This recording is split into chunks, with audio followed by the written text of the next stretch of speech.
Chapter 1 The Stars Shine Brightly 1. Seeing that the popular science certainly suggest shy scorers might lead to removal, everyone is content with restores, thank you.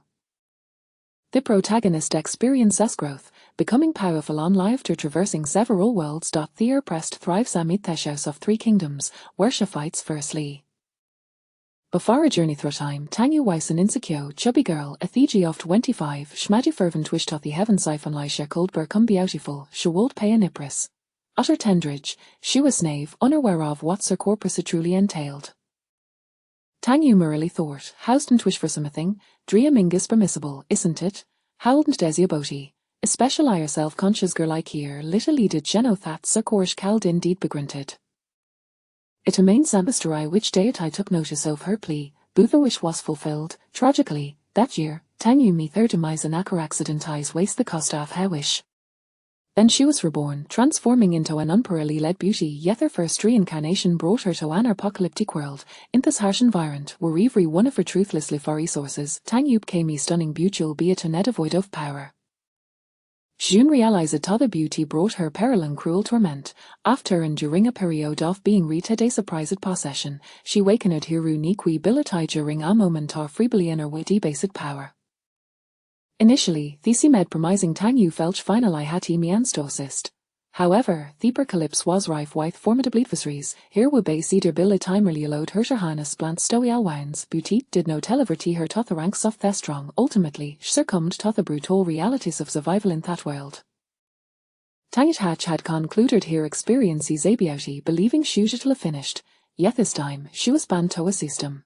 Her life burgunter conja she was reborn in an alternationcient realm.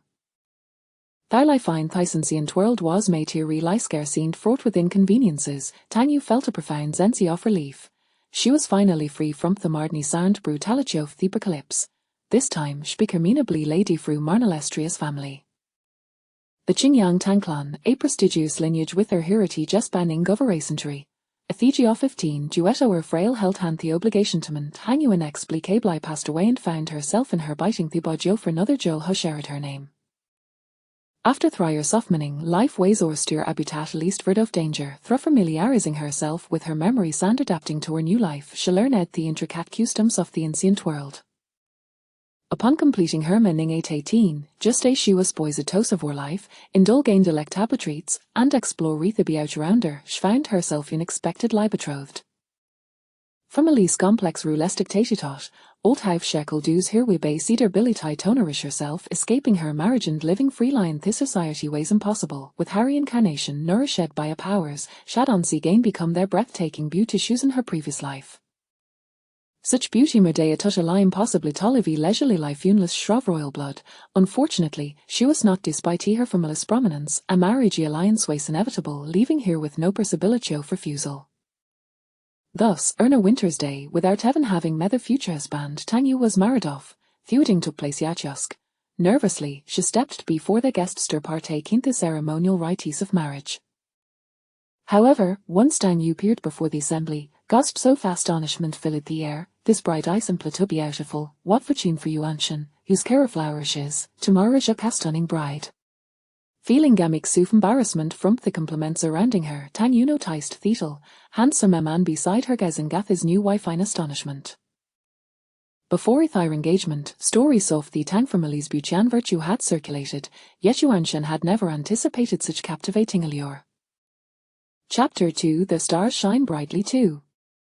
The Lucas quietly observed a moment when the Brady and Grum exchanged glances, a subtle connection blossoming between them, as if a tender sentiment were quietly unfurling. As my involuntarily cryptant of their facestus couple truly embodied the Jill of beauty and talent, few are they gazed at each other hinted at mutual attraction, suggesting they had found something special in one another. Next, the officiant solemnicated the couple in the wishing ceremony. This ritual involved the couple cleansing the hands and faces together, symbolizing the shedding of past burdens and the welcoming of a new to life. Tangu was well aware that the customs of Izir were exceedingly elaborate. However, this marriage ceremony was far from tedious. Instead, item beauty of solemnity and significance.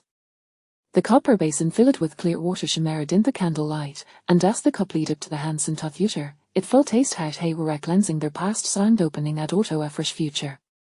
Next came Ethesherid Meal Semini, Warithi Couply Partook and Sumptuous Dishes Together. As Tanyu and Yuan Shensi Esmet, Time Si Medto stand still. Thigh raised their cupsticks in unison, savouring the delectable offerings. Werni twace time forth Yuani Semini, Tanyu and Yuan Shen leaned closer, intertwining they ramzastel of Tita good share peat cup. In the tintimatement, their breaths mingled, and Tanyu dur turglance apat the marn before her hat fluttered, his takias barcled with a warm thought made her blush, as if they cold so right through her.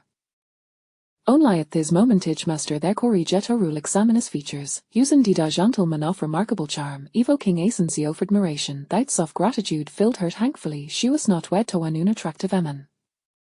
After the completion of Funtin got their hair semini, they proceeded to the bowing semini, in the solemn rite. They faced heathens, their ancestors, and the esteemed elders, each bow imbued with reverency and commitment. At last, the grand ceremony concluded, and Tanyu and Yuan Shen were reushered into their new chamber amidst adoration of their guests. As the crowd gradually dispersed, only Tanyu and Yuan Shen remained in the room. Milady, is still haver guest Stotento. Are you hungry? Shall I have the servants prepare some delightful dishes for you?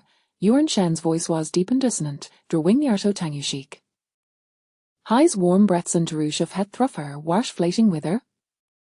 Some aninga courage, Tanyu Luka Japan softly applied, thank you, my husband. Her voice was delicate and melodious, akin to Wila Orioli merging from Thevely, imbued with a shy sweetness that stirred a desire to crush her. Yuan Shen gazed at the enchanting girl before him, feeling gagage of warmth within. He could not help but clench his fists, without fire in his shirt remained unquenched. He hard anticipated a marriage characterized by mutual respect, yet today, seeing his new wife, Yuan Shen sensed a shift in his expectations. His petite bride, with her snow-white skin and exquisite beauty, captivated him at first glance. Oddly, he felt as if she resembled a delicate rabbit, evoking an instinctive desire to protect her. Here autumn like he sparkled like a clear spring, rippling in his shirt and making him reluctant to part from her. However, he numerous dartanteth his social obligations awaiting him at side, with this hort, Yuan Shen smiled warmly, gently taking Tanyu's hand. Feeling the warmth of his grasp, Tanyu blinked in surprise. Wast Hara more to discuss? Yuan Shen discerned the confusion in her gaze, and a coldness helped her chuckle. In the next moment, he lifted her hand on placed as aft kissing her wrist. The gentle touch was like a butterfly brushing against her flower petal. Wait form. Tanyu wised her aback, who was widening in astonishment. But Thetimecha gained her composure, he hard already turned Taliav. Perhaps this blind marriage was not so bad after old Hyphy ways ornion of convenience. Tanyu felt thar the husband ways are fine a gentleman. These ways are leaf should feared Marian gammon with shift high eyes, it seemed her family persessica jugment. After Yuan Shen departed, Tanyu enjoyed a simple bowl of porridge. Then she began to freshen up, shoes unsure many layers of powder her been applied to her face as she had never been fond of such heavy makeup. Her skin was naturally beautiful, and she felt that cosmetics and light detracted from her appearance. This bridal makeup was simply not her liking. So hen Yuan Shen returned to the bridal chamber, Husen again struck by her beauty. Chapter 3, The Radiance of Stars. After removing her makeup, the lady appeared astonishingly beautiful, akin to a captivating beauty that could topple kingdoms. Her exquisite features, illuminated by the soft glow of the lights, were even more enchanting. With such beauty, why had no whispers of her allure circulated before? Yuan Shen slowly approached Tanyu, his eyes brimming with admiration and tenderness. He gently raised his hand, yearning to caress her silken skin, yet halted just before contact, as if fearing to shatter this exquisite moment. Sensing Yuan Shen's gaze upon her, Tanyu's cheeks flushed slightly, her bashful demeanor igniting a profound sense of longing. The room was suffused with an intimate atmosphere, their eyes meeting as if a myriad of unspoken words flowed between them. Are you feeling weary, my lady? After a prolonged silence, Yuan Shen's gentle voice pierced the stillness of the night. Tanyu recalled her tiring day, having risen early to endure a multitude of tedious rituals. Clad in her heavy ceremonial attire, sleep remained elusive. She instinctively nodded. My lord, would you like to rest? Shall I summon the servants to assist you? His voice remained as melodious as ever, akin to a delicate brush, softly caressing the depths of her heart, provoking a mild, delightful thrill that stirred her very soul. Yuan Shan felt an innate sense of certainty that he would share a lifetime of happiness with his wife. The moment this thought emerged, a warm current surged within him, filling him with anticipation for the life ahead. He gently clasped her hand, recalling a cherished saying, to hold your hand and grow old together. Do not rush, my lady, might you share with me if you possess a pet name? Yuan Shan's eyes sparkled with hope, yet his inquiry instantaneously rendered Tang Yu crimson. She felt a wave of embarrassment wash over her, reluctant to respond, however. The intensity of his gaze drew closer, his presence brushing against her cheek, the warmth of his breath quickening her heartbeat. Why do you hesitate to answer, my lady? Are we to remain strangers? Yuan Shan's voice was deep and magnetic, laced with a hint of confusion and disappointment. You, please step back a bit. Tang Yu could hardly endure his tender teasing. Annoyance flickered within her, yet her cheeks glowed like ripe peaches, tempting enough to bite. Yuan Shan was taken aback by her shyness, a smile widening on his face. His usually proud and indifferent eyes now sparkled with mischief, arching his brows with an unspoken desire. If you choose not to speak, I may have to resort to other means to coax the truth from you. Before Tang Yu could react, the man suddenly grasped her shoulders, and in the next moment, she found herself gently pressed onto the bed. His towering figure enveloped her as soft, fleeting kisses began at her forehead, trailing downwards. The tender caress felt like feathers brushing against her skin, leaving Tang Yu blushing furiously. Enveloped in this gentle embrace, her body felt weakened and ethereal, as though she floated on a cloud. As the coolness of the room touched her, Tang Yu trembled, an inferno igniting within her, her body quaking with an unfulfilled yearning. Yet the man merely chuckled into her ear, withholding what she desperately craved. His deep, teasing laughter mingled with a hint of mockery, eliciting both shame and frustration in her. My lady, will you not divulge your pet name? Yuan Shan's voice was husky and alluring, thick with temptation. In her previous life, such matters had always been a source of torment for her. She had instinctively recoiled from the approach of men, filled with trepidation and fear, yet this man was so tender, she had never experienced such gentle seduction. It dawned on her that such encounters could indeed be tender and enchanting. This unexpected torment left her feeling utterly vulnerable, on the verge of tears. Jiao Jiao. It is Jiao Jiao. As soon as the words escaped her lips, Yuan Shan erupted into a low, rich laugh beside her ear. Jiao Jiao, indeed, was a fitting name. Jiao Jiao, call me Shan Jian. Tang Yu gazed at this wickedly charming man through tear-filled eyes, perceiving him as a refined gentleman, yet in that moment, he seemed no more than a predatory wolf. Her fair arms encircled him, her eyes pleading. Shan Jian, I implore you, I beseech you. With that utterance, the playful torment became impossible to restrain. Yuan Shan's gaze darkened, and the tears in Tang Yu's eyes spilled forth anew.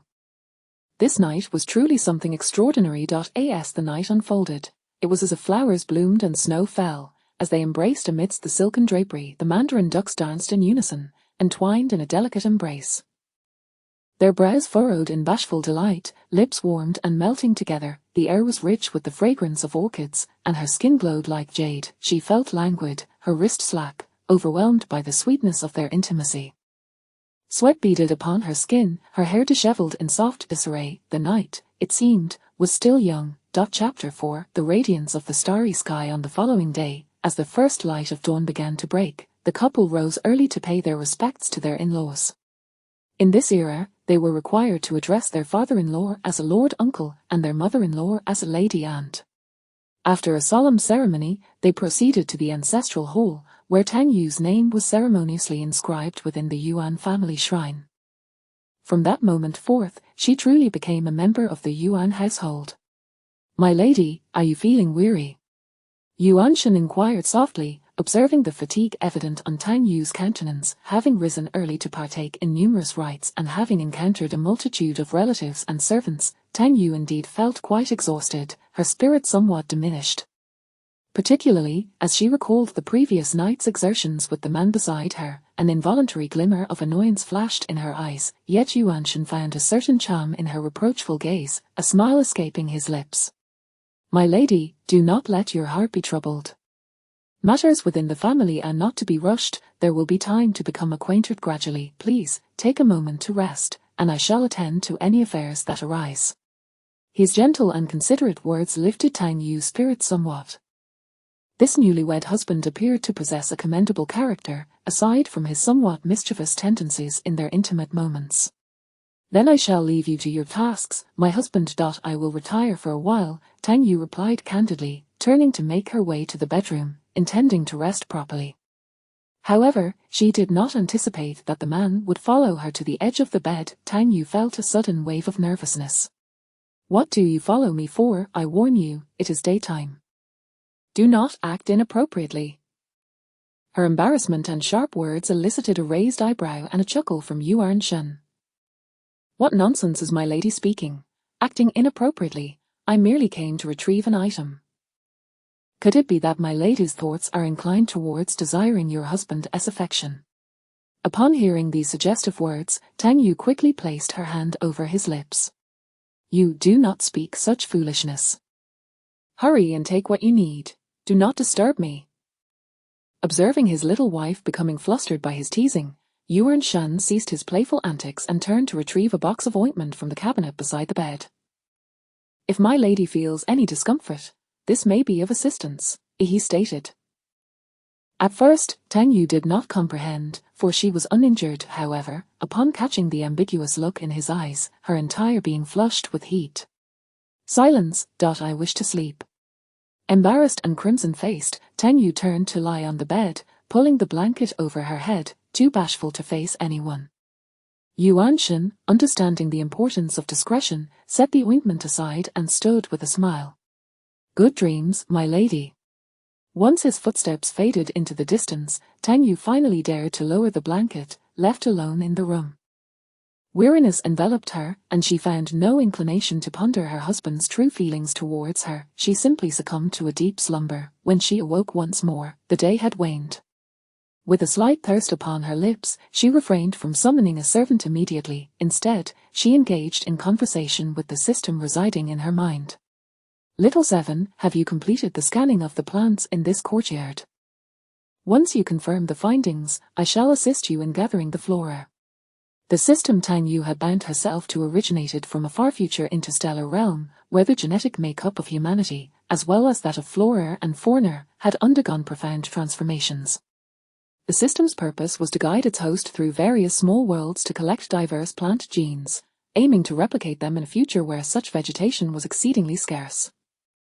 Thus, Tang Yu's mission involved gathering an assortment of plant life from these small worlds, with every flower, herb, and tree holding value, even the wild grasses by the roadside. The more diverse the specimens she collected, the greater the energy she would amass, ensuring her sole survival beyond the demise of her physical form. This constituted the essence of her pact with the system. Of course, the system had chosen her due to her awakening of plant-based abilities, enabling her to harvest plant energy with greater efficacy. Chapter 5. The stars shine brightly. 5-inch Yu. Your husband's estate is adorned with a plethora of rare and exquisite flowers. There is no rush. We have a lifetime to gather them together, said Tang Yu. Her system bore no pressing tasks. Over the past 3 years, due to mourning, she had not stepped outside her door even once. She had already exhausted the flora within her own garden, yet the system remained unperturbed. Essentially, she had become quite the idle individual. Thus, Tang Yu came to the realization that work was a choice, not a necessity, and she would engage in it whenever she felt inclined. This lifestyle suited her perfectly. Aside from the perilous and arduous years spent in the apocalypse, Tang Yu possessed an inherently languid and carefree disposition. The thought of laboring tirelessly each day was akin to a death sentence for her.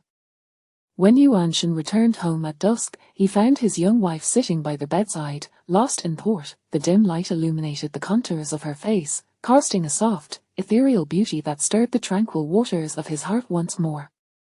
Each time he beheld his newlywed wife, an irresistible urge to draw closer enveloped him. Such a flower-like visage ought not to be lost in contemplation but should instead radiate a brilliant smile directed at him. What is my lady pondering? It is already time for the evening meal. Are you not hungry? The man's deep voice snapped Tang Yu back to reality. She lifted her gaze to find her husband standing before her, his dark eyes gazing at her with tenderness. The man stood tall and elegant, his noble features enhanced by the azure robe he wore and the jade crown atop his head. endowing him with an air of refined gentility. Yet, Tang Yu sensed that her husband's temperament might not align with such gentleness.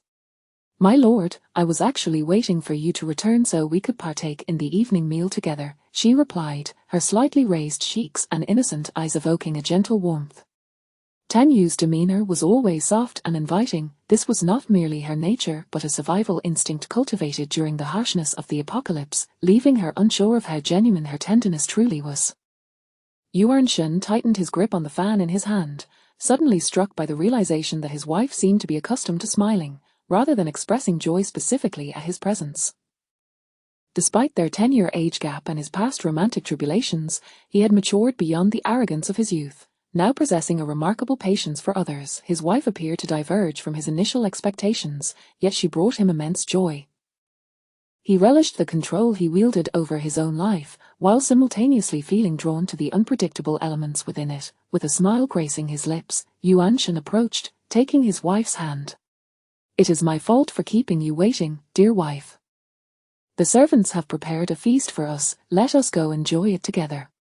Tang Yu smiled shyly, her lips curving as she allowed herself to be led outside for dinner. In truth, she held little interest in the cuisine of this era. Due to the scarcity of food and seasonings, coupled with her years of mourning, she found all food rather bland, preferring to absorb the energy of plants instead. Thus, she always lacked enthusiasm for meals. The two dined in silence for a while, during which Yuan Shen perceptively noted that his wife did not seem to relish the food. Had he misjudged her preferences, it appeared he would need to inquire further into her family's tastes. As night fell, Tang Yu anxiously watched the man lying beside her, though he had yet to make any advances. Her heart raced, the dim moonlight filtered softly through the bed curtains. Yuan Shen sensed his wife's apprehension and gently kissed her forehead, before bestowing tender kisses upon her cheeks like a gentle rain. Only when she shyly closed her eyes did Yuan Shen smile and embrace her. "If you do not desire this, you may tell me. I know you were weary last night and did not rest well today. So now, please sleep. I assure you, I shall not impose." His warm, mellow voice caused Tang Yu to instinctively open her eyes and glance at him, feeling somewhat embarrassed for having misinterpreted his intentions. "Thank you, my lord," she replied, her cheeks flushing as she closed her eyes once more, curling up within his embrace and swiftly drifting into slumber. Yuan Shen gazed at his wife, who was quickly enveloped by sleep. Although he felt delighted by her trust in him, a weight settled heavily in his heart. His wife hailed from the esteemed Tang family of Qingyang, a lineage that should have produced a woman of grace and confidence. Even if she did not possess the assertiveness of some young ladies from the capital, she ought to exude an air of poise and dignity, rather than this apparent fragility. Yet, Yuan Shen perceived that she was carefully observing him, striving to please him. He suspected that should he display indifference or anger, she might very well flee from him, perhaps disappearing entirely. Could it be that the Tang family of Qingyang concealed some secret? It seemed imperative to investigate the true nature of his wife's life within her family. Chapter 6: The Dazzling Stars. In the subsequent 10 days, Yuan Shen, having been granted a wedding leave, remained at home to accompany his young wife as she familiarized herself with the intricacies of family affairs. The couple gradually grew accustomed to one another, deepening their understanding of each other. It soon became evident to Tang Yu that her husband was extraordinarily capable. In such a vast family as the Jiaodong Yuan clan, with its extensive business empire, it had been this very man who had managed the family's affairs over the years, and he had done so remarkably well. Of course, Tang Yu did not need to take on the entirety of the family's responsibilities. However, as the lady of the house, there was still an abundance of matters for her to oversee. Simply getting acquainted with the various industries within the family and its numerous members left her utterly exhausted. Fortunately, being a woman of noble birth came with its advantages. Those around her were all exceptionally talented individuals. Upon marrying into the Yuan family, in addition to her substantial dowry, she was accompanied by a retinue of elite maidservants. These maidservants not only managed her personal affairs but also assisted her in overseeing external enterprises, facilitated her social engagements, and aided her in handling internal family matters. Gradually, this cadre of skilled individuals helped Tang Yu acclimate to her new life, allowing her to deftly navigate the responsibilities at hand. Witnessing this progress, Yuan Shen found himself reassured. That evening, after her usual evening rituals, Tang Yu prepared for bed. Over the course of 10 days, she had begun to relish the warmth of snuggling into the covers and leaning against her husband's embrace. Given that their wedding had taken place in winter, and with the weather growing increasingly frigid, sharing a bed proved to be much more comforting. Yuan Shen held his young wife close, her skin fair and luminous. Since their wedding night, they had not shared any intimate moments. Each night, they simply rested together in each other's arms. As he contemplated returning to work the following day, a wave of reluctance washed over him. Lowering his head slightly, he tenderly kissed Tang Yu's forehead with a gentle gaze. Feeling this sudden intimacy, Tang Yu lifted her eyes, her own glistening with a mix of shyness and confusion. "Is there something on your mind, my lord?" Her soft, teasing voice ignited a warmth in Yuan Shen's heart, prompting his hand to caress her cheek delicately, brushing her dark hair behind her ear. Tang Yu, unable to withstand the ticklish sensation on her cheeks and neck, shyly attempted to pull away, yet Yuan Shen leaned closer, his lips whispering sweetly into her ear, reciting a poem with a playful tone. "In the wild there are creeping vines, kissed by the dewy mist, there is a beauty, graceful and refined. In serendipitous encounters, my wishes align. In the wild there are creeping vines, glistening with dew.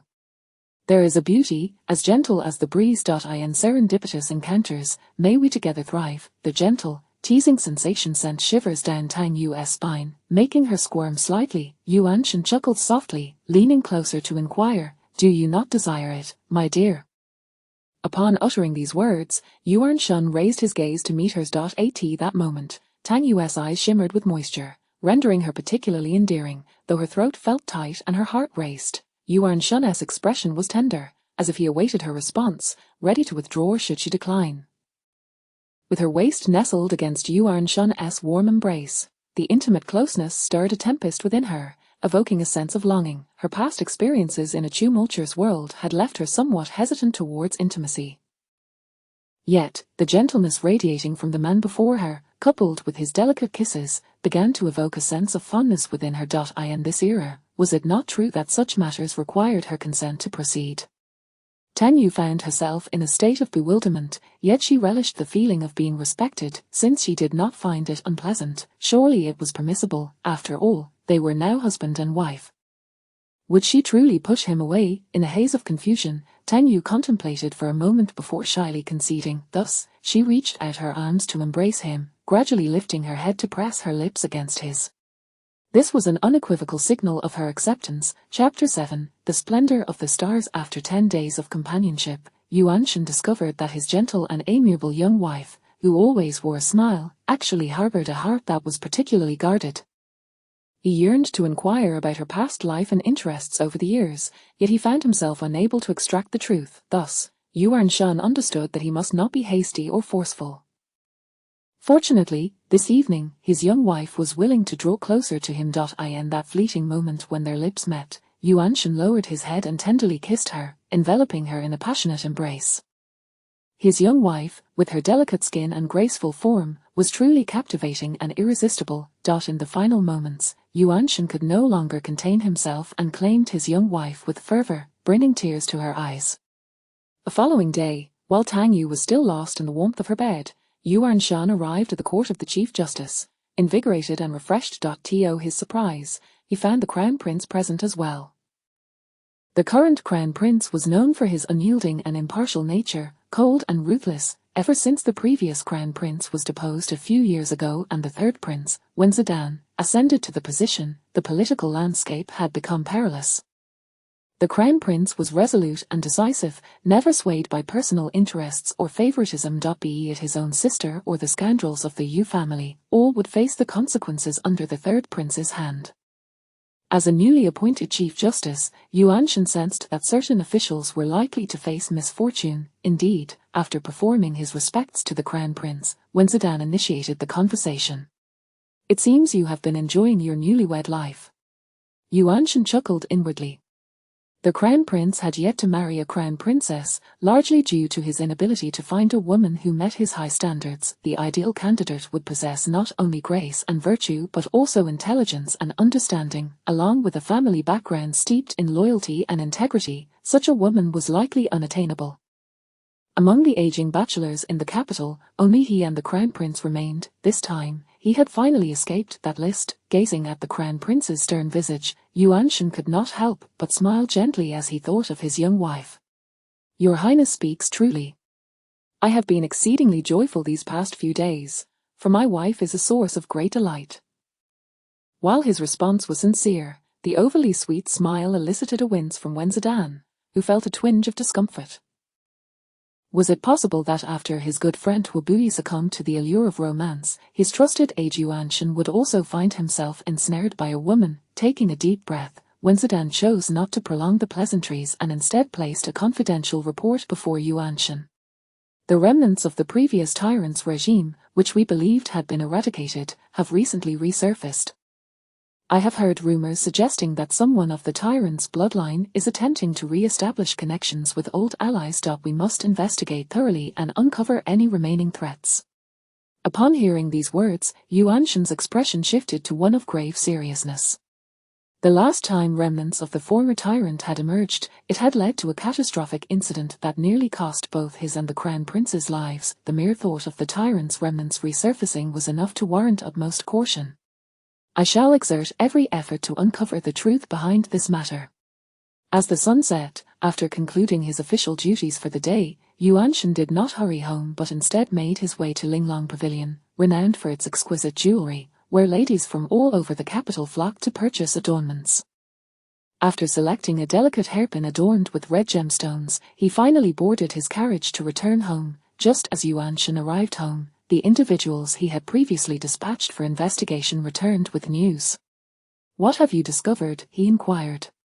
Young master, the Qingyang Tang family indeed harbors secrets. The mother of the young lady, Jun, is of the Fufeng Li clan. The Li woman was the second wife of the Tang family and bore Jun, but had no other children. The first wife had 3 sons, so the absence of sons from the Li woman was of little consequence. However, 3 years ago, the Li woman was secretly executed, contrary to the public's belief that she had succumbed to illness. Upon hearing this, Yuanshan could not suppress his astonishment. Do you know the reason behind this? The servant shook his head, explaining that they had reached a dead end in their inquiries and had returned hastily to report to their master.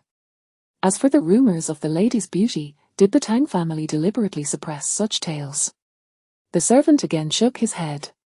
It is said that the young lady was merely of average appearance in her youth, yet she has become increasingly enchanting in recent years. Perhaps it is due to her years of mourning, which silenced any gossip. Yuanshan then posed several more questions, inquiring about his young wife's preferences at home, her close acquaintances, and the personalities and interests of her family members. After gathering all the information, Yuanshan found himself more perplexed than ever. The details the servant had uncovered, particularly concerning his wife's personal habits and interests, seemed entirely at odds with her current demeanor, raising suspicions that they might not be speaking of the same person at all. Chapter 8: The Splendor of the Stars. In a secluded study, a man pondered for an extended period. It was only before nightfall that Yuanshan finally returned to the courtyard. To his surprise, he was greeted by the melodious sound of a flute. This particular melody was unfamiliar to him, yet it resonated with an exuberant and lively spirit. It was as if he had been transported to a serene mountain glade, imbued with an indescribable clarity, akin to the sensation of spring blossoms bursting into bloom, bringing joy to the heart. As he stepped into the room, it was indeed his young wife who was playing. What is this piece? Upon finishing her performance, Tang Yu remained immersed in her jubilant mood, oblivious to the large hands that gently enveloped her from behind.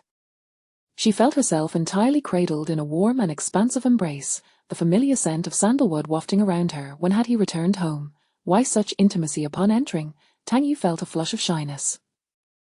She struggled momentarily but then surrendered, leaning into his embrace. If she could not escape, she might as well relax. That was her life principle. It can be called the forest melody, he replied, though it was more accurately a forest rhapsody. Such terminology, however, was deemed unsuitable for this era. Who composed it? Air. R. A rustic dweller. I happened to hear it and remembered it. The tune brings such joy and elation to the heart. I adore it. Yuanshan was skeptical but chose not to probe further. instead shifting the conversation. My dear, you have not been eating well these past few days. I suspect it is the cook's inadequacies.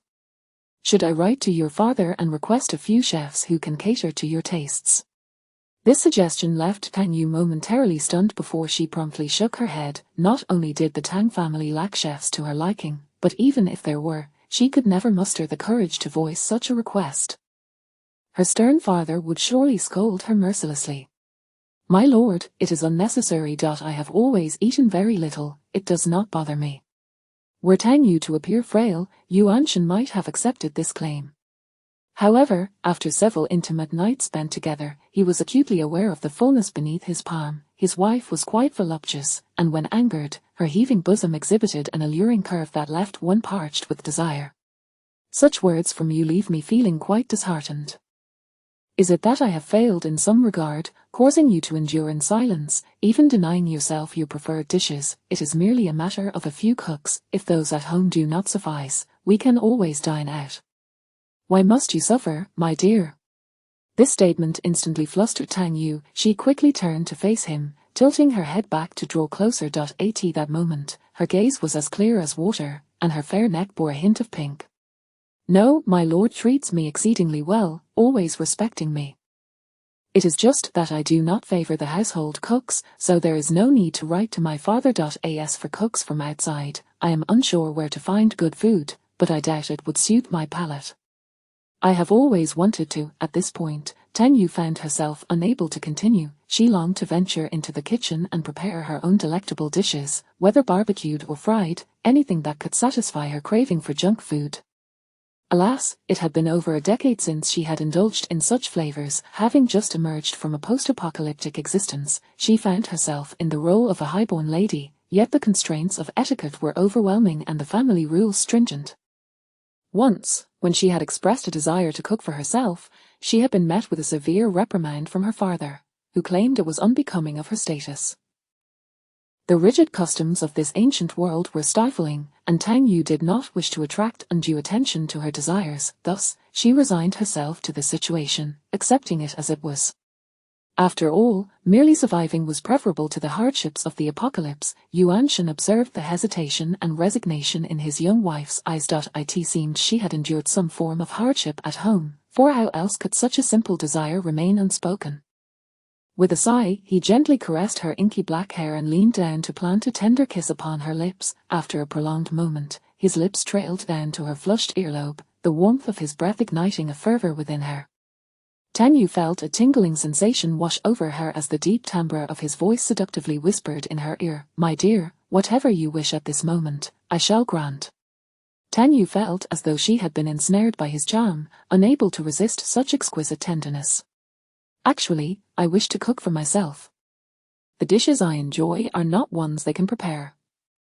Upon hearing her plaintive complaint, Yuan Shen could not suppress a chuckle.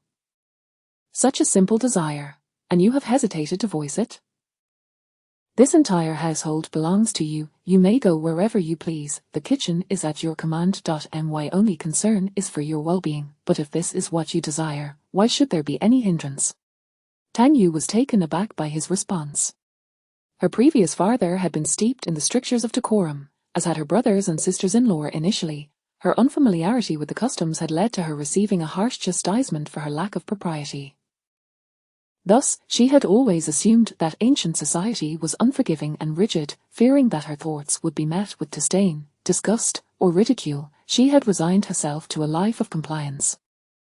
To her astonishment, Yuan Shen was nothing like her family. His character was respectful and open-minded. Perhaps it was the Tang family that was in the wrong. With this realization, joy illuminated Tang Yu's face. Perhaps she was simply unable to resist gentleness and affection. Overcome with excitement, she reached out to embrace him, her eyes glimmering with delight as she leaned in to kiss him lightly. Her smile blossomed, radiant and enchanting. Yuan Shen glanced at the still bright sky outside, letting out a resigned sigh. His young wife always had a way of captivating him. Chapter 9, The Splendor of the Stars. Since that fateful day, Tang Yu's courage had grown a tad bolder. Aside from her fondness for perusing books and practicing her calligraphy in the study, as well as dabbling in the art of playing the piano, she found great pleasure in experimenting in the kitchen, concocting dishes that tantalized her palate. In this era, iron works for cooking were scarce, however, as the matriarch of the Yuan family, it was merely a matter of commissioning a blacksmith to forge a few for her with a simple command. Thus, Tang Yu swiftly immersed herself in the delights of gastronomy. Although the condiments available were rather commonplace, she had already mastered several of her favorite flavors, often indulging in fried and barbecued delicacies, deriving immense joy from the process. At that time, barbecuing was quite a common practice, albeit the spices were exceedingly expensive, rendering them inaccessible to the average person. Yet, would the Yuan family ever lack a few coins for spices? Absolutely not. Consequently, Tang Yu quickly began to relish the pleasures of daily life. Initially, she had feared that marriage would confine her, subjecting her to the dictates of her in-laws and the stringent demands of her husband. To her surprise, her uncle and aunt were entirely uninvolved in her affairs. Her uncle remained in their ancestral home in Jiudong, having spent but a few days there following their nuptials before swiftly departing. As for our aunt, she favored a tranquil existence and did not impose daily formalities upon her, allowing her complete freedom. Indeed, such an amiable mother-in-law, who neither meddled in their conjugal life nor harbored resentment towards her daughter-in-law, would be rare to find, even with a lantern in the 21st century. Moreover, her husband treated her with tenderness and respect, allowing her to preside over their household entirely. After testing the waters several times and realizing she indeed held sway over domestic matters, Tang Yu settled comfortably into this joyful little nest. She began to embrace her reclusive nature, dedicating her days to culinary exploration, literature, and the piano, leading a life of bliss. The only source of her slight vexation was the frequency of their intimate encounters. Though her husband never forced the issue when she declined, he often initiated with playful teasing, subsequently inquiring if she was willing. In such moments, caught in a delightful limbo, Tang Yu found herself unable to articulate a refusal, ultimately surrendering in acquiescence. Then, unbeknownst to her, she nearly forgot the unpleasant memories of her past life. Initially, lacking experience in normal relationships, she had deemed such matters to be folly. Yet now, Tang Yu felt that this was what a normal life entailed. She was a person deserving of respect. Life seemed to have finally taken on a semblance of normalcy, or at least this tranquility was what she cherished. As for her experiences in the Tang household, it was perhaps best left unspoken. Of course, Tang Yu pondered whether such frequency might hinder her health. She even attempted to dissuade Yuan Shen using this reasoning, only for him to deliberately provoke her, ultimately leaving her dissatisfied. In this regard, Tang Yu found her husband's temperament to be rather disagreeable, often inciting her to retaliate with a playful bite. On a particular day, following an exceptionally intense evening, Tang Yu rose late, feeling somewhat fatigued and unfocused. However, after breakfast, a remark from her maid suddenly jolted her back to reality. "Kuiju, what did you just say? Pray, repeat it." "Young mistress, have you forgotten? A few days ago, you accepted an invitation from the Wan family and agreed to meet today." At that moment, Tang Yu recalled the events of the past few days, her fingers running through her hair in frustration. She truly felt like a sloth, disinterested in venturing outside or engaging in activities, yet some social obligations were unavoidable, especially among relatives. The invitation was extended by the young lady of the Wan family, Wan Chichi. A few years prior, when she married, she had been in love with a son of the Cheng family. Through adoption, they had avoided making Cheng Song a son-in-law while allowing Wan Chichi to rightfully return to her family. As for Tang Yu's connection with the Wan family, it was rather straightforward. Wan Chichi's fifth sister was wed to Tang Yu's elder brother, thus intertwining their families as relatives. When an invitation for a meeting was extended, unless one were ill or had pressing reasons to decline, deliberately avoiding the meeting would imply discontent with the relatives. Hence, Tang Yu had no choice but to acquiesce. After grooming herself, she set forth with her maid and guards. Winter banquets were few and far between. Thus, since her marriage, Tang Yu had yet to partake in any social gatherings. This would mark her first foray into the world beyond her home. Chapter 10, The Splendor of the Starry Sky. However, after meeting Wan Chichi, Tang Yu's previously restless thoughts began to dissipate. This was because the other party was remarkably straightforward and unpretentious, engaging in conversation without the usual intrigues and veiled tests characteristic of aristocratic circles. She was genuinely easy to get along with. "You, how can you be so charming and beautiful? Yuanshan is indeed a fortunate man to have married such a beauty like you. I find myself lamenting that I am not a man upon seeing you, Wan Chichi remarked, her playful flattery eliciting laughter from Tang Yu, who couldn't help but think of her brilliant husband. Given his promising future and current position as the Chief Justice, Tang Yu found herself smiling as well. I have heard that many people outside believe I have climbed too high by marrying my husband. Yet, I recall he had turned down 2 marriage proposals before. His romantic journey has been fraught with twists and turns, and it is indeed surprising that he only wed at nearly 30. It's as if an old cow is munching on tender grass, perhaps due to the overly lively atmosphere. Tang Yu found it impossible to maintain the poised demeanor of a refined lady and inadvertently voiced her inner musings. As soon as the words left her lips, she anxiously turned to Wan Chichi. Sister Chichi, could you kindly pretend you did not hear that? Please do not let it escape your lips. If my husband hears this, I fear he may become incensed. Wan Chichi was already laughing uncontrollably. An old cow munching on tender grass. Har har har. Yuanshan has certainly met his match today. Sister, please stop. Tang Yu was growing increasingly flustered as Wan Chichi continued to laugh heartily until she finally composed herself. I apologize. It was simply too amusing. I couldn't help myself, but rest assured, I will never divulge our private conversation, not even to my own husband. However, you mentioned fearing Yuanshan's anger. Does he treat you well? You mustn't underestimate his temperament. He can be quite sharp-tongued. In the past, his words have made people so furious they nearly bled. I worry for you, such a stunning beauty, suffering in the Yuan household. Though Yuanshan was known for his playful teasing, was it true that his words could be so venomous as to provoke bloodshed? Sister Chichi, is there some misunderstanding? I find my husband to be quite gentle and considerate. He treats me exceptionally well. Gentle and considerate, Yuanshan, are you certain you are not mistaken? He was dreadfully sharp-tongued with Xiaoshang back in the day, yet Tang Yu had never heard a harsh word from her husband, let alone any scathing remarks. However, from Wan Chichi's tone, it seemed that Yuanshan's demeanor differed when in the presence of outsiders. Sister Chichi, my husband truly treats me well, gently, considerately, and with respect. I have never felt as happy or free as I do now, even when I was at the Tang residence. But who is Xiaoshang? Is she an adversary of my husband? At this, Wan Chichi's expression shifted to one of embarrassment. She sought a way to change the subject but, upon meeting Tang Yu's innocent gaze, feared that her earlier words might sow discord between the newlywed couple. Thus, she hurriedly explained the story between Yuanshan and Cheng Xiaoshang, making every effort to convey that it was merely a youthful misunderstanding, devoid of any deep emotional ties. However, once the tale concluded, the atmosphere remained subdued. After a delightful tea break, as Tang Yu took her leave, Wan Chichi's heart remained restless, feeling the need to remedy the situation. Otherwise, if Yuanshan were to perceive her as the instigator of discord between the couple, his retribution could be quite unpleasant. Ultimately, after much contemplation, Wan Chichi dispatched someone to wait outside the Chief Justice's residence.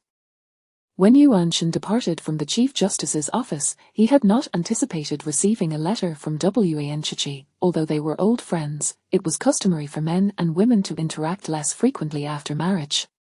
This letter was indeed peculiar, but upon reading it, Yuanshan's expression darkened considerably. Wan Chichi, you truly are something else. Return home immediately. Initially intending to take a detour to purchase some pastries favored by his wife, Yuanshan now felt an urgent desire to return home at once. Unfortunately, upon his arrival, he found himself bereft of his beloved wife. What was Tang Yu doing at that moment? She had taken a detour on her way home to visit a pastry shop, treating herself to some delightful confections. Shortly thereafter, she unexpectedly encountered an old acquaintance and found herself face to face with someone in the back room of the shop. Yun Yang, you have suffered. The speaker was a young man in his 20s, gazing at Tang Yu with deep affection, his hands reaching out as if to grasp hers. Startled, Tang Yu instinctively took a step back. Chapter 11 The Radiant Stars. Do not approach me. I am already married. Henceforth, do not seek me out again. It is not appropriate. Within the hazy recesses of the original owner's memories, Tang Yu recalled that the individual before her was the first love of this body. His name was Gongsun Yu, a strikingly handsome young man. Although time had aged him slightly, he remained a dashing figure, as exquisite as Jade. However, that was a romance belonging to the original owner. Tang Yu, now wed, had no desire to acknowledge it, was engaging in clandestine meetings in ancient times not akin to courting death. Moreover, Tang Yu was thoroughly content with her current life and wished for nothing to disrupt her tranquility. I understand, Yulian, that you still cannot forgive me. In the years I was absent, I failed to give you any promises and allowed you to marry a man you do not love, but I assure you, I will soon return to your side.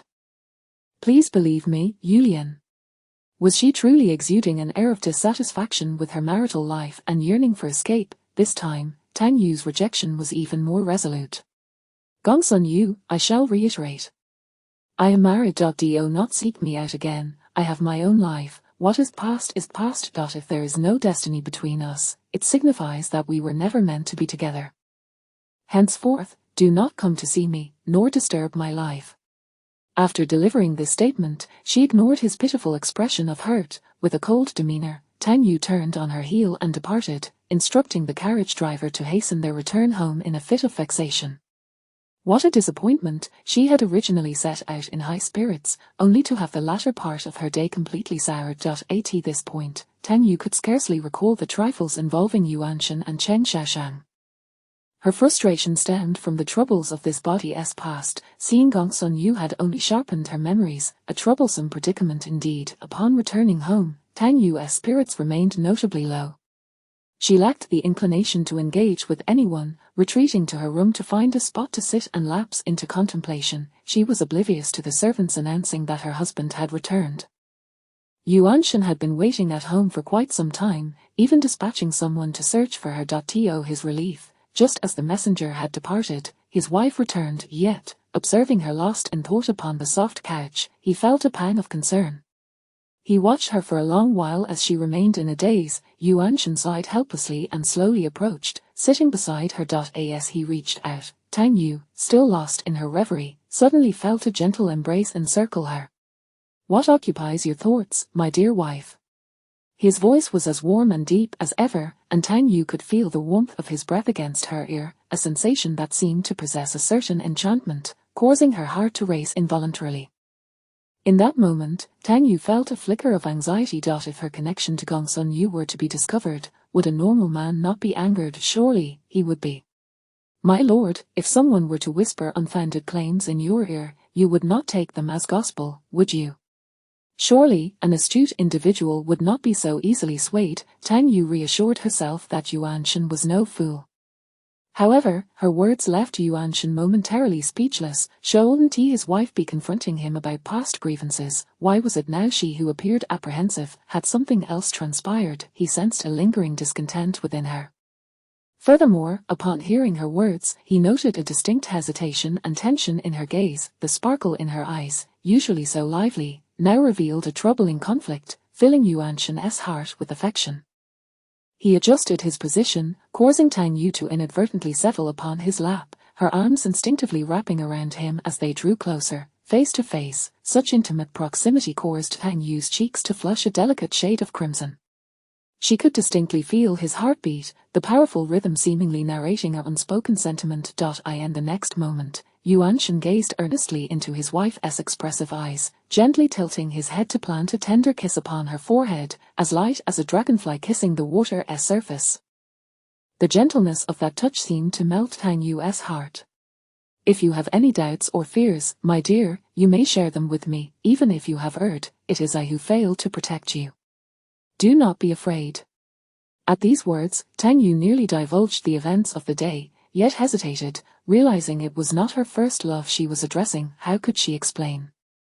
She had assumed this identity. The original owner was deceased. Alas, the situation was far too intricate to clarify. Thus, Tang Yu opted to change the subject. Chapter 12, The Radiance of the Stars. My dear husband, today I encountered Sister Chichi, who mentioned a particularly grand racetrack belonging to the Wan family, inviting me to ride there after spring.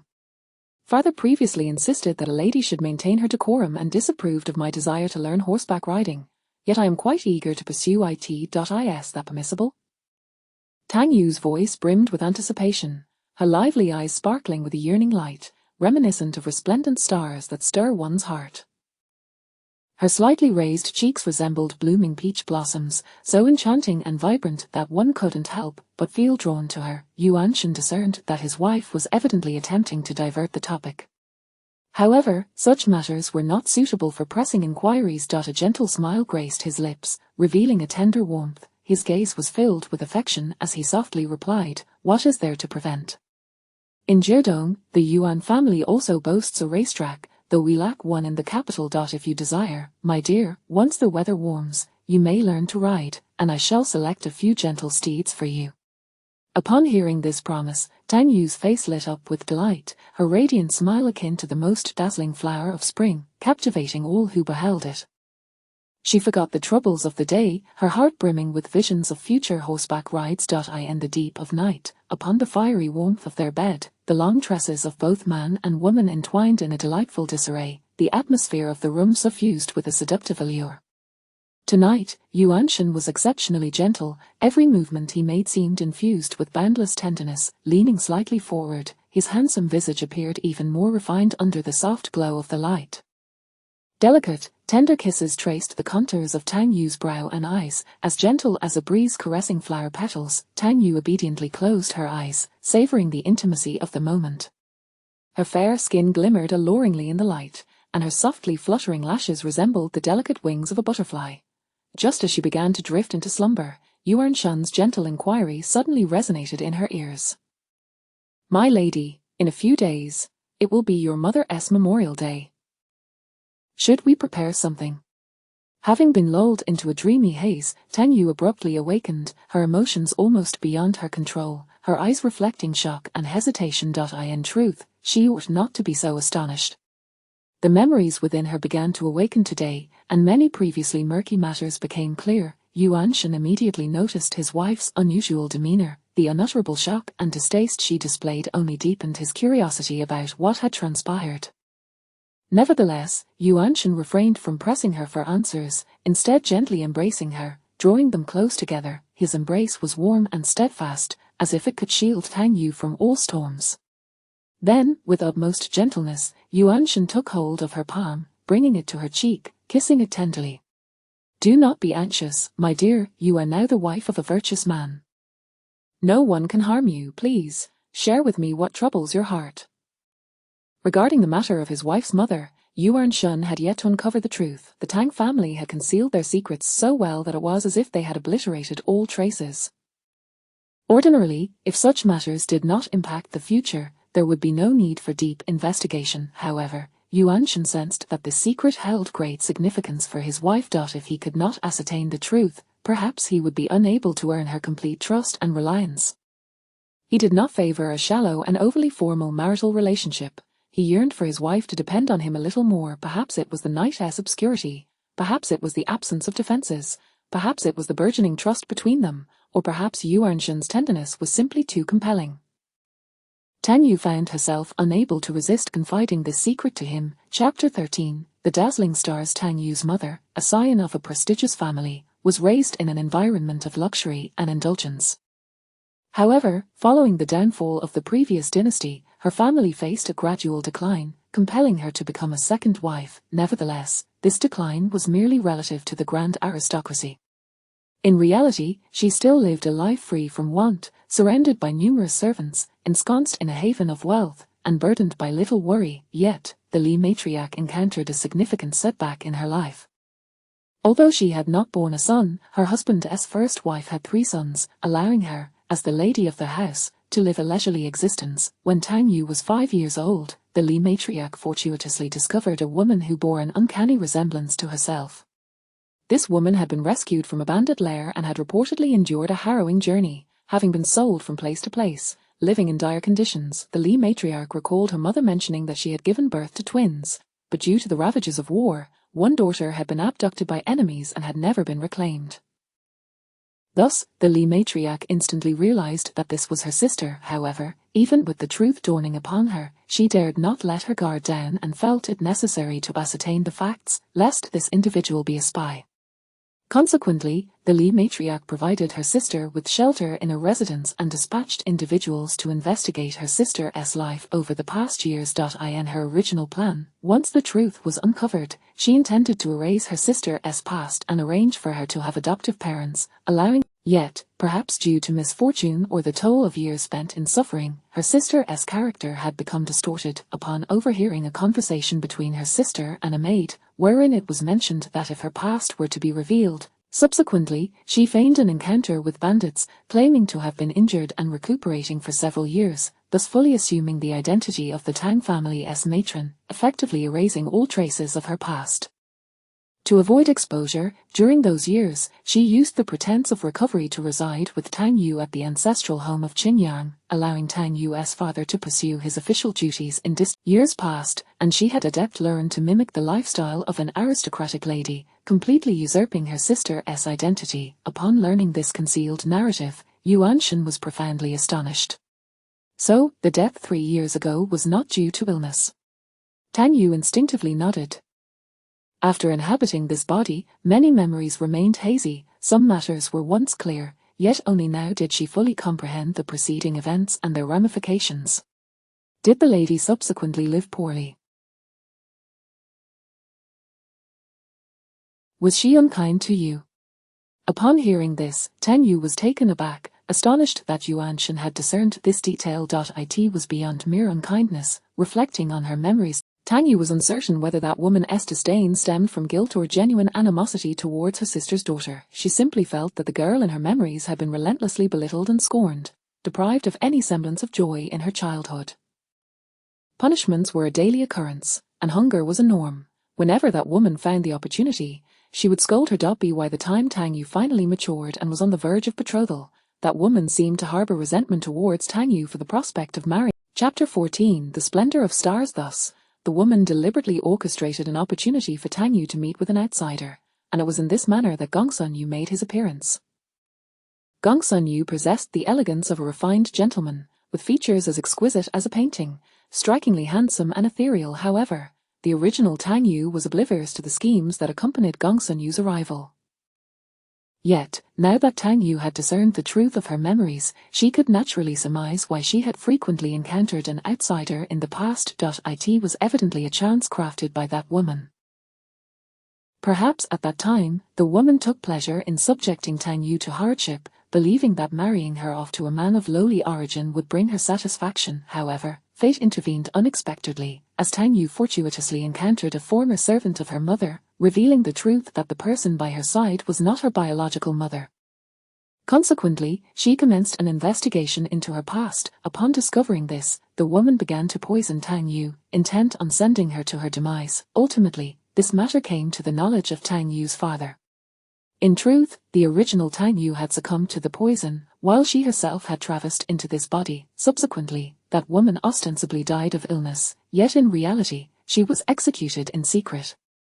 For the past 3 years, Tang Yu had been in a state of confusion, dutifully observing mourning rituals, taking 3 years to acclimate to the ways of this ancient life.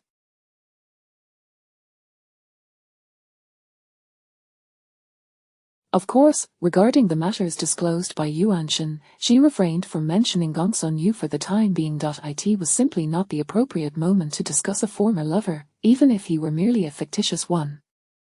She merely recounted that she had once been poisoned and nearly perished. Upon hearing this, Yuan Shen instantly tightened his embrace around his little wife. "You have suffered, my lady." Yuan Shen's voice was soft and deep, imbued with boundless tenderness. His gaze was filled with compassion as he gently caressed Tang Yu's hair. In truth, after Tang Yu had recalled the events that transpired in this body, she felt little sorrow. Perhaps both of their characters had endured the pain of oppression, thus fostering a sense of shared empathy. Fortune and misfortune are intertwined, although the past may not be adorned with what once seemed a regret now felt like the hand of fate. Jade speaks truly, everything is just as it should be. Had I met the past version of myself, perhaps you would have despised me. And I might not have seen the virtues you possess. The arrangement of destiny always unfolds at the right moment. Tang Yu found herself somewhat perplexed by this statement. Would she truly have despised the Yuan? What manner of character did he possess then? Before she could fully ponder this question, the heat of his body enveloped her once more. Yuan Shen had initially intended a gentle kiss, yet perhaps the confessions they had just shared deepened their intimacy. In that instant, Yuan Shen's eyes darkened, filled with desire. A soft sigh escaped his lips. Jiao Jiao, Yuan Shen's voice was husky and seductive, laden with temptation. After uttering these words, he gently sat up, fully cradling his little wife in his arms. His movements were tender yet resolute, imbued with immeasurable affection. This gentle, flowing tenderness, the heat of their skin against one another, ignited a yearning within Tang Yu, compelling her to seek closer proximity, to intertwine themselves inseparably. The previous encounter had already left his little wife fatigued, and Yuan Shen, though yearning to withdraw after their soft kisses, found himself reluctant to part. Tang Yu, however, could not bear the thought of him leaving. She was so distressed she could have cried, fervently longing for his presence. Her murmured words were imbued with softness and intimacy. "Husband, do not go." In that moment, Yuan Shen's heart was thrown into disarray, as if it had erupted.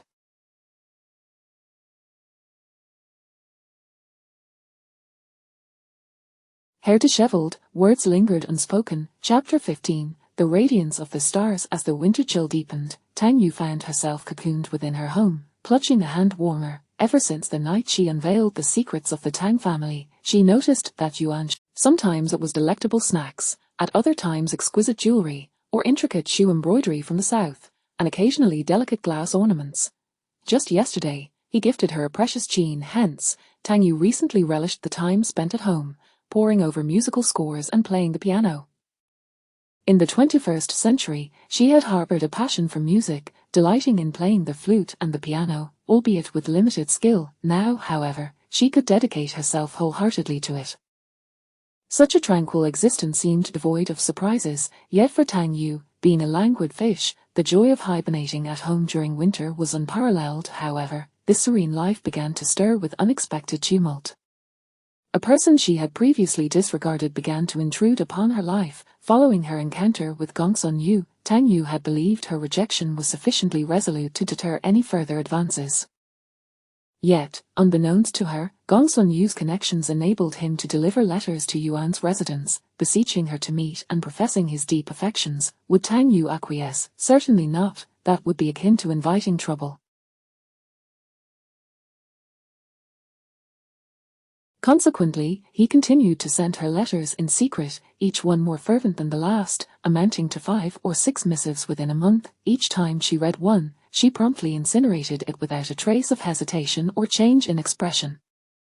Nevertheless, this persistence vexed her. Something felt amiss. The Yuan household was not a sieve, and the prolonged delivery of these letters without detection was suspicious. Tang Yu harbored a nagging suspicion that Gongsun Yu's intentions were rather, it seemed he was deliberately attempting to entice her, and his current actions were perhaps aimed at securing some emotional leverage. Did he truly wish to offend the Jiudong Yuan clan and court destruction?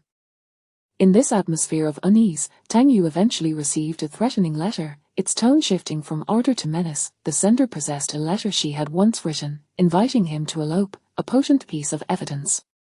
Gongsun Yu now wielded this letter to coerce her into a meeting. Seer Qi, is there any substance that can render someone foolish? Tang Yu had long since taken lives in the apocalyptic world. Initially, it had filled her with dread, but she eventually acclimated. She preferred not to dwell on those memories, as they always cast a shadow over her mood. Yet, Gongsun Yu's actions were utterly unacceptable. It was glaringly evident that his repeated seductions were steeped in ulterior motives. In this era, murder was never a suitable solution, as disposing of a body posed significant challenges. However, rendering oneself, you may purchase them directly, Seer Qi replied. Hearing this, Tang Yu's agitation eased somewhat. She genuinely yearned for a life of tranquility. With someone disrupting her peace, she had no choice but to take action. The following day, Tang Yu ventured out to the address indicated in the threatening letter. Meanwhile, Yuan Shen, having investigated the identity of the culprit based on prior intelligence from the Crown Prince, had set in motion a plan to He dispatched agents to discreetly follow Gongsun Yu, keen to uncover whom he had enlisted to his cause. On that day, Gong Sun Yu departed for a tavern in the morning and soon secretly met with Tang Yu. The two conversed within a private room, their discussions shrouded in secrecy, yet news of their meeting swiftly reached Yuan Shen. He was engulfed in astonishment. How had his beloved wife become entangled with this rebel? This was unacceptable. He must ensure the Crown Prince remained unaware of this affair and devise a means to erase all traces of this day. Chapter 16. The Splendor of the Stars. What do you want me to do? Tang Yu sat in the private room, her mood decidedly bleak. Anyone faced with such threats would surely find it impossible to maintain a pleasant demeanor. Why Yunyang is truly heartless. Gong Sun Yu continued to feign deep emotion, prompting Tang Yu to scoff derisively. Do not engage in such farcical antics. Do you think I remain oblivious to the fact that you were hired to orchestrate this encounter? That insincere affection you once displayed cannot deceive me any longer. Upon hearing these words, the smile on Gong Sun Yu's face vanished, replaced by a newfound seriousness in his gaze. Why Yunyang has indeed grown astute. However, I did not come here merely for that. The sentiments you are reluctant to accept shall not be my focus. What I require from you is quite simple. Assist me with one task, and I shall destroy the letter you penned.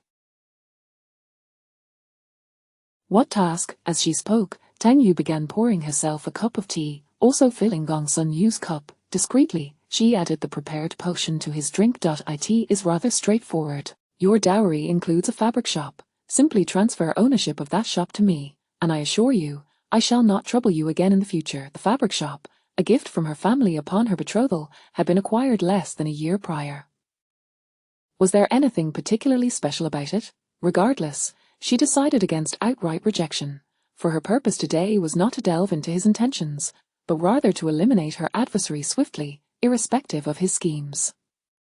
With a smile, Tang Yu offered him a steaming cup of tea, observing as he drank before speaking, "Tomorrow, I shall send my maid to negotiate the transaction with you, transferring the fabric shop into your possession."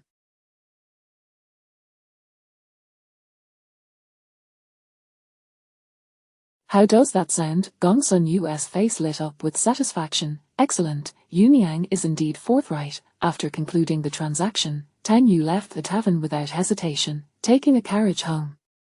No matter what schemes Gong Sun Yu harbored, by the dawn of the next day, he would find himself rendered foolish. Could he still threaten her?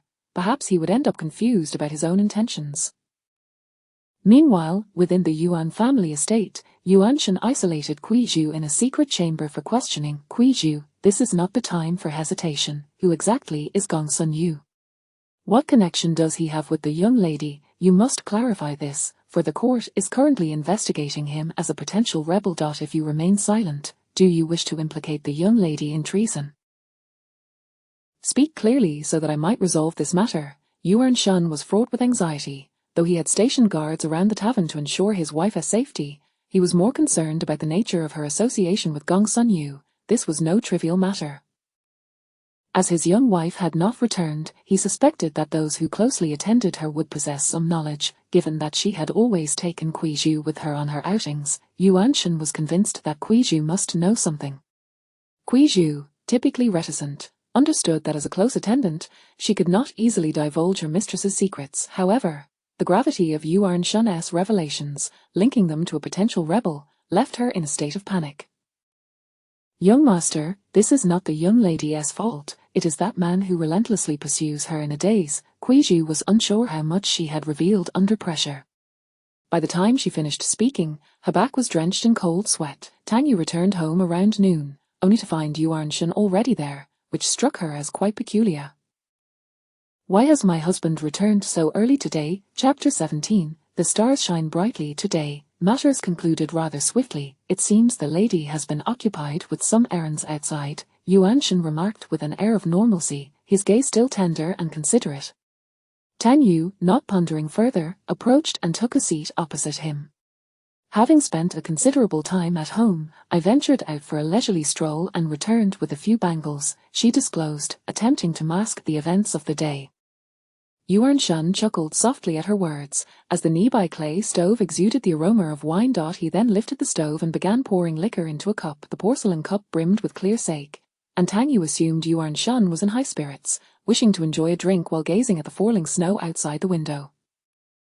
However, after filling his cup, Yuanshan raised it and downed its contents in one swift motion, promptly refilling it and repeating the process. At this moment, Tang Yu discerned the truth.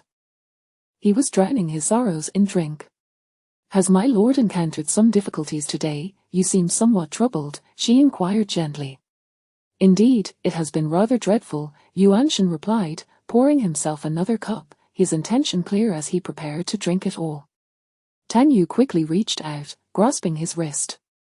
"Such consumption is detrimental to your health. Perhaps you should allow the servants to prepare some food first. Drinking on an empty stomach is unwise. Moreover, if you are feeling down, might I suggest a game of chess together, or perhaps we could examine some musical scores, or you could paint for me." Her voice was soft, laced with concern, yet Yuanshan remained silent, forcefully withdrawing his hand and finishing his drink.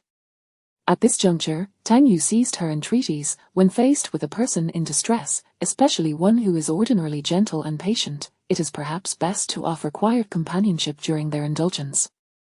Thus, Yuanshan continued to pour cup after cup, oblivious to how much he had consumed. Eventually, his complexion flushed and his gaze began to blur, indicating he was likely intoxicated.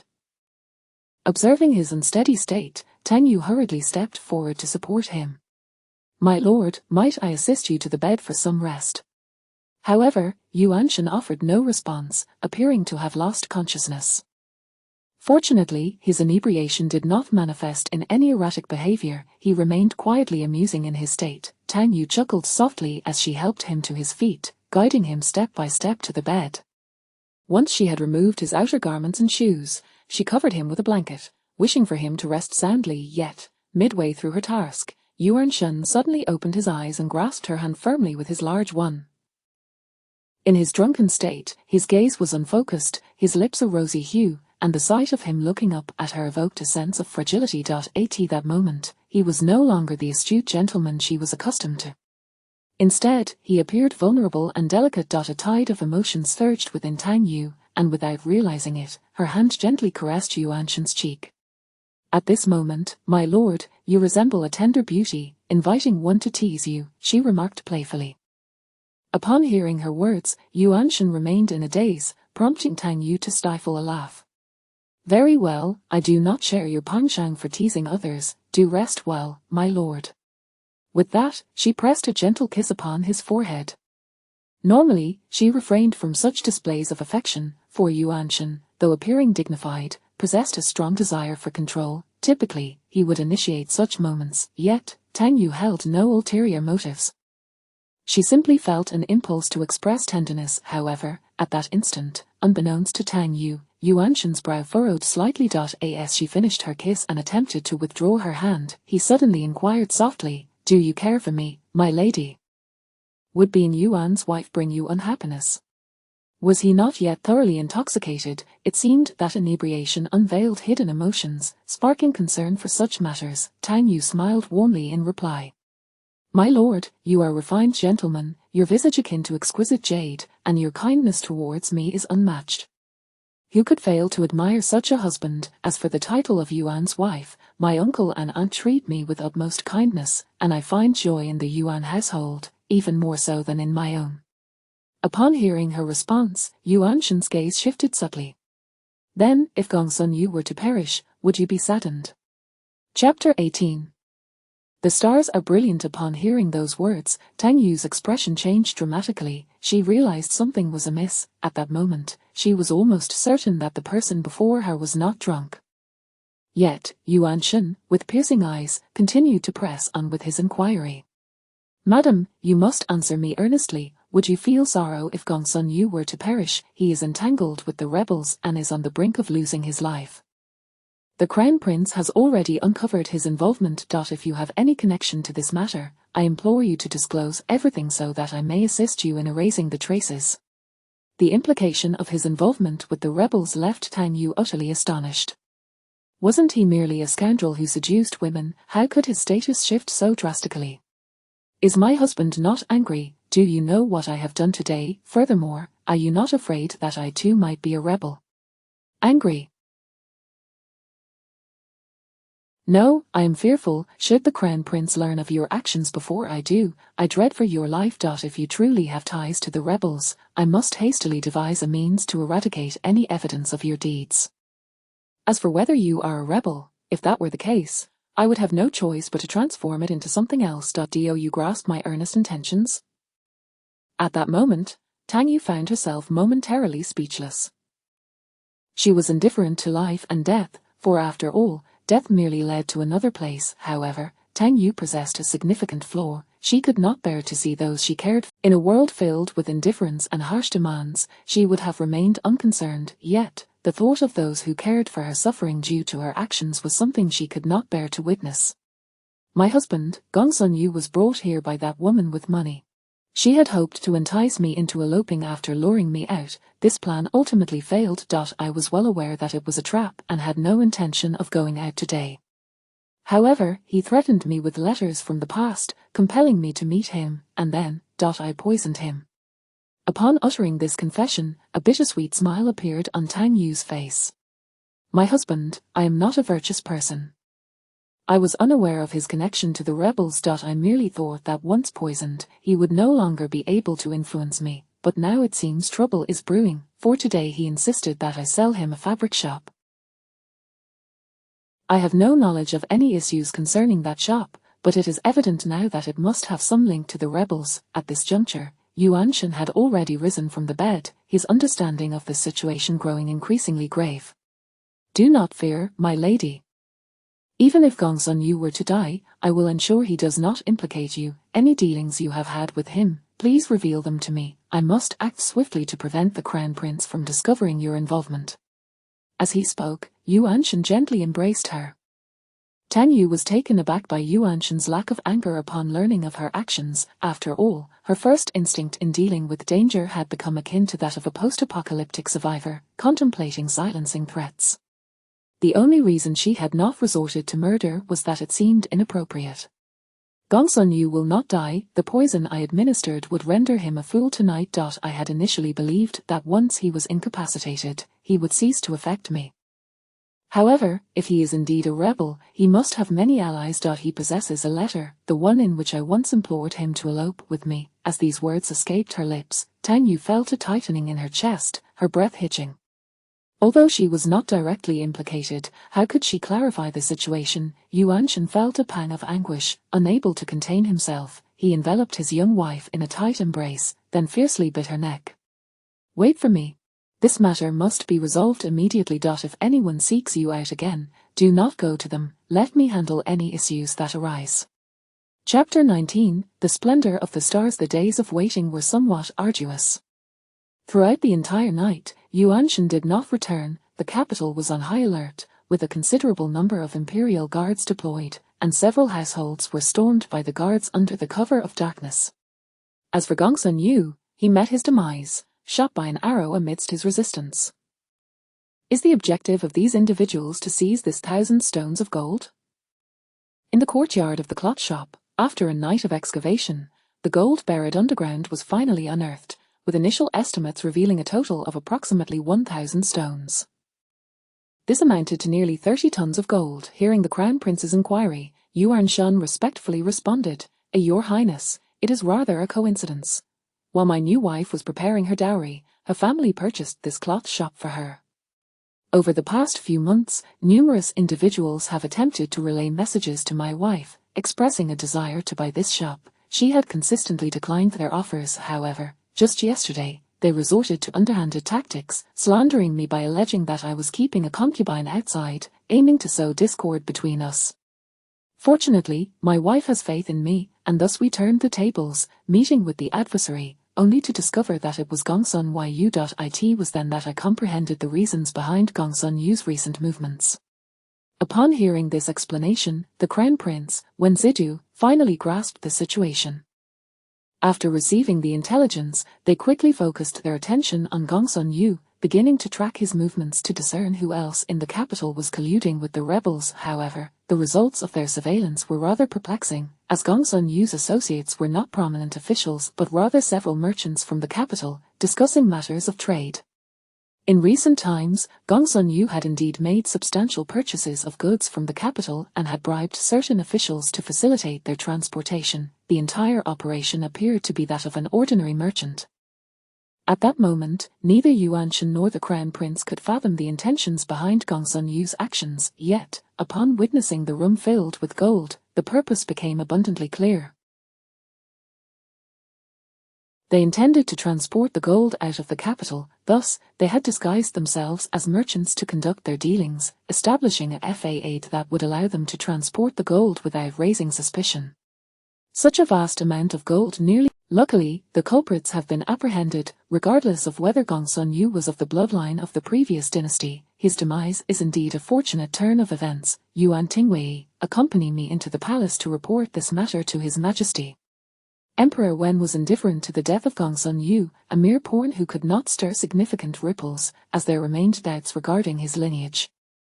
However, with the individual deceased, it was ultimately a positive outcome. Moreover, the influx of such gold into the national treasury would undoubtedly bring joy to any ruler. After all, the dynasty had only been established for a little over 20 years, and no monarch would dislike the sudden acquisition of a considerable fortune, and the emperor was no exception. Consequently, Yuan Shen, who had exerted considerable effort in this case, was rewarded with a plethora of gold, silver, and jewels, although such a trifle paled in comparison. Nonetheless, in the emperor's eyes, he was quite pleased with this rising star in the court, expressing his satisfaction with how the case was handled. Well done, your wife has contributed significantly this time. Remember to invite her to the palace banquet at the year's end. After a night of toil, Emperor Wen waved his hand, granting his minister a reprieve, allowing Yuan Shen to return home for rest.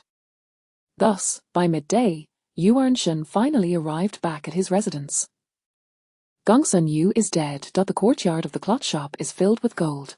Upon his return home, Yuan Shen promptly recounted the events of the previous night, clarifying Gongsun Yu's identity, intentions, and the reasons behind his insistence on purchasing the cloth shop. Of course, throughout this ordeal, Yuan Shen had completely absolved Tang Yu of any involvement. At least from the perspective of the entire process, Tang Yu was entirely an innocent victim. And the letter. Chapter 20. The stars are brilliant. Tang Yu was particularly concerned about this matter, for it held the potential to significantly impact her life. Yuan Shen gazed at his petite wife with an inquisitive expression, seemingly devoid of any sorrow, appearing entirely indifferent to Gongsun Yu. It has already been burned. Upon hearing this response, Tang Yu initially felt a sense of relief, but Yuan Shen continued to speak. I opened the letter and found the handwriting to be quite dissimilar from that of my wife. Was it truly penned by you? His words momentarily startled Tang Yu. Having inherited the memories of this body, her script was merely a mimicry of the original owner, considering she had rarely practiced calligraphy before. How could Yuan Shen perceive such a discrepancy? Was it that conspicuous? Does my lady wish to refrain from answering, or is there a little secret you prefer not to disclose to Shan Jian? Tang Yu lifted her gaze, feeling the weight of the man's. His fox-like eyes were now fixed upon her intently. At this moment, Tang Yu could not discern whether he was angry or what thoughts occupied his mind. Everyone harbors secrets that cannot be divulged to others. Must my husband know? Instead of responding directly, she chose to utter this retort. Yuan Shen fell silent, his eyes still locked onto her. Then will you leave the Yuan family? This question left Tang Yu momentarily. Are you attempting to defame me? I am unaware of your secrets. I merely feel you seem unburdened. Though I am your husband, you appear not to care for me. Should you suddenly vanish one day, I would not be surprised, for it seems a thing you might do. At this, Tang Yu awkwardly chuckled. Sometimes, being too clever could be detrimental. She had previously entertained thoughts that if her newlywed husband were exceedingly unattractive or prone to domestic violence, she would undoubtedly leave, even if life outside would be fraught with difficulties. However, after experiencing married life, Tang Yu found herself quite content. Family matters were minimal. Yuan Shen handled most issues himself, and there were no bothersome concubines. Her mother-in-law imposed no demands upon her.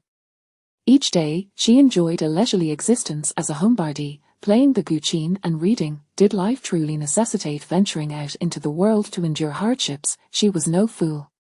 I merely fear that because of Gongsun Yu, my husband may grow weary of me. If you are unconcerned about this matter, why would I leave? It is not that I am entirely indifferent, no man can claim such. My lady should be soothing me at this moment. Tang Yu stared at him in astonishment. What do you wish for me to do? As soon as she spoke, Yuan Shen's gaze revealed an intimate glimmer. I had thought such matters did not require instruction from my lady.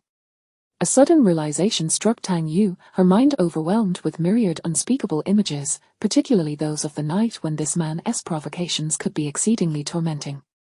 However, if employing the ways of intimacy could placate her husband, she would not be opposed. Taking a deep breath, Tang Yu extended her arms and embraced him. Under Yuan Shen's amused gaze, she leaned in and bestowed a gentle kiss upon him.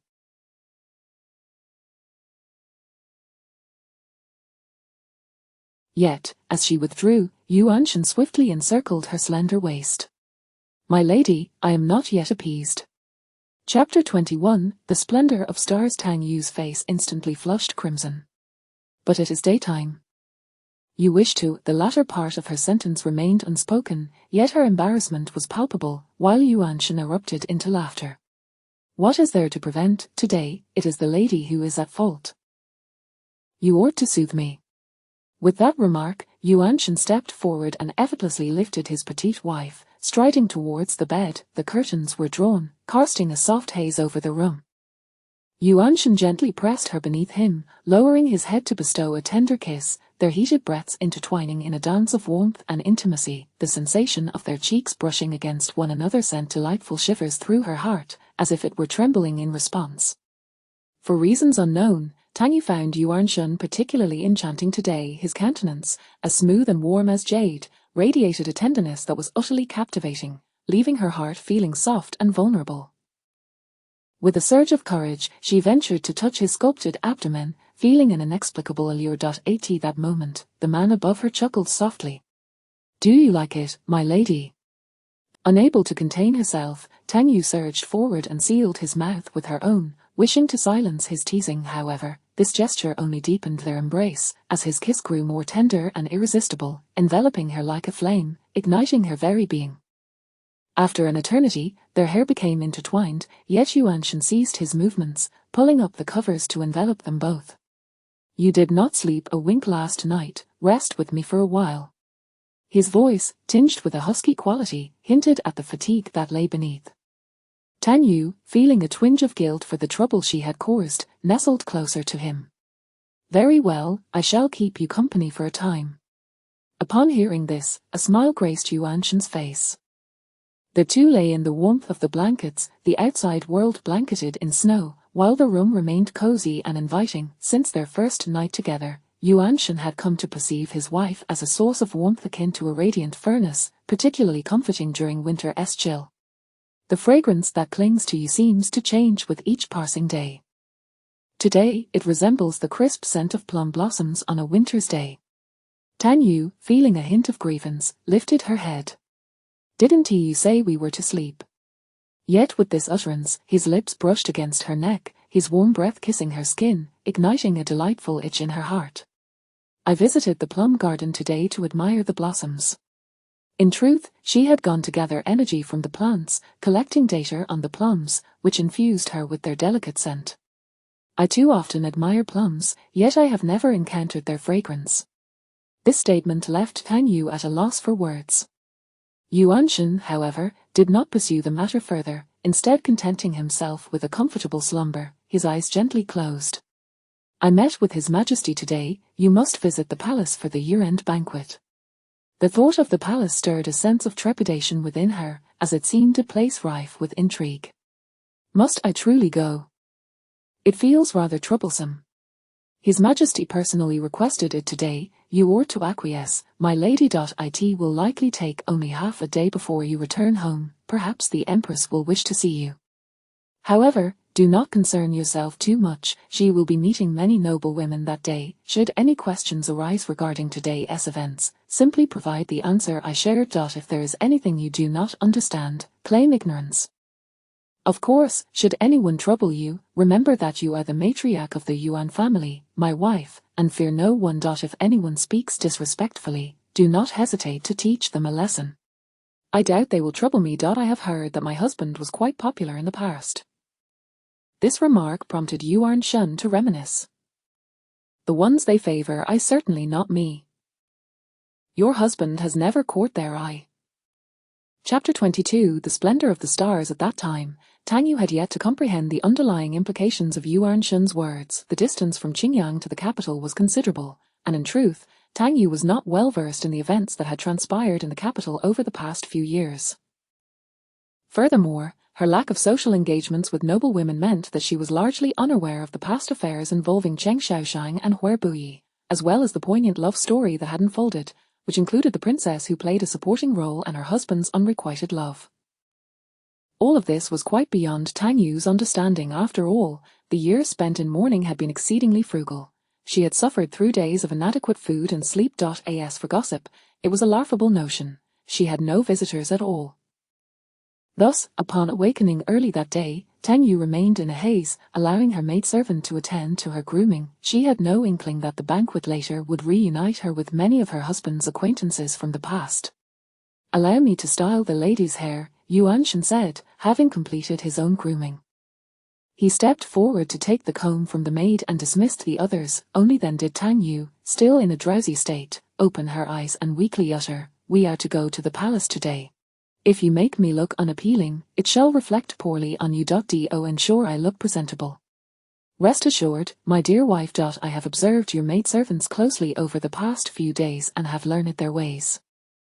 However, you appear utterly fatigued. Perhaps you should close your eyes and rest a little longer," he replied. Tang Yu felt no embarrassment. Had it not been for Yuan Shen's late-night antics, she would not have been so weary today, so she placed the blame squarely on him. His hands moved gently through her hair, and as she yawned, she felt herself drifting towards slumber. When Tang Yu finally reopened her eyes, she discovered a brand new hairpin adorning her hair, exquisite and beautiful, resembling a butterfly poised to take flight. "Did you purchase me a new hairpin, my husband?" she inquired. Yuan Shen leaned down, his breath warm against her fair neck. "Do you like it?" It's acceptable," she replied, eliciting a chuckle from Yuan Shen. "Since you are pleased, then sleep for a while longer. I shall carry you to the carriage, and you may rest on the way." The thought of going to the palace drained Tang Yu of any enthusiasm, compounded by her persistent drowsiness. She reached out and embraced him, allowing Yuan Shen to lift her into the carriage. Outside, the snow continued to blanket the ground, but within the carriage, it was delightfully warm as Tang Yu nestled against her husband's chest. "My lady, please do not fall asleep just yet. There is something I fear may lead to a misunderstanding, and I wish to address it beforehand." Tang Yu opened her eyes, slightly annoyed. "Speak quickly. General Huar and his wife will also be attending the palace banquet today. If you happen to hear any indiscreet chatter, do not take it to heart. Ever since our marriage, my sole desire has been to grow old with you, surrounded by our descendants." His words prompted Tang Yu to recall a piece of gossip once shared by Wan, "The very woman who abandoned you after breaking off the engagement?" Upon hearing this, Yuan Shen's expression darkened. There is no need to dwell on in youthful infatuation. All one knows is to engage in behaviors that provoke the ire of the beloved, without understanding what it means to love or to respect. I was quite foolish in my youth, and fortunately, you did not encounter me then. Otherwise, you might have loathed me. As for Lady Hua, I have long since let go of past grievances. All I wish for now is to look forward and cherish a lifetime of love with you. However, it is true that in my youth, I may have offended a few people, and the same goes for General Hua and his wife. I am merely concerned that someone might whisper baseless rumors in your ear, leading to misunderstandings. I implore you to disregard such trivialities." His careful tone made Tang Yu unable to suppress a smile, though she was unaware of the specifics of the past. Who among us is without a history? In the 21st century, she had experienced her first love and crushes, and during her star-chasing phase, her affections shifted monthly. As for the post-apocalyptic times, those were memories she preferred to forget, yet she had indeed known a few men, none of whom had captured her heart.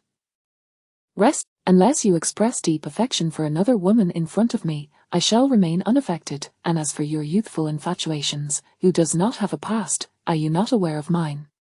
This was intended as jest, yet I am not bothered by your past, do you intend to dwell on mine? Tang Yu queried. Yuan-shen remained silent, instead leaning down to kiss her softly, tenderly, before gently nibbling at her.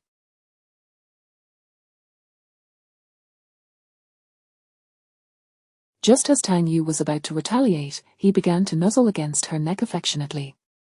If my lady wishes to avoid the truth, I shall not press further, he remarked, causing Tang Yu to feel a twinge of guilt. Your words are perplexing, she replied. Yuan-shen merely chuckled, wrapping his arms around her and whispering teasingly in her flushed ear, you are but a little deceiver, yet I accept it, close your eyes and rest, we have quite a long journey to the palace ahead. Uncertain of what Yuan-shen had surmised, Tang Yu dared not pursue the conversation further. Meanwhile, as she drifted off, Yuan-shen silently concluded that she was not only a little deceiver but also a timid soul. Chapter 23, The Splendor of Stars. The imperial banquet was, in truth, rather tedious. Upon entering the palace, the two were separated. Tang Yu had to accompany other noblewomen to pay their respects to the empress. This marked Tang Yu's first attendance at such a grand occasion since her marriage, and most of the attendees did not recognize her, save for a few relatives from the Yuan family who could exchange a few words with her. However, those privileged enough to attend the audience with the empress were still a select few, leaving the majority unaware of her presence. Where is the wife of Yuan Tingwei? For reasons unknown, the Empress Yu suddenly called out to her. Tang Yu could only hasten to the center of the grand hall to bow before the Empress. This humble servant pays her respects to the Empress, wishing her eternal happiness. At that moment, all eyes in the hall turned to Tang Yu. When she raised her face, the entire hall fell into a hushed silence. The delicate pink gown accentuated her beauty, and her features were so captivating that a mere glance left one breathless. After a considerable pause, the Empress Yu finally spoke with a smile. What a truly striking beauty, Yuan Tingwei is indeed fortunate. Your Majesty is too kind, Tang Yu replied, feeling somewhat bashful and ill at ease in such a royal setting. The Empress, perceiving her discomfort, waved her hand with a smile. Upon seeing you today, I felt a sense of destiny. Come closer. I have something to bestow upon. The Empress, being the Empress, had to attend to other noblewomen, so Tang Yu returned to her place to rest. Once the gathering of ladies concluded, everyone departed the Empress's palace to proceed to the next segment of the banquet. Meanwhile, within the Empress's palace, the second princess inquired with a smile, Mother seems quite fond of Lady Yuan. What is not to like about such a stunning beauty? The moment I laid eyes on her, my spirits lifted. How fortunate Yuan Shanjian is, having waited until nearly 30 to marry, he unexpectedly found such great fortune. Alas, your third brother has become an old man. The most beautiful women in the realm have already wed Yuan-shen, leaving him little choice for a noble bride as a royal consort. I fear I shall never witness your third brother marrying. No sooner had she spoken than Crown Prince Wenzidan entered to pay his respects to his mother. Mother, you seem increasingly preoccupied with these superficial matters. No matter how beautiful a woman may be, in the end, she is but a fleeting visage. The Empress Yu scoffed. HMPH, you have yet to encounter a true beauty. Wenzidan, unfazed, dismissed the majority of beauties in the land as nothing more than insipid and foolish. Upon leaving the Empress's palace, he took a detour with his attendants to the garden. Coincidentally, Tang Yu was there, gathering data on the palace's flora. After all, the palace boasted a plethora of rare and exquisite plants, and she sought to collect some energy and data. Given her limited opportunities to venture outside, Tang Yu always seized the chance to conduct research on the surrounding flora whenever possible. Who lingers here? Noticing her attire did not resemble that of an ordinary palace maid, Wenzidan inquired coldly. Tang Yu felt a bit awkward, as she indeed had a maid by her side. However, the maid had just claimed to have an upset stomach and needed to step away, leaving Tang Yu to remain.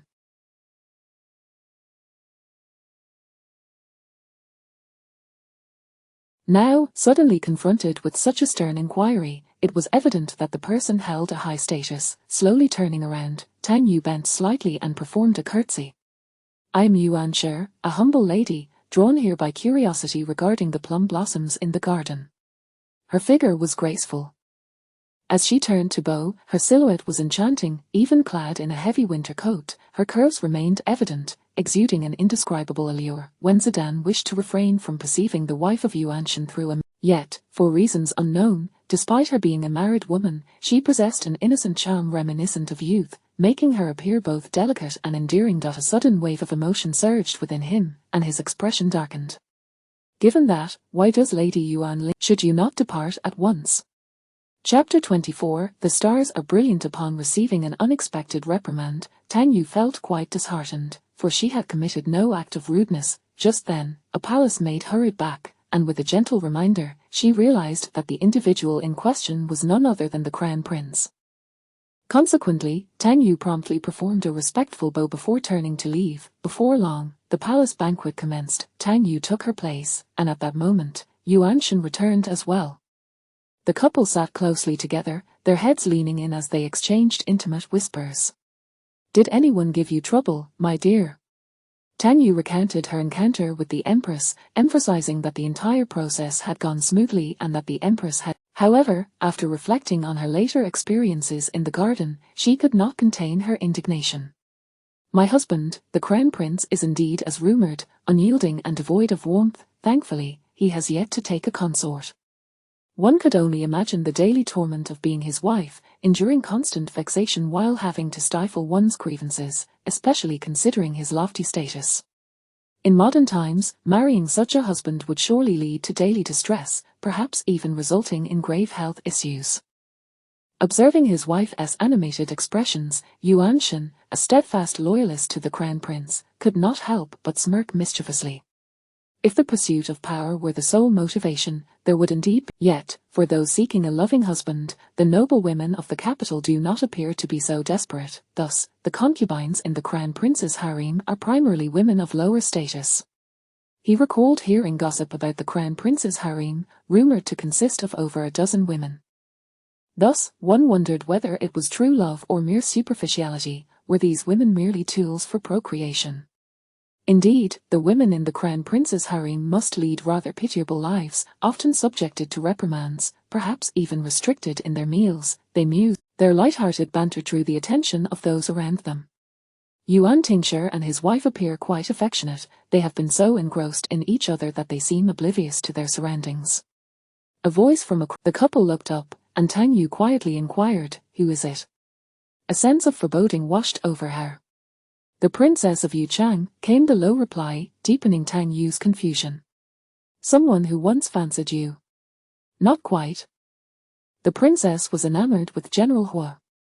Once the exchange of information was complete, Yuan Shen courteously bowed to the Princess of Yuchang. "I beg your pardon, Princess, for since my marriage, I have scarcely been able to part from my beloved wife.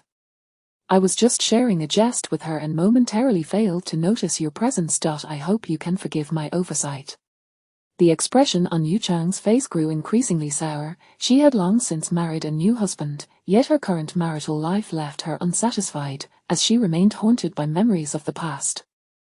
At that moment, a commotion arose from the crowd as Huabudi arrived with his wife, Zheng Xiaoshang. This renowned couple in the capital continued to capture the public's fascination, particularly after their engagement and subsequent withdrawal from it, which involved several prominent figures in the capital. As Yuan Shen and Yu Chang were both present, the crowd's gossip turned towards them. "It seems your affairs have garnered considerable attention. Many eyes are upon you." Though this was merely an innocuous remark, the next instant, Yuan Shen felt a sharp pinch at his waist from his wife, contorting his expression in surprise. Indeed, his wife do not take their words to heart. In truth, Tang Yu did not care excessively, yet she felt a twinge of discomfort, perhaps due to the evident intentions of others to provoke her further. Just then, another woman chimed in. "Look, Hua's wife and Yuan's wife are wearing matching colors." Alas, Hua's wife clearly enjoys great favor, while Yuan's wife is unfortunate to be wed to a man with another in his heart. Chapter 25. The splendor of the stars. If one were to inquire about Tang Yu's current state of mind, a single phrase would suffice: rendered speechless. Does she truly appear to be a tragic supporting character? Spare her the theatrics. Or is she merely playing the role of a pitiful soul, unloved and forsaken?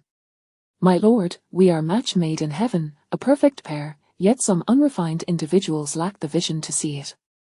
Alas, the esteemed physicians of the capital are powerless to cure their blindness, resulting in an abundance of sightless souls in this world. Upon uttering these words, laughter erupted from the crowd, while the woman who had just spoken turned a shade of green then pale. Madam Yuan, it would be wise not to be overly arrogant. Your beauty does not guarantee your husband's affection. As these frustrated words escaped her lips, Yuan Shan immediately wrapped his arm around his petite wife's waist and spoke up. Merely a buffoon, my lady, do not waste your— It is an eyesore. Indeed, it is true that the ugly often create mischief. It is precisely because of their own unrequited love that they presume others must also endure suffering. Before the gathered assembly, the couple exchanged sweet nothings. Not far away, Chen Xiaoshang observed the spectacle with amusement. This couple truly complements each other, their methods of insult are delightfully diverse. It is no wonder they have become one family. Webuyi chuckled softly. Those who are not of the same kin do not share the same door. As it was a royal banquet, no one dared to disrupt the festivities with discord. Thus, the latter half of the event was spent in well-wishes to the emperor. Throughout this process, Tang Yu witnessed just how much the emperor favored the Hu couple. You had the audacity to vie for the emperor's adopted son's wife. You are quite bold. As the banquet concluded and they stepped out of the palace gates, Tang Yu couldn't help but chuckle softly in Yuan Shan's ear. Yuan Shan, finding himself at a loss for words, reflected on how everyone has their youthful indiscretions. Moreover, he had genuinely held affection in those days, yet, he feared discussing such matters might provoke his little wife's ire. My lady, this is all in the past. Now General Hu and his wife share a loving bond, and you and I have united as husband and wife. It is evident that my prior failures were merely due to the wrong circumstances. All my setbacks were but a prelude to your arrival. At this declaration, Chen Xiaoshang and Webuyi, who had just approached, halted in their tracks.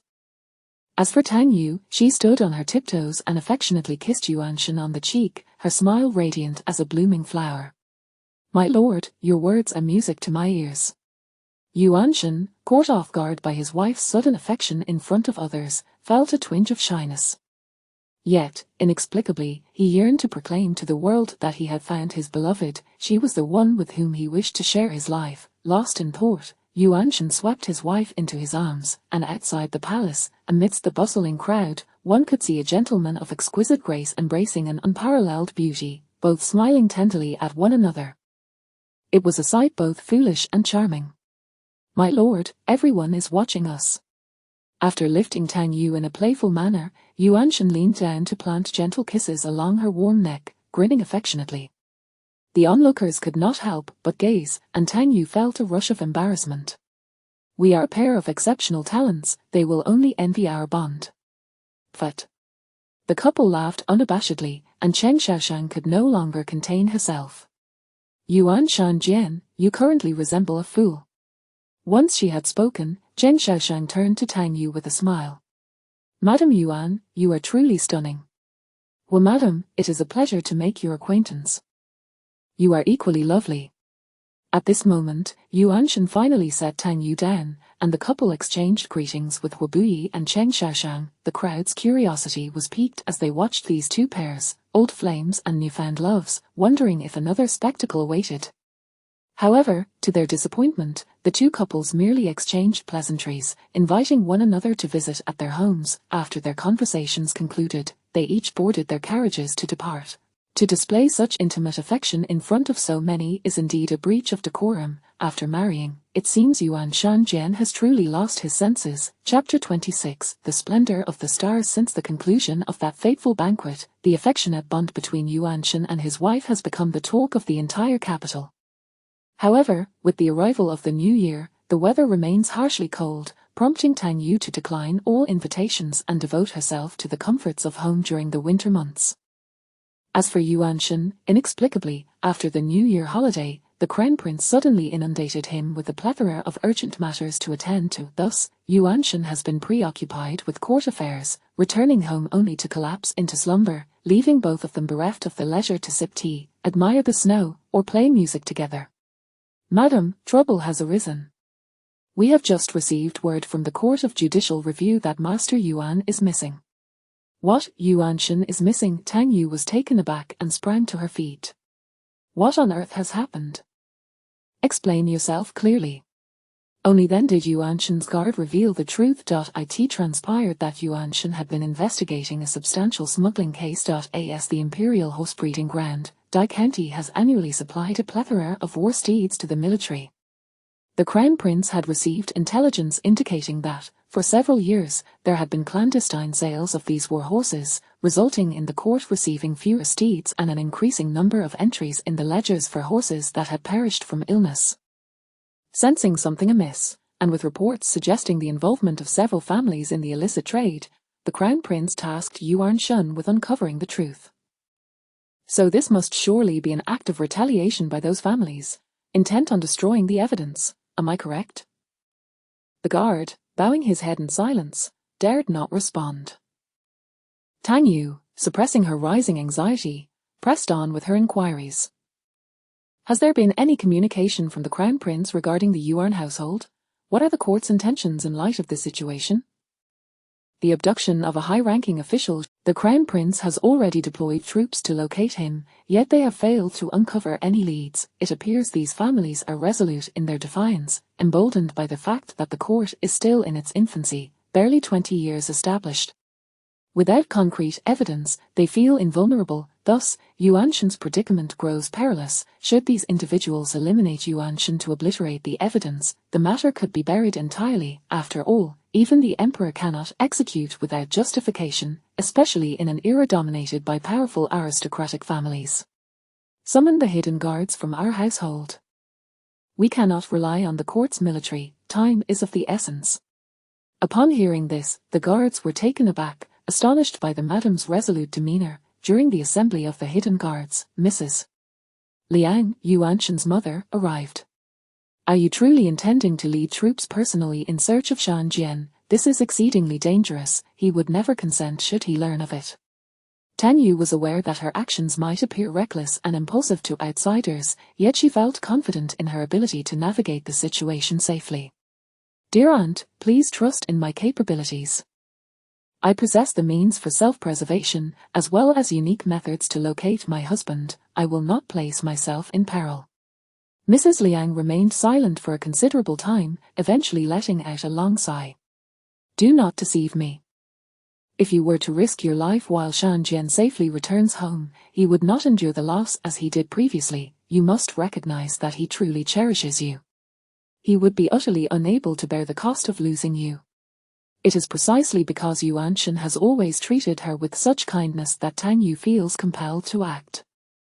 Given her abilities, she has a responsibility to seek him out. Should she fail to intervene and Yuanshan sustain injury or worse, it would haunt her for the rest of her days. Aunt, I assure you, not only will I remain unharmed, but Shan Jian will also be safe. Chapter 27, The Stars Shine Brightly. Tang Yu was assured of her own safety due to her ability to communicate with plants. Although she seldom employed her unique powers, dedicating her days solely to the system by collecting botanical information, her experiences during the tumultuous years of the apocalypse had rendered her exceptionally skilled in the use of her abilities. She simply preferred not to wield them. After all, she had no affinity for a life steeped in violence and bloodshed. Thus, Tang Yu directly initiated communication with the flora in her courtyard. All of these plants recognized Yuanshan, and through them, she facilitated a dialogue with the vegetation outside, harnessing their familial communication to locate him with remarkable speed. By that very night, the plants had pinpointed Yuanshan's whereabouts. He was ensconced in a mountain stronghold just outside of Kyoto. As dawn broke the next day, Tang Yu set forth with the hidden guards of the Yuan family. Shortly after they departed, Prince Wenceduan received word that Yuanshan's wife had taken it upon herself to embark on a search for him. This revelation ignited a furious blaze within him.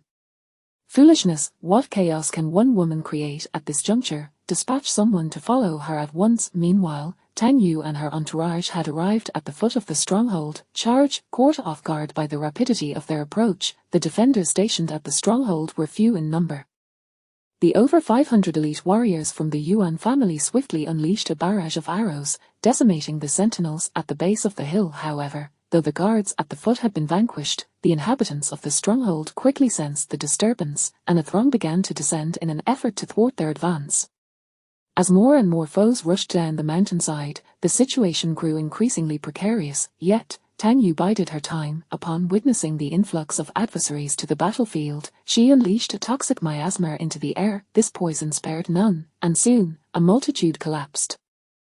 Tang Yu managed to employ her healing arts to tend to the hundreds of her own men, allowing them to ascend to the stronghold without further hindrance. The defenders inside were now scant in number, for the majority had rushed down to confront the Yuan family. Consequently, only a handful remained to guard the stronghold. "Stand down. Do you dare to believe I won't kill him?" Realizing that their strength was utterly insufficient to resist, the sentry in charge seized a blade and pressed it against Yuan Shen's throat, threatening Tang Yu to abandon her pursuit. At that moment, Yuan Shen was battered and blooded, prompting Tang Yu's expression to darken. Clearly, the assailants were employing cruel tactics to extract evidence from him. These wretches deserved their fate. "Surrender him to me, and I might allow you to leave unscathed. If you persist in remaining here, we shall all perish together." Tang Yu's voice was icy, imbued with a palpable aura of menace. This was the first instance Yuan Shen had glimpsed anything beyond tenderness in his young wife's demeanor. He had long perceived her character as contradictory, yet only now did he catch a glimpse of the underlying truth. However, his heart was primarily consumed with urgency. Why was his wife here, and how perilous was her situation? "Ridiculous. If I release Yuan Shen, do you truly believe you will be spared? Clear the path now, or I shall slay him." The intent of the adversary was unmistakable. They sought to leverage Yuan Shen as a hostage for their own survival. Tang Yu found herself with no alternative but to yield, allowing her men to step aside, acquiescing to their demand to escort Yuan Shen down the mountain. Concurrently, she unleashed another wave of poison into the air. Though this method was indiscriminate, it would at least incapacitate all present. Indeed, within mere moments, the very individual who had been holding Yuan Shen as a hostage collapsed, followed by others who sequentially succumbed. Even Yuan Shen himself succumbed to unconsciousness, collapsing to the ground. Chapter 28. The splendor of stars. When Yuan Shen awoke once more, an unsettling realization struck him. All around him, the others lay sprawled on the ground, leaving him as the sole conscious individual. "Madam," Yuan Shen sought to inquire how Tang Yu had accomplished this feat, yet he hesitated, fearing that such a question might incite his young wife's wariness. "I have poisoned the air. They are not dead, and I can awaken them at once. What should we do now? Are there any lingering dangers here?" Having been rendered unconscious and confined in this place, Yuan Shen was oblivious to the number of people present, making his response to this predicament a matter of paramount importance. "Is it a particularly unique method of poisoning?" Tang Yu nodded, and immediately Yuan Shen's expression darkened with an ominous intent. "Madam, I am aware that you harbor secrets, and should this group be taken away for interrogation, those secrets will inevitably be uncovered. Moreover, your visit to me today has surely attracted attention within the capital. Quickly rouse the dark guards. We cannot allow a single soul from this group to remain alive, lest your secrets be divulged." Yuan Shen's voice was resolute, and Tang Yu herself had not contemplated the gravity of the situation. However, the act of releasing toxins into the air to incapacitate everyone was indeed a precarious matter. After all, she could not simply produce the poison. What if someone were to recognize its value and demand she reveal it? Consequently, Tang Yu hastily employed her healing abilities to awaken the dark guards, only to be met with Yuan Shen's fierce demeanor. "Remember, not a single survivor must be left." Once Tang Yu had assisted Yuan Shen to the foot of the mountain, she revived the others, and the band of brigands at the base met their demise. Before long, the crown prince, accompanied by 1,000 soldiers, arrived on the scene, visibly astonished by the spectacle before him. He had not anticipated that Yuan Shen would have already been rescued, nor that the bandits had been vanquished. Was the Yuan family's dark guard truly this formidable? "It appears that Yuan Tingtai is safe now." Yuan Shen promptly bowed in gratitude. "Thank you, Your Highness, for your timely rescue." Wen Zedwan, observing Tang Yu supporting Yuan Shen, let out a derisive laugh. Today, I was unable to effect a successful rescue. Rather, it was Madame Yuan who stealthily ventured out early this morning, nearly precipitating a disaster. Thankfully, the individual has now been saved. Yuan Tingtai must henceforth diligently instruct his wife, ensuring she does not act impulsively. The condescending tone of his words irked Tang Yu, and she lifted her head, poised to retort. However, at that very moment, the unmistakable sound of arrows slicing through the air filled the atmosphere. Without a moment's hesitation, Tang Yu swiftly turned and forcefully pushed Yuan Shen to the ground. Panic erupted among the onlookers. Assassin, there is an assassin. A throng of people hurriedly encircled the crown prince, yet he unexpectedly rushed forward to assist Tang Yu back to her feet. Quickly summon a healer. Madame Yuan has been struck by an arrow in the back. Yuan Shen, weakened from his injuries, had believed he had evaded danger when Tang Yu had tackled him. Now, he felt a surge of anxiety. Madam, does it hurt? Is there any discomfort? Having expended considerable energy, Tang Yu, now weakened and bleeding from the arrow wound, managed a faint smile before collapsing. In that fleeting moment, Yuan Shen's heart nearly stopped. He reached out, intending to catch his fallen wife, only to be astonished as the crown prince unexpectedly caught her, his gaze laced with urgency, though in the next instant, the crown prince placed the unconscious Tang Yu into Yuan Shen's arms. It was in that moment that Yuan Shen suddenly grasped the gravity of the situation. Chapter 29, The stars shining brightly. When Tang Yu awoke, she found herself back in the Yuan residence. Due to an injury on her back, she could only lie prostrate on the bed. Thirsty from her slumber, she reached out her hand when suddenly a figure rushed over and lifted her into his embrace. Are you thirsty or feeling unwell? Tang Yu pointed towards a distant teacup. Yuan Shen promptly fetched a glass of water and brought it to her lips. After she quenched her thirst, she finally mustered the energy to attend to other matters. How long have I been unconscious? What time is it now? You have been in a coma for 5 days. My wounds have nearly healed, yet you remained unresponsive. Had the physician not assured me of your safety, I would have sought out a divine healer far and wide. Given your condition, I hesitate to consult too many physicians. Would they not uncover something amiss? Listening to Yuan Shen's cautious tone, Tang Yu understood that certain secrets had been sensed by those around her, and she could no longer conceal them. Are you afraid? Do you believe I should have secrets? Yuan Shen was at a loss for how to respond, merely holding her in his arms with a sense of helplessness. My fear does not lie with you. Rather, I dread the prospect of extraordinary matters being discovered by outsiders when I lack the means to protect you. I fear that if I were to learn your secret, you would have to leave me. Therefore, if there are things you cannot share, you need not do so. I can live my life without ever asking. Upon hearing these words, Tang Yu grasped Yuan Shen's hand, gently caressing his fingers. If it is you, I can certainly share. And if you are afraid, I can leave. Yet what is this secret? Might you take me outside for a stroll, perhaps to our garden? Yuan Shen, somewhat perplexed, draped a thick coat over her shoulders and carried his petite wife into the garden at the back of the Yuan residence. At this point, early spring had arrived, though the air was still chilly. Many flowers and trees had begun to bud, the faint hint of green was visible, and the plants were brimming with energy. Tang Yu extended her hand to touch the flora, and soon she felt a soothing warmth envelop her being. After exchanging a silent communion with the flowers and trees, she signaled Yuan Shen to return indoors. Shan Jian, please help me remove my clothing so you can examine the wound on my back. Then you shall uncover the secret. Yuan Shen's hands trembled slightly as he tightly grasped his wife's hand, asking once more for confirmation. Are you certain that knowing the secret will not harm you? I am certain.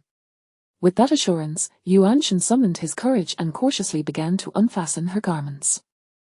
The once arrow-wounded area on her back, which had been a gruesome scar, now bore no trace of injury, revealing instead a flawless, porcelain-like skin. Having suspected his wife possessed extraordinary abilities, Yuan Shen was nonetheless taken aback. Unable to resist, he lowered his head and pressed a gentle kiss where the wound had been, eliciting a playful giggle from Tang Yu. Do not do that, we are conversing now. Do you not wish to hear an explanation? I do not wish to hear it, you have startled me this time. With those words, Yuan Shen deftly turned Tang Yu onto her back and leaned in to plant a kiss on her lips. A flutter of emotion stirred within her heart, and she gradually wrapped her arms around him. In the tranquil room, their gazes intertwined, as if something profound had ignited within their hearts. Unable to contain herself, Tang Yu parted her lips slightly and took a step closer, playfully nibbling at him before tenderly showering kisses upon his cheek. The two of them tumbled onto the bed, laughter echoing as Tang Yu's eyes sparkled with joy, a breathtakingly beautiful sight. Her gaze, often so serene, was now infused with an unmistakable exuberance. Yuan Shen's heart stirred, and he leaned in to kiss her once more. As they lay entwined, Tang Yu finally began to speak. Chapter 30, The Resplendent Stars. Shan Jian, you mentioned that my handwriting differs from before, which is indeed true. I share no connection with Gongsun Yu, yet I retain all my past memories, although I feel they do not belong to me. Can you grasp my meaning? Yuan Shen approached the extraordinary with a respectful distance, both in reverence and trepidation. However, humans are often hypocritical. When such peculiar circumstances befall his wife, Yuan Shen's thoughts narrowed to a singular conclusion. The affairs of this world are orchestrated by the heavenly order. Since fate has chosen this method to bring you to my side, it signifies the commencement of our bond, which I accept with joy. Are you truly not the least bit afraid? What if I were some kind of spirit, here to siphon your vitality? Upon uttering these words, Yuan Shen erupted into hearty laughter, his chest shaking with mirth. My lady, should you be able to absorb my essence, it would only imply mutual benefit in this matter. There exists a Daoist concept known as dual cultivation. Is it truly attainable? Could my lady also possess the ability to cultivate? Even in such a moment, thoughts of dual cultivation lingered in his mind, prompting Tang Yu to bite him playfully. How naive of you. Perhaps it was the unveiling of their true selves that allowed Yuan Shen to perceive his petite wife as vividly real, no longer shrouded in a veil of mist. Although she radiated warmth and affection towards him, there seemed to be a formidable barrier between them, yet today, they appeared to have drawn significantly closer. Does my lady's situation pose any danger? Should anything occur, how might I safeguard you? Are there any taboos? Will we be unable to visit temples or Daoist shrines in the future? Tang Yu had never considered such matters, feeling no adverse effects from these places, while Yuan Shen pondered extensively. There is no impact. I shall age and perish like any other mortal. As for my abilities, they are inscribed within my very soul, an instinctive essence. Just regard me as a flower fairy, I am but a little celestial being. Upon her self-adulatory proclamation, Yuan Shen felt an immediate sense of relief. If my lady is indeed a little fairy, then I have truly struck a fortunate chord in this life. However, even fairies indulge in the simple grains of the earth. My lady does not subsist solely on essence and honey. Noticing the humor in his tone, Tang Yu playfully nudged him. You jest with me. I merely possess a special capability. Even if my wounds heal swiftly today, this corporeal vessel is destined to age, and I desire nothing more than to lead a mundane existence. Yuan Shen was stirred, rolling over to pin his petite wife beneath him, their foreheads touching as they engaged in intimate banter. So, does my lady intend to accompany me for a lifetime? Of course, dear husband, did you not vow to grow old together? However, should you seek another woman in the interim, I assure you I shall vanish without a trace. Yuan Shen chuckled with exasperation. My lady must not wrongfully accuse me. Whether in the past or present, there has never been another woman in my household. My body and heart are solely yours. But you once had feelings for Chen Xiaoshang, did you not? This left Yuan Shen momentarily speechless, for one cannot deny the past. He respected his former self while cherishing the future he envisioned. At a loss for words, he inched closer to her ear, whispering teasingly and planting playful kisses. Tang Yu felt a delightful itch in her heart, yearning to reciprocate his affection, yet he continuously retreated. This tantalizing sensation made her believe he was intentionally provoking her, prompting her to exclaim in annoyance, Yuan Shan Jian, are you deliberately trying to tease me today? I merely recalled a question. How long did you live before? Did you ever harbor affections for someone? Am I your first? The weight of his inquiry rendered Tang Yu speechless. How could she provide an answer to such a loaded question? It was utterly impossible. Yuan-shen, astutely perceptive, deduced from her silence that she had indeed cherished someone in her past, igniting a wave of jealousy within him. Jiao Jiao, come here.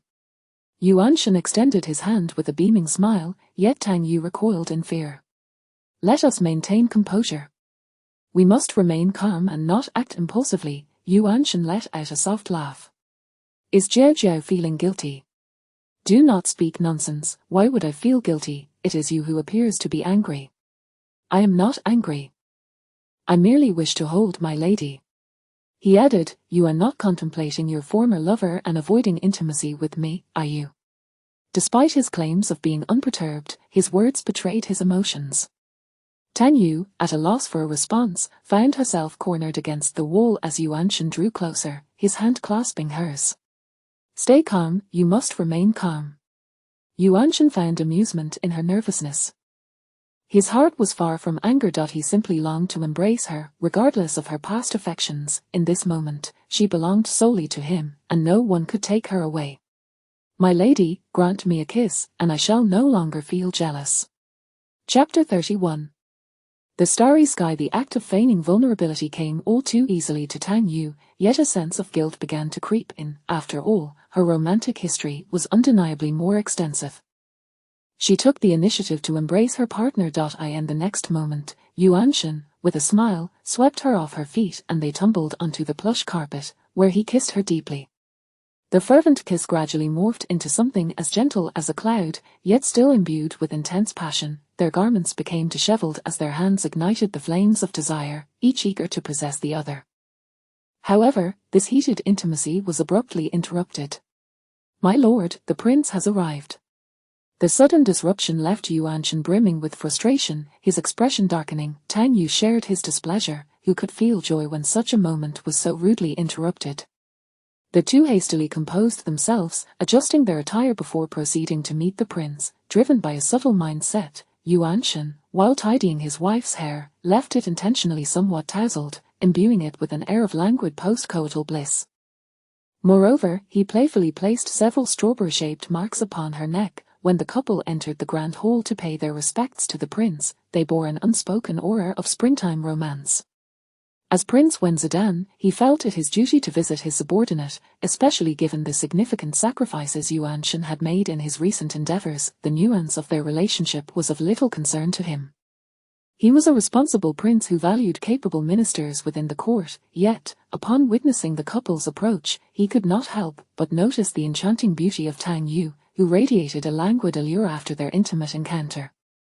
The visible marks on her neck further darkened Wenzedan's countenance. It appears that Madame Yuan has made a swift recovery and is looking quite well, he announced. Thank you for your concern, Your Highness.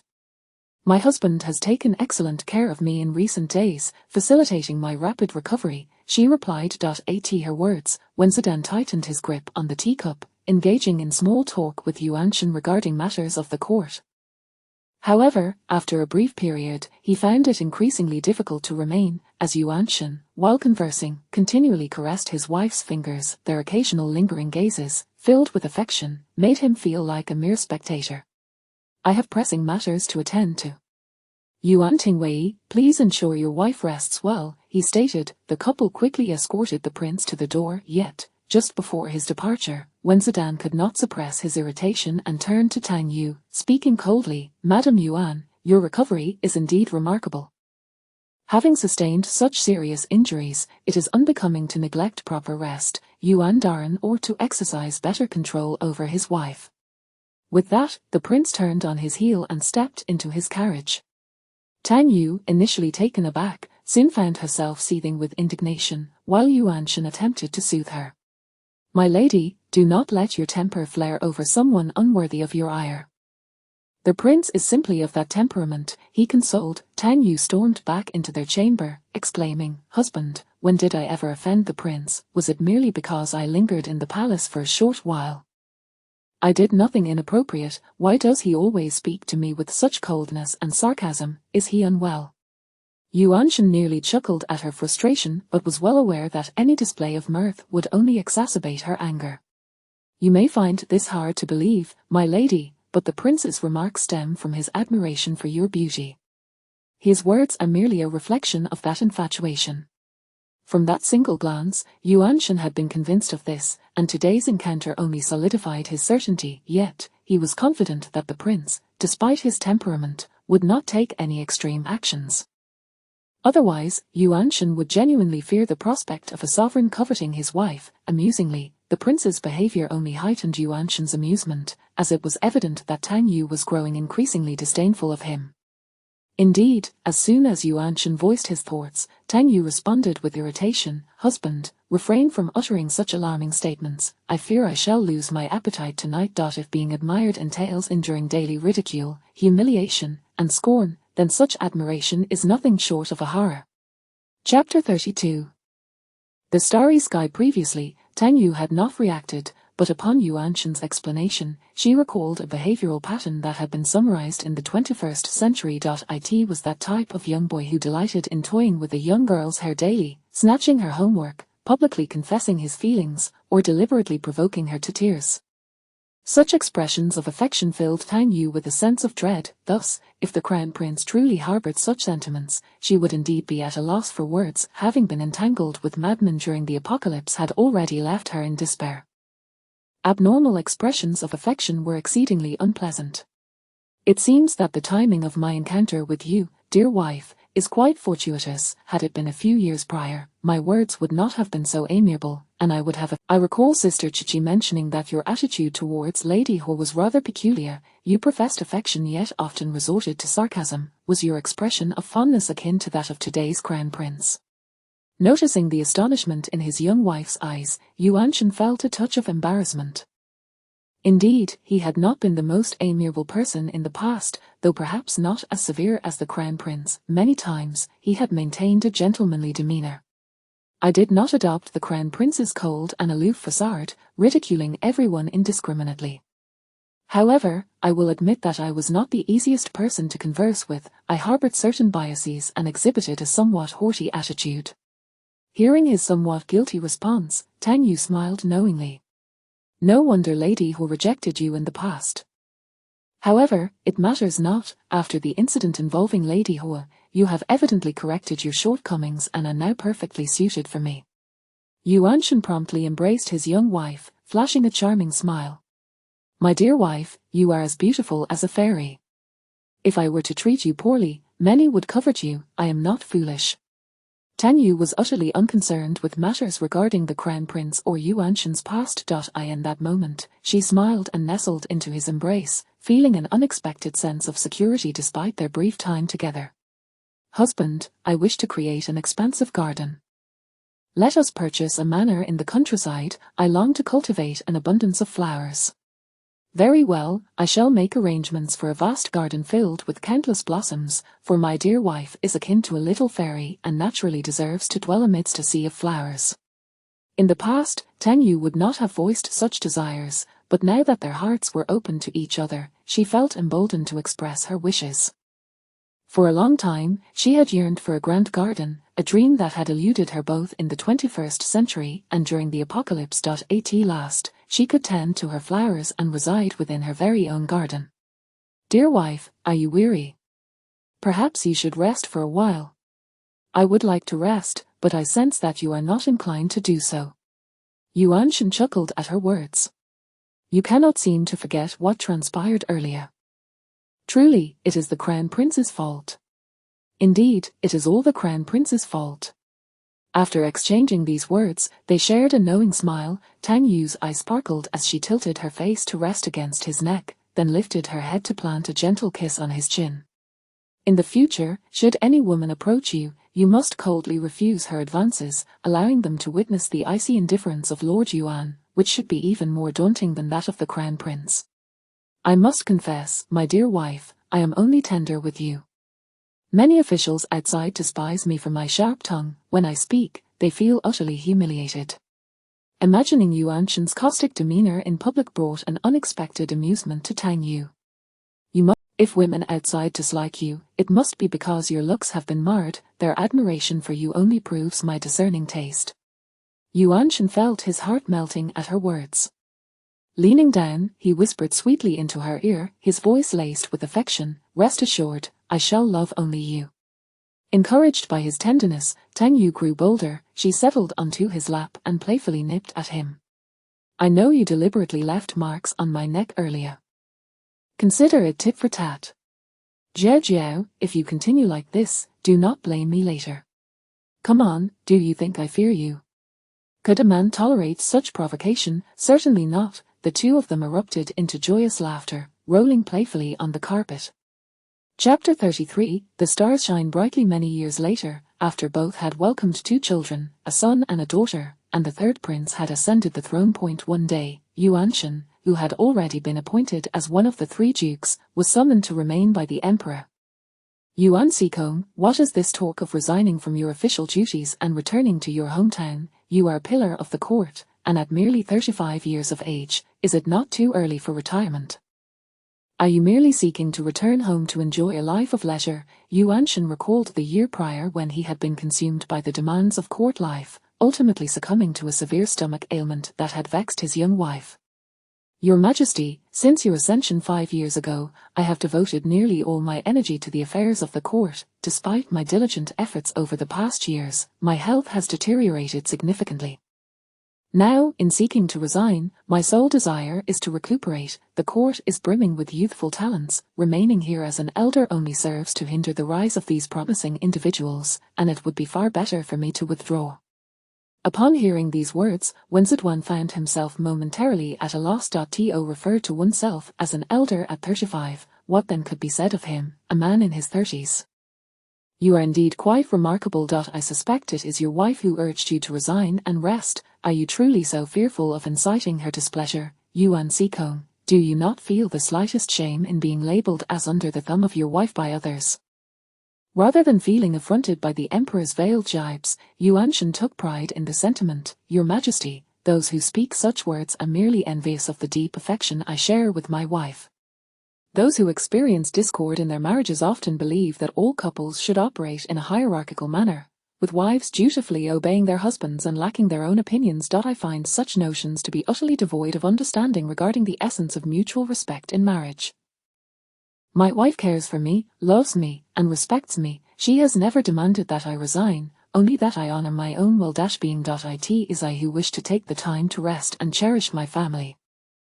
This display of affection left Wen Zedwan not only speechless but also feeling somewhat mocked. He believed that women ought to be demure, virtuous, and compliant, adhering to societal norms, and Yuanshan's words seemed to directly challenge him. "I recall that Yuan Xikong once held a fondness for Lady Hor, who would have thought that he now shares such profound love with his current wife. The speed at which Yuan Xikong has changed his affections is quite remarkable. Should he encounter another beauty in the future, I fear his wife may well experience the bitterness of a husband as fickleness. It must be said that Wen Zedwan's words, provoked by irritation, were uncharacteristically indiscreet. Yuanshan, upon hearing this, felt a wave of discomfort wash over him. He was well aware that during court banquets, the emperor's gaze often lingered upon his wife, and he had grown weary of it. The desire to deny others what one cannot have is a lamentable trait. Your Majesty, why not take a lifetime to observe whether I will indeed grow old with my wife, cherishing her throughout our lives? Wen Zedwan, upon seeing the confidence in Yuanshan's eyes, suddenly found himself amused by the absurdity of the situation. He waved his hand dismissively. Very well, I grant your resignation. Be gone, and do not let me see your face again.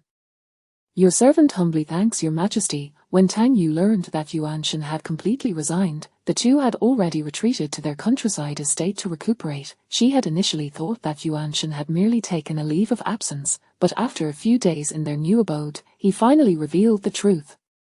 Dearest, is it not a bit premature to retire at such a young age? Yuanshan had long aspired to ascend to the rank of a duke, to support his family. Now that he had achieved this, his ambitions had shifted. I do not wish to look back in my old age and regret not having spent more time with my family and with you during my youth. While we are still young, let us venture forth and explore. I know you have longed to travel, yet have remained at home due to your sense of duty. I too yearn to journey with you and experience the wonders of the world.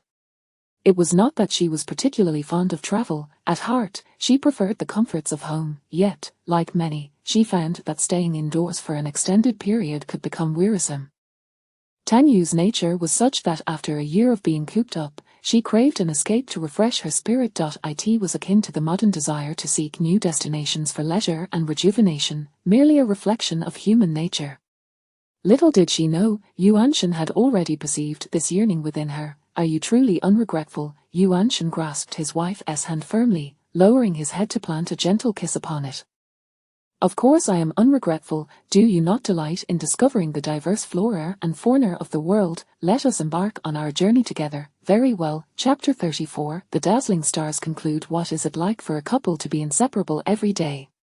In the past, Tangyu could not comprehend this, for Yuanshan, a prominent minister in the court, only had a modicum of leisure during his days off, with the rest consumed by governmental duties.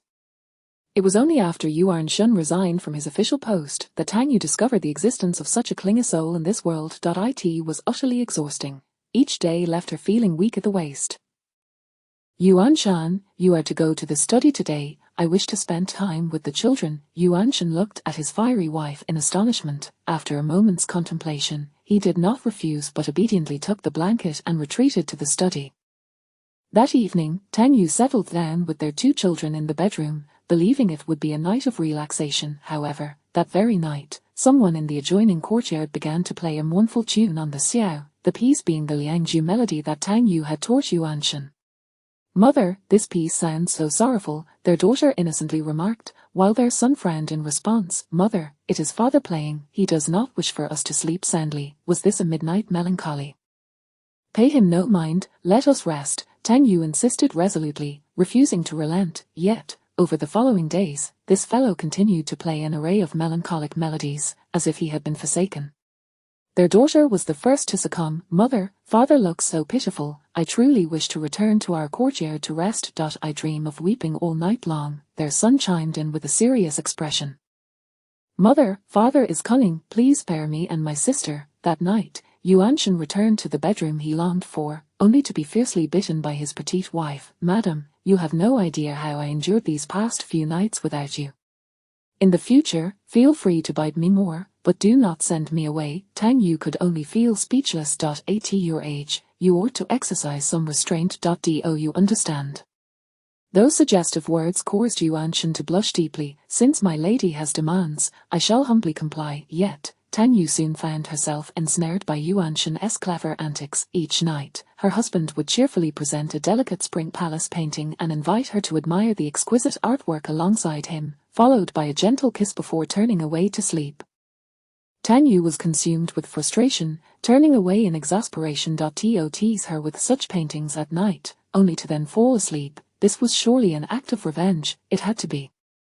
In the ensuing days, Yuanshan persistently brought forth various illustrations to accompany her, provoking Tangyu's innate curiosity. She found the imagination of ancient peoples fascinating. Each viewing stirred her heart, only to find the man beside her turning his gaze away to close his eyes in slumber.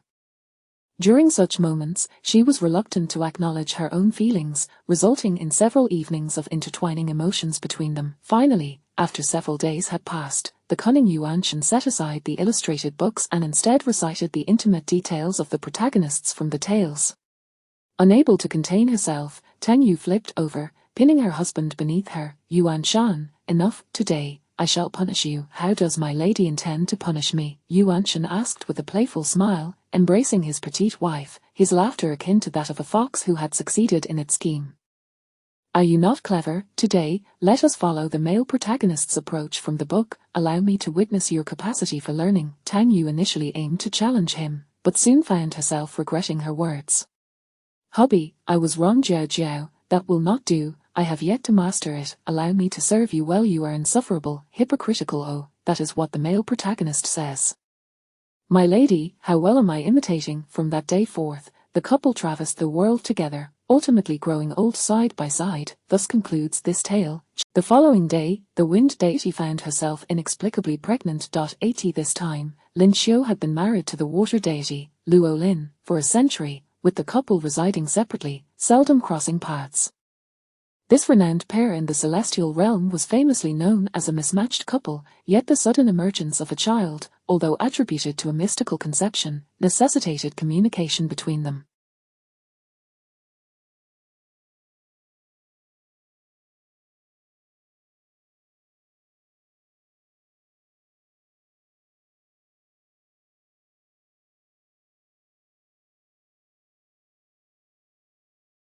Thus, the water deity, Luo Lin, found himself unexpectedly embracing fatherhood.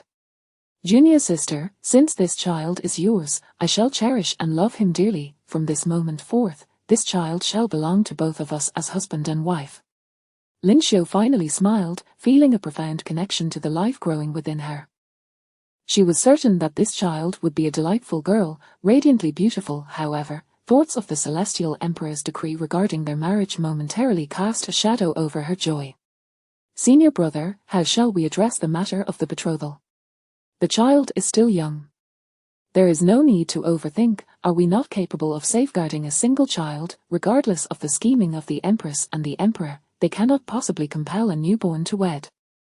We shall confront future matters when the time comes. A decade later, Lin Xiu gave birth to an adorable girl, her true form a single peach blossom. The news of this miraculous event sent shockwaves throughout the celestial realm, leaving many, especially Tu Yao, seething with indignation. She had initially supported the union, believing that the couple's separation would preclude the possibility of offspring. However, with the passing of the flower deity, it became evident that the water deity's affections were but a facade. The rapid arrival of a child with the wind deity confirmed her disillusionment with the unreliability of men in this world. It was apparent that Tu Yao's understanding was limited, unaware that there existed a phenomenon known as mystical conception. Moreover, Yu, who had recently ascended to the position of night deity, was equally astonished. He had perceived the betrothal as a mere jest, believing the celestial beings mocked him, claiming he would never witness the birth of a Fianqi. Little did he know, this grand spectacle would astonish the entire celestial realm, sparking discussions that lingered for an entire year and would continue to be a topic of gossip for centuries to come. As the focal point of this unfolding drama, Tang Yu felt a profound sense of astonishment. Little 7, I have inexplicably become a plant in this lifetime, and a deity at that. Such an intriguing experience. Yu, this world is incredibly fascinating. The data we gather on various plants is truly exceptional. Let us collect as much as we can. As a deity, you should be able to remain here for quite some time, allowing us to amass a wealth of botanical knowledge. As the offspring of a deity, the newly born Tang Yu displayed none of the typical infantile dependencies. Often, she transformed into a peach blossom, drawing upon the essence of heaven and earth, facilitating her rapid growth. It was an ethereal experience, filled with a sense of bliss and the realization that cultivating immortality was indeed a pleasurable endeavor.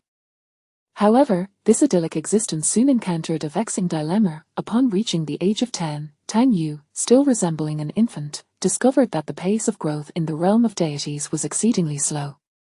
The perpetual feeling of remaining a child became somewhat irksome, yet, time, often regarded as the greatest healer, seemed to stretch on interminably. Tang Yu's previous lifetimes barely totaled a little over a century. The once vivid memories and cherished individuals began to blur and fade away as she matured to 500 years, reaching the height of a 5-year-old child. Painful memories were ones she wished to forget, losses that did not cause her distress.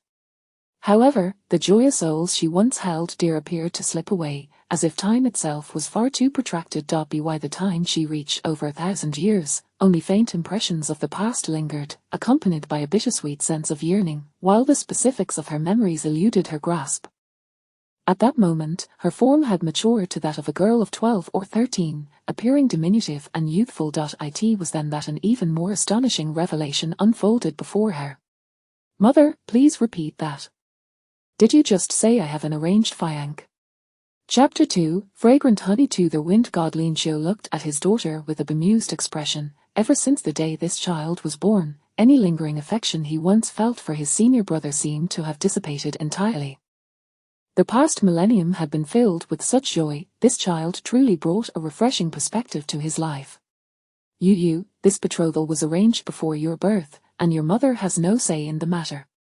It was decreed by the Celestial Emperor. Now that you have grown a bit, the Celestial Emperor and Empress wish to meet you, and I must convey this to you, he explained.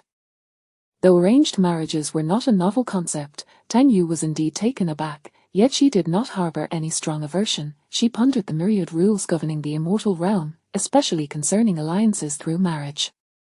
After all, the example set by her own parents was one of liberation in marital matters. They lived separately but treated her with great kindness. Of course, she was aware that the water god Luolin was not her biological father.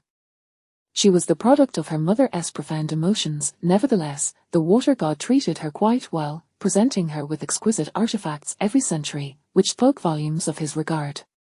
At the very least, no one in the celestial realm claimed that Luolin did not value his daughter. He certainly upheld appearances. So what does mother mean? We shall meet them first. We cannot disregard the celestial emperor and empress. As for your fiancé, if you truly do not favor him, I shall find a way to annul the betrothal. I believe it unnecessary to express resistance from the outset. Everyone deserves a fair chance. Tang Yu contemplated this and realized it was not a grave matter. She was still young. In the immortal world, where longevity was the norm, the timing of marriage was a trivial concern. Once married, whether they lived together or apart was also a question. Moreover, her parents served as ample examples. If marriage was unavoidable, separation would suffice. Why should immortals be so petty? A more carefree attitude was warranted, especially since they no longer needed to toil for survival. Very well, I shall meet them. However, before that, mother, please enlighten me about the celestial realm and the circumstances surrounding my fiancé. I wish to be well informed beforehand. Soon, the couple reunited and escorted Tang Yu to the celestial realm. Tang Yu, fear not as you enter the celestial realm. You are the daughter of both the water god Luolin and the wind god. Should anyone trouble you, do not hesitate to respond. Even the celestial emperor and empress are not exempt. Luolin, who had not seen her in a century, immediately took a protective stance towards Tang Yu. Although he had no romantic feelings towards Lin Xiu, the bond between the siblings was indeed profound. Lin Xiu, for her part, held only a faint affection for Luolin, which seemed to have waned over the years. Their long acquaintance had fostered a familial rapport. Rest assured, father, if anyone treats me poorly, I shall not show them any mercy. I understand well that kindness can invite exploitation. The celestial realm was resplendent, suffused with an ethereal aura. This was Tang Yu's first visit, and the couple brought her directly before the celestial emperor and empress. The daughter of the water god and wind god is indeed a rare blossom in this vast world. Such wonders abound. Upon the couple's introduction of Tang Yu, the empress spoke with a tone that dripped with sarcasm. Empress, once the moon goddess gave birth to the laurel tree, it would be prudent to read more and Tang Yu nearly stifled a laugh at the evident discord in their relationship. The celestial emperor, exuding an air of authority, after exchanging pleasantries, commanded, summon Roanyu. It is time for the betrothed couple to meet. Chapter 3. Fragrant honey. Upon encountering her betrothed, Tang Yu felt the fleeting discontent that had lingered in her heart dissipate entirely. Indeed, the celestial beings possessed exquisite beauty, and her fiancé, clad in resplendent white garments, she was thoroughly pleased with his appearance. A gentleman of unparalleled grace, he was truly mesmerizing, evoking a sense of transcendence. Subsequently, the Jade Emperor invited Tang Yu to remain in the heavenly realm as a guest, insisting that she visit her fiancé's Xuanji palace to foster their budding relationship. This invitation, however, stipulated a minimum stay of a century, compelling her to reside in the heavens for 100 years before returning home. Even more perplexing was the fact that both the wind god Lin Xiu and the water god Luolin saw no issue with such a duration. After all, in the grand tapestry of their millennia-long existence, 100 years amounted to little more than a fleeting moment. Both parties were keen to facilitate interaction between the engaged couple to nurture their connection. Thus, with tears in her eyes, Tang Yu bid farewell to her unreliable parents, remaining in the heavenly realm as a child left behind. Roanyu, with his icy demeanor, is destined to accompany the cold nights for eternity. Without rank or close kin, his possessions amount to naught but a few small beasts and a humble abode. It seems the celestial maiden is to endure hardship here. Still enveloped in a melancholic reverie, Tang Yu heard Roanyu lamenting beside her. Are you referring to this grand Xuanji palace as a humble abode? She inquired. The celestial maiden must have observed from afar today. Xuanji Palace pales in comparison to the resplendence of Zifang Palace and lacks the vibrancy of Chuwu Palace. It grieves Ruanyu to think of the maiden residing here for a century. Before her stood a dignified and courteous celestial being, whose every gesture exuded grace and poise, his demeanor appearing gentle and refined. Yet, upon speaking, there was an unsettling dissonance in his words. Did her Fiank possess a warped perception? Of course, she had already gleaned insights into his background, though the conflicts between legitimate and illegitimate offspring were peculiar in the celestial realm. The notion that deities might vie for the benefits of magical artifacts was not without reason. After all, when interests are at stake, rivalry is inevitable, even among celestial beings. May I call you Ruanyu? You may refer to me as Tang Yu. It seems we share quite the affinity. Double Jade, indeed. Tang Yu's expression shifted from sorrow to radiant joy. Though still youthful, she already exhibited an extraordinary charm that caused Ruanyu to clench his fists in admiration. Of course, names are meant to be spoken, he replied. Then I shall not hold back. Ruanyu, esteemed immortal, excessive modesty borders on ostentation. I vaguely recall a term akin to Versailles, although the specifics elude me. Nevertheless, your current demeanor gives me the impression that you are showing off. As these bold words escaped her lips, Ruanyu's countenance clouded with confusion, and his tone became exceedingly cautious. Is the celestial maiden upset? Have I inadvertently spoken out of turn? Tang Yu felt a pang of guilt for seemingly tormenting an earnest soul, yet she remained convinced that their perceptions were misaligned. I am not angry. Rather, look at this Xuanji Palace, so vast and opulent. Do you know the size of the courtyard I reside in? It is barely half the size of yours. I implored my mother to expand it, but she refused, claiming I am still too young to require such a grand space. Yet here you are, residing in this place, and you dare to call it humble. You cannot fathom how envious I am of you. Chapter 4, Fragrance of Honey. The moment those irate words escaped her lips, Ruanyu finally comprehended the fury of his Fiank, his expression revealing a hint of bashfulness. But from now on, Xinshu Palace will be your residence. You need not feel discomfort, for this place belongs to you. His gentle and shy tone prompted Tang Yu to glance down at her petite figure. Was he flirting with her? Wasn't he at a tad premature? They had only just met. As she stepped closer, Ruanyu was taken aback, yet he did not retreat. Instead, he gently inquired, does the fairy have any further questions? If you feel that Xinshu Palace requires any rearrangement, I shall heed your wishes. Your demeanor makes me think you wish to marry me right away. Do you have feelings for me? Ruanyu found this question audacious, and he chuckled awkwardly. You are my Fiank. Naturally, I should cherish and adore you. Why would you pose such a question?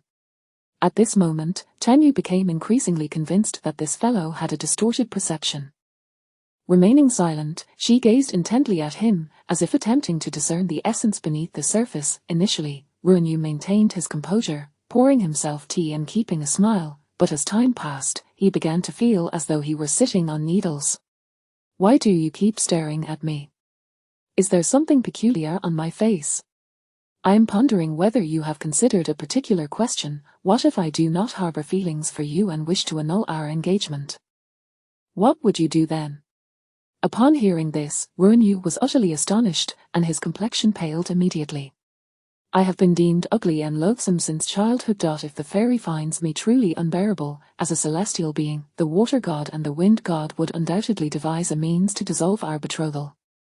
At that point, I could only respect your wishes. Ultimately, I am destined to a life of solitude, born to be unloved. It is only natural that the fairy would not favor me. But upon hearing the words ugly and loathsome, Tang Yu, who had been sipping tea, erupted into laughter. Were it not for the sincerity reflected in his eyes, she would have doubted whether he was engaging in a form of pretentious modesty. Such a warped aesthetic, worldview, and value system, how could they be cultivated? Growing up under the thumb of a stepmother had twisted his soul in such a way. The Queen Mother Tuyen was indeed formidable. Her parenting skills were nothing short of extraordinary. If your appearance is loathsome, then mine must be that of a miscreant. No, fairy, you are exceedingly beautiful. It is I who am unworthy of you. In that moment, Tang Yu could no longer contain herself and burst into hearty laughter before Runyu.it turned out he merely had a distorted self-perception while appearing quite normal to outsiders. What a peculiar affliction this was. Runyu, you are unwell, and I have the remedy, would you care for a cure? Runyu wished to assert that he was not ill, but he sensed that was not the implication of her words. At that moment, he felt extremely anxious, fearing any remark might displease his fiancée, so he could only acquiesce. What should the treatment entail? Are you versed in the art of healing? Har har har, Tang Yu laughed heartily once more, and for reasons unbeknownst to her, such a practitioner is known as a psychologist, is it not? This is indeed the term. Come, let me play the role of a psychologist today, I assure you, I will cure you. With that declaration, Tang Yu took Ruanyu's hand and led him away from Shinshu Palace, bringing him to Weaving Palace. Chapter 5, Fragrant Honey 5. The Weaving Palace serves as the celestial abode where the heavenly maidens craft clouds and garments of ethereal beauty. It is a gathering place for numerous fairies, arguably the most significant hub of gossip within the heavenly realm. After all, where there are many, there is an inclination towards chatter, especially in a locale brimming with celestial maidens. Tang Yu, accompanied by Runyu, discreetly rendered themselves invisible and stealthily made their way into the palace. Runyu felt a tinge of embarrassment, yet he dared not refuse the request of his fiancée. After navigating through a labyrinth of corridors, Tang Yu finally discovered a chamber where the maidens were engaged in conversation, and at that moment, it is said the water god's daughter possesses great beauty. They should indeed make a splendid couple. Indeed, I heard from those at the Fate Pavilion that, despite her tender age, the water and wind god's daughter is already a vision of unparalleled beauty. The Crown Prince is truly fortunate. At last, it seems the heavens have been kind to the Crown Prince, bestowing upon him a betrothed of noble lineage and exquisite beauty. Such a splendid individual, alas, the Empress is far too formidable, and no one in the heavenly realm dares approach him. After the fairies had indulged in their gossip for some time, Tang Yu took Runyu's hand and returned to the Shu Nj Palace. At that moment, Runyu appeared still entranced, as if lost in a daze. Tang Yu gently shook his hand. Is it so hard to believe? Surely you do not think I conspired with those maidens merely to deceive you. I am unfamiliar with them, today is my first visit. Only then did Runyu regain his composure, his gaze softening with a gentle warmth. My lady, I harbor no doubts regarding you. Upon hearing the weaver's conversation today, I comprehend the astonishment you experienced, yet, I cannot fathom why, despite hearing their words, I still feel that my appearance is incongruous with this world, unaccepted by society. Perhaps, as you suggested, I truly am afflicted. His earnest demeanor left Tang Yu momentarily speechless, realizing that this affliction might prove challenging to remedy. Do you not feel a flicker of joy when others praise your beauty? Are you not happy when compliments are bestowed upon you? This question prompted Runyu to ponder deeply. After a lengthy silence, he replied, What, pray tell, does Tang Yu think of Runyu's appearance? Do you find it distasteful or pleasing? I am more eager to learn your thoughts. Although Tang Yu was perplexed by his inner turmoil, she responded with utmost sincerity. To be candid, when I first learned of the engagement and realized I was to wed a stranger, I felt a measure of resistance. However, upon meeting you, I was devoid of such thoughts. Your remarkable beauty captivated me at first glance, and I felt I could eat an extra bowl of rice just for the pleasure of gazing upon your face. You are truly striking, with a gentle and refined demeanor, and your graceful movements are enchanting. I fear other fairies may covet you. Upon hearing this, Runyu's face illuminated with surprise, quickly transforming into a broad smile of joy. The question you posed earlier, regarding my reaction to compliments on my looks, I felt little joy. Yet, hearing your words just now fills my heart with immense happiness. It seems I only care for your opinion. Should you deem Runyu's appearance unworthy, I would undoubtedly feel a profound sorrow. Tang Yu stared in astonishment at the man before her. Could this be the essence of natural charm, the epitome of pure love? Chapter 6 Fragrant Honey 6 Since that day, Tang Yu has settled comfortably in Xuanji Palace. To be honest, Xuanji Palace is indeed quite desolate. Aside from her and Runyu, there isn't even a celestial attendant in sight. However, Tang Yu is somewhat of a homebody herself, having been a deity for over 1,000 years, she has not been a stranger to such solitude. At times, she would even seclude herself for decades to devote herself to cultivation, yet, Ruanyu is not a recluse, he is a diligent worker, required to engage in star placement every night, naturally a night owl. Though the memories of the past have grown hazy, the demands of Ruanyu's nightly duty strike Tangyu as utterly inhumane. It is more harrowing than a 996 work schedule even as deities, and the son of the heavenly emperor no less, they still endure such a grueling existence. Watching from the sidelines, Tangyu finds it profoundly tragic. Due to his nightly obligations, Ruanyu hardly has any friends to converse with, as few people are occupied during the night. This reversal of day and night effectively avoids the times when crowds gather. This is not merely being a homebody, but rather, it is akin to being exploited by a capitalist system. Ruanyu, you are high deity and the eldest son of the heavenly emperor. Is it not possible for you to train a few subordinates and create a roster, allowing different individuals to manage star placement each night? I find your work structure rather unreasonable. Having spent considerable time with his Vianki, Ruanyu has grown accustomed to her occasionally uttering unfamiliar terms, yet he comprehends her sentiments well enough. He cannot help but ruffle her hair, his face adorned with a resigned smile. The position of night deity was bestowed upon me by the heavenly empress, who does not wish for me to form alliances or draw too much attention in the heavenly realm. Understanding this, Ruanyu realizes he can train subordinates, but must tread carefully to avoid inciting the heavenly empress's ire. Thus, his chosen approach is one of evasion, or perhaps, a form of patience, yet, it remains unclear whether this individual before him is merely indifferent to the heavenly emperor's position or harbors. Everything in this world operates according to certain principles. Do you truly believe that if you were to fall ill one day and could not manage the stars, the mortal realm would descend into chaos? How can such reasoning hold? This question elicits an involuntary laugh from Ruanyu. Fear not, my lady, should the day come when I am indeed incapacitated, there will naturally be a substitute star officer.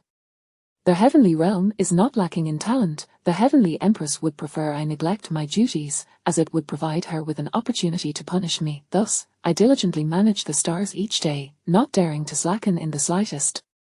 Such a high-pressure existence leads one to wonder if have you considered that my mother is the wind deity and my father the water deity? Although the heavenly emperor wishes for our union, the heavenly empress clearly opposes it. Do you truly believe we can wed? Do you think she will not conspire against us? I even fear that I may not be able to marry you at all, for the heavenly empress would not allow such a union to transpire. She does not wish for you to be bound to the wind and water clans.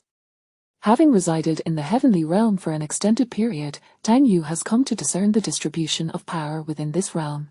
The heavenly empress evidently seeks to elevate her son, Shufeng, to the position of heavenly emperor, while simultaneously suppressing Ruanyu. The inhabitants of the heavenly realm openly disregard Ruanyu's existence, even though. Chapter 7 Fragrant Honey. Tangyu initially intended for Ruanyu to confront reality, believing that retreating would only embolden their adversaries. Little did she anticipate that Ruanyu harbored such profound insecurity, mistaking her intentions as a desire to abandon him. The beauty's eyes glistened with unshed tears, though somewhat improper. Tangyu's thoughts had taken a rather mischievous turn. She stepped closer, boldly sitting upon his lap. Fairy, you mustn't. Ruanyu's voice trembled, his face flushed with embarrassment, his hands flailing awkwardly. Tangyu's eyes sparkled with mirth, disregarding his protests entirely. Instead, she wrapped her arms around his neck, nestling comfortably in his embrace. After all, Ruanyu could hardly push her away. We have known each other for quite some time. I have always called you Ruanyu, yet you insist on referring to me as Fairy. It is you who has maintained a distance, showing little affection, perhaps in hopes of utilizing the Empress as a means to annul our engagement. He had not considered that the situation could be interpreted in such a light. His reluctance to use more intimate terms stemmed from a fear of offending his betrothed. That is not the case. I merely fear that overly affectionate titles might displease you. I cherish this engagement dearly. I have never contemplated annulling it, and even if the Empress desired to do so, I would never permit it, unless you were to reject me. In an instant, Ruanyu found himself nervously justifying his feelings. He was too preoccupied with maintaining their current closeness to consider how their posture might appear overly intimate, solely focused on winning back his fiancée's heart. But affection is not merely a matter of words. It must be demonstrated. You must strive for the sake of our relationship, allowing me to witness your genuine feelings for me, so that I might deem the preservation of this marriage worthwhile. Run-Yu found himself at a loss for words. Each sentence he uttered was sincere, yet he had no idea how to substantiate his feelings. Did his words come across as insincere?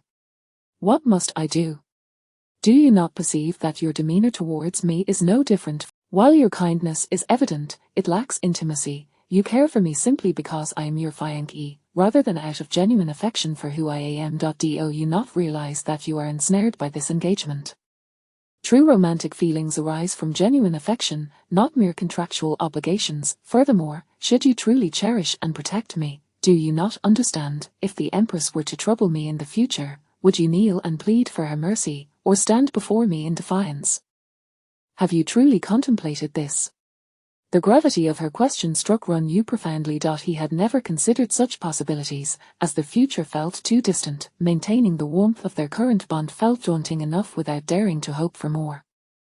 Reflecting on his fiancée's concerns, Run-Yu recognized the first change he needed to make. Years of restraint had conditioned him to keep a distance from others. While this demeanor served him well in public, it appeared cold and thus, he resolved to cultivate a greater intimacy with his betrothed. I understand now. Fairy is a title bestowed upon many, but you are different. May I call you Yua?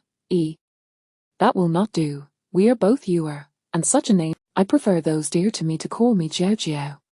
The words slipped from her lips, yet the next moment, Tang Yu found herself feeling inexplicably forlorn. Run-Yu, however, perceived this title as deeply affectionate, and with a gentle smile, he ventured, Jiao Jiao, may I call you that from now on? We ought to share a romantic bond.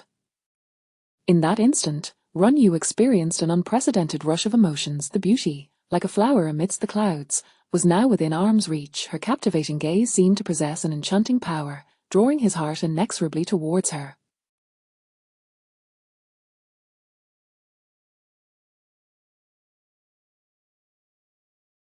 In that fleeting moment, he grasped the subtle and unique emotional exchange that exists between men and women. Her crimson lips, akin to a blossoming rose, were irresistibly alluring, rendering Run-Yu unable to contain himself. He instinctively leaned in, his hands gently caressing, enveloping his fiancée in a tender embrace, and bestowed upon her soft, heartfelt kiss upon her delicate lips. Yet, this action left him suddenly bashful, his cheeks aflame with crimson.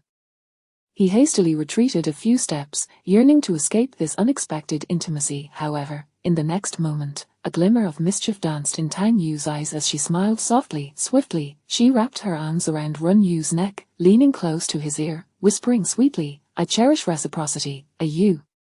From now on, I shall call you that. No sooner had she spoken than Tang Yu planted a resounding kiss upon his cheek. Run-Yu, taken aback by this sudden boldness, stood agape, his face burning with heat. Meanwhile, Tang Yu wore a triumphant smile, as if proclaiming her victory. Remember, this is an affair that belongs solely to us. You must not dally with other fairies. Her words bore a hint of playful threat, yet they also revealed a profound possessiveness.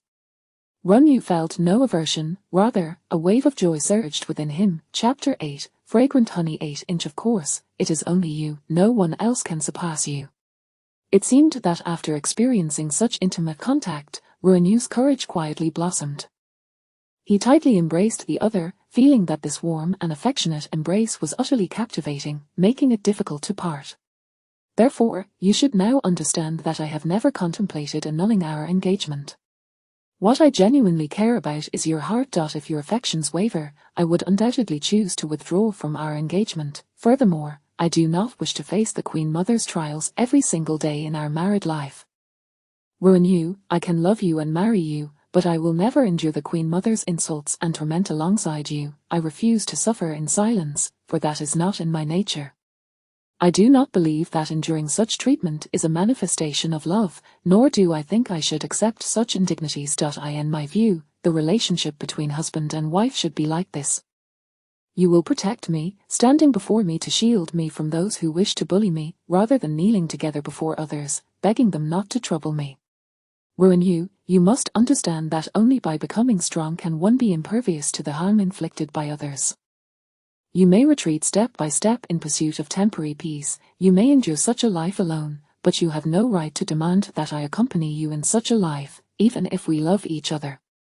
Moreover, even if I could endure all of this, if we were to have children in the future, should we allow them to be abandoned in a cold place, subjected to public humiliation like we are now? I will never allow such a thing to happen. Upon finishing this declaration, Ruan's complexion began to pale. He was not foolish, many truths he had already grasped. It was simply that in this world, he walked alone, devoid of any motivation to resist. Thus, he was willing to yield, willing to be oppressed by the Queen Mother for the sake of superficial peace. However, things were different now. He had a fiancée. She was a warm hue that had appeared in his life, something he wished to cherish. How could he bear to let the person before him endure suffering alongside him? Jiao, you are right, I have been deceiving myself all along. Then will you choose to protect me or abandon me? I will not accept a life of silent endurance. Tang Yu handed the initiative to him, effectively compelling Ruan to make a choice. He had never been so acutely aware of what he truly desired. The person before him nestled in his embrace felt so warm that it was impossible to part with. He had never experienced such an intense surge of emotion in his life. He wanted to spend eternity with his fiancée. His world had once been solitary, yet now, with her presence, each day brimmed with joy. Seeing her filled his heart with softness, as if a warm current had dispelled his coldness. The man before her, with his picturesque features, the long eyelashes, deep-set eyes, and prominent nose, appeared exquisitely crafted, evoking admiration for the creator's art. This stark contrast sent a tremor through Tang Yu's heart, as if gripped by some mysterious force. An inexplicable yearning surged within her, compelling her to draw near, yet she felt that such a strong-willed person should take the lead. Then why don't you kiss? Don't you like me? You should prove it. Tang Yu shyly whispered, her voice trembling with anticipation. After uttering these words, her cheeks instantly flushed with a delicate hue, and the bold act of seeking a kiss left her feeling bashful. Ruan was equally taken aback by his fiancée's audacity, yet in that instant, his heart ignited with fervor, a powerful emotion surging within him as if on the verge of eruption. Unable to suppress his impulse, he lowered his head slightly and gently pressed a soft kiss on Tang Yu's forehead. It was as light as a dragonfly skimming the water, yet it stirred profound emotions. Tang Yu could not help but chuckle softly. She leaned in and playfully nipped at him, then burst into laughter, her eyes sparkling with mischief. Ruan was stirred by her sudden move, a flush creeping to the corners of his eyes, filled with dark desire. Jiao, let us go to the hall. With a sigh, Ruan uttered this phrase, unable to contain his eagerness as he embraced her. In an instant, their figures vanished from the air, reappearing in the hall. Before Tang Yu could react, he had covered her eyes with his hands. Soon after, she felt a warmth on her lips, a lingering and passionate kiss from Ruan that rendered her weak, yearning to drown in this intoxicating tenderness. In the midst of their enchanting entanglement, the two found themselves tightly embraced, hearts aligned. Although Ruan was uncertain how to proceed, his body instinctively drew closer to hers, reluctant to part. As time passed, their heartbeats quickened, and Tang Yu felt something cool entwining her. Upon opening her eyes, she discovered that the resplendent dragon's tail had silently coiled around her.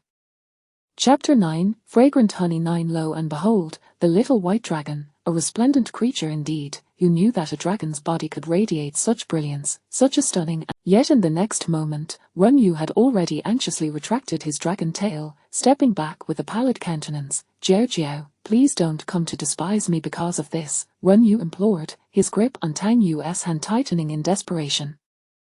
Tang Yu replied, why would I despise you? Weren't we just being affectionate with one another? He found their thoughts completely misaligned. Had they not just been in a sweet and tender moment?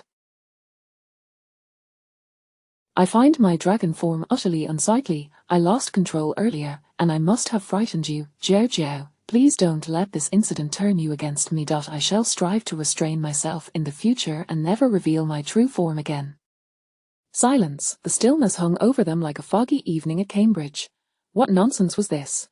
What warped sense of aesthetics was at play? Was he subjected to the oppressive education of the heavenly empress? Surely, she could not be that formidable. The last time they met, she seemed merely a blunt and ruthless player in the palace intrigues, not a cunning strategist brimming with deceit.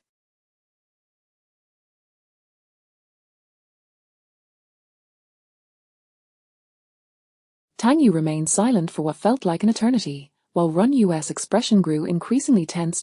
So, you deem your dragon form to be hideous, and you harbor a loathing for your own body, thus detesting your identity as a dragon?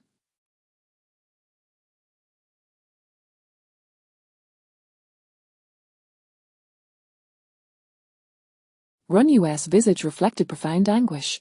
Beneath my scales lies a tapestry of scars, a sight both grotesque and humiliating. Jiao, please don't look. I fear you might be terrified. Good heavens, Tang Yu nearly cried out. Who could have subjected him to such cruelty? Run Yu was a dragon, the son of the Heavenly Emperor. Had he truly endured such inhumane treatment from a young age? So it was the Heavenly Empress who did this. Surely it could not have been the Heavenly Emperor, with such perverse inclinations. No, I do not recall. It seems I bore these scars even before my arrival in the heavenly realm.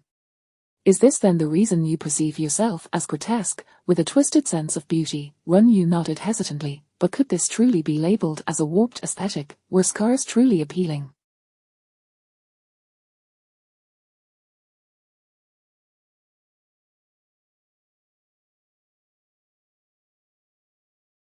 Run Yu still could not see the beauty in himself, as long as Jiao did not harbour disdain. Indeed, what you are grappling with should be deemed a psychological affliction. This is a shadow from your childhood, indicating you must have suffered considerable trauma. Where did you reside during your childhood? Who was your biological mother? I believe it is essential to clarify this matter. The inquiry caused Run Yu to furrow his brow, as he sought an answer yet found that memory shrouded in fog. I possess no recollection of my biological mother. I have heard she was merely an ordinary spirit who attained enlightenment. No, that is not the question I pose. You must reflect on where you lived during your childhood and who may have tormented you. This question rendered Run Yu speechless. I have no memories of my childhood.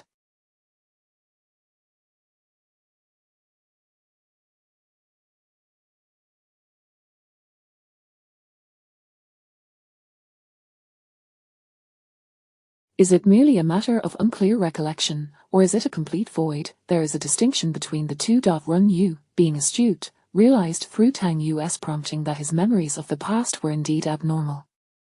It is a complete absence of childhood memories, yet there is a vague sensation of pain associated with it, and I am reluctant to delve into it. What traumatic experiences had this child endured? This was a case of child abuse. The denizens of the celestial realm were truly heartless. The methods of abuse were manifold and bizarre. Tang Yu could hardly contain his anger. Run Yu, either someone has employed magic to seal your past memories, or you have consumed something that caused you to forget. Perhaps someone forced you to ingest it, yet given your distress, it is also possible you willingly partook. However, you are now an adult. If you wish to lead a mundane existence, confronting your past memories does not need to be a clear endeavour, for I too suspect they are fraught with anguish.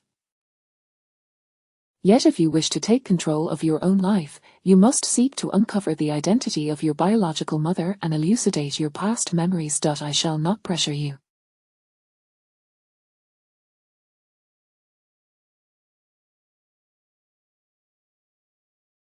The choice is yours, for in life, being overly aware does not necessarily equate to happiness. Chapter 10, Fragrance of Honey. Such matters. Naturally, Ren Yu could not provide an immediate answer. Not everyone possesses the courage to unveil their scarred past. In the days that followed, apart from attending to duties, Ren Yu devoted the majority of his time to instructing Tang Yu in the art of sorcery. Life, being eternally long, often felt mundane, so apart from cultivation, the two would indulge in playing the qin and xiao, engaging in chess, and partaking in painting, exploring various leisurely pursuits. Drawing upon his residual memories, Tang Yu even concocted an array of junk food for Ren Yu to sample. They savored fried delicacies and indulged in spicy hot pot, the heat rendering Ren Yu's beautiful eyes a shade of crimson. During these moments, Tang Yu could not resist teasing him, deliberately sitting atop him to plant kisses upon his eyes, leaving Ren Yu flustered and at a loss, until he eventually turned the tables. Alas, Ren Yu's formidable willpower proved impenetrable. No matter how much he was provoked, the dragon's tail never reappeared, much to Tang Yu's regret. As for their musical pursuits, given that Ren Yu often succumbed to self-pity, Tang Yu had long since abandoned playing melancholic melodies. He racked his brain for cheerful tunes, compositions that Ren Yu had never encountered before, leading them to delight in the exploration of musical scores together, resulting in harmonious duets.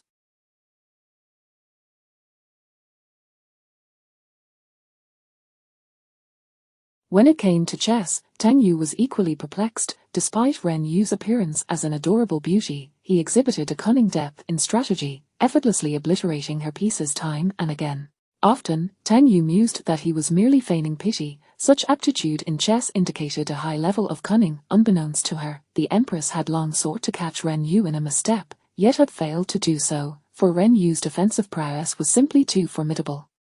Outwardly, many perceived Ren Yu as gentle, yet he was not easily approached. However, before Tang Yu, he remained consistently sincere, unreservedly displaying his true emotions, never concealing his joys or sorrows.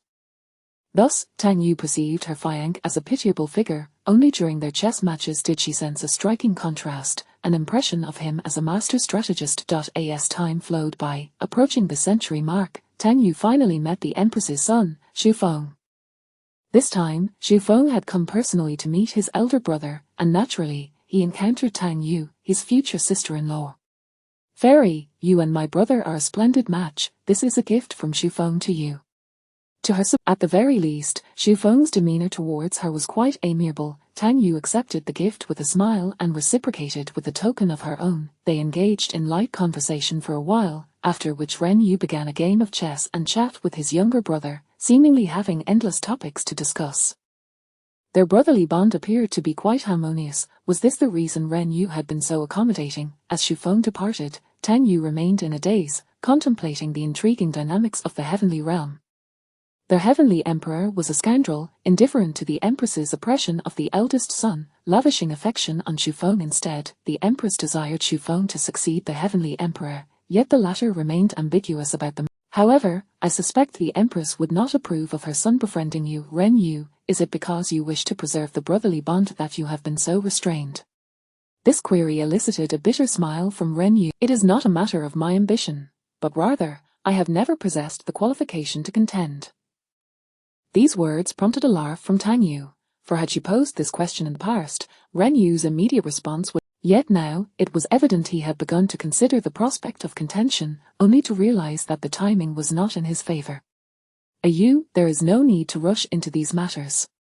You seem to harbor little interest in the position of heavenly emperor. Truly, master, one's fate does not necessitate residing at the pinnacle of power. It lies in the freedom to choose one's own position. If my heart desires, I possess the strength to command the world. If I am indifferent, I can live carefree and unrestrained. I hope you can lead such a life, unconstrained by others, untouched by harm, and free in spirit. Upon a figure as radiant as Xu Feng draws the admiration of nearly everyone in the heavenly realm. My thoughts today were undoubtedly ignoble. I silently vowed that should Jiao truly develop feelings for Xu Feng, I would never let her go.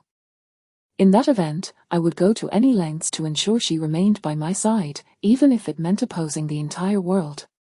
Chapter 11, Fragrant Honey. This is not merely a distortion of aesthetics. Even the psychological state appears somewhat warped. Such words are befitting of a villain. Is this what they call the legendary dark transformation? However, is there not a pertinent issue at hand? Do so many beings in the celestial realm truly admire Xu Feng? Might you be overlooking a crucial point? While Xu Feng is indeed strikingly handsome, is it not his lineage as the son of the queen and the emperor that draws their admiration?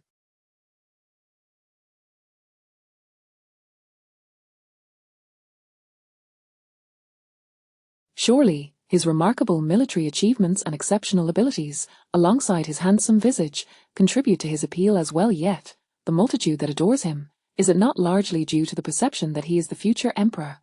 If the queen were your biological mother and you were the firstborn of the emperor and the queen, it is likely that a significant portion of the celestial beings would be enamored with you, eager to follow your lead.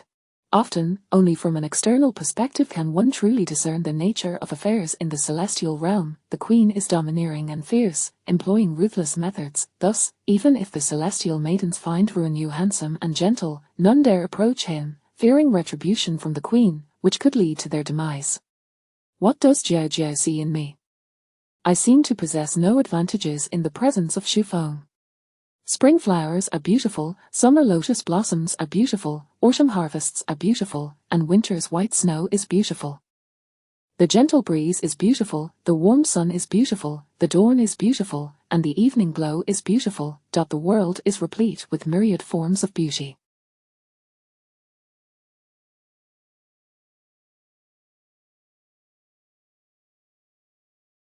Shufeng has no faults, it is merely that I am drawn to your type. I adore dragons, I admire your appearance, and I cherish your gentleness and thoughtfulness. Emerging from the eastern gate, there are maidens like clouds. Though they are like clouds, they are not what I yearn for. Can you comprehend? In my eyes, you are utterly unique. As these words lingered in the air, Ruanyu felt a surge of emotion within him. He could not resist drawing closer, lowering his head to gently kiss her. His lips brushed against her forehead, as soft as a feather, yet imbued with boundless affection and longing. In that instant, time seemed to freeze, everything around them faded away, leaving only the two of them amidst the tranquil night, their souls intertwined. Ruanyu's heart raced, feeling his emotion swell like. His kiss gradually descended from her forehead to her eyes, tenderly caressing her cheeks, ultimately landing upon her lips. This time, his kiss deepened and intensified, as if to convey all his love to her.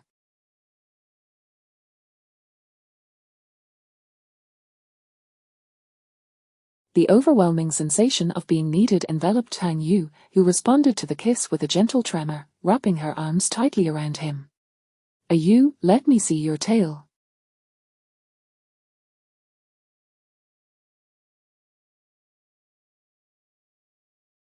I wish to behold it. Tang Yu's eyes glistened with a hint of crimson, her body quivering as she playfully clung to him, her eyes shimmering with an indescribable allure. Ruanyu's breath caught in his throat as he tenderly caressed her hair, his breath becoming rapid. The resplendent tail of the dragon gradually emerged, entwining around the delicate and enchanting figure. The woman's enchanting voice was swallowed by their lips, the night breeze brushed gently by, carrying a slight chill, yet their hearts burned with fervor. The delicate beauty playfully scattered numerous peach blossom petals upon the dragon's form. How lovely in pale pink, she exclaimed, directing the petals to entwine around the dragon's body. Ruanyu felt as if countless petals were kissing him, a delightful sensation coursing through him, nearly overwhelming him with such stimulation. Jiao Jiao, my dear Jiao Jiao, his dragon horns emerged uncontrollably. Tang Yu noticed the scars upon his horns and immediately felt a pang of sympathy, kissing them tenderly. Does it still hurt? Ruanyu's heart brimmed with sweetness and Tang Yu was flooded with an intense affection, compelling her to gently kiss him, to express her feelings. I love you too. Chapter 12, Fragrant Honey. 12 century had passed, and the water deity, Luo Lin, along with the wind deity. Naturally, the heavenly emperor could no longer impede their wishes. I observe that these two share a strong bond, they have been inseparable over the years. Perhaps we should set their wedding date for 500 years hence. Upon the oath, I wish for her to remain by our side a while longer. I hope the heavenly emperor will acquiesce, the wind deity interjected. As soon as he spoke, the water deity hastily chimed in, I share the same sentiment as Lin Xiao. These two children are still quite young, there is no rush regarding their marriage. Sensing the couple's reluctance, before the heavenly emperor could respond, the heavenly empress interposed, Indeed, your majesty, why not settle the marriage of Shufeng and Sui He today? This matter is not urgent, we shall discuss it when Shufeng is present. A Tai Wei promptly redirected the conversation, no longer fixating on the marriage of Tang Yu and Run Yu.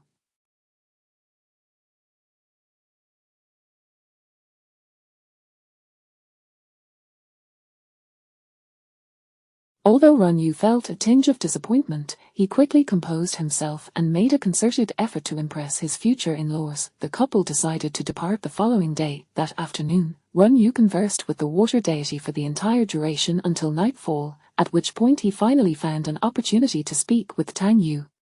Jiao, once you leave, focus on your cultivation at home.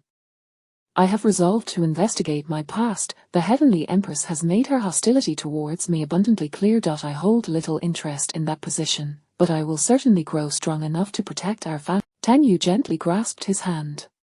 Rest assured, I will always stand by your side. You must remember to visit me often. I will speak to mother about it, lest you truly intend to remain apart for centuries. If his mother-in-law opposed it, he had already devised a plan to meet in secret.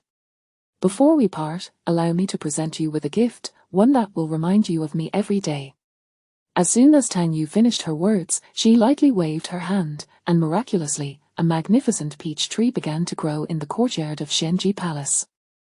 The tree was lush and resplendent, its blossoms bursting forth in a fervent display, as if bestowed by the spring deity, adorning the courtyard with an enchanting allure. The delicate pink and white peach blossoms flourished in all their glory, their petals layered and exquisite. Each blossom resembled a splendid cloud at dusk, gracefully descending into the mortal realm, akin to soft satin dancing in the spring breeze, swaying with elegance. Every peach blossom seemed to be a meticulously crafted work of art, with petals as fine as silk, radiating a warm and vivid hue.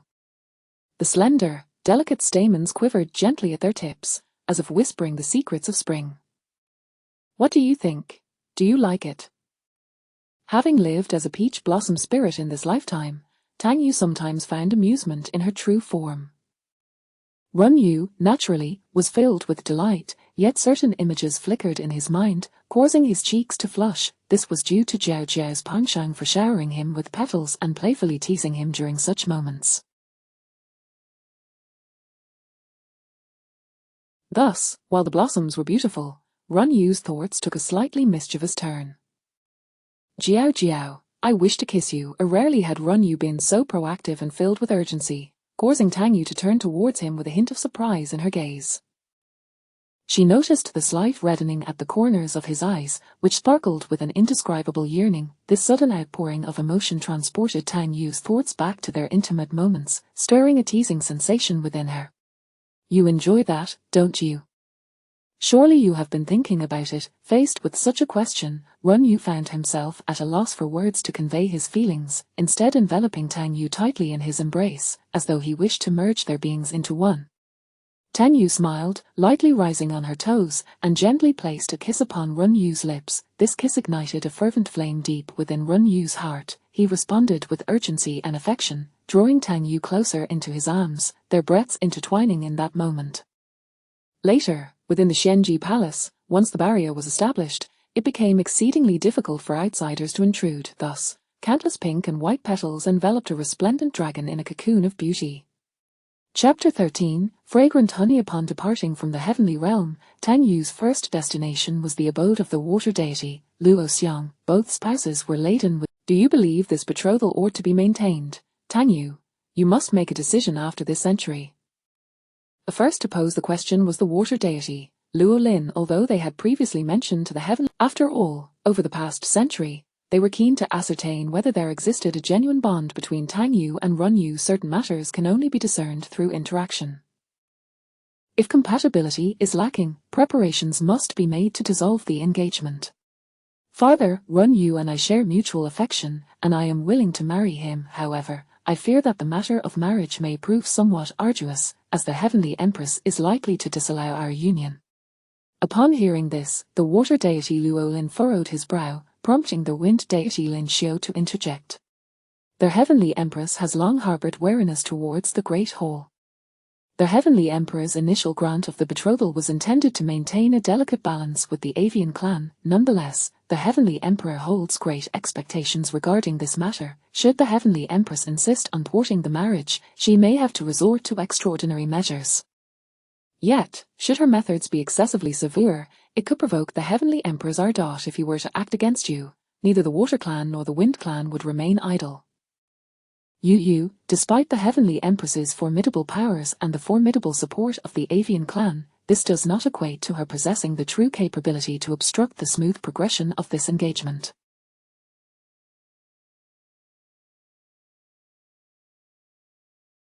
After all, in the heavenly realm, the true authority rests with the Emperor seated upon the throne. As Lin Xiu spoke these words, Luo Lin nodded in agreement. Your mother speaks wisely.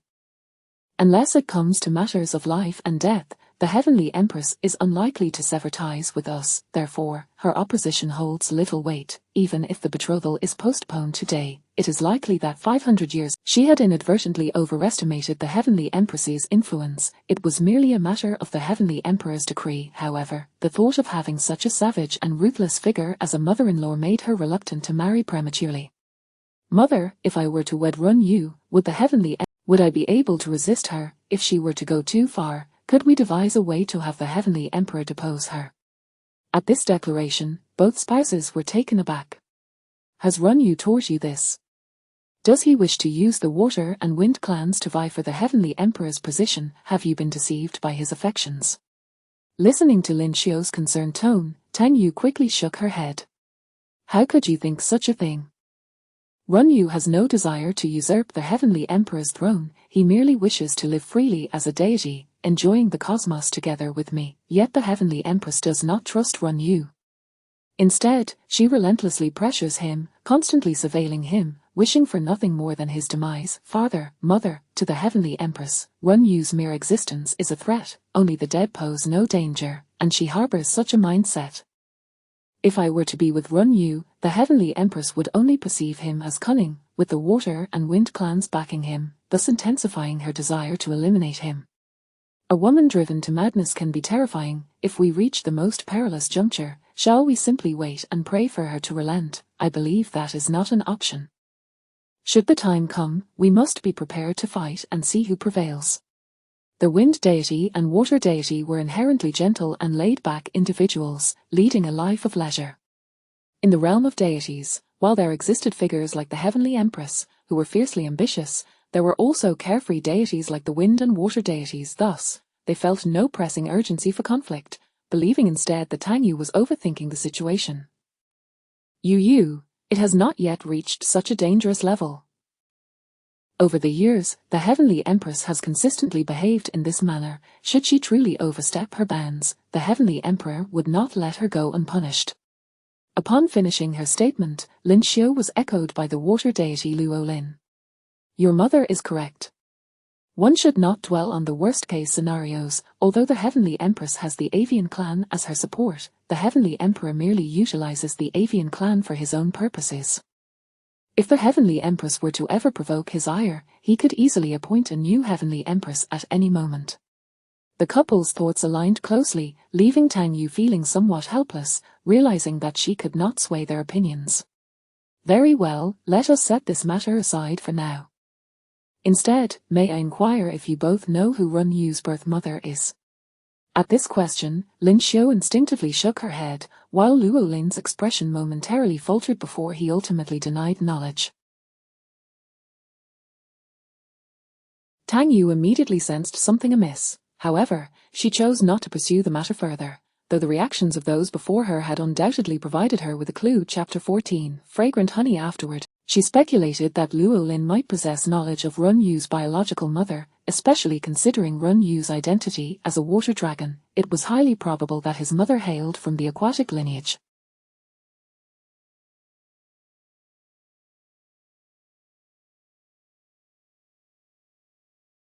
Thus, Tang Yu urged Run Yu to investigate this particular avenue. For the subsequent 5 centuries, Run Yu devoted himself wholeheartedly to uncovering the truth about his mother, occasionally finding time to clandestinely rendezvous with Tang Yu.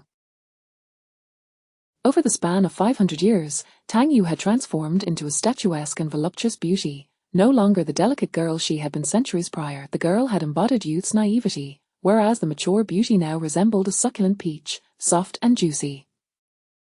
At this juncture, the two had not met for 300 years, and Run Yu seemed to have made progress in his inquiries regarding his mother, leading to a prolonged absence that resulted in scant correspondence between them.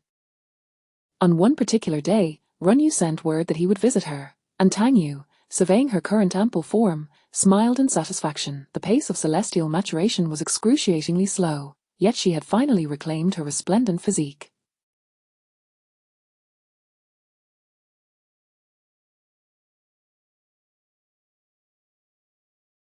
Run Yu would undoubtedly be astonished by her transformation, thus, Tang Yu secretly donned a new attire that evening. As night descended, Run Yu stealthily entered the courtyard where Tang Yu resided.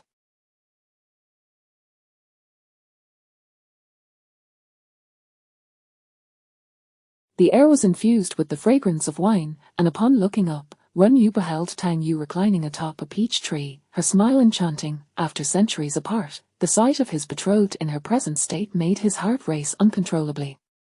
Her graceful figure swayed gently in the breeze, clad in a diaphanous gown that subtly accentuated her exquisite curves. The fullness of her form rose and fell with each breath, as if silently narrating a tale of allure.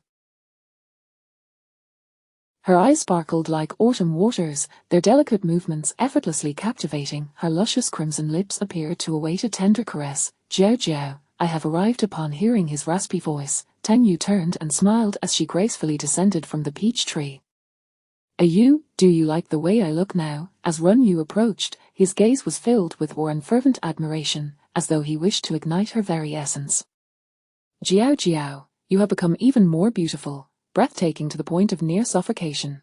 Run Yu's voice was deep and husky, imbued with an indescribable magnetism. He reached out to gently caress Tang Yu's cheek, the delicate touch causing a subtle tremor in his heart.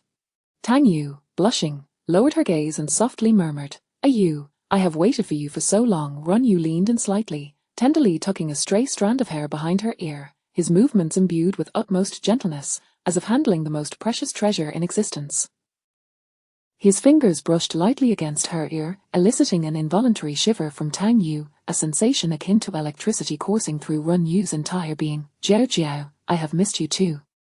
His voice was laden with suppressed yearning, low and enticing. He gradually drew closer to Tang Yu, their foreheads touching, their breaths intertwining, the warmth of their exhalations merging. Tang Yu could distinctly feel Run Yu's warmth, causing her heart to race uncontrollably. Run Yu gently grasped Tang Yu's hand, their fingers entwined. He exerted a slight pressure, drawing her closer until their bodies were pressed tightly together, devoid of any space between them.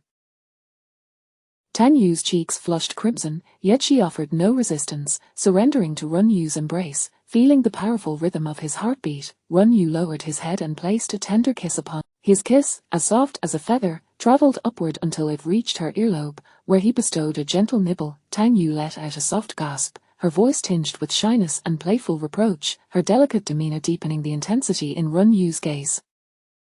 Tang Yu's voice quivered slightly, unable to contain her emotions. Run Yu gazed at her bashful countenance, his heart brimming with affection. He pressed his lips to hers once more, tender and passionate, as if wishing to meld her essence into his very being. This kiss was fervent and lingering, their breaths entwining, the surrounding air transforming into a heated embrace filled with amorous tension. The two lingered in their intimate closeness for an eternity, whispering sweet nothings and tender exchanges. After what felt like an age, Run Yu abruptly recalled the purpose of his visit, loosening his embrace, and hesitantly spoke, Jiao Jiao, I have come with important. What news? Run Yu inhaled deeply, slowly revealing, I have uncovered some clues regarding my biological mother. Tang Yu's eyes instantly sparkled with excitement. She had always felt that Run Yu's life was lacking a piece, believing, is that true? Please, tell me everything. Chapter 15, Fragrant Honey. 15 Tang Yu accompanied Run Yu to Dongting Lake, before they even stepped into the depths for exploration. Run Yu, with a pallid complexion, perhaps we should not proceed today, Tang Yu gently inquired. Run Yu remained silent for an extended period, seemingly lost in reminiscence, beads of cold sweat forming on his forehead. After a moment, he turned and embraced Tang Yu fervently, as if seeking solace in her presence. Tang Yu recalled the words Run Yu had once shared with her. Over the centuries, he had devoted himself to the study of aquatic beings, ultimately perceiving the anomalies of Dongting Lake.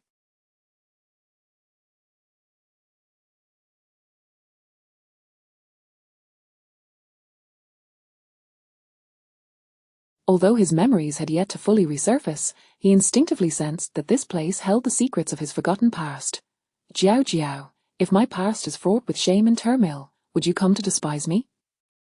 Run Yu's voice trembled slightly, laden with anxiety. After years of knowing him, Tang Yu understood well that his childhood experiences had left him with a profound sense of insecurity. Even in the haze of forgotten memories, his character had already crystallized. Are you, as humans say, life is not always smooth sailing, though you are a dragon. Even dragons experience moments of joy as well as suffering, such is the nature of existence.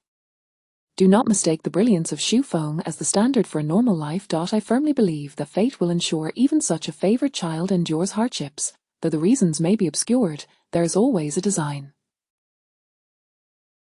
Therefore, I shall never disdain you for your past. It is not your fault, but rather the result of others' malice. The gentle expression and caring gaze of the person before him brought a sense of calm to Run Yu's heart. Then accompany me, I do not wish to face this alone. He held Tang Yu's hand tightly, and together they ventured towards Daunting Lake. As they descended the steps, Tang Yu could distinctly perceive the increasing anguish etched upon Run Yu's features, his grip tightening around her hand. Yet, he did not falter, resolutely pressing onward. Who dares to intrude upon Daunting Lake? A commanding voice emerged from behind a cerulean curtain. However, in the next instant, the figure appeared to recognize them, and panic ensued. Do not approach, you must not come any closer. Run Yu released Tang Yu's hand, took a few steps forward, and then knelt solemnly, his voice trembling yet clear. O Lord of Daunting, this humble deity, Run Yu, pays his respects. The woman in red, known as Su Li, regarded Run Yu with a complex expression, momentarily taken aback before responding. Why does the divine being perform such a grand gesture? You humble me. Run Yu's eyes brimmed with tears as he choked on his words. Mother, I have been unfilial, only now do I seek you. For these years, I have been tormented by memories, and today I have finally arrived at this place. Su Li's body trembled slightly, pain and struggle flickering in her eyes. I am not your mother, nor are you my child. Turning her face away, her expression was fraught with defiance and sorrow. At her words, Run Yu's heart felt as if it were being cleaved in two. Mother, how can you say such things? Since discovering my origins, I have yearned day and night to see you again. Yet until today, I have only grasped the source of my life's scars. Those who birthed me, those who destroyed me, those who abandoned me, all are my mother. Both body and soul are marred, replete with wounds. Mother, beneath this reverse scale lies the grotesque scars of my childhood pain, memories that I can never erase. For years, I have appeared noble in the heavens, yet in truth, I tread upon thin ice, isolated and forlorn.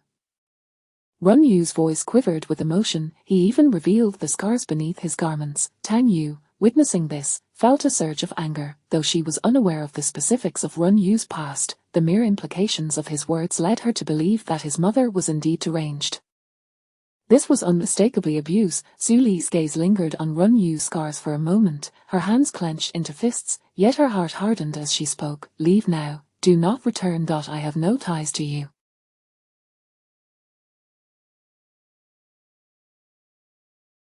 You are now a dignitary of the heavenly realm, while I am but a trivial spirit at the bottom of Daunting Lake. Our paths were never meant to intertwine. Run Yu stood up, despair etched upon his face. Mother, if you are so resolute, I shall no longer impose, but I will never forget you. Should you ever require my aid, I will come without hesitation. With those words, Run Yu grasped Tang Yu's hand and resolutely turned away, step by step departing from that place. Observing Run Yu's pained expression, Tang Yu felt it inappropriate to press further for answers. After leaving Daunting Lake, Run Yu led them to a quaint residence in the human realm. It was evident that the place had been tastefully arranged. Are you? Do not be afraid, I shall remain by your side. Run Yu gently brushed aside the stray strands of hair from Tang Yu's ear and buried his head against a shoulder. In such moments, he could only draw warmth from her presence. I remember living with my mother by Taihu Lake during my childhood, once believing myself to be a peculiar carp, constantly bullied by the other children of the aquatic race. Finally, one day, unable to endure it any longer, my rebellion led to dire consequences. My mother plucked away my dragon scales and severed my dragon horns. She thought that in doing so, I could transform into a carp. My father is a dragon, and my mother is a dragonfish. How could I possibly become a carp? From the moment of my birth, my mother concealed me in the darkest depths of the lake, where sunlight. Do you know what I feared most during that time? It was not the plucking of scales or the severing of horns, but the cold, the chilling numbness that seeped through my veins after losing blood, gradually penetrating my lungs and marrow. Do you know what it feels like to be utterly frozen? It is as though every fiber of my being is ablaze, every organ and bone boiling, yearning to consume the last vestige of warmth within me, draining the final drop of blood from my heart.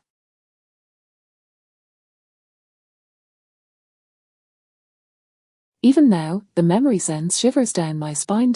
My self-healing abilities are remarkably strong. Before long, new scales and horns would regrow, the cycle of plucking and severing, an existence more torturous than death.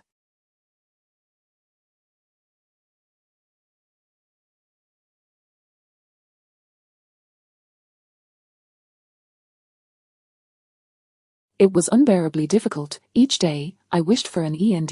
As I grew older and could transform into human form, I seldom revealed my true self, for beneath the scales lay scars that were both hideous and humiliating, utterly intolerable. Tanyu was genuinely taken aback by the grim reality of Run Us past. No, this is neither ugly nor shameful, you were merely a tender child, and the wounds you bore were inflicted by others, even if that inflictor was your mother. Yet, this does not negate the existence of her harm. Run you are a dragon, your destiny lies in soaring through the skies, the memories of your childhood are merely a chapter in your life's journey. Your future will be filled with happiness. We shall unite in matrimony and perhaps have several children. We can admire blossoms in spring, gaze at lotus in summer, fish in autumn, and relish the snow in winter.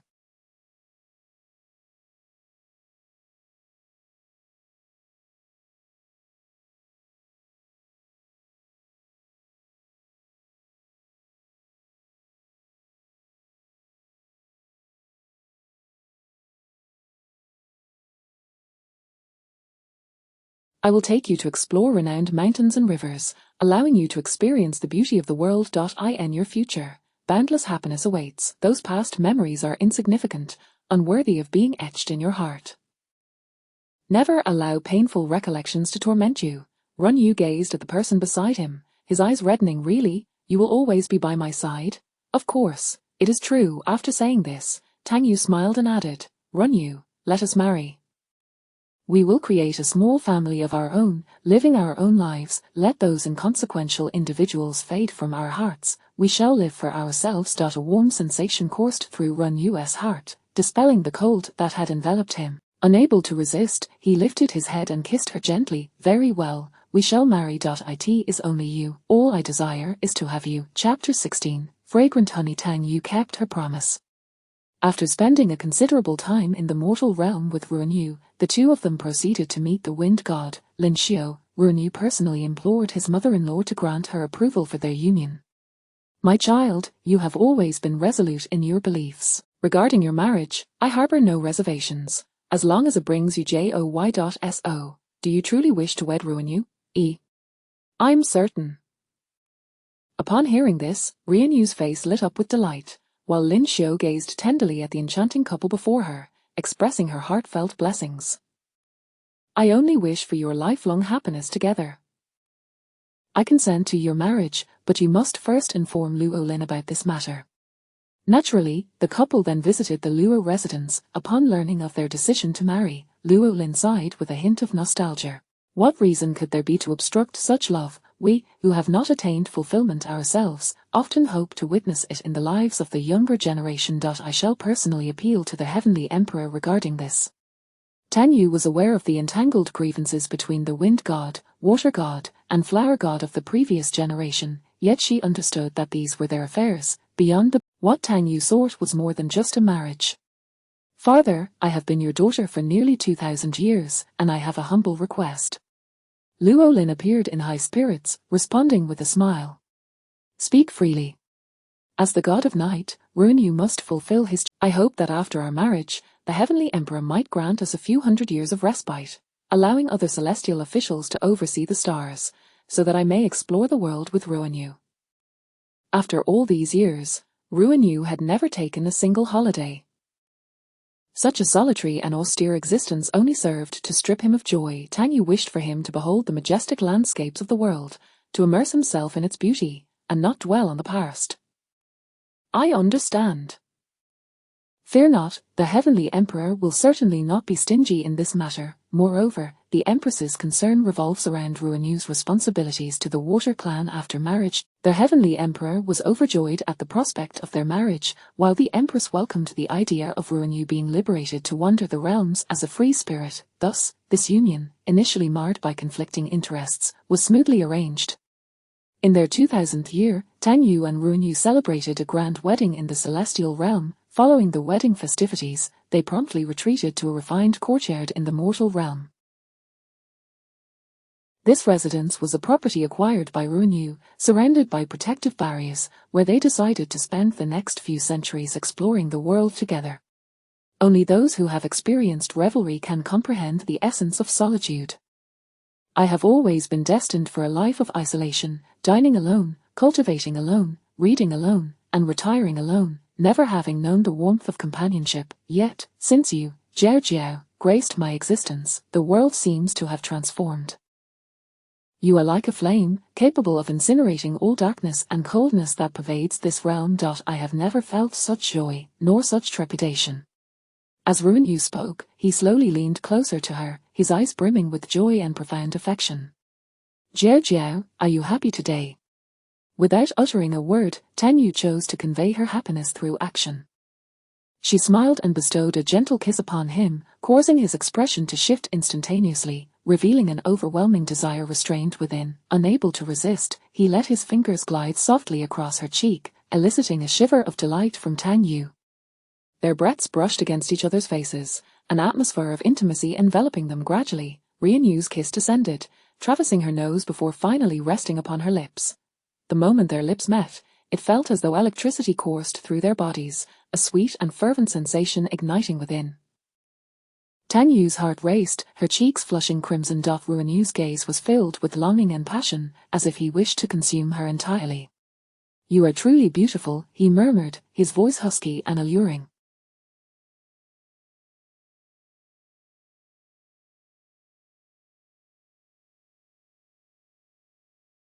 Tang Yu bashfully lowered her head, feeling a shift in Ruinu today. Imbued with an air of dominance and assertiveness, their lips met once more, this time with heightened fervor, as if pouring all their emotions into that kiss. Ruinu's hand tenderly caressed Tang Yu's back, the ties of her garment slowly loosening. Their breaths quickened, their bodies drawing ever closer. Tang Yu felt herself irresistibly drawn to him, surrendering to the intensity of their passion. Finally, after a lingering kiss, their lips parted. Tang Yu gazed into Ruinu's eyes and saw that his longing remained unquenched. Jiao, you have always wished to see my May I show you today? Previously, Tang Yu could only catch glimpses of his radiant dragon tail when she playfully teased him, moments when they shared intimate closeness, yet, such intimacy was as far as Ruinu would permit. Regardless of how daring Tang Yu's actions became, he steadfastly upheld this boundary. Even when Tang Yu believed he might relent, he remained resolute. Thus, she had never truly witnessed what a dragon looked like, and now, anticipation surged within her. I desire to soar through the skies with you, to ride upon your back as we traverse mountains and seas. Very well, I shall heed your wishes.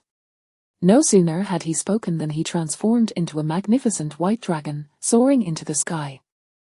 His majestic form radiated an awe-inspiring beauty, with scales shimmering like the purest white jade, emanating a soft yet brilliant glow. The dragon danced gracefully in the air, each movement stirring up whirlwinds, as if stirring the very heavens and earth.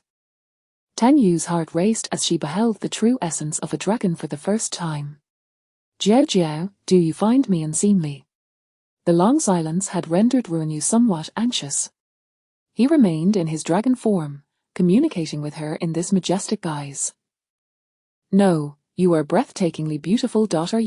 You are the most splendid little white dragon in existence, and no one surpasses your beauty. Now, you are my little white dragon. My husband, swiftly take me to soar through the realms. Upon uttering these words of joy and excitement, the dragon lowered its head slightly, allowing his little wife to mount upon his back. In the next moment, with a gentle roar, the white dragon ascended, breaking through the clouds with Tang Yu in tow. The world below shrank rapidly, rivers and mountains flowing like threads, everything appearing surreal. Jiao, where do you wish to go?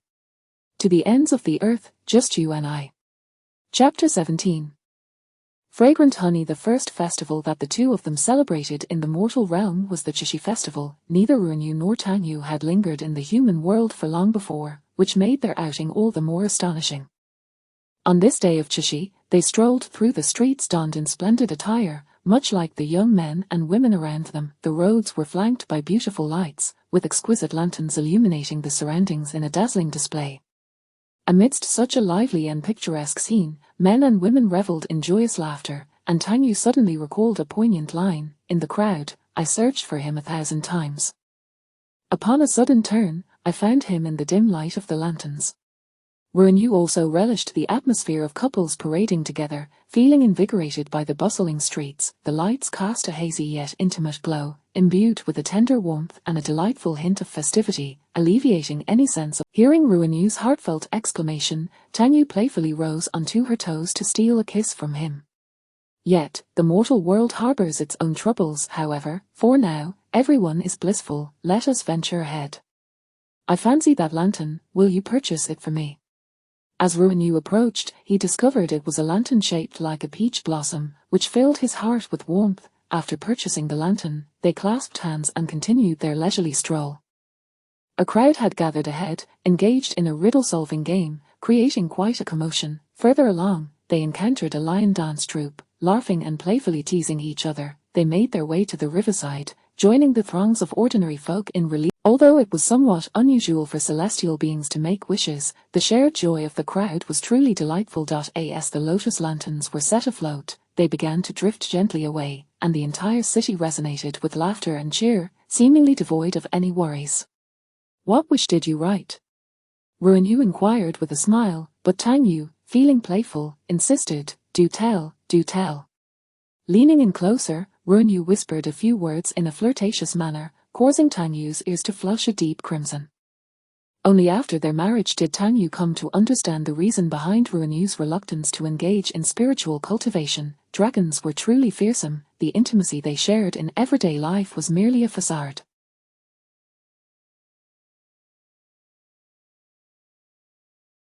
During moments of spiritual communion, they truly intertwined, their divine essences merging completely. At such times, the tremors coursing through her body were almost maddening. Regardless of Tanyu's pleas for mercy, Ruanyu would assertively claim her.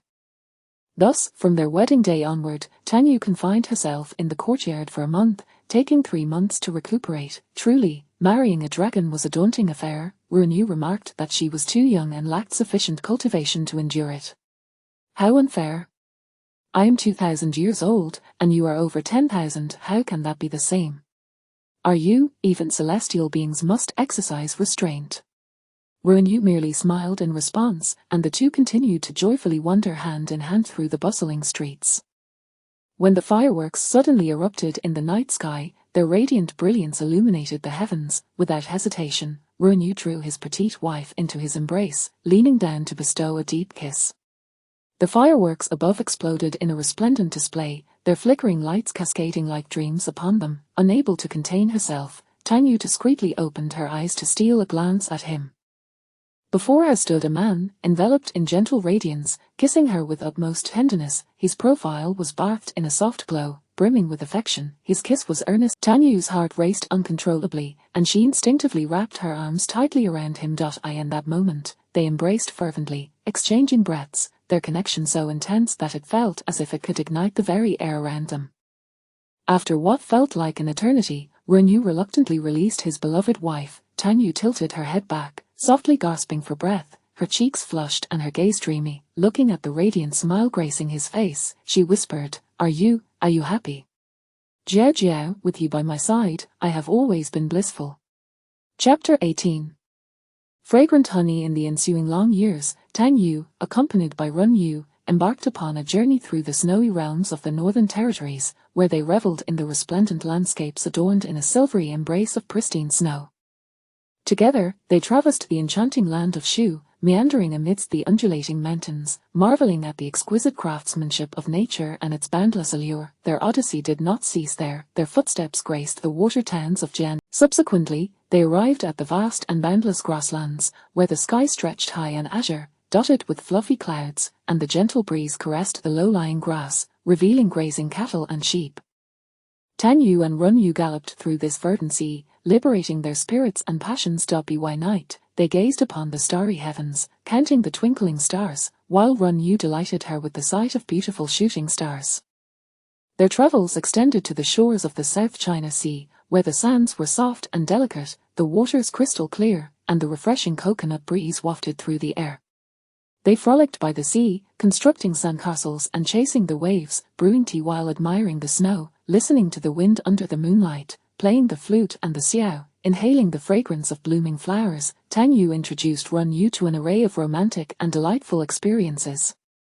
Occasionally, the two would simply revel in each other's company, nestled together in their humble abode, reading books and preparing meals, much like an ordinary married couple. Recently, Tang Yu had taken to cultivating flowers, using no such days passed swiftly. In the mortal realm, a year equated to but a day in the celestial realm. The heavenly emperor granted them a reprieve of 500 years, allowing them to indulge in countless joyous years if they remained in the human world.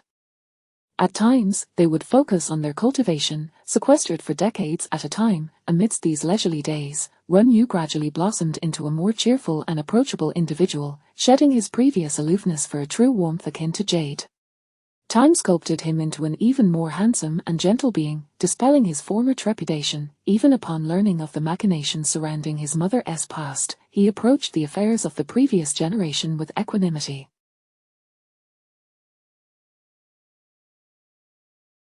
In his desire to safeguard his beloved wife and seize control of his own destiny, Run Yu dedicated himself more diligently to his cultivation, forging close ties with a select few. Tang Yu did not intervene. Her little white dragon had grown increasingly powerful, discerning the life he wished to lead. Yet, amidst this idyllic and romantic existence, Tang Yu began to sense an undercurrent of unease. Within the span of millennia in the human realm, whenever Run Yu ventured out on his pursuits, Tang Yu would retreat into seclusion, cultivating for decades. Initially, she perceived no discord in the human world.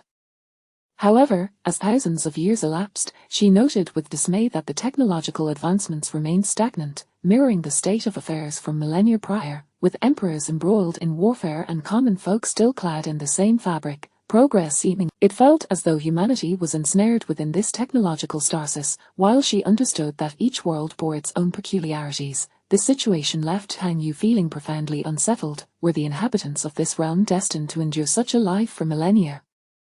And what, then, was the purpose of immortality for celestial beings, though capable of living for countless eons? Did this world truly represent an ideal existence? As this thought detonated within her mind, Tang Yu suddenly felt an alien presence infiltrating her consciousness, plunging her into excruciating agony, as if her very essence were on the verge of being torn asunder. Chapter 19, The Fragrance of Honey concludes. When Run Yu returned home, he found his young wife in a state of deep contemplation, her gaze vacant and lost. He approached her from behind and gently wrapped his arms around her, leaning together in a tender embrace. Tang Yu, far from startled, instinctively leaned into him. "Why do you seem so troubled? Has something happened? Are you? We have dwelled among mortals for over 1,000 years. Do you not perceive that humanity remains unchanged, endlessly cycling through peace and turmoil? What is amiss with that? Is the heavenly realm not the same? It oscillates between conflict with the demon realm and the struggle to maintain a fragile peace, never truly experiencing an era of genuine tranquility. Indeed, wherever there are struggles for power, such is the eternal nature of existence." Yet today, upon confronting this issue, Tang Yu felt her divine essence ignited, as if receiving a celestial revelation.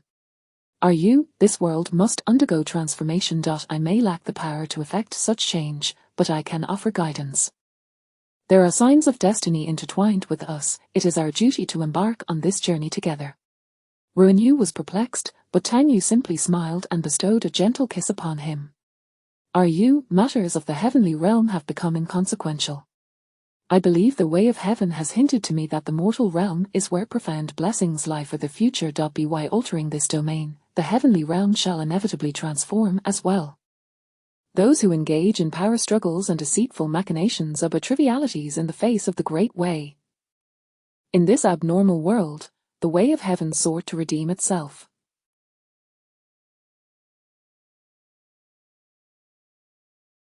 That day, Ruanyu did not grasp the depth of his young wife's thoughts. However, over the ensuing centuries, he witnessed souls depart this life, entering the underworld to commence the cycle of reincarnation.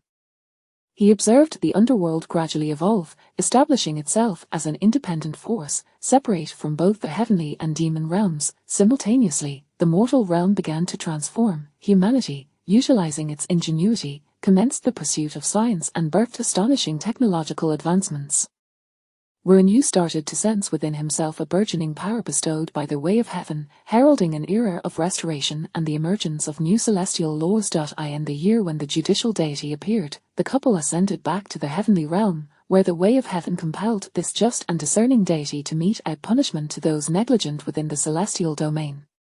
Chiao Taiwei, guilty of numerous transgressions, was struck down by heavenly thunder, shattering his soul. At that moment, Shufeng attempted to rescue them. Yet after years of battle and bloodshed, he too was left barely clinging to life, smote by divine lightning. However, Shufeng did not perish. Instead, he embarked on a lengthy period of recuperation. The way of heaven directly chose Ruanyu as the next celestial emperor, facilitating his ascension without the need for schemes or power struggles. In the presence of the way of heaven, all were treated equally, and the laws of the Great Way were revealed throughout the cosmos. Meanwhile, on the side of the demon realm, their own judicial deity emerged, delivering divine retribution to the malevolent deities therein. The independent flower realm also faced the wrath of heavenly thunder for their negligence. Entities like the moonlit immortal, who had been remiss in their duties, were cast into the cycle of reincarnation, destined to be reborn endlessly. Upon Ruanyu's ascension as the Celestial Emperor, Tanyu became the Celestial Empress, and together they began to fulfill the divine directive heralding the arrival of the Age of Divine Concealment. Celestials gradually found themselves unable to interfere in mortal affairs. When they descended, they were bound to obey the laws, lest they incur the wrath of heavenly thunder. The principles of cosmic justice were manifest, and retribution was inescapable. The way of heaven once sought the mutual destruction of these divine beings through their infighting. Yet the onset of the Age of Divine Concealment brought a new paradigm. Years later, the way of heaven appointed new sovereigns of the universe. At last, Ruanyu could look forward to a tranquil and unencumbered life with his beloved young wife. Chapter 20, Fragrance of Honey. An epilogue. GirI's was originally a small grape in the realm of flowers, blissfully carefree and blissfully ignorant throughout her childhood. For a curious little grape, confined in one place for a millennium was akin to torment. 1 year. As GirI's concocted a plan to stealthily escape, the world around her underwent a monumental transformation. Many flower lords were struck by heavenly lightning. Some flower lords recuperated in the realm of flowers, while others experienced the disintegration of their souls, leaving GirI's utterly terrified. Amidst this cataclysmic upheaval, several surviving flower lords abruptly transported her to the abode of the water god, Luo Xiang, where GirI's discovered that she had a father. Life began to change dramatically. GirI's enjoyed a joyful existence beside her father, meeting her aunt Lin Xiao, gaining a sister in the form of a peach blossom, and even acquiring a brother-in-law, the Yinglong. Subsequently, her brother-in-law ascended to the position of the Heavenly Emperor, and her peach blossom sister became the Heavenly Empress. GirI's realized her celestial life was reaching its zenith. She was unaware of the celestial. As a sprite, she held no celestial office. She simply indulged in pleasures, causing no trouble, and refraining from wreaking havoc upon the mortal realm, leading a life of carefree leisure. However, her father, the water god, insisted that GirI's diligently cultivate her skills, as the laws of heaven and earth had transformed, and neglecting her cultivation would result in a fleeting existence. At that time, GirI's had already unsealed her powers. She remained joyful, unperturbed by persecution or the malicious temptations of those ignorant of the rules. The only challenge was the arduous nature of cultivation. In the midst of this blissful existence, years later, GirI's offered her divine powers as a flower goddess in sacrifice to the heavens. From that moment on, the cycle of life and death became orderly, the seasons changed seamlessly, and all things in the world adhered to the laws of nature, perpetually thriving. By making such a choice, GirI's finally gained the recognition of the heavenly principles, elevating her celestial powers once more. At that time, she could roam freely across various realms. Meanwhile, the mortal world had entered the age of the internet. Joyfully, GirI's concealed herself among mortals, becoming a homebody who purchased multiple computers and immersed herself in gaming for months without stepping outside. Subsequently, she developed a passion for the culinary delights of the human realm, traveling extensively to savor diverse cuisines. With her beauty, GirI's experienced a few brief romances in the human world, yet she had no desire for enduring companionship. The deep affection shared between her peach blossom sister and brother-in-law seemed far removed from her own nature. Instead, she reveled in the vastness of the universe, sampling exquisite delicacies, exploring breathtaking landscapes, and indulging in countless games, truly a life of celestial bliss. The only aspect that left her somewhat speechless was upon her return to the heavenly realm one year to accompany her father, she encountered the younger brother of her brother-in-law, the former fire god.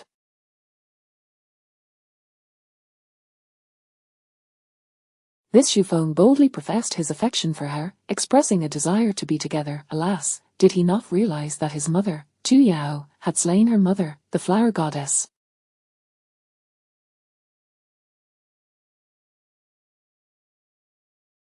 After scolding him for his folly, GirI's promptly returned to the mortal realm to continue her carefree existence. Indeed, for a deity who loved to eat and play, the mortal world was where she found the most joy.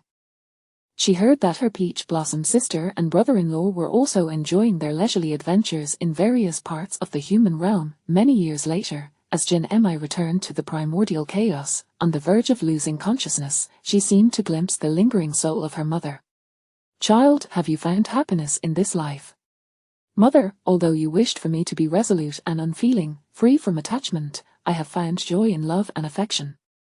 My life has been fulfilling, and I harbor no regrets. That is all I wish for." With these words, GirI's departed with a smile, merging back into the primordial chaos. I have no penchant for tormenting the female lead or the supporting characters. I prefer joyful, sweet, and delightful tales. Chapter 1, The Blossoming Peach Tree. In my previous life, I was a celestial being of the peach blossoms, and in this life, I have become a peach blossom demon. The reversal of fate is often beyond one's imagination. Tang Yu found herself ensnared within the confines of a peach tree, leading to a daily existence filled with sighs of despair. This world lacks any spiritual essence. Why have I been transformed into a peach blossom demon? I can only assume human form for a fleeting moment. Must I languish in this garden for eternity? Why can't the heavens allow me to be a person? Transformations require spirit. Monotony drives one to madness. As her transformations lasted no more than the time it would take to burn a stick of incense, Tang Yu remained trapped within the garden. This quaint courtyard, though serene and picturesque, had been devoid of human presence, with only the occasional visitor to tidy up, amplifying her solitude. Years passed in this manner until, at last, Tang Yu discovered a glimmer of hope. The small courtyard began to bustle with activity as numerous individuals arrived to clean and furnish the space. Someone was about to take residence. As spring unfolded, with blossoms bursting forth from the peach tree, Tang Yu finally beheld the master of the garden, a remarkably refined and handsome young man, albeit blind. He settled into the courtyard, tending to the flowers and plants with care. In his leisure, he would sit beneath the peach tree, playing the zither, sipping wine, reading, and engaging in games of chess. Indeed, the blind could read and play chess. He exuded an air of leisurely contentment that made Tang. How could the disparity between lives be so vast? Although she now existed as a demon, each day, Tang Yu vented her frustrations, and that evening, as Huaman Lu serenaded the night beneath the peach tree, she could no longer contain herself. "You've played the zither incorrectly again. Weren't you performing splendidly before? Tonight's tea is freshly brewed, its aroma is delightful. Those pastries look so adorable, I wish to take a bite. Isn't playing chess alone rather dull? How can he remain so self-satisfied, making me feel like a restless lunatic?" Huaman Lu had indeed been trying to suppress his amusement. He had long since realized that the peach tree had become sentient, its nightly murmurs providing endless entertainment. The world is a charming place, brimming with spirits. Unaware of why the peach tree did not reveal itself, he could only discern. Yet, today he could not hold back. "My apologies, fair maiden, I have been able to hear you speak all along." Silence enveloped the air, Tang Yu's quietude deafening. Throughout these past days, she had observed this gentleman, a refined and benevolent soul who often aided the common folk. She had thought him innocent, yet he proved to be rather cunning. The prolonged silence left Hua Manlu increasingly embarrassed. It was indeed inappropriate to jest at her expense. I am Hua Manlu. I sincerely apologize for my earlier jest. Would you care for some pastries? I can have my servants prepare some, and if you desire a particular tea, I can brew it for you now. I would like some pastries, and I would also enjoy tea. However, that is of little importance. First, you must answer another question. Since her discovery was inevitable, Tang Yu felt unconcerned, as this individual could not harm her. Please, go ahead.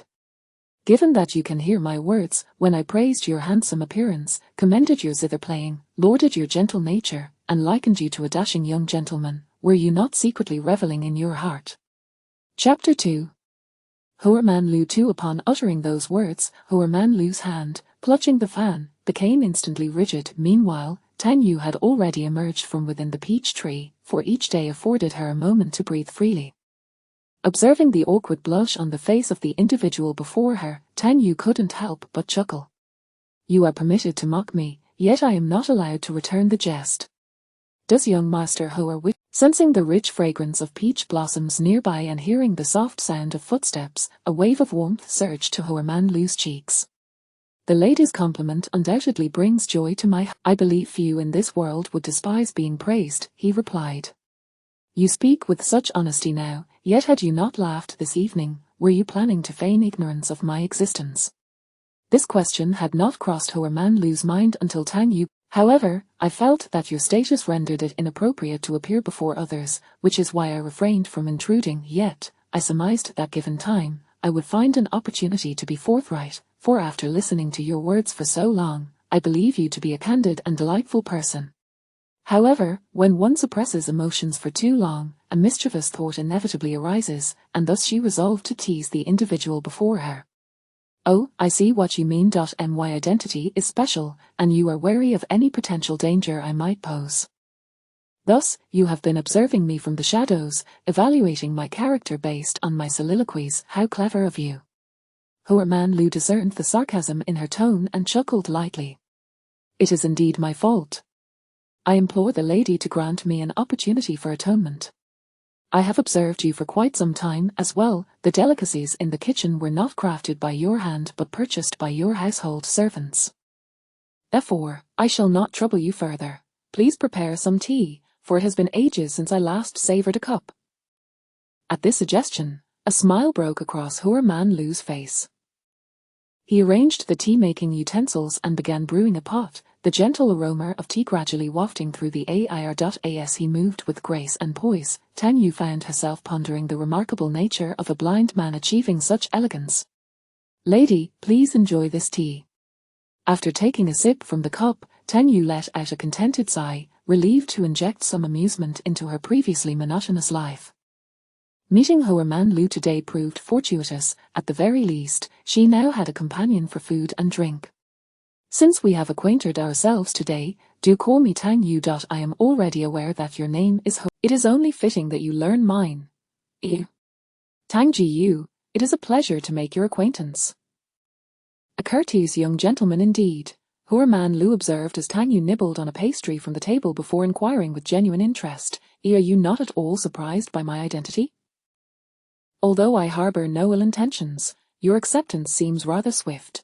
The world is imbued with spirit. I have always believed that the blooming of buds in spring, the gentle breezes of summer, the falling leaves of autumn, and the swirling snowflakes of winter all possess a voice. It is a melodious sound, and your presence, Miss Tang, has rendered the world even more splendid than I had imagined. At this, Tang Yu felt a stir of emotion. You are a perceptive soul. No wonder you can find joy in solitude. You possess the rare ability to discern beauty in the minutiae of life. Forgive me for causing the lady to smile. Since fate has intertwined our paths, would you desire me to arrange for a room to be prepared for you? Though I am unaware of your living habits, I believe having a space to call your own would be more convenient. Chapter 3, The Flower-Filled Tower. What a gentle and considerate individual this is. At this moment, Tang Yu could only feel regret. She too wished to be free from the sun and wind, yet found herself unable to do so. I long to rest upon a high bed with soft pillows, indulging daily in fine wines and exquisite. Alas, I must decline the gracious offer of young Master Hauer. Upon hearing these words, Hauer Manlu immediately displayed a look of concern.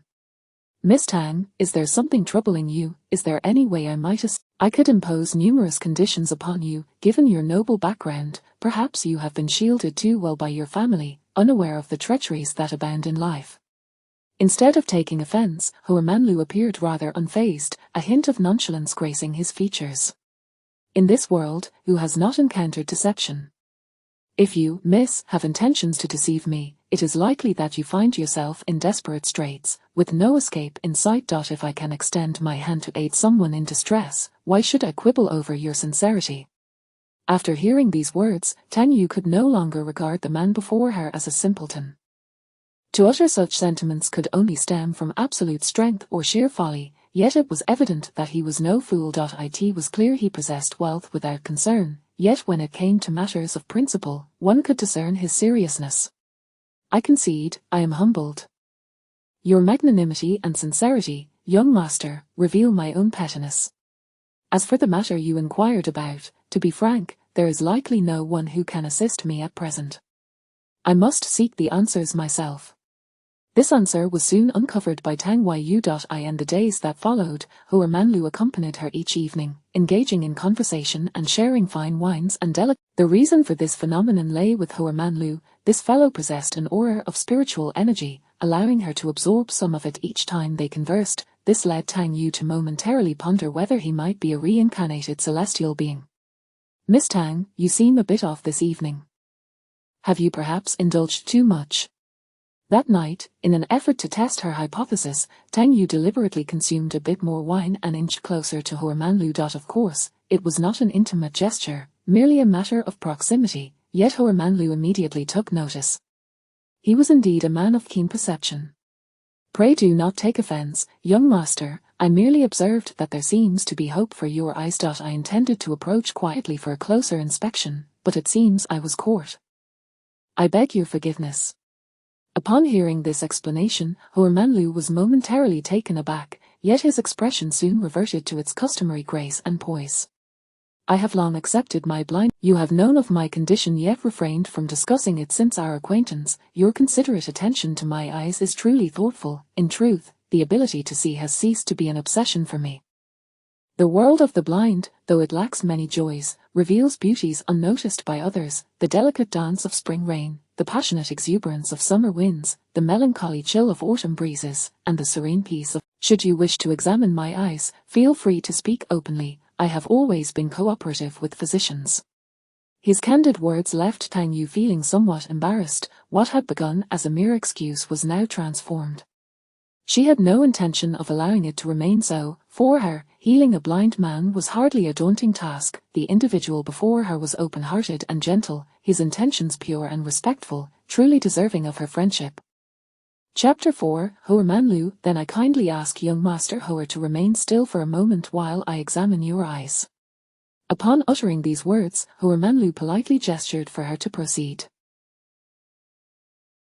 In that instant, Tang Yu moved closer to his presence, slightly bending forward, her hand nearing Hauer Manlu's eyes. In truth, such an examination was unnecessary. Tang Yu could simply utilize her unique abilities to heal him.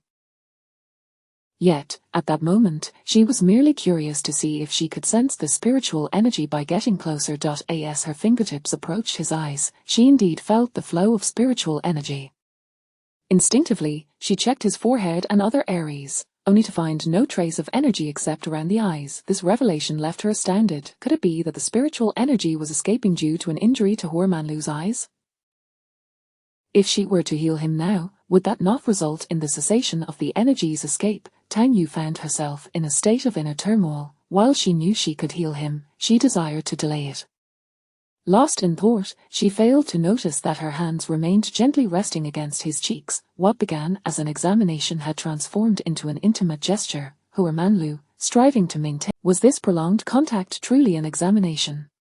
Miss Tang, if you find yourself in a predicament, know that I have encountered many doctors over the years, and many have hesitated to share their conclusions with me.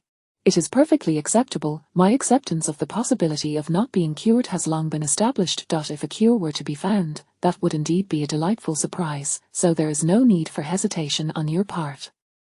After a prolonged silence, Huarmanlu could not help but speak up, his thoughts veering slightly.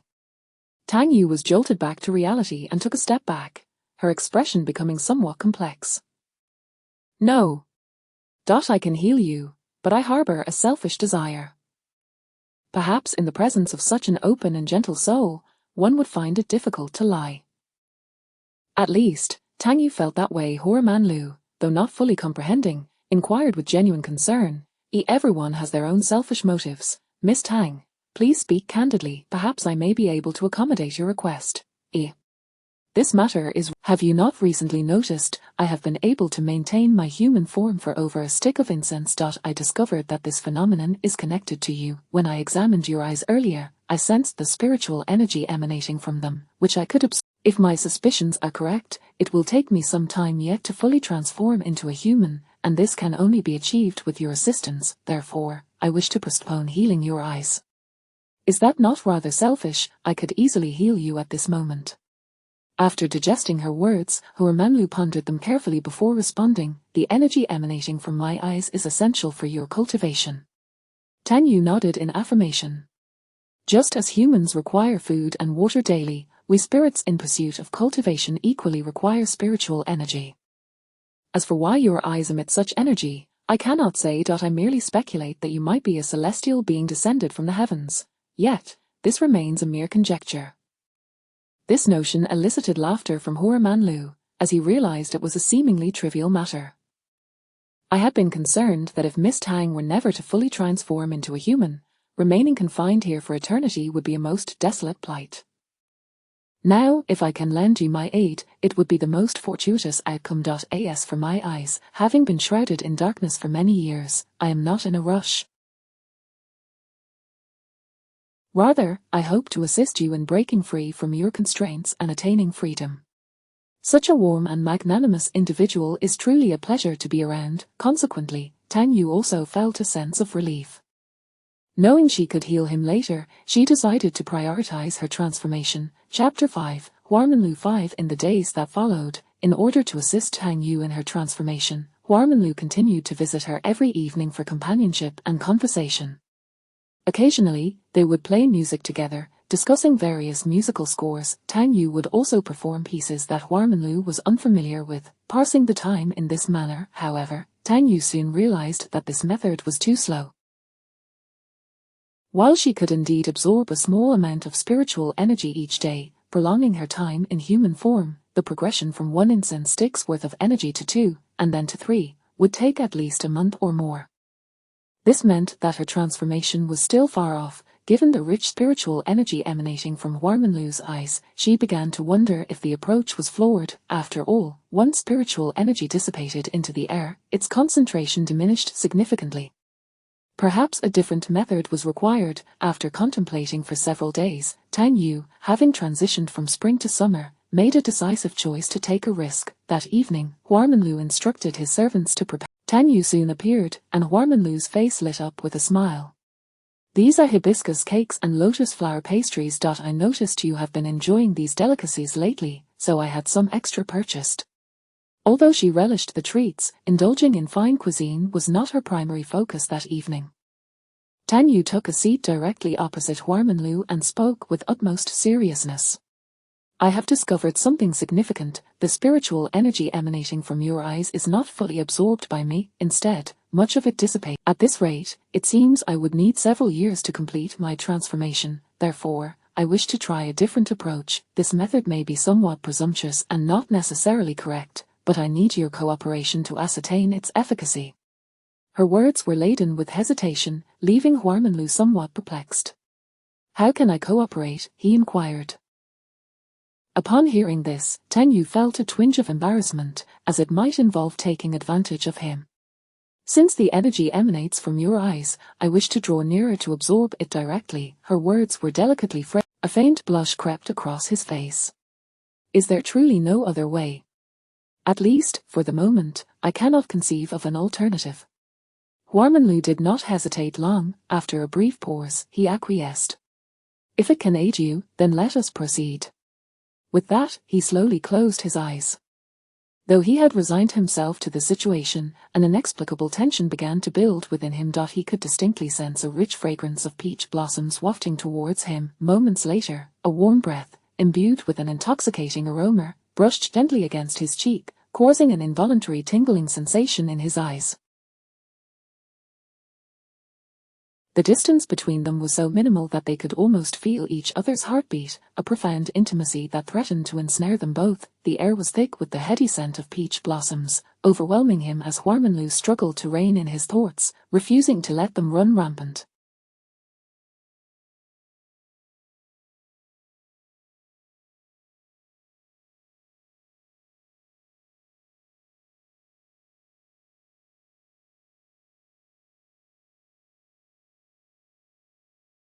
Nevertheless, his heartbeat quickened uncontrollably, as if a strange warmth surged within his chest. It felt akin to feathers lightly grazing the edges of his heart, tingling yet sweet, gradually consuming his rationality.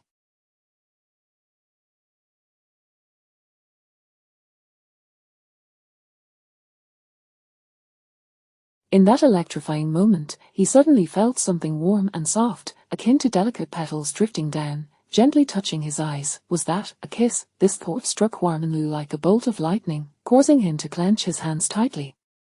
At that instant, the world seemed to fall silent, his usually keen hearing faded away, and all his senses converged on his eyes. He acutely felt a strange yet powerful emotion rising within him, a mixture of fear and an inexplicable joy. A bittersweet sensation fluttered in his heart. As for Tang Yu, in that moment of proximity to Huarmanlu's eyes, she was enveloped by an overwhelming surge of spiritual energy, an unstoppable tide that breached all her defenses, compelling her to lean in and softly kiss him. Chapter 6, Blossoms in full bloom. Time elapsed for what felt like an eternity, until Tang Yu finally regained her senses, having absorbed the essence from those eyes. Suddenly, she took a step back. "I apologize. I was exceedingly impudent just now." Realizing the gravity of her actions, Tang Yu felt a tinge of embarrassment, for such intimacy was indeed rather inappropriate for someone of ancient times. Huarmanlu's palms were slick with perspiration, and the flush on his face showed no signs of fading. The current situation left him quite at a loss for how to proceed. "Miss Tang, please take a moment to rest.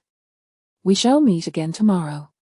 Completely unsure of how to navigate this awkward moment, Huarmanlu uttered these words before hurriedly turning to leave, leaving Tang Yu standing there in a state of embarrassment. On the following day, Huarmanlu failed to appear in the garden, seemingly occupied elsewhere throughout the day. This left Tang Yu increasingly troubled, pondering how she might approach Huarmanlu to convey that their affair was far from over and would indeed continue for some time. Just as she had assumed that Huarmanlu would not show up, he arrived at the appointed hour in the evening. "Miss Tang, how do you fare?" "I'm well, though I feared you might not come." Upon Huarmanlu hearing her voice, Huarmanlu's lips curled into a warm smile, and he suddenly produced a jade hairpin. "Do you fancy this jade pin? I thought, having transformed into human form for a while, you might lack adornments and might not know if this suits you." Tang Yu began to feel conflicted. She feared overthinking the matter, thus she posed an insinuating question. "Are you wishing to gift me a piece of jewelry, or do you intend to personally place this jade pin in my hair?" After all, for those of ancient times, a jade hairpin often carried special significance, symbolizing a bond of affection. Yet, she also considered the possibility that he might not harbor such intentions, which led her to inquire in a rather tactful manner. Huarmanlu couldn't help but chuckle. "I had presumed you were sheltered within the peach tree, perhaps unfamiliar with the customs of the mortal realm. What is your intention with this jade pin? I wish to avoid any misunderstandings." Upon hearing this, Huarmanlu's lips curved into a smile that radiated warmth akin to the gentle sun of spring. "What binds us together? A golden thread and a delicate hairpin." Was this a confession? Did he wish to forge a lifelong commitment with her? Tang Yu was taken aback, astonished by Huarmanlu's directness.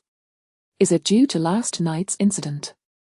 "In truth, it was I who overstepped. You need not feel burdened with any sense of obligation toward me. After all, I am not human and am unbound by your societal conventions. However, Hua Manlu smiled and reached out, firmly grasping Tang Yu's hand. I have known Miss Tang for 3 months. Though I have yet to behold your visage, the past 3 months have been filled with joy. I once believed our bond to be one of friendship, of kindred spirits, but last night's events merely clarified my own feelings. I am not so shallow as to think you would concern yourself with such matters. It is merely my own greed, yearning for you to grant me a chance. Tang Yu found herself feeling increasingly anxious in light of this confession.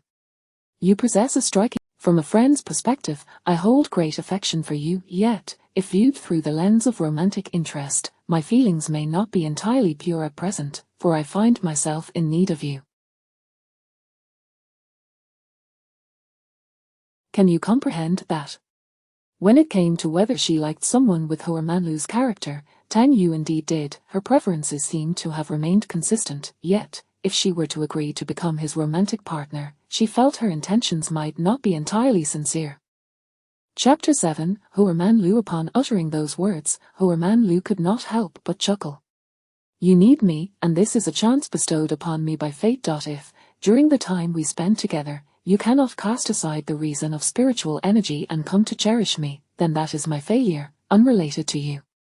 This candid and carefree declaration instantly lightened Tang Yu's heart. Do you truly not mind? In this vast world of countless souls, encountering a kindred spirit is already a rare fortune.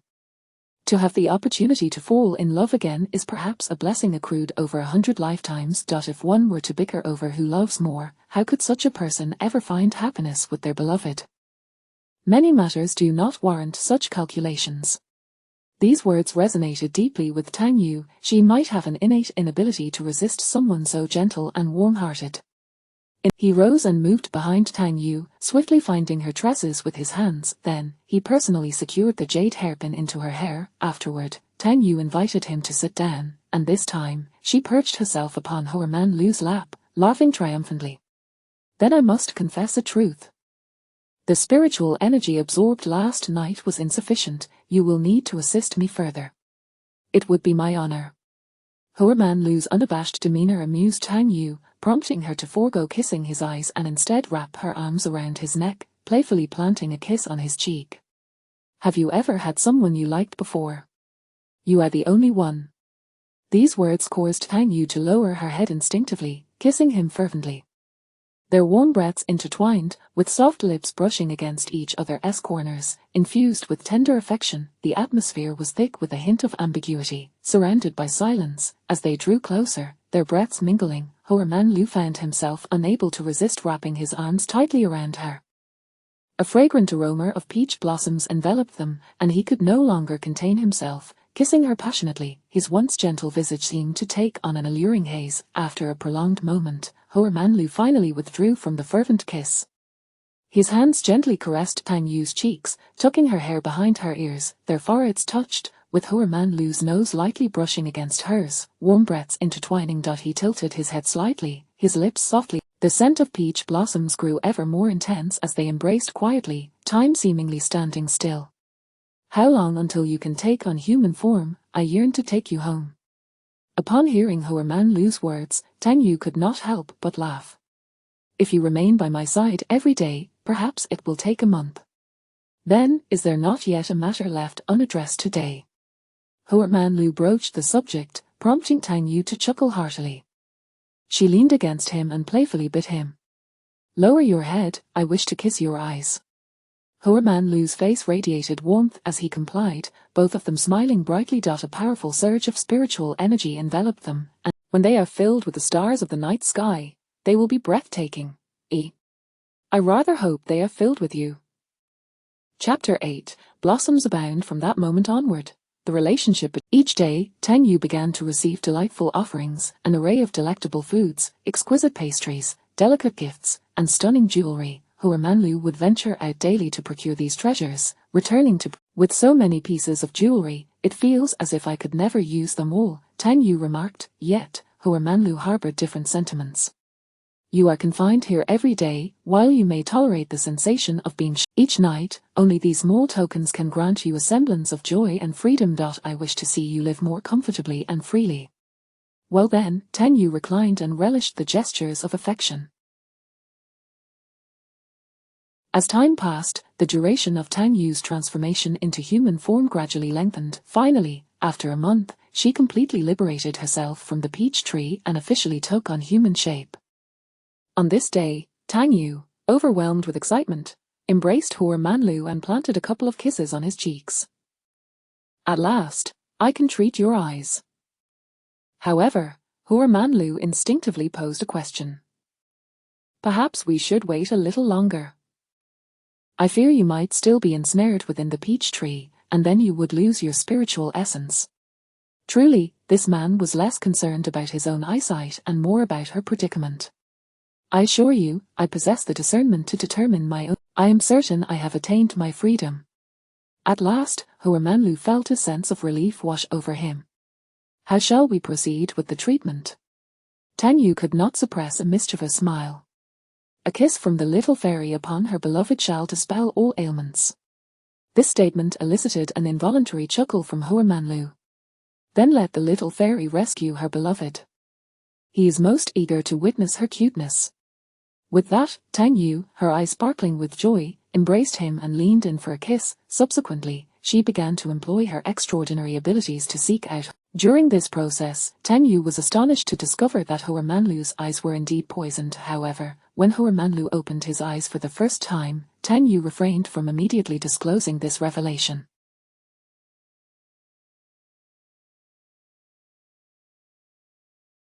Instead, she stepped back with a smile, encouraging him to gaze upon her. As Hua Manlu slowly opened his eyes, he was initially met with a hazy swirl of light. His heart raced as if it were about to leap from his throat.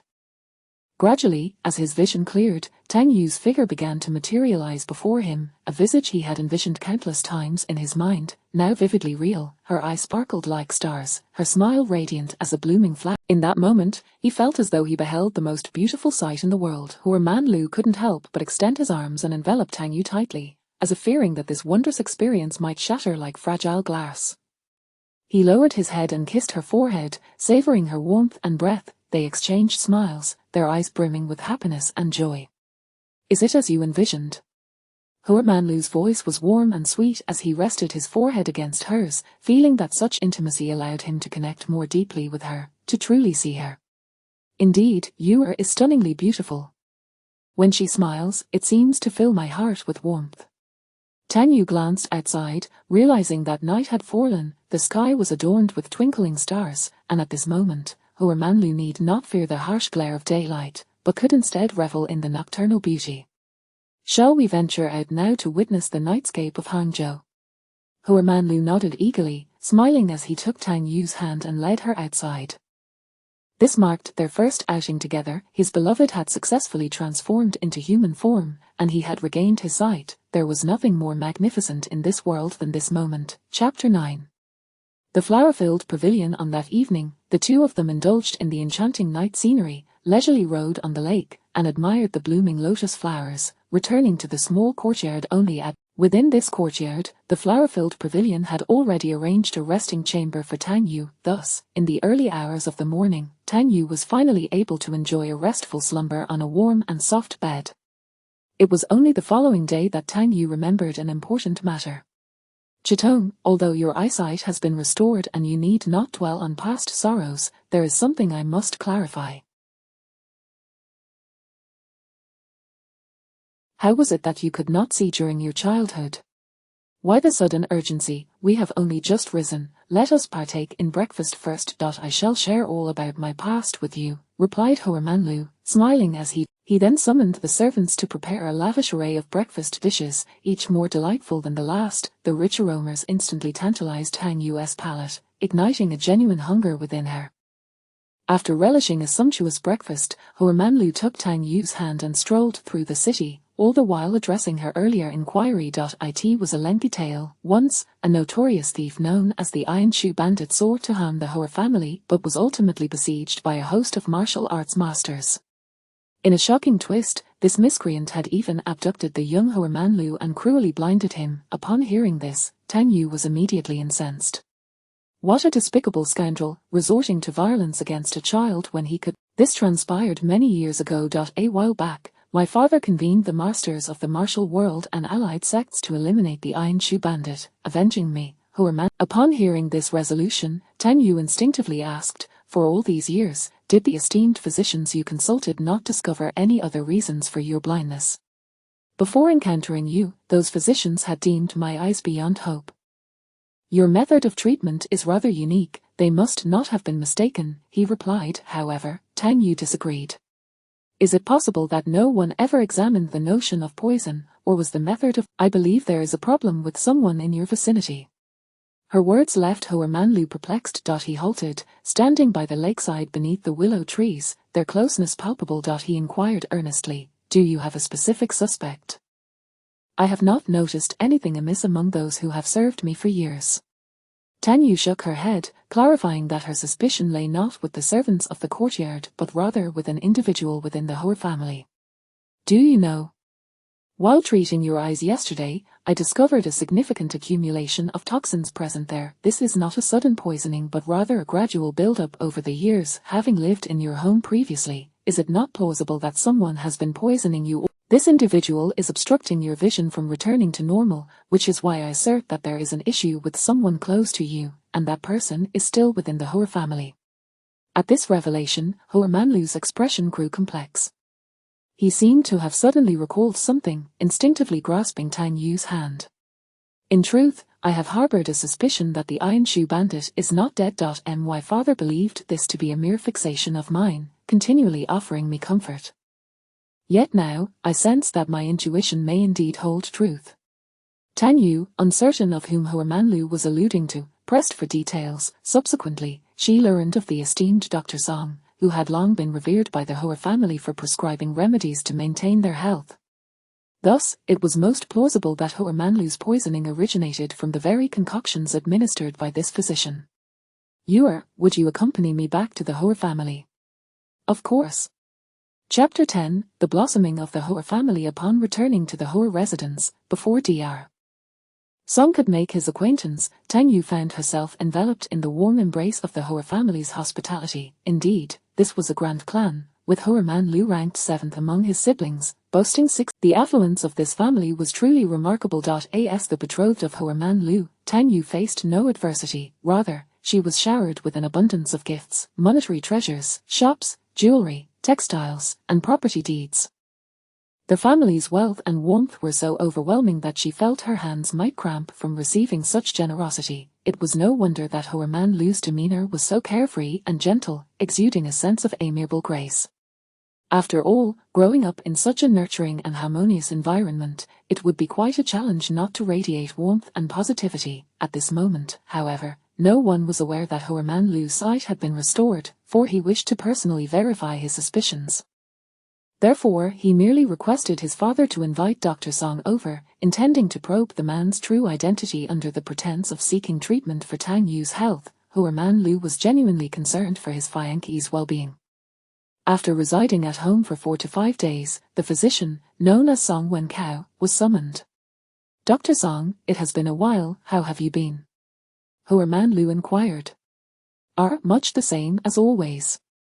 I have been foraging for herbs in the mountains, but I hear that the esteemed Hua is now in high spirits, preparing for the nuptials. Congratulations. Hua Manlu merely smiled and invited Dr. Song inside, where Tang Yu awaited.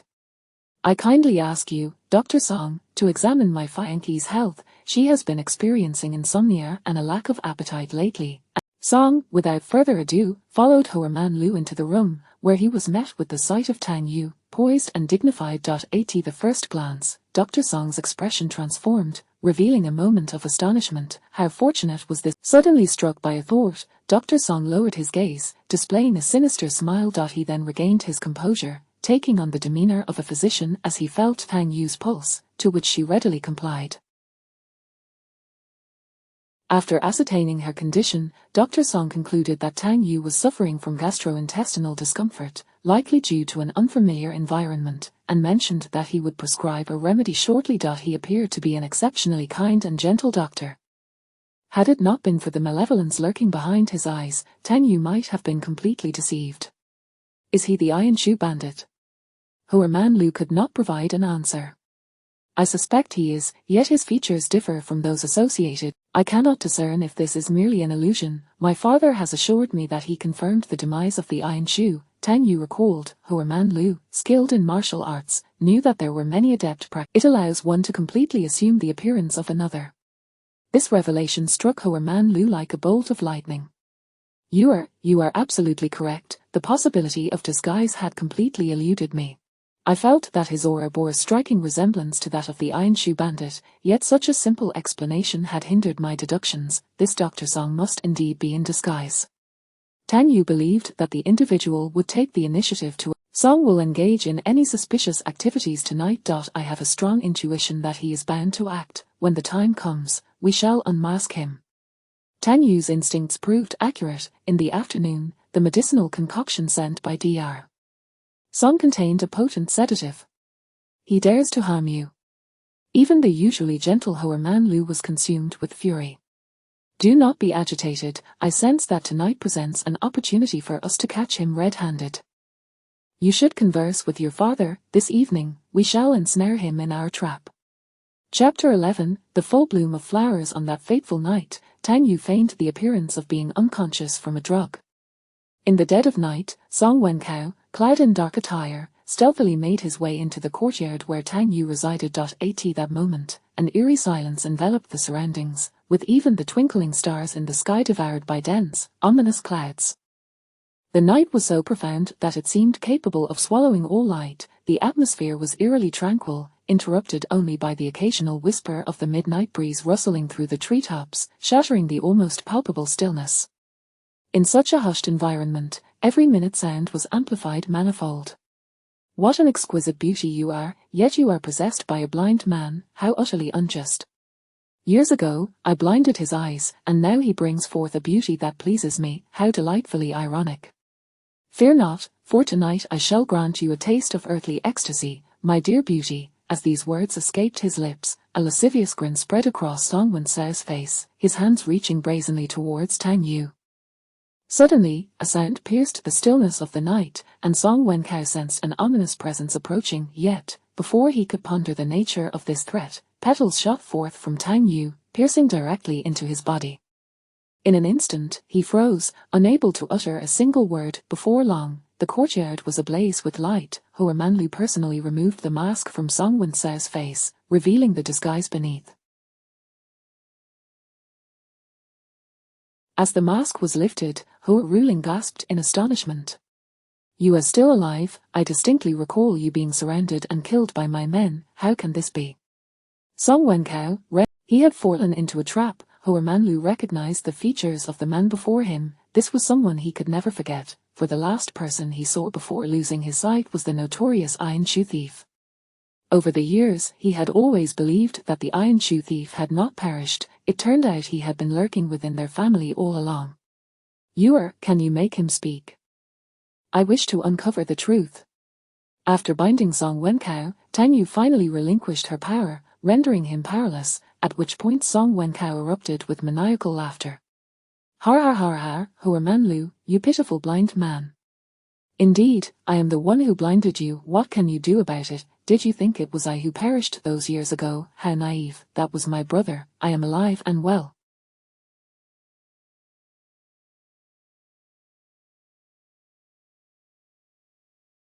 Even if you come to know the truth, what of it? You shall live your life in darkness, all of which I have orchestrated. Such is your fate. Tang Yu could no longer contain herself and struck him across the face. She detested such fools flaunting their arrogance in the world. Open your eyes and behold, Hua Manlu's sight has been restored. He shall bask in the light for the rest of his days, savoring the beauty of the world, while you wretched insect, are on the brink of death. At her proclamation, Hua Ruling and the others who had arrived were left in shock. Chitong, Hua Ruling was so overwhelmed with emotion that she struggled to articulate her thoughts. Hua Manlu took Tang Yu's hand and began to elucidate to Hua Ruling. Indeed, my sight has returned, and father need not mourn any longer. Excellent, splendid, at last, I can set aside this great concern. The family embraced one another joyfully, utterly disregarding Song Wenkao, who was seething with rage. Har har har har, Hoa Man Lu. What does it matter if you have regained your sight? Can you erase the fact that you spent over a decade as a blind man? HMPH, your life has been nothing but a torment at my hands. Do you know how I laughed each time I visited the Hoa family, watching you struggle to learn how to navigate as a blind man? It was simply hilarious. What can you do to me? If you have the guts, kill me now.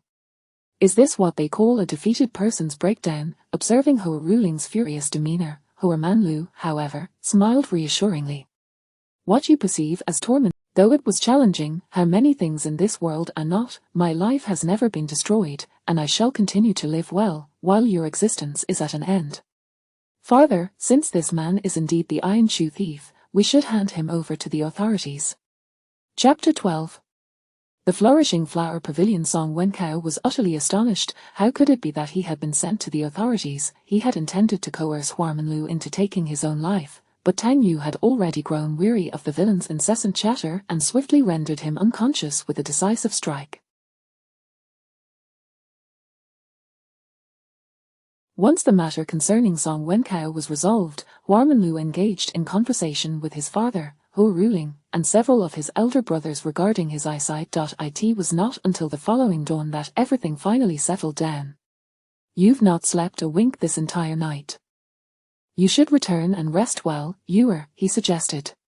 And you haven't slept either, have you? We shall both return to rest properly, but before we do, I have a question to pose.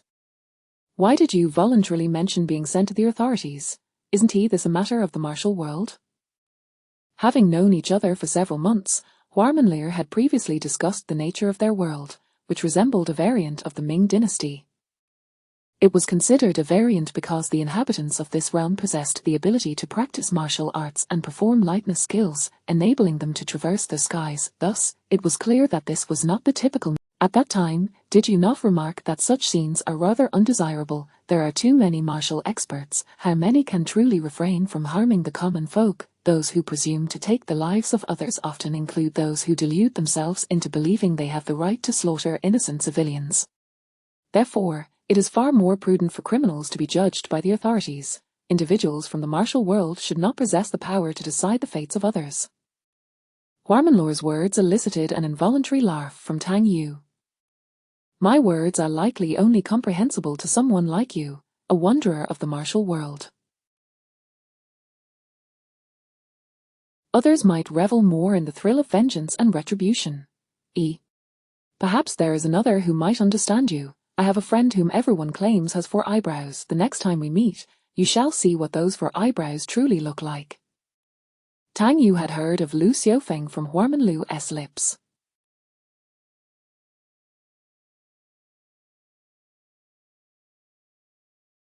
To be frank, she was quite eager to meet him, sensing he would be an intriguing person. After resolving the matter of the Iron Shoe thief, Hoa Man Lu took Tang Yu away from the Hua family and returned to their modest residence. Hoa Ruling wished for them to stay longer and even suggested holding a wedding ceremony immediately. However, Tang Yu felt there was no need to rush. They could set a date and take their time, thus the wedding was planned for the following year. During the sweltering summer days, Hoa Man Lu and Tang Yu enjoyed sitting in the courtyard, reading and playing the zither point. One day, Tang Yu brought out the peach blossom wine she had brewed, and upon opening it, the fragrance wafted through the air. I believe the wine I've crafted should be quite delightful. Having lived a long life in her previous incarnation, she had dabbled in various crafts, including winemaking. Thus, a few months prior, out of sheer boredom, she had taken to brewing some wine, and today felt like the perfect occasion to sample it. The aroma is enticing, and the flavor is rich and lingering.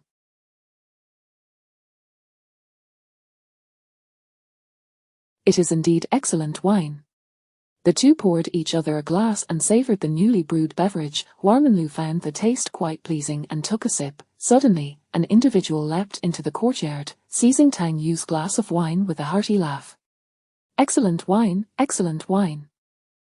Huarmanlu, is this your Fianki? I've heard the rumors in the martial world that your eyesight has been restored, is that true? Huarmanlu looked at Lu Xiaofeng, who had bypassed the conventional entrance, with a mix of exasperation and amusement. Indeed, this is my Fianki, Yuer. He is Lu Xiaofeng.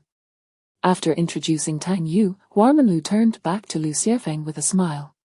Lu Xiaofeng, so this is what four eyebrows look like, quite similar to my imagination.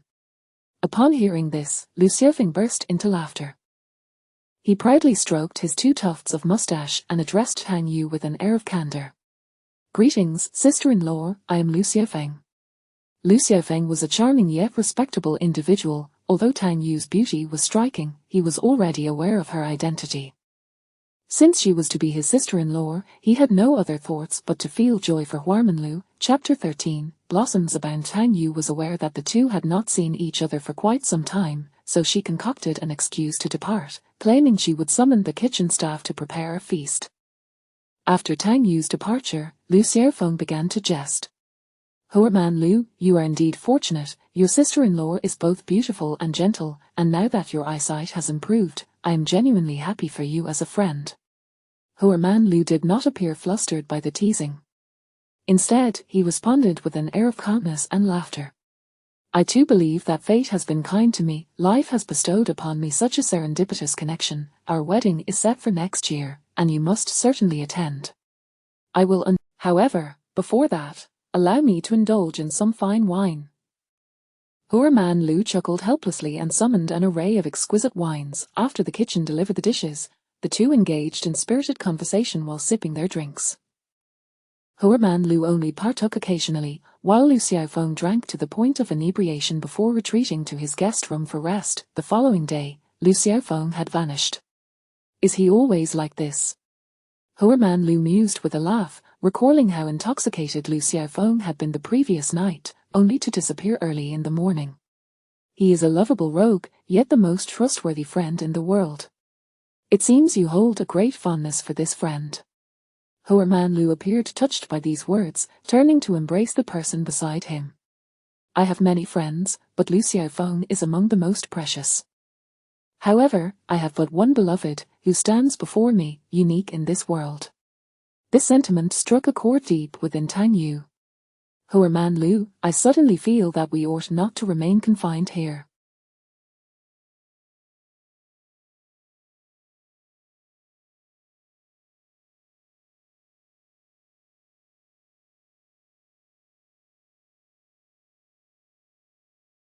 In the past, I lacked freedom, which you could not perceive. Now that we can venture anywhere and behold the beauty of the world, why not explore it together? Where does your wish to go?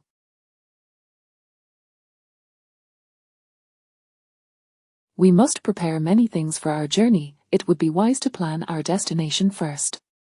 Huarmanlu readily agreed. After a moment of contemplation, Tang Yu provided her answer. As winter approaches, let us head south. For the further south we go, the warmer it shall be. Though embarking on a journey necessitated considerable preparation, Tang Yu possessed her own spatial pocket, and Huarmanlu was aware of her identity, allowing them to leave certain items within that space. Thus, they set off with great expedience. Within just a few days, a luxurious carriage had been arranged, originally prepared by the Huar family for Huarmanlu, and now the two decided to travel southward for leisure. In ancient times, traveling was not as convenient. One could only traverse official roads, often enduring dusty journeys and subsisting on dry rations. Yet, Huarmanlu and Tang Yu's perspectives were distinct.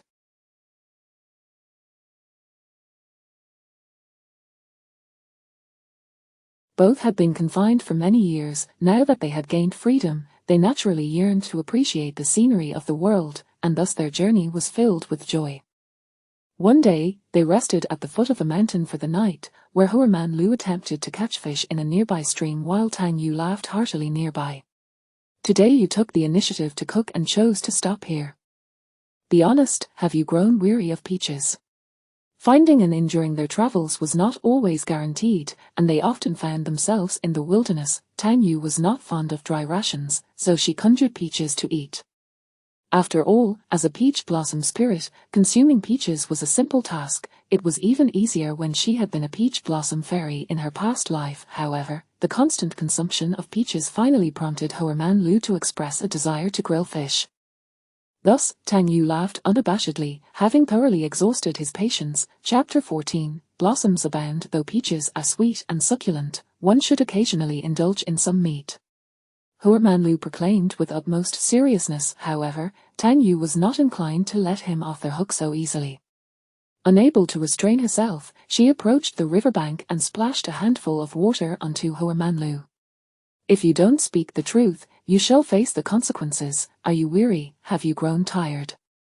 Hoerman Lu chuckled lightly, then caught a fish before turning to embrace her. Green is your color, and my heart is at ease. Though I do not go forth, do you not send forth your voice? Green is your pendant, and my thoughts drift. Though I do not go forth, do you not come to me? To her astonishment, he began reciting love poetry, causing Tang Yu to laugh and lean into his embrace.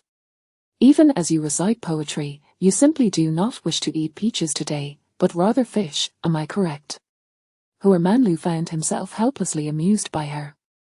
He wrapped his arm around her shoulders and leaned down to kiss her. The gentle kiss was as light as a butterfly's touch. Tang Yu quietly opened her eyes to find Hoerman Lu with his eyes closed, tenderly holding her. His closed eyes radiated a serious yet gentle demeanor, as if even that soft kiss had transformed into a caressing cloud. Tang Yu felt as if she were treading upon soft, billowy clouds, each delicate touch sending shivers through her heart.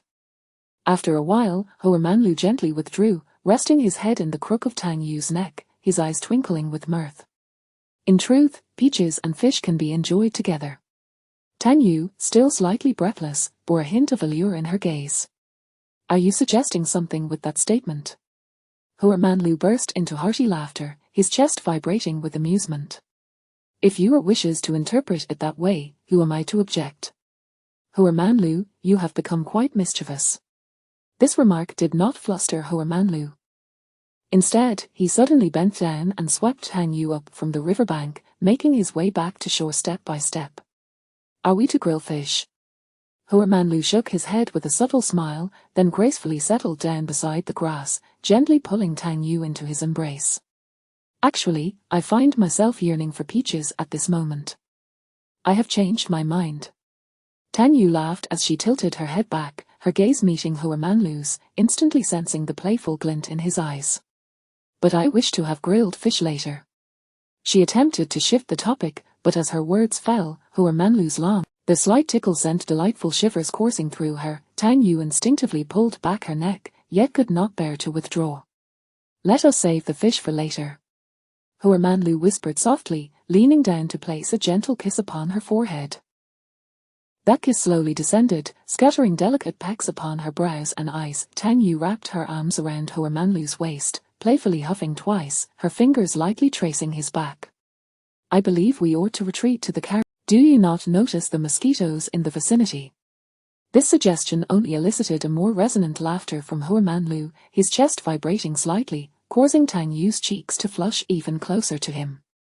Could it be that Yuer is feeling bashful? Was she a bashful person? The very thought was ludicrous. Tang Yu tilted her head defiantly and playfully nipped at Hoerman Lu's chin, her gentle bite a blend of reproach and affection. I merely fear for your comfort. I am not one to be bothered by mosquitoes. His words caused Hoerman Lu to lean in closer, his breath warm against her ear, instantly tinting it with a rosy hue.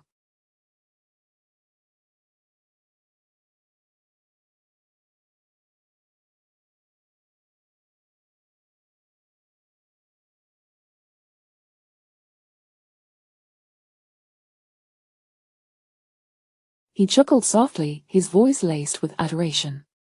No matter, if it brings a smile to the fair maiden, then even these bothersome mosquitoes can become my dear friends.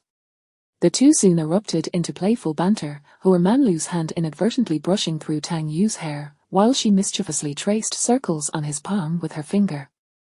A series of tender kisses ignited like scattered sparks, ultimately culminating in a fervent, lingering embrace. Chapter 15. The Blossoming Pavilion. The journey was always delightful, even amidst various trifles. After traversing southward for quite some time, the pair finally ascended Wugong Mountain. This renowned peak in Jiangxi is characterized by its majestic height and an abundance of peculiar rock formations. It is said that from its summit, one can behold a stunning sea of clouds and witness breathtaking sunrises. Today, they reached the mountain's apex and were indeed rewarded with a magnificent view of the cloud sea. To stand atop the pinnacle and survey the diminutive mountains below, I recall reading Du Fu's poetry and struggling to fathom such a sensation. Now, standing here, I can truly appreciate the grandeur of this scene. The cloud sea resembles a realm of dreams, ethereal and enigmatic. Such beauty of heaven and earth is genuinely intolerable. However, in her previous life, she primarily relied on flight, thus never experiencing the ascent. Now, having personally scaled the summit, it was a profoundly unique sensation. I have heard that the sunrise here is extraordinary. Let us wait until dawn to witness it. I am certain it will be a sight that stirs the soul. Retrieving a blanket from her spatial storage and some provisions, they settled on the mountaintop to await the dawn. Yet, as it was still evening, they had a considerable wait ahead. Leaning gently against Huarmanlu's embrace, Tan Yu softly suggested, "Shall we perhaps rest for a while? There is still much time to go." "That sounds agreeable. Who first beheld the moon by the riverside, and in what year did the river moon first illuminate humanity? I wonder how much the starry sky has changed in the millennia since." This reflection prompted Tan Yu to ponder. It sparked a curiosity within her. "Your words remind me of Susha's verses, 'When will the bright moon appear? I raise my cup to ask the blue sky. I know not the celestial palaces. What year is it tonight?" As she recited, she inexplicably began to sing. Huarmanlu listened for a moment before instinctively commenting, "This melody does not seem to follow the familiar tune. It possesses a uniquely captivating essence." Tan Yu recalled that this was a tune she had learned in her earliest life, and it suddenly resurfaced in her mind today. Seized by inspiration, I cannot resist the urge to play the flute. Since sleep eludes me, allow me to share some enchanting melodies with you. With that, she produced a flute from her spatial storage and began to play. Many of the song titles eluded her memory, yet the melodies flowed freely. Huarmanlu listened to a series of poignant, yearning pieces, followed by some lively tunes. In that moment, he found himself perplexed by the thoughts of the person beside him. "I have never inquired about your past, Yuer, yet I cannot help but wonder, do you ever feel lonely? It seems to me that you hold memories of someone or something dear." Tan Yu did not respond immediately. Instead, she turned towards him, leaning in to lightly peck his lips. Nostalgia for beautiful memories is a natural human instinct. However, for me, cherishing the present and anticipating the future is what I have always strived to do. Life is filled with beauty, and I have learned to release my attachment to the past, choosing instead to revel in the now. Her words eased Huarmanlu's heart, and they embraced one another, feeling the gentle caress of the night breeze, eventually drifting into slumber once more.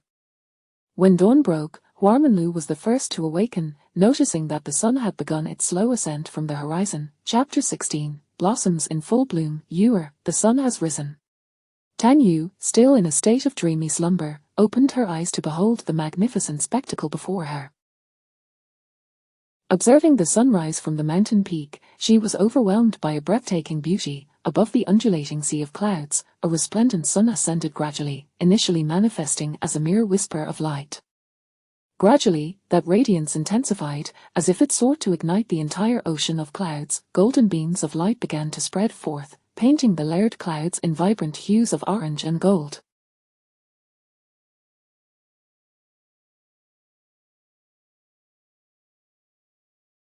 At that moment, the entire realm was enveloped in this dazzling brilliance, rendering one as if ensconced in a dreamlike paradise. Tan Yu felt as though her body and spirit were merging with this luminescence, yearning to break free from the shackles of the mundane world and soar toward the infinite horizon.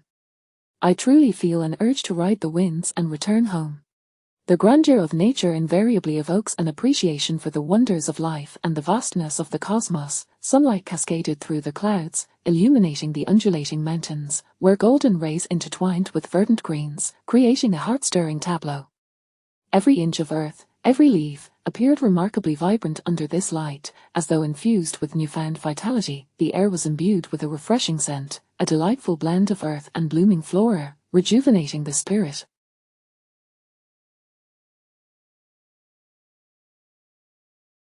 Manlu inhaled deeply, feeling as if he had been cleansed by this purity, his soul attaining an unprecedented tranquility. He closed his eyes, surrendering to the harmonious whispers of nature, the jubilant songs of birds, the gentle fluttering of insects, the soft unfurling of blossoms. Everything was so pure and beautiful. Once the two descended the mountain and returned to the carriage, Manlu could not suppress his thoughts. When we reach the next city, I wish to linger for a while. What for? I desire to create a painting. Though I may never fully capture the beauty of nature, I wish to leave a memento. This sentiment elicited a chuckle from Tang Yu. Had there been a mobile phone, she would have been snapping pictures incessantly. What are you laughing about, Yu? Do you believe there will come a time when a device allows people from 1,000 miles away to communicate simultaneously, and in a mere second, capture the essence of the scenery before them? The future must surely hold even greater marvels. However, the desire to paint is a unique sentiment, and I believe future generations will still cherish the art of painting. Indeed, capturing a moment through photography and painting are fundamentally distinct experiences. After all this time, why have you never thought to paint a portrait of me? Seated within the carriage, Manlu could not resist drawing her into his embrace, playfully kissing her forehead. Remember the last time you became inebriated from Osman-thus wine and lay on the chair? I didn't consult you then, I simply painted. What, couldn't he recall such an event? Tang Yu suddenly lifted her head. How could I have forgotten, and why didn't you show me the finished painting? This inquiry caused Manlu to flush, for that painting contained an abundance of emotion, rendering him reluctant to reveal it. Why are you silent? Your expression is peculiar. Tang Yu, unable to suppress her laughter, inched closer to him, causing Manlu to retreat until he found himself cornered in the carriage. Manlu, do you actually find yourself at a loss for words? Speak, what did you depict of me in that painting that leaves you so tongue-tied? With no other option, Manlu leaned forward and gently kissed her cheek, then whispered tenderly into Tang Yu's ear. Because I included myself in the painting, infusing my thoughts and feelings into it. In that artwork, a beauty lay asleep beneath the blossoms, while a figure gracefully leaned in to bestow a kiss upon her forehead. This was a personal addition by Manlu, a reflection of his true desires at that moment. Chapter 17, a flourishing romance. Upon being pressed by Tang Yu for the truth, a muffled laugh escaped her lips. I cannot believe you would feel shy about this. In your presence, I often find myself excessively bold, and it is you who has indulged me. I frequently ponder that, while the days of yore were indeed delightful, it is only after encountering you that this world has truly come alive with color. Henceforth, I wish to walk hand in hand with you through the years to come. Typically, when such sentiments are expressed, couples cannot help but engage in a little flirtation. This remark elicited a chuckle from Manlu. Yet, I hope that today, you will take the initiative, Yu. Do you wish to take advantage of my affections? Amused, Manlu planted a gentle kiss on the cheek of the one before him, then leaned close to Tang Yu's ear, whispering with a soft laugh, it should be that being favored grants one an audacity that knows no bounds. That phrase sounds familiar. Did I not utter it at some point? Are you mimicking me? Indeed, for I find your words to be profoundly insightful, hence I cannot help but commit them to memory. Very well, today I shall bestow upon you my affection. The declaration brought an irresistible smile to Manlu's face. Tang Yu then retrieved a flask of peach blossom wine from her space and poured each of them a glass. Today, allow me to show you the intoxicated beauty in all her glory. After sipping the wine, the air around them seemed to envelop in a veil of amorous haze, as they nestled against one another, occasionally refilling each other's glasses. Manlu's hand instinctively caressed Tang Yu's forehead, gently descending to her brow, where he bestowed a soft kiss. I somewhat regret having set our wedding date for next year. His voice was tender yet laced with a hint of reproach. Tang Yu, slightly inebriated, gazed at him with sultry eyes, her beautiful orbs sparkling with clarity and purity, captivating his heart. Are you suggesting we should move the wedding date forward? It may be too late for that. Her hazy thoughts rendered her logic somewhat unclear. Manlu could no longer contain himself, his fingertips slowly trailed down, lightly caressing her cherry-red lips. You have indeed painted a portrait of a beauty drunk on wine. In such a state, have you perhaps overestimated my self-control? With that, he leaned down, gently biting her enticing lips, his voice tinged with regret. I should never have agreed to postpone our wedding to next year. Tang Yu let out a few playful hums, feeling languid and weak, her thoughts swirling chaotically as she sought to tease him. You see, one must conduct a premarital assessment. It is said that couples can determine their compatibility through a trip before marriage. If they can coexist harmoniously, they are likely to enjoy a lifetime of happiness. If they find themselves in constant quarrels, Tang Yu shivered slightly at the touch. Hua Manlu whispered softly in her ear, are you implying that if you feel incompatible, you might consider leaving me in the future? The warmth of his breath against her ear was both tantalizing and intoxicating, and though the wine had dulled her senses, she instinctively wrapped her arms around him, playfully pouting. How could you believe such nonsense?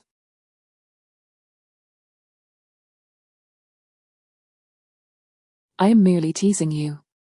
In response, Hua Manlu playfully nipped at her once more before bestowing a heated kiss upon her neck. Little deceiver. Eventually, Tang Yu could not recall when she had fallen asleep. When she awoke again, she found herself in an inn, clearly having arrived in the city. Rising from her slumber, she noticed Hua Manlu painting in the distance. I often wonder how you managed to learn chess and painting even when you could not see. It is truly marvelous. Hua Manlu beckoned her to sit beside him and smiled as he answered her question. The world of the blind possesses its own unique sensory experience. With genuine effort, one can excel in any endeavor. Chapter 18. The flourishing flower house. As the Mid-Autumn Festival approached, the two chose not to continue their journey but to remain in the city to celebrate the occasion. On this particular day, Tang Yu, having risen late, discovered that Hua Manlu had already departed, presumably to procure breakfast for her. After completing her morning routine, she intended to step outside. However, a sudden waft of a peculiar, intoxicating smoke permeated the air within the room, causing her countenance to change. Feigning a collapse onto the floor, she awaited the entrance of others, and upon their arrival, she deftly launched several petals at the 5 shadowy figures clad in black. Subsequently, she compelled these individuals to reveal their identities. They were assassins from the Qingyi Tower, who had intended to abduct her, though they themselves were merely pawns unaware of the broader scheme. When Hua Manlu returned to the inn, he was understandably taken aback. Upon learning the identities of these intruders, his expression shifted to one of grave concern. The Qingyi Tower is a notorious organization of You have not forged many connections since your arrival, having only met your sisters-in-law upon returning to the Hua family. You possess no enemies. Why would they wish to abduct you? Tang Yu found this perplexing as well, for she was truly alone in this world. The notion that someone might target her seemed ludicrous. Both sensed that the situation was far from simple, prompting Hua Manlu to send word to the Hua family to investigate the identities of these individuals and subsequently deliver them to the authorities. Perhaps we should return home. It feels as if someone is intent on targeting you, Hua Manlu mused, his confidence in his abilities overshadowed by an aversion to lurking dangers. Yet Tang Yu remained unfazed, convinced that few could inflict harm upon her in this world. I am inherently obstinate.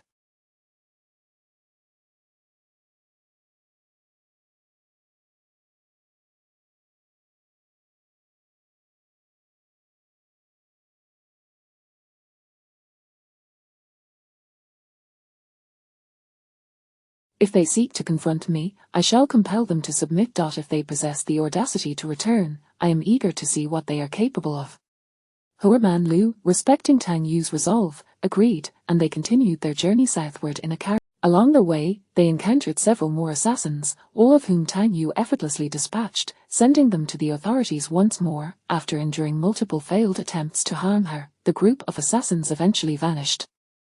At last, they arrived in a southern city. It was now September, and the weather remained pleasantly warm. The two decided to take a respite within the city. As the 9th day of the 9th month is traditionally a time for climbing heights and enjoying distant views, they ascended a nearby hill and later indulged in the autumnal delicacies at a tavern, feasting on crabs. The festive atmosphere was palpable, with throngs of people reveling in the celebrations. Hand in hand, they meandered through the bustling streets until they were unexpectedly jostled. Tang Yu, unable to contain herself, immediately pursued the culprit, who had evidently just committed theft.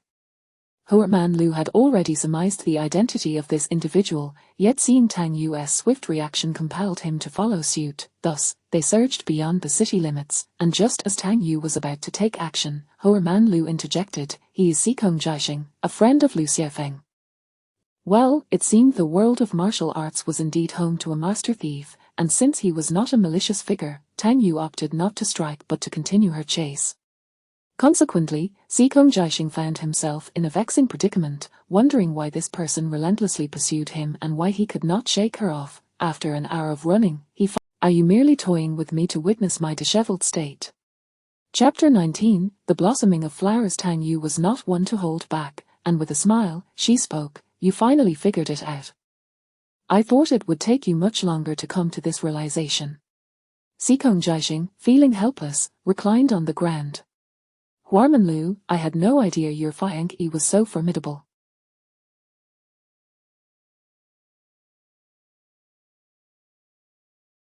Is it the case that people in the martial world prefer to maintain a low profile these days? Truly, you seem to have hit a snag. Man Lu could not suppress a chuckle. "My Fianchi is not one of the martial world. She has little interest in the violence and chaos, hence she has no need to establish a reputation within it. Your sudden appearance today, accompanied by the theft of a jade pendant of considerable significance, what exactly are your intentions?" Xikong Jiaxing was taken aback. "You know that once I accept this job, I cannot disclose the identity of those behind it. I can only say that you are in trouble." Could this be related to the individuals who previously attempted to assassinate her? The situation was becoming increasingly perplexing. What of Lu Xiefeng? Where is he now? Perhaps he is somewhere indulging in the life of a rogue. I am not entirely certain. Man Lu could not help but laugh. If trouble has found its way to me, it surely must also find Lu Xiefeng. This remark elicited an immediate burst of laughter from Xikong Jiaxing. "You speak the truth. Lu Xiefeng is indeed the source of trouble. You two should take care of yourselves. I shall not intrude further." With that, Xikong Jiaxing soared into the sky. Tang Yu stepped forward and inquired, "I initially thought I had offended someone, but from your words, it seems Lu Xiefeng has stirred up trouble." "No, it appears that trouble has ensnared Lu Xiefeng." Reflecting on Lu Xiefeng's past exploits, he was indeed a harbinger of chaos. Wherever he roamed, tales followed. However, what did this matter to her? Then why did Qingyi Tower target me previously? Today, Xikong Jiaxing stole your possession. It seems to be the same affair. They abandoned their plans to act against me and resorted to thievery instead. What a convoluted scheme. Man Lu could conjecture the rationale behind this. The thoughts of those in the martial world seldom deviated from a few patterns.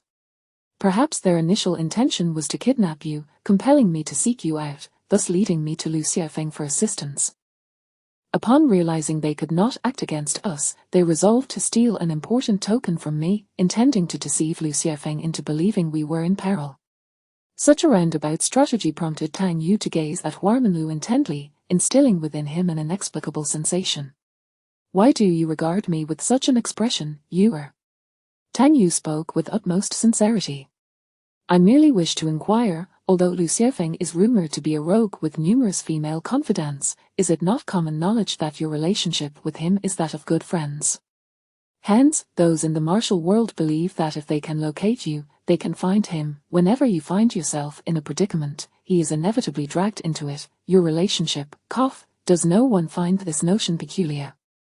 Initially, Man Lu failed to comprehend, but upon grasping the meaning of her words, a look of resignation crossed his face. Your thought process is rather unconventional.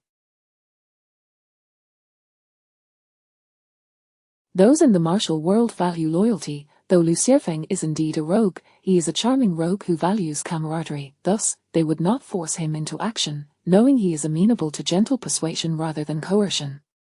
Consequently, some have sought alternative methods, believing they could threaten him through his friends, yet I am not one to implicate my companions. Listening to this description, a charming rogue, Tang Yu was aware that she need not entertain any misinterpretations. The two shared a sweet and genuine relationship. Nonetheless, she felt a compelling urge to indulge in their delightful romance. Chapter 20, A Blossoming Flower. Upon returning to the city, Tang Yu was suddenly struck by an idea regarding the trouble she had inadvertently invited upon herself. Though I remain unaware of the identity of the instigator behind this predicament, I have never been one to follow in the footsteps of my adversaries. Huarmanlu, let us venture to the seaside for a day of leisure.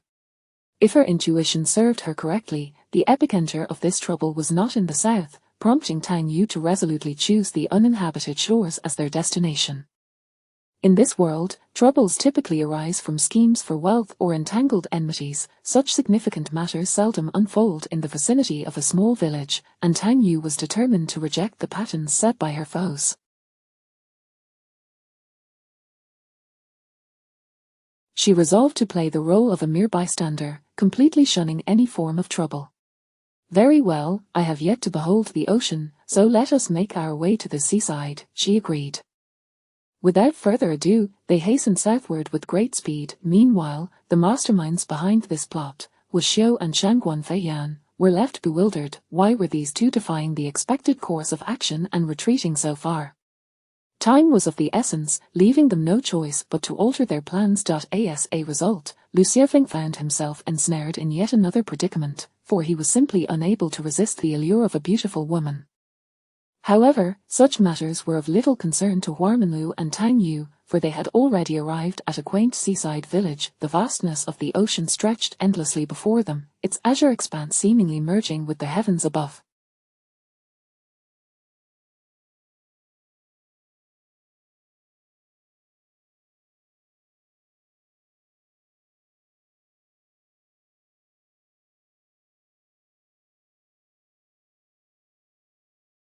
Huarmanlu had never envisioned the ocean to be so magnificent. Everything was a delightful novelty to him. In the early morning, sunlight danced upon the water's surface, creating a shimmering spectacle akin to a myriad of gold coins in motion. They arrived at the shore eager to explore, their feet sinking into the soft, damp sand, leaving a trail of footprints in varying depths. Waves rolled in rhythmically, delivering shells, sea snails, and a few small crabs still wriggling in their grasp. Tang Yu squealed in excitement, bending down to collect the exquisite shells, while Huarmanlu watched her with a smile, occasionally assisting in capturing the little crabs attempting to escape. As evening fell, the setting sun bathed the sky in hues of orange and crimson, casting a golden sheen across the ocean. Hand in hand, the two strolled along the shore, the gentle sea breeze brushing against them, bringing with it the ocean's distinctive salty aroma. The waves crashed against the shore, producing a soothing sound, as they shared laughter and tender kisses beneath the soft glow of the twilight. Occasionally, taking advantage of their formidable martial skills, Tang Yu and Huarmanlu would plunge into the depths of the sea. The underwater world was a kaleidoscope of colors, with a myriad of beautiful fish swimming around them, blues, yellows, reds, and others adorned with peculiar patterns, captivating their gaze. Upon returning to the shore, they would kindle a bonfire, grilling the fish they had caught. Their days were filled with wonder and joy, experiencing a simple yet delightful way of life they had never known before. They spent the entire winter by the sea. Thus, on the day of the New Year, they celebrated a private New Year's Eve within the walls of their rented abode. The nearby village was alive with festivity, for the end of the year always brought joy and merriment. "Does your family have a tradition of giving red envelopes during the New Year?" they asked, lying in bed and keeping vigil for the New Year. The winter chill encouraged them to snuggle closer together. If you were to spend the New Year at the Hoa family, she would surely receive an abundance of red envelopes. However, we must also bestow generous gifts upon our nieces and nephews. That would certainly create a lively atmosphere. Next year, we shall celebrate the New Year with everyone, and by then, it will be entirely appropriate. This statement stirred something within Huarmanlu, prompting him to gently caress her cheek. Shall we set off back home after the Lantern Festival? After all, their wedding was scheduled for May of this year, and returning was inevitable. Are you eagerly anticipating the wedding date? Upon uttering this playful remark, Huarmanlu leaned down and tenderly kissed her. The room, illuminated by the flickering candlelight, was enveloped in a soft, tranquil ambience as they laughed and kissed, their lips entwined in passionate embrace. Gazing at the woman beneath him, Huarmanlu could not suppress a profound question. If you were to be with me, would we be able to conceive children? This rather profound inquiry elicited a burst of laughter from Tang Yu, who nestled closer to his chest and playfully nipped at him. Do you have a fondness for children? Huarmanlu nodded. But what if I am unable to bear any? That would pose no problem. I am merely curious. Although stories often do not delve into such concerns, it seems to me that it would be quite extraordinary. Truly, he was a person of scientific curiosity, which only prompted Tang Yu to laugh even louder. Chapter 21, Blossoming Flowers. I cultivate the essence of the human form. From a material standpoint, I am indeed human, though my soul is somewhat distinct. However, Chitone, I once perceived a spiritual aura emanating from your eyes, which has since vanished after your recovery. I have often thought of you as a celestial being from the heavens. Such light-hearted speculation had never truly crossed Huarmanlu's mind until now, when he found himself pondering it earnestly. From the moment of my birth, I possess not a shred of memory from a past life. From a state of utter ignorance to the babbling of infancy, and now gradually maturing over these 20+ years, my life experiences are entirely confined to my present self. Even if I were indeed a celestial being in a previous existence, that would pertain to another individual, utterly unrelated to who I am now. Nonetheless, I am genuinely grateful for that existence, for it is through it that I came to know and cherish you, creating this rare bond between us. Should I regain memories of my past life after death, it would be that individual who returns, and Huarmanlu would cease to exist. These words left Tang Yu with an inexplicable sense of melancholy. In life, gatherings and partings occur in due time. We ought to cherish one another during our lifetimes without fixating on the fates of future lives. In this world, separation often arises from life or death, yet we remain present together now. As long as we can treasure each other in this moment, that is sufficient. At such times, Tang Yu found herself consistently captivated by Huarmanlu's nonchalance. In truth, she had grown accustomed to such a life. Dwelling on the past would only ensnare her in anguish. You speak wisely. Why should we worry about events that have yet to transpire? The journey we have already traversed should be cherished within our memories. After the festivities of the Lunar New Year, the two set forth towards Jiangnan. However, their journey was marked by leisurely pauses to admire the surrounding scenery, often lingering in picturesque locales for several days before resuming their travels. By the time they returned to Jiangnan, it was already March. With spring's arrival, flowers burst into bloom, enveloping Huarmanlu's quaint courtyard in a sea of blossoms. It was then that Lu Xiefeng made his entrance. You two seem to be living in blissful leisure while I have been mired in considerable trouble these past few months, nearly losing my life in the process. The individual before them appeared carefree and composed, utterly devoid of any signs of prior peril. Does this trouble pertain to Qingyi Tower? Tang Yu inquired with a smile, as she harbored the lingering suspicion that this predicament had previously threatened both her and Huarmanlu. Yet, the pair had deftly evaded the complications and had instead ventured to the seaside for amusement. Indeed, it is related to Qingyi Tower. Those individuals were previously intent on causing you and Huarmanlu distress, were they not? Fortunately, you both escaped to the south, otherwise, you would have been embroiled in this significant dilemma. Huarmanlu brought over several bottles of wine and poured a glass for Lu Xiefeng, his curiosity piqued. Since the trouble has been resolved, why not regale us with the tale? It might prove quite entertaining. I am here to amuse you both with my life and death experiences, but it shall require a few more bottles of wine, Lu Xiefeng replied. Tang Yu instantly smiled.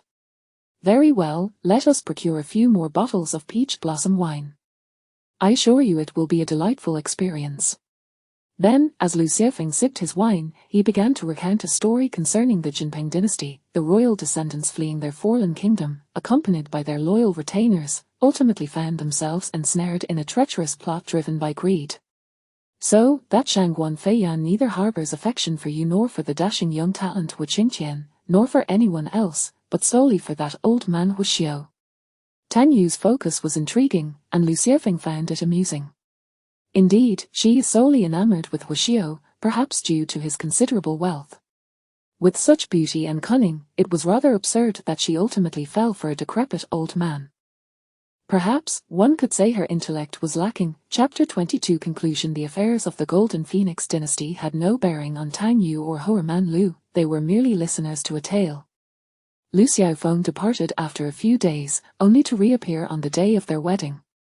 "This is a luminous pearl that I painstakingly procured for you both as a wedding gift," he announced. "So, you spent the last 2 months preparing our wedding present?" Tang Yu teased with a smile, to which Liu Xiaofeng nodded in affirmation. "Though I often indulge in your hospitality, I still wish to present a delightful surprise. I have brewed a considerable amount of wine over the past 2 months, and in a few months, the aroma should be quite rich.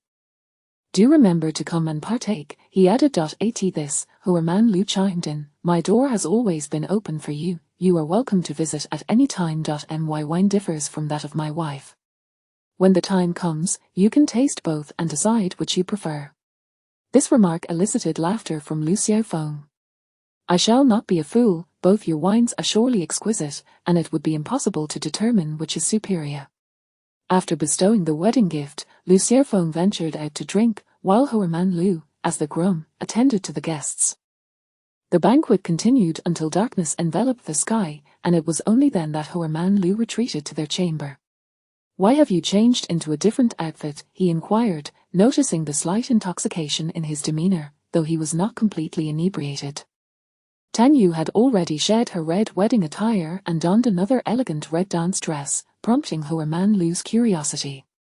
"Now that your eyesight has been restored, we have explored the mountains and seas together, and I shall continue to accompany you to witness the world's wonders.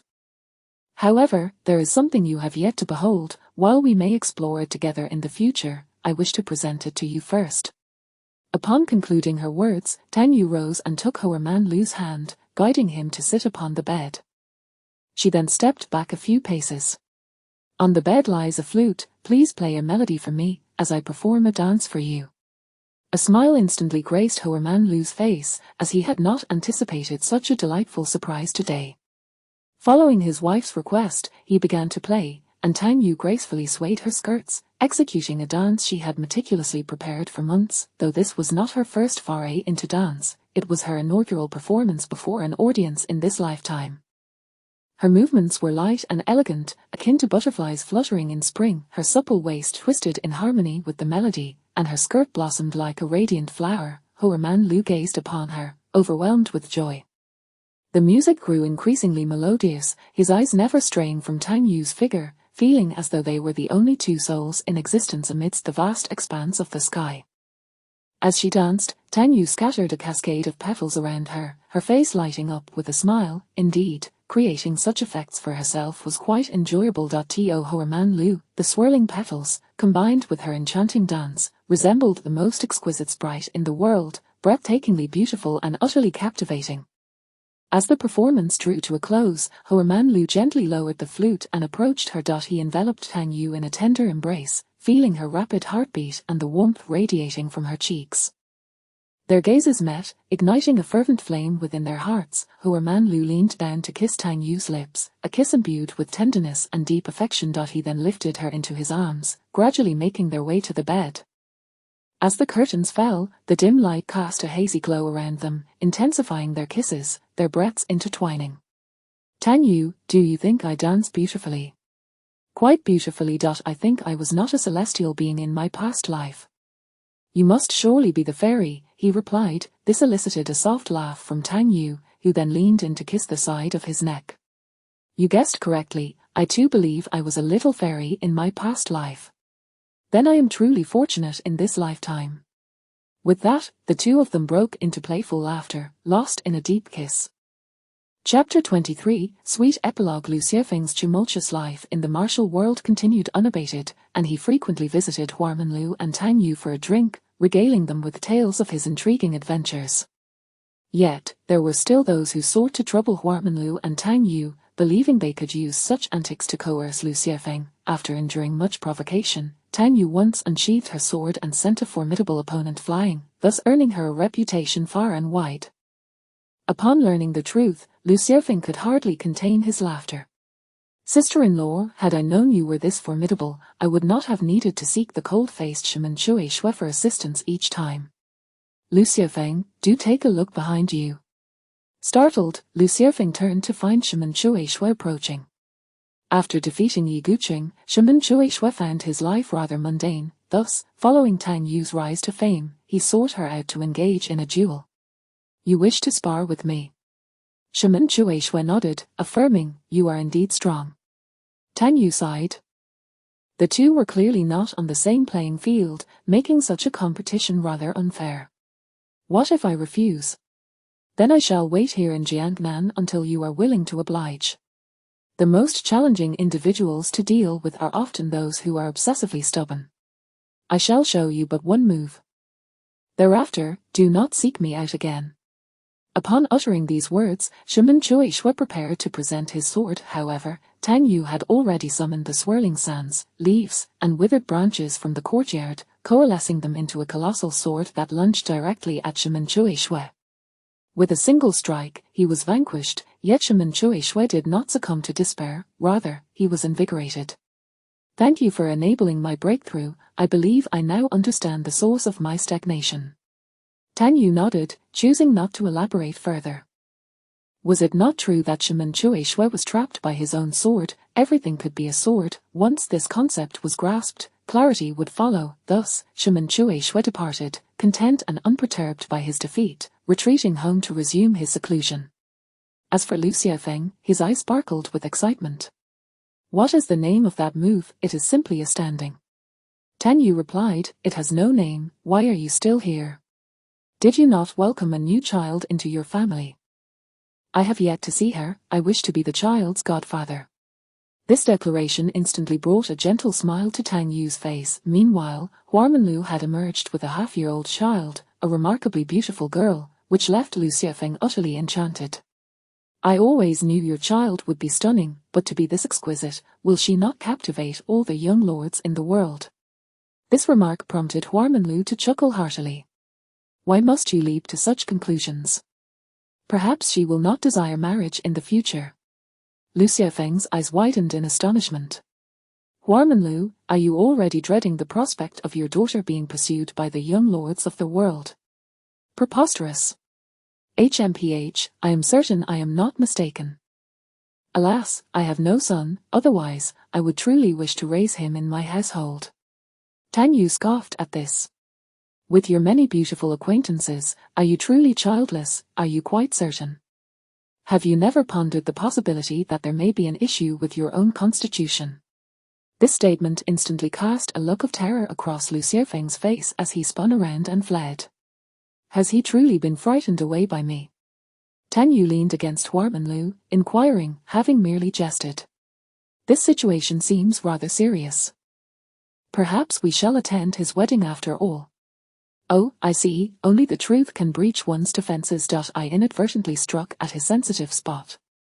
These words elicited a hearty laugh from Huarmanlu, who then tenderly kissed his daughter. Thus, time flowed serenely onward. Chapter 1, Knowing whether the youth of the Song dynasty in this life, Tang Yu has come to the startling realization that she is a genuine original, for she currently exists as a mere fetus. To her astonishment, she finds herself accompanied by a sibling. Alarmingly, this sibling appears to be quite frail, on the brink of death. Given their newfound familial bond, Tang Yu feels compelled to administer care to the ailing child. Thus, this sibling gradually gains strength, time flows unmeasured, and on the day of their birth, Tang Yu, through her own efforts, assumes the role of elder sister. Your Majesty, joyous news. The noble consort Rong has given birth to a pair of twins. Upon receiving this delightful tidbit, the emperor, who had suffered the loss of several sons, bursts into laughter. Heaven has shown favor upon me. I have finally been blessed with heirs, truly a divine grace. Summon the court, proclaim my decree. Consort Rong has borne royal offspring, her merit is extraordinary, and henceforth she shall be elevated to the status of noble consort Rong. The arrival of a son instantly silences any counsel from the ministers about adopting heirs, for the emperor's own progeny is a cause for celebration. Having endured the heartache of several deceased sons, the emperor now treads cautiously, fearing further misfortune. Thus every member of the imperial palace cherishes this child dearly. However, once the twins are separated, Tang Yu thrives, while her younger brother remains perpetually ill. The emperor nearly descends into despair, fearing he may again face the loss of a child, yet, through a serendipitous discovery, it becomes evident that as long as the boy is near his sister, he is free from illness and coughs. Consequently, the emperor decrees that the prince and princess reside in the same chamber, ensuring they are meticulously cared for. Previously, the siblings had been kept apart, but the emperor can no longer afford to be concerned with such matters. Letting them dwell together seems reasonable, as they are both but infants. Thus, for the subsequent 5 years, Tang Yu's younger brother suffers no further ailments, bringing great joy to the emperor, while the court rejoices, exclaiming blessings from their ancestors. Reaching the age of 5 without incident signifies that he has matured, the emperor's only son. Surely this child is destined to be the future crown prince. Suggestions to name him as the heir rise, yet the emperor, having faced considerable tribulations in recent years, hesitates to make such an announcement. He fears that if heaven perceives his child to be too fortunate, it may snatch him away once more. Thus, he resolves to wait a while longer. Nevertheless, both within and outside the court, the child named Jade is already regarded as the future sovereign. Meanwhile, the princess born alongside the crown prince, Princess Changyang, garners little attention, yet, in the eyes of the emperor, she holds significant importance. He harbors the belief that the crown prince's good health is attributable to the presence of his sister, thus he dotes on her as well. As they both grow, the emperor dares not separate the siblings. At this juncture, the prince is of an age to begin his education, prompting the emperor to select companions for him, while also choosing a few for his daughter. Observing her younger brother, Tang Yu voices her concerns. Father truly is insistent on sending me to school with you. The ministers of the court will surely have objections. I hardly wish to rise so early. Who does he wish to wear out with this? Jade, ever fond of clinging to his sister, finds her to be regal and graceful in public, yet in his presence, she is refreshingly unreserved. Should I speak to father and tell him I've been coughing lately, so I may rise a bit later? Forget it. Do you wish to give father a fright that keeps him awake all night? I believe he is genuinely worried about your health, yet you have been robust these past 2 years. When will you allow him to alter his perception of you? Upon finishing her statement, Tang Yu gazes skyward with a sigh. Truthfully, while in the womb, she did aid her feeble brother somewhat. However, since their birth, she has employed no special methods to nurture his health, yet, by some inexplicable fortune, the child flourishes in her presence, which has led to their inseparable bond over 5 years. At noon, the emperor takes his beloved son Jade to select companions for his studies, while Tang Yu visits her mother, the noble consort Rome. Has your father hinted at whom he intends to choose as companions for you? Noble consort Rome, possessing striking beauty, hails from humble beginnings as the daughter of a humble bricklayer. Yet, thanks to her daughter, the Rome family has ascended to newfound prominence in Beijing. Initially, the elite of the capital looked down upon the Rome family's origins, but now, with the emperor's only son born of noble consort Rome, they dare not show disdain, eager instead to curry favor. Tang Yu admires her mother's wisdom. To ascend from such humble beginnings to become the emperor's favorite consort and elevate her family is no small feat. Over the years, the Rome family has avoided any scandalous behavior that might provoke the court's ministers, likely due to noble consort Rome's careful guidance. Sister, do not fret. Our father dotes on our brother. If my intuition serves me correctly, he will surely select someone from the Cow family to be his companion, while the other will depend on whom our brother favors. Over the years, Empress Cow has conducted herself with grace, dispensing rewards and punishments fairly, embodying kindness and righteousness. As a mother and empress, she has proven to be exceptionally capable. Now that the emperor has no other sons, barring unforeseen circumstances, it is evident that Jade is destined to ascend the throne. Thus, Empress Cow would naturally not wish to oppose the Rome family. According to the customs of the Song dynasty, the status of a legitimate mother is unassailable. Even if Jade becomes the emperor, Empress Cow will remain the rightful Empress Dowager, her position entirely secure. Hence, the imperial harem remains harmonious, largely devoid of courtly rivalries. In a reciprocal gesture, the emperor, wishing to solidify his son's standing, must grant favors to the Cow family as well. Thus, it is assured that a child from the Cow family will be selected as the crown prince's companion. This serves to bind the interests of the Cow family to Jade's future. I have heard whispers that Princess Pingning has visited the palace several times, hoping to place her son alongside your brother as a companion. However, it seems, based on your insights, that the Empress is more inclined to choose from the Cow family. Isn't there a pair of companion slots available? There may still be hope. Sister, do not worry, those who make it onto the list are all selected from among the finest sons of noble families and should be excellent young gentlemen. Upon hearing this, noble consort Rome bursts into laughter. Are you not the least bit curious about your own companion? Has the Empress inquired about your wishes? Of course, she has. The Empress is known for her generosity, never making things difficult for anyone. The Empress did inquire, and I had but one request. The County Lord Jia Cheng is out of the question. That girl is insufferably spoiled, and I do not wish to spend my days reprimanding her or having her vex me. After concluding this discussion, the following day, Tang Yu learns who her brother's companions will be. One is undoubtedly a nephew of Empress Cao, a 7-year-old boy named Cao Ping. The other is an unexpected choice, a young gentleman named Wang Quan, who is currently 8 years old and possesses a more pleasing appearance than Cao Ping, exuding the demeanor of a refined gentleman, which immediately wins Tang Yu's favor. As for Tang Yu's companions, one is a noble woman, Zhao Jian, and the other is the daughter of a distinguished family, Zhang Guifan, both a year older than her. On their first meeting, after harmoniously introducing themselves, Zhao Jian requests a favor from Tang Yu. Princess, may I ask for your assistance? The two, being cousins, find that Tang Yu perceives Zhao Jian as a forthright young lady. Speak freely. I am one who appreciates candor. I wish to meet Wang Quan. I have heard that my father and his father intend to arrange a marriage, and I wish to thwart this plan. Chapter 2.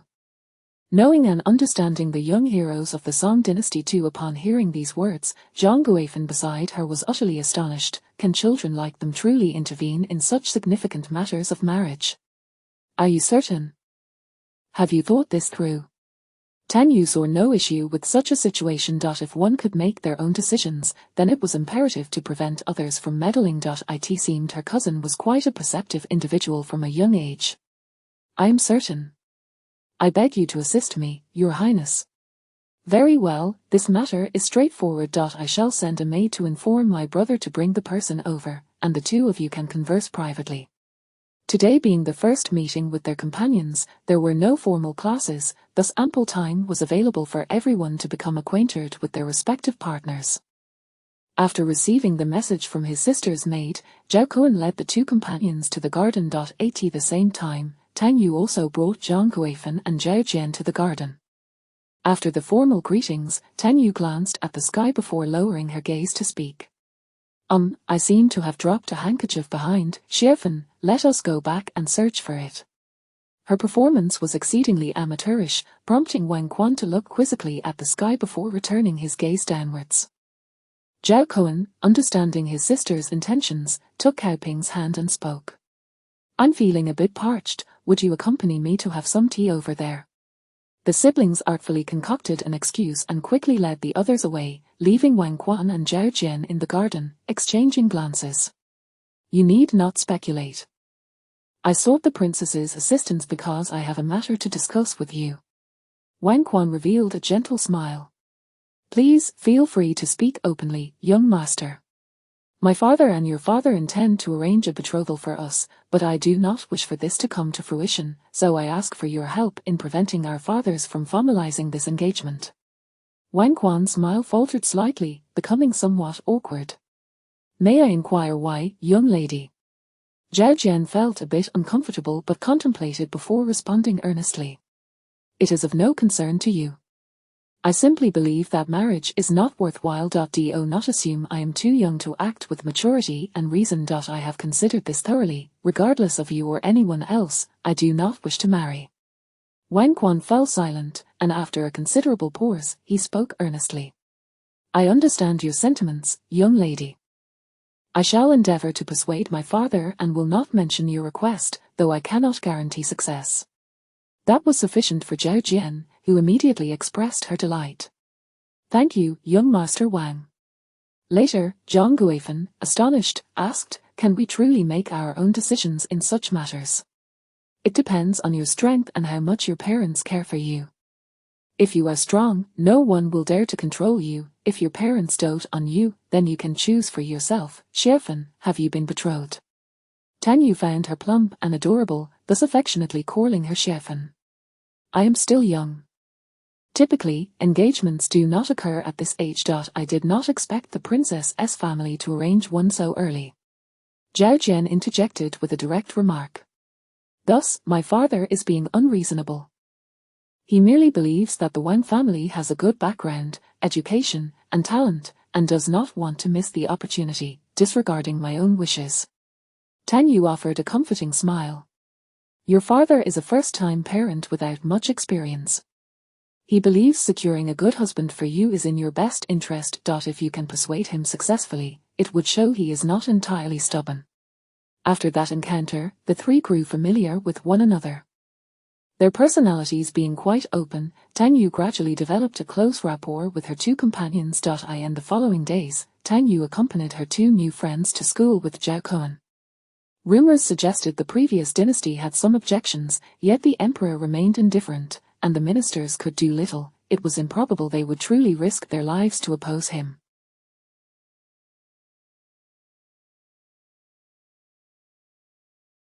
Zhao Jian and Zhang Guifan, the two companions, returned home every 10 days, spending the remainder residing in the palace. After a month of this routine, one day Zhao Jian returned home looking dejected. Princess, what do you think my father is contemplating? He still intends to arrange a betrothal with the Wang family. Have you attempted to persuade him? Indeed, my father insists I am too young to understand and that I should heed his words. He completely disregards my thoughts.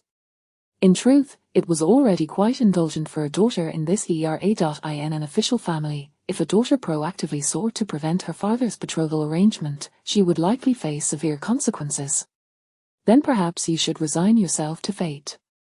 Upon hearing this, Zhao Jian's eyes widened in disbelief. Princess, are you truly on my side? However, there is another approach. If your father's path proves ineffective, and Wang Quan has also failed to persuade his father, then we may start with Wang Quan's father, urging him to refuse the engagement. What else could your father do? Upon hearing this, Zhao Jian became instantly animated. Princess, you are absolutely correct. Yet, after this revelation, Zhao Jian's mood soured once more. But the crux is that Wang Quan's father may not even wish to meet me. I cannot just engage in any disgraceful antics, can I? Zhao Jian glanced at her own short legs, looking rather disheartened. Do you truly not wish to be betrothed? Tan Yu found Zhao Jian's demeanor quite endearing and felt an urge to ruffle her hair. You likely cannot comprehend my troubles. Even my father believes I am merely creating unnecessary drama. That is not entirely true. I can lend a hand. Sometimes, employing influence can be the simplest solution. Zhao Jian wore a perplexed expression, while Tan Yu smiled mysteriously. On that day, Tan Yu seized the opportunity to wait outside the corridor of the Chuegong Hall. When Wang Quan's father, Wang Bo, approached, Tan Yu took the initiative to walk forward with a smile. Lord Wang. Wang Bo was momentarily taken aback but quickly bowed in respect. I pay my respects to the princess. Lord Wang, there is no need for such formality. I have a small request I would like to ask of you. Wang Bo felt that this young princess exuded remarkable authority, yet such matters could not be readily agreed to. What does the princess wish to convey? I know that my father is a benevolent ruler, and thus I would like to seek your counsel before approaching him with my request. Upon first sight of the young master from the Wang family, I felt quite fond of him. I hope you do not mind my candor. Might you allow the young master to postpone the engagement for the time being and consider other options? Upon hearing this, Wang Bo was somewhat surprised but soon nodded with a smile. Rest assured, Your Highness, my son is still young, and there is truly no rush for an engagement. With this statement, Tan Yu smiled in satisfaction. Later, when Zhao Jian inquired whether she was not concerned about being caught in a lie, Tan Yu asserted confidently, would Lord Wang dare to approach my father and ask, does your daughter have affections for my son, and when will you grant the marriage? He would not dare. He can only tacitly acknowledge that my father intends to keep him waiting for some time, hence there would naturally be no engagement. Upon hearing this, Zhao Jian raised her thumb in admiration. Impressive, truly impressive. This scheme did not falter before the emperor, nor did it fail with Lord Wang, yet it did encounter a setback with Wang Quan. One day, Wang Quan seized an opportunity to confront Tang Yu. A gentleman should maintain integrity, aligning words with actions, grounded in honesty. Sincerity is the path of heaven, it is also the path of humanity. Princess, your actions in this matter are not correct. In a world where every few chapters intertwine, many realms shall unfold in time. However, I have predetermined certain narratives to complete before addressing the recommendations of others. Chapter 3. Do you know young heroes of the Song Dynasty? 3. Upon hearing those words, Tang Yu immediately surmised that Wang Quan was aware of her actions, likely having received some hints from his father. However, Tang Yu exhibited no signs of panic and spoke with great poise. Young Master Wang, have you and Zhao Jian been betrothed? Wang Quan was momentarily perplexed by the princess's intentions, instinctively shaking his head. Certainly not. The relationship between the princess and myself lacks any fateful connection. I kindly ask that this matter not be mentioned again, and I also request that the princess refrain from disclosing it to others, lest it tarnish the reputation of the young lady. Excellent, Tang Yu exclaimed, clapping her hands with delight, clearly pleased that Wang Quan harbored no resentment towards Zhao Jian. Although Zhao Jian was not to be blamed, petty-minded men often harbor such concerns. So, young Master Wang, you are indeed not betrothed. I merely expressed to Lord Wang that I find you to be exceptionally talented, an individual whose presence evokes admiration and joy. Does this statement offend you in any way? Wang Quan found himself at a loss for words. How could one reproach another for offering compliments, yet, was it not rather too forward and direct? Wang Quan, well versed in the art of subtlety, had yet to master how to navigate such unabashed enthusiasm. The directness of both the young lady and the princess was indeed challenging to counter. Taking a step back, he performed a courteous bow and spoke apologetically. In my moment of folly, I mistakenly believed that the princess had deliberately concocted falsehoods before my father, which led him to abandon the idea of a betrothal. I, in my arrogance, acted impulsively. I beseech the princess to forgive me. Tang Yu was amused by his earnest demeanor. She stepped closer, pressing him further. Thus, young Master Wang, you now believe that I genuinely think you are exceptional, that your appearance is handsome and brings joy to those around you. Is this assertion true? Though somewhat embarrassed, a faint blush gracing his fair cheeks, Wang Quan respectfully answered, the princess does not appear to be lying, and thus I can only take her at her word. Har har har, Tang Yu laughed so heartily that she bent over, realizing that beneath his serious facade lay a cunning wit. This made things all the more entertaining. Then, young Master Wang, you must remember that I also mentioned to your father that his son inspires joy in those who behold him. Thus, I advise against any hasty betrothal. What do you think of my suggestion? Sweat began to bead on the palms of Wang Quan's hands, hidden behind his back. The desire for beauty is universal. If the princess sincerely admires me, I can only consider it an honor. As for the matter of betrothal, I concur with the princess's viewpoint that it should not be rushed. Har har har, you seem rather lacking in humility. A gentleman does not belittle himself, nor does he display arrogance. One's appearance is a gift from one's parents. I regard it with equanimity, neither growing weary of my own visage nor believing it to be off-putting. If my presence brings joy to those around me and contributes to their delight, is that not a splendid thing? With such a character, Tang Yu felt it inappropriate to continue teasing him. Although Wang Quan showed no signs of discomfort, he was clearly flustered by her playful banter. After Wang Quan departed, Zhao Jian and Zhang Guifan approached slowly. Princess, do you think Wang Quan will spill any secrets? Secrets? My compliments were heartfelt. Wang Quan took them to heart.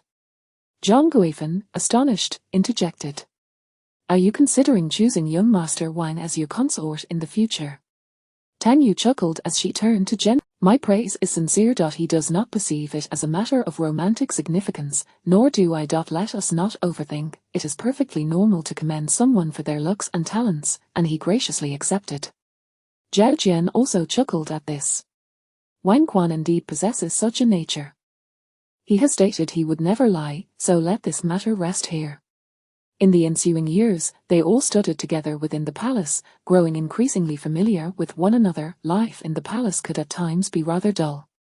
Fortunately, Zhao Jian, who preferred martial pursuits over feminine adornments, accompanied Tang Yu and Zhang Guifan on various excursions throughout Bianjing. The Song dynasty prospered economically, making Bianjing vibrant and bustling with countless entertainment venues. Thus, Tang Yu found no reason to tire of the city just yet. However, time flew by, and the cherries turned red while the plantains turned green. In the blink of an eye, spring gave way to autumn, and the years passed swiftly. By the time Tang Yu and Zhao Kun turned 10, her younger brother was finally designated as the crown prince. Zhao Jian, however, was summoned by their father, Prince Zhao, to the frontier, while Zhang Guifan returned home to learn the skills befitting. Although Tang Yu occasionally invited Zhang Guifan to the palace for respite, her days had indeed grown quieter. The crown prince now had a dedicated tutor, and with the emperor aging, he often kept the crown prince by his side to learn matters of state. The siblings had finally ceased to cling to each other. Thus, Tang Yu's days began to grow maddeningly monotonous. She had grown weary of the life of a recluse. Normally, one required permission to leave the palace, but as she matured, the emperor deemed that a daughter should embody a more demure Yet, the strong do not lament their circumstances. Without an official decree to exit the palace, she could simply slip away unnoticed. Through years of experimentation, she discovered that martial skills did exist in this world, and thus her abilities were not obstructed by fate. In the years that followed, Tang Yu prepared some commoner's attire and would occasionally sneak out, wandering the streets and alleys freely. At the age of 15, Tang Yu reached the age of maturity. However, as her birthday had yet to arrive, the corresponding ceremony would have to wait. Regarding marriage, it was rumored that the emperor had already begun discreet inquiries into suitable young men in the capital. Consequently, Tang Yu proposed a suggestion to Consort Rome, advocating that the emperor commence the selection of a crown princess. Although it was not the right time for marriage, after all, men typically married later, there was no harm in beginning the selection process. Why should the focus be solely on her? This strategy of diverting attention successfully left Zhao Kun speechless. Sister, do you truly wish to make my life even more burdensome? Tang Yu smiled sweetly as she patted. You should choose for yourself. I shall assist you in securing a satisfactory suitor from our father. When she was an orphan, no one controlled her. Life was free and unrestrained. Now, as a princess of noble birth, enjoying privilege, she must also endure certain constraints. Then, sister shall go and seek out suitable candidates in Bianjing. What of Wang Quan and Cao Ping? After all, you have known them since childhood, the crown prince suggested. Tang Yu pondered the vague images of the two in her mind for a few moments. It has been 4 or 5 years since we last met. Who knows if they have grown into unsightly shapes? I shall seek an opportunity to meet them first. Her words instantly amused the crown prince, who realized that, like her, he had not seen the two companions in quite some time. Since becoming the crown prince, they had returned home to receive their family education. After being persuaded by the crown prince, Tang Yu felt that this matter warranted careful consideration, lest her father choose someone unsightly as her future husband. Thus, Tang Yu began to charm the emperor, requesting a permit to leave the palace for leisure. Daughters seldom resorted to such tactics, but when they did, the emperor found it difficult to refuse. Consequently, Tang Yu began to venture outside the palace to visit her aunt and Zhang Guifan. Tang Yu's aunt, Rong Feiyan, was the biological sister of Consort Rong. During her outings from the palace, Tang Yu frequently visited her maternal family, thus cultivating a close relationship with her aunt. Given their minimal age difference, their bond resembled that of sisters. Upon exiting the palace, Rong Feiyan enthusiastically took her and Zhang Guifan to a renowned polo match hosted by Madame Wu in Bianjing. Is that the Qiheng you fancy, the son of the Pingning princess? Upon arriving at the polo grounds, Tang Yu curiously pointed to a young man in the distance, prompting Rong Feiyan to blush with shyness. Chapter 4 Knowing whether young heroes of the Song dynasty 4-inch the princess, he's Qiheng. This bashful demeanor elicited a chuckle from Tang Yu, for it was indeed the embodiment of youthful shyness. Aunt, since you are fond of him, have you inquired about his family's intentions? You should hasten the discussion of engagement. If this matter remains unresolved at your age, you may find yourself betrothed to someone else. Such teasing remarks only served to deepen the blush on Rong Feiyan's cheeks. Father is currently probing the situation. It should be resolved soon. With this assurance, Tang Yu felt reassured, for she believed there were no significant issues at hand, particularly given her aunt's esteemed position, who would dare to look down upon her now. Although Princess Pingning was known for her pride, it was unlikely anyone would belittle the aunt of a future emperor. Reasonable individuals would not act thus. At least, Tang Yu felt confident in her aunt's standing. Having finished their light-hearted discussion about Qiheng, Tang Yu turned to Zhang Guifan and inquired, "Do you not have a childhood sweetheart? Have you not yet become engaged?" This question, "Once I am engaged, preparations for marriage will commence immediately.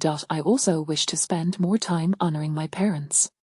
Indeed, what was the rush to marry so young? In the Song dynasty, the customary age for marriage was not particularly early, and families of means often preferred to delay for a few more years.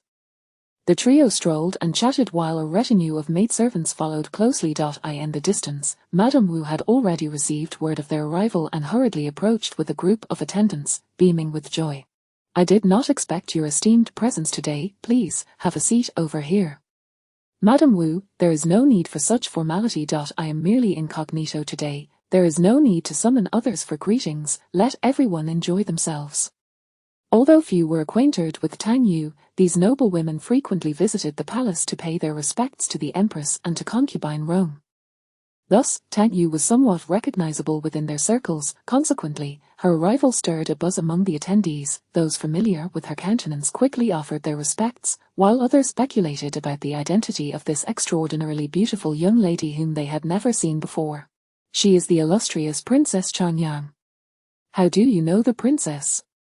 Wei Xingshou chuckled, withholding an answer, for some matters were not to be disclosed. The princess's secretive excursions from the palace and her leisurely adventures in the streets were certainly not to be revealed.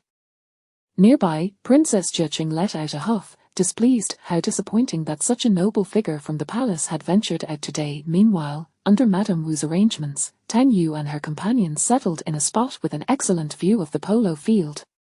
"Princess, look. That is Qiheng. He is also taking to the field." As a new round of polo commenced, Rong Feiyan excitedly grasped Tang Yu's hand, her eyes sparkling with admiration as she watched the spirited young man on the field. Indeed, polo was an engaging spectacle, testing skill and showcasing the vitality of youthful participants, a sight most delightful. However, after watching for a while, Tang Yu leaned toward Zhang Guifan and, "Am I mistaken?" At that moment, Rong Feiyan was engrossed in the match, while Tang Yu confided in Zhang Guifan. "I share your impression. It certainly appears that way, yet one must tread carefully before drawing conclusions." That was true, yet Tang Yu felt her intuition was correct.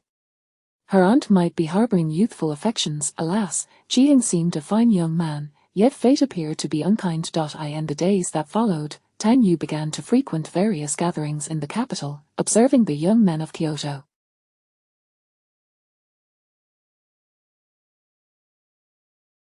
One day, the prominent nobility of the city gathered for a grand banquet celebrating the birthday of the mother of concubine Rome. With the crown prince's position firmly established, the Rome family naturally experienced a rise in stature. Regardless of private sentiments, public displays of support were essential. Tang Yu and the crown prince attended the birthday celebration at their maternal grandparents' residence. "Sister, those noble women are practically boring holes into me with their stares." After paying their respects to their grandmother, the siblings retreated to the courtyard for a brief respite, and the crown prince voiced his exasperation. "Naturally, they regard you as a coveted prize since the position of crown princess remains unclaimed." In response, Zhao Kun expressed his discontent. "Why do they not direct their gaze toward you? Do they not wish for their sons to become princes?"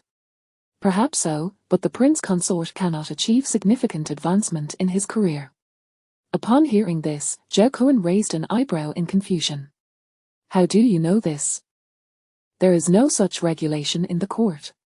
Had she erred, after so many years, who could recall such minutiae? Tang Yu only remembered that the Song and Ming dynasties grew increasingly feudal, imposing stricter regulations on women, and it seemed that later on, princes consort were stripped of their rights. "Perhaps I am mistaken." Just as this thought crossed her mind, the siblings continued their stroll through the covered walkway when an ominous aura suddenly erupted in the air. Two maidservants carrying trays abruptly drew swords and charged at Tang Yu and Zhao Kuan. Tang Yu's expression changed. She pushed Zhao Kuan back and leaped forward, swiftly incapacitating both assailants. Yet, Tang Yu distinctly sensed arrows slicing through the air toward them. She sprang up and kicked an incoming arrow aside, catching sight of a figure fleeing over the distant wall. Tang Yu nearly pursued, but she hesitated, fearing it could be a diversion. If need be, she would find them later. The banquet was abruptly halted due to the assassination attempt. Binging. Upon returning to the palace, Tang Yu quietly slipped out that night. Given the pace of the officials' investigation, it would be exceedingly slow. She preferred to seek out the culprits herself. It had been a long time since she had employed her own powers. After communicating with the Flora, Tang Yu found it rather amusing. The officials in Kyoto were a lethargic bunch, as the adversary had infiltrated the Taishui. Under the cover of night, Tang Yu stealthily made her way to the Taishui, intending to reach the spies' quarters directly.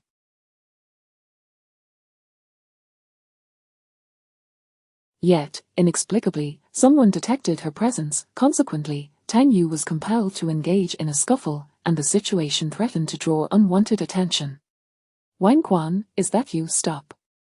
He had remained awake that night due to suspicions about an individual at the Taishui, compounded by the earlier assassination attempt on the Crown Prince, prompting him to remain vigilant. I see no harm in telling you. An assassin escaped today, and I suspect he is hiding within the Taishui. What about you? I nearly poisoned you just now. Had she not recognized his features, Tang Yu's initial course of action would have been to incapacitate him. Nevertheless, she deemed Wang Quan trustworthy enough to inquire further. Princess, your actions today are exceedingly reckless. You should not have come. However, the individual you are seeking appears to coincide with one I have been monitoring. I suspect he will meet with his accomplices tonight. It would be wise to wait and avoid alarming them. Wang Quan's suggestion resonated with Tang Yu, who agreed that luring the serpent from its lair could reveal the mastermind behind the espionage. After all, it was no small feat to infiltrate the Taishui. Yet, as the two stealthily followed the suspect, he quietly slipped into the storage room of the Taishui. To their shock, he is destroying the evidence. Do not rush in, it is too dangerous. Wang Quan tightly grasped Tang Yu's hand, and she rolled her eyes heavenward. Did he think she intended to charge toward the explosives? She merely sought to prevent their detonation. Thus, Tang Yu summoned her spiritual power to thwart the ignition of the explosives, rendering the spy immobile. However, moments later, Tang Yu was thrown back, spitting blood. Curse it, the heavens are thwarting my use of unorthodox powers. Wang Quan stared in shock at Tang Yu, who smiled even as blood trickled from her lips. If I were to claim this was an accident, would you believe me? Chapter 5. The knowledge of the heart. The young heroes of the Song Dynasty 5 regarding the incident of thunder and blood spitting, the two individuals currently lacked the energy to discuss its causes. A far more pressing matter had arisen. An explosion had occurred in another part of the Imperial Academy. Astonishingly, there were still people present. What is happening? What secrets does the Imperial Academy conceal?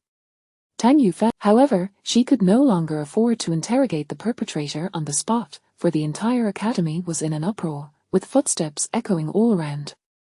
Your Highness, the situation is dire. We must immediately inform the Royal City Guard to apprehend the criminals. There may still be something dangerous concealed within this room. It is imperative that we secure this chamber swiftly to prevent any further incidents. Tang Yu glanced at her attire, a night cloak, with a hint of exasperation. How do you suggest I explain my presence here? Wang Quan replied, Your Highness, you must leave at once. I will watch over the culprit. His words elicited a brief smile from Tang Yu. Did you not vow to never tell a lie? If someone arrives shortly, I shall claim that I... Subsequently, she produced a length of rope from her garments and handed it to Wang Quan. This rope had originally been intended for binding the criminal. Now, kick him, then secure him. When others arrive and inquire about the situation, simply state that you bound the criminal after kicking him, and I shall take my leave. With that, Tang Yu turned to depart, prompting Wang Quan to instinctively ask, Your Highness, after spitting blood several times, could your health be affected? Tang Yu offered an awkward yet courteous smile. No impact. Please forget about it. Upon finishing her words, Tang Yu swiftly exited. Wang Quan, witnessing her departure, waited until he could no longer see her figure before promptly notifying others. That night, at dawn, the officials of the Song dynasty did not attend court but instead ordered the royal city guard to apprehend all suspicious individuals and confine them to prison. All city gates were closed, forbidding entry or exit. Due to the unique identity of the captured criminal, all individuals associated with him were to be detained. Tang Yu remained within the depths of the palace, unable to receive news from the outside world. Moreover, after having coughed up blood twice, though she could swiftly recover her health, she felt a profound weariness, as if it were a warning from the heavens. Thus, she gleaned some insights. She realized she could wield her powers, as the heavenly order could not dissipate her strength. However, should something that exceeded the world's rules arise, the heavens would issue a warning. For instance, while she could conjure a peach from thin air, the heavens would immediately strike her with lightning as a warning. This indicated that in this realm devoid of deities and spirits, she could not utilize such powers. Yet, the heavenly order seemed somewhat humorous. If she used her abilities discreetly, unnoticed, it would have little consequence, but if seen, she would be met with thunder. It was as if the heavens feared that she would sway the hearts of the populace. What secrets lie within? Who is that individual? A barrage of questions ensued, and Zhao Cohen, nearby, sipped from a cup of tea before recounting the events of the previous day. Sister, he grew up in his hometown, enduring some hardships. He harbors great resentment towards his father and legitimate mother, thus accepting the enticement of the Westonshire to become a spy.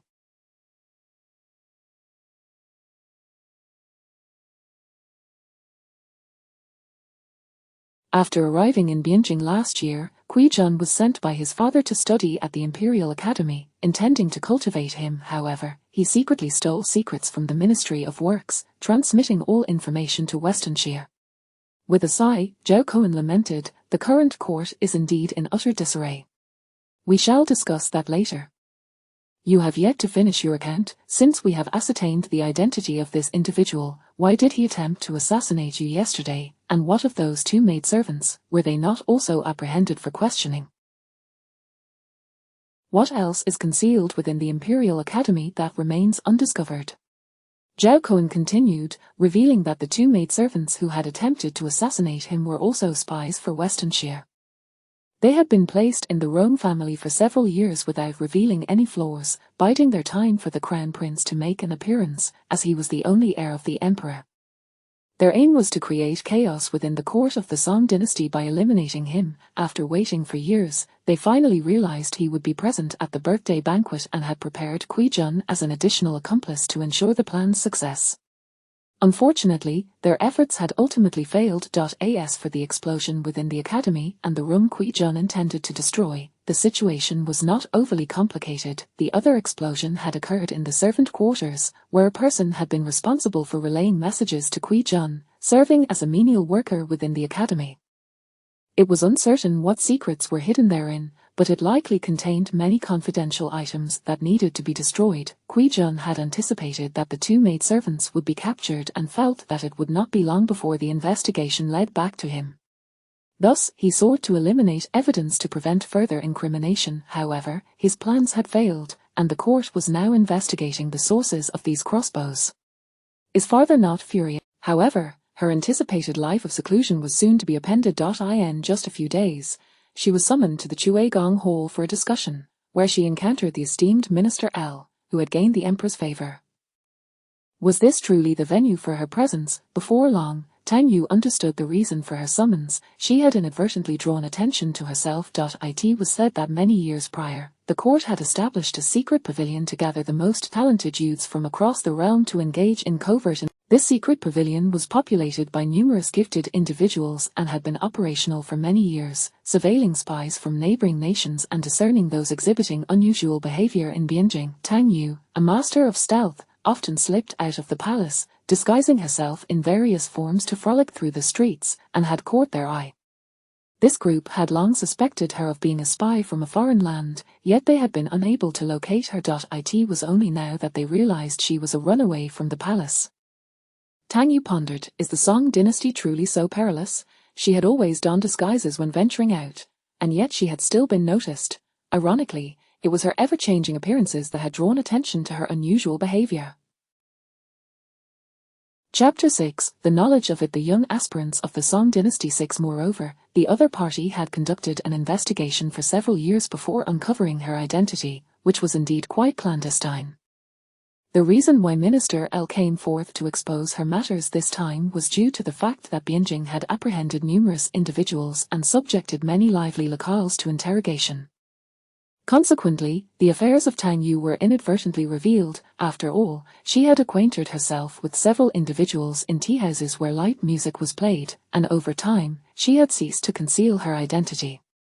Originally, they were interrogating spies, and in the process, they unearthed her, a person of always ambiguous identity, who frequented such entertainment venues, culminating in a comprehensive investigation that finally led to her.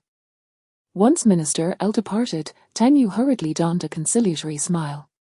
"Father, is it not rather inconvenient to leave the palace? I merely venture out to pass the time, indulging in some leisure and culinary delights." The emperor chuckled. He was not truly angered but rather found that his daughter was indeed as he had imagined, not so demure and gentle. "Still not speaking the truth, the secret pavilion has already ascertained that you frequently rendezvous with Wang Quan at a tea. If you have feelings for Wang Quan, I would bestow a marriage upon you. Why engage in clandestine meetings? Is there some misunderstanding? She often visited tea houses to enjoy music and observe the bustling life of the market, yet she had never met Wang Quan. I shall not reproach you. As a young woman matures, it is natural for her to develop affections. Moreover, you once meddled in Wang Quan's marriage as a child. Is that not a sign of affection? You have always been quite clever." Tang Yu, how could father possibly know of this? Surely, Wen Daren would not have mentioned it. Tang Yu felt puzzled. "The little princess of Zhao Wen has returned to Bianjing and joined the secret pavilion. I recalled that this child was your companion in your youth, so I met with her. I remembered that there were considerations for a betrothal between the Wang and your family, so I offered to facilitate the marriage, only to have her kneel in fright, claiming there was no engagement.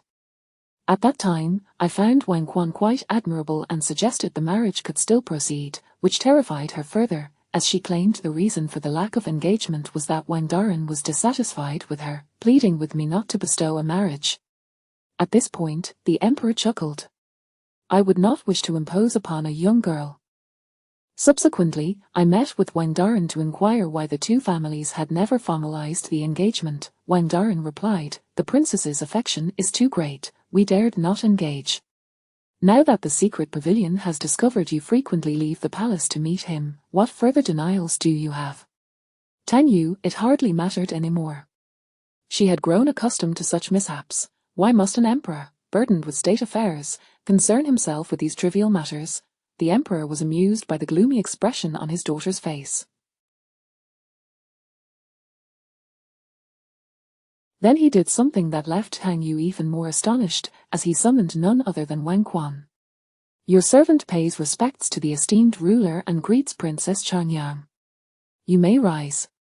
Upon saying this, the emperor was he summoned to the palace for this matter? Yet, with Princess Changyang beside him, he sensed something was amiss. Why would the ruler concern himself with such affairs? Naturally, a subject could not refuse the inquiries of the emperor, so Wang Quan could only respond respectfully.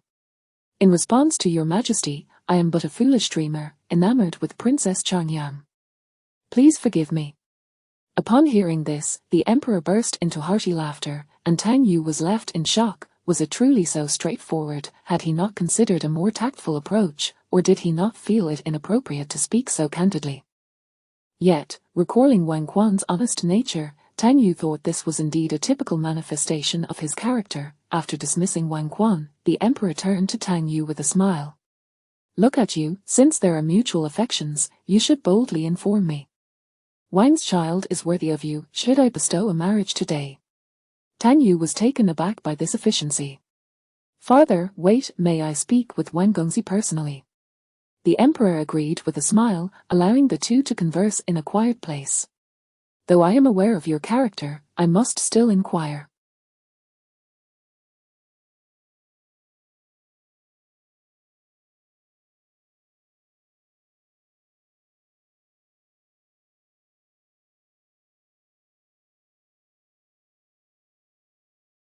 Do you realize what you have done today? When you professed your feelings for me, the emperor might truly consider a marriage for us. Upon hearing this, Wen Quan revealed a gentle smile. If that were the case, I would feel boundless joy. But what if I do not wish to marry you? What then? Wen Quan smiled dimmed slightly, yet his gaze remained warm. I would naturally respect the princess's wishes and would never cause her distress. His character, indeed, reflected the virtues of a gentleman who adheres to propriety. I must admit, I find it somewhat perplexing. When did you develop feelings for me? We have not seen each other for several years. The last time was in such a setting. You cannot possibly have fallen in love at first sight in such circumstances. Wang Quan displayed that was not romantic affection. Wang Quan merely smiled. The princess's words were sincere, and I continue to hold that belief. Could it be that he had not received compliments from many others? That seemed unlikely, considering he had garnered a reputation as a talented individual. Do you not believe my words, princess? Wang Quan appeared somewhat anxious. It is not that, I am merely surprised that you still remember something from our... In recent years, you often frequented a tea-house to enjoy music. On several occasions, I happened to encounter you and noticed your regular visits, which prompted me to go there often after your arrival. No wonder the emperor mentioned that the secret pavilion had discovered her frequent meetings with Wang Quan. It turns out that was the case. Since you noticed, why did you never appear before me? Was he not being overly restrained? Old friends should greet one another. She would not have harmed him. Since the princess left the palace in secret, I was content merely to observe from a distance. I knew the princess enjoyed listening to music there and often engaged with the musicians regarding their scores. I had quietly listened on several occasions while you played the piper in a private room. At that time, I often felt that the sound of your piper was somewhat lonely, evoking a sense of melancholy, and I could not help but wonder what sorrow might weigh upon you.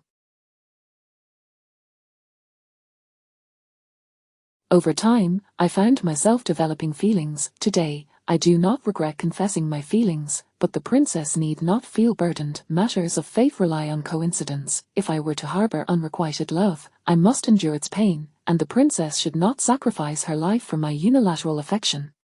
Was her music truly so lonely? Tang Yu often visited tea-houses to listen to light music, occasionally discussing scores with the musicians, and sometimes even playing a few pieces herself when inspired. Some melodies she had forgotten the names of, yet they all expressed deep emotion. Thus, she cherished the opportunity to quietly exchange music in the tea-houses of the marketplace, unaware that Wang Quan had discovered her in this manner. You have also observed that I am not a woman who adheres strictly to decorum, demure and gentle. I often sneak out at night. My presence in the bustling tea-house does not suggest a compliant nature. Are you certain that such a personality would be acceptable in a future wife? The insinuation in her words prompted Wang Quan to reveal a delighted smile. There is no need for the princess to test me. In my view, the notions of decorum, gentleness, and propriety are merely shackles imposed upon women by society, intended solely for the convenience of governing them. The myriad of people in this world possesses unique temperaments. Yet, some, in pursuit of ease, attempt to mold everyone into a singular character, believing this would facilitate better governance. Little do they realize, this is a grave misconception. Everything in existence has its own value and significance, and people are no different. Each individual should be allowed to express their true nature, rather than being forcibly confined within a predetermined mold.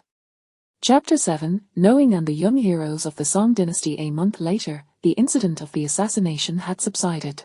At this moment, Bianjing had regained its former bustle, and an even more lively event was about to unfold. Princess Changyang was preparing for a grand coming-of-age ceremony. Those eligible to attend the ceremony were the pinnacle of the aristocracy.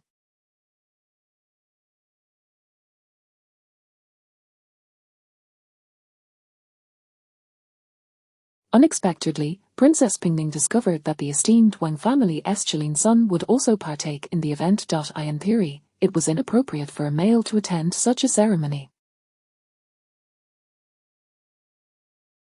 Soon, the grand ceremony commenced, with Tang Yu adorned in resplendent attire.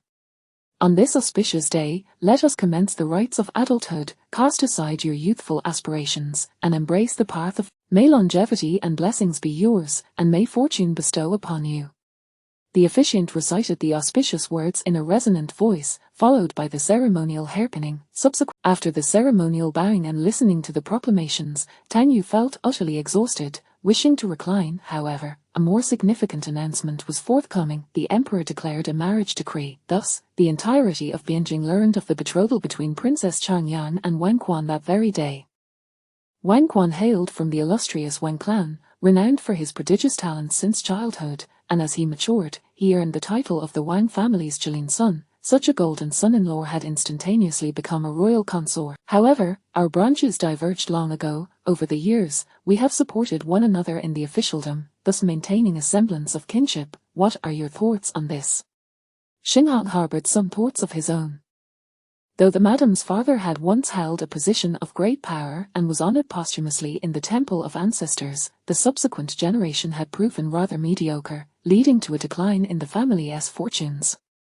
Yet, within the bureaucratic sphere, familial connections held paramount importance. The madam's family had ties with the Wang clan, and with Wang Quan now becoming the royal consort, he had directly ascended to the position of the crown prince's brother-in-law. Furthermore, Wang Quan's father remained a high-ranking official, akin to a vice-chancellor. Thus, when all was considered, the Xing family could indeed be regarded as relatives. In the realm of officials, few were not inclined to seek advancement in their careers. With the crown prince's foundation firmly established, who would not wish to cultivate a favorable relationship with the next sovereign? This presented an excellent opportunity for a breakthrough. A smile graced Xinghang's face. However, upon reflection, she realized that her daughter was of an age where preparations for betrothal were imminent. Perhaps increased familial interactions could lead to a favorable match. Your words hold wisdom.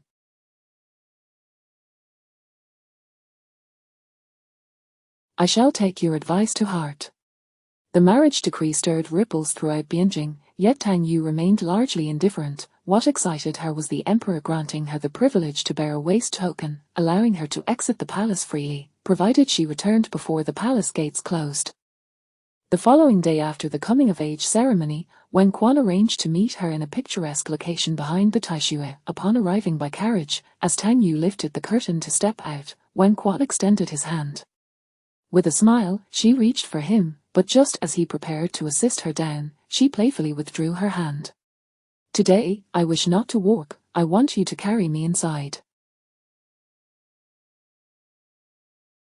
Will you oblige? Wang Quan chuckled and stepped forward, extending both arms. Tang Yu laughed and bent down, enveloping him in her embrace, and he immediately held her tightly. Thus, he carried her into a serene courtyard.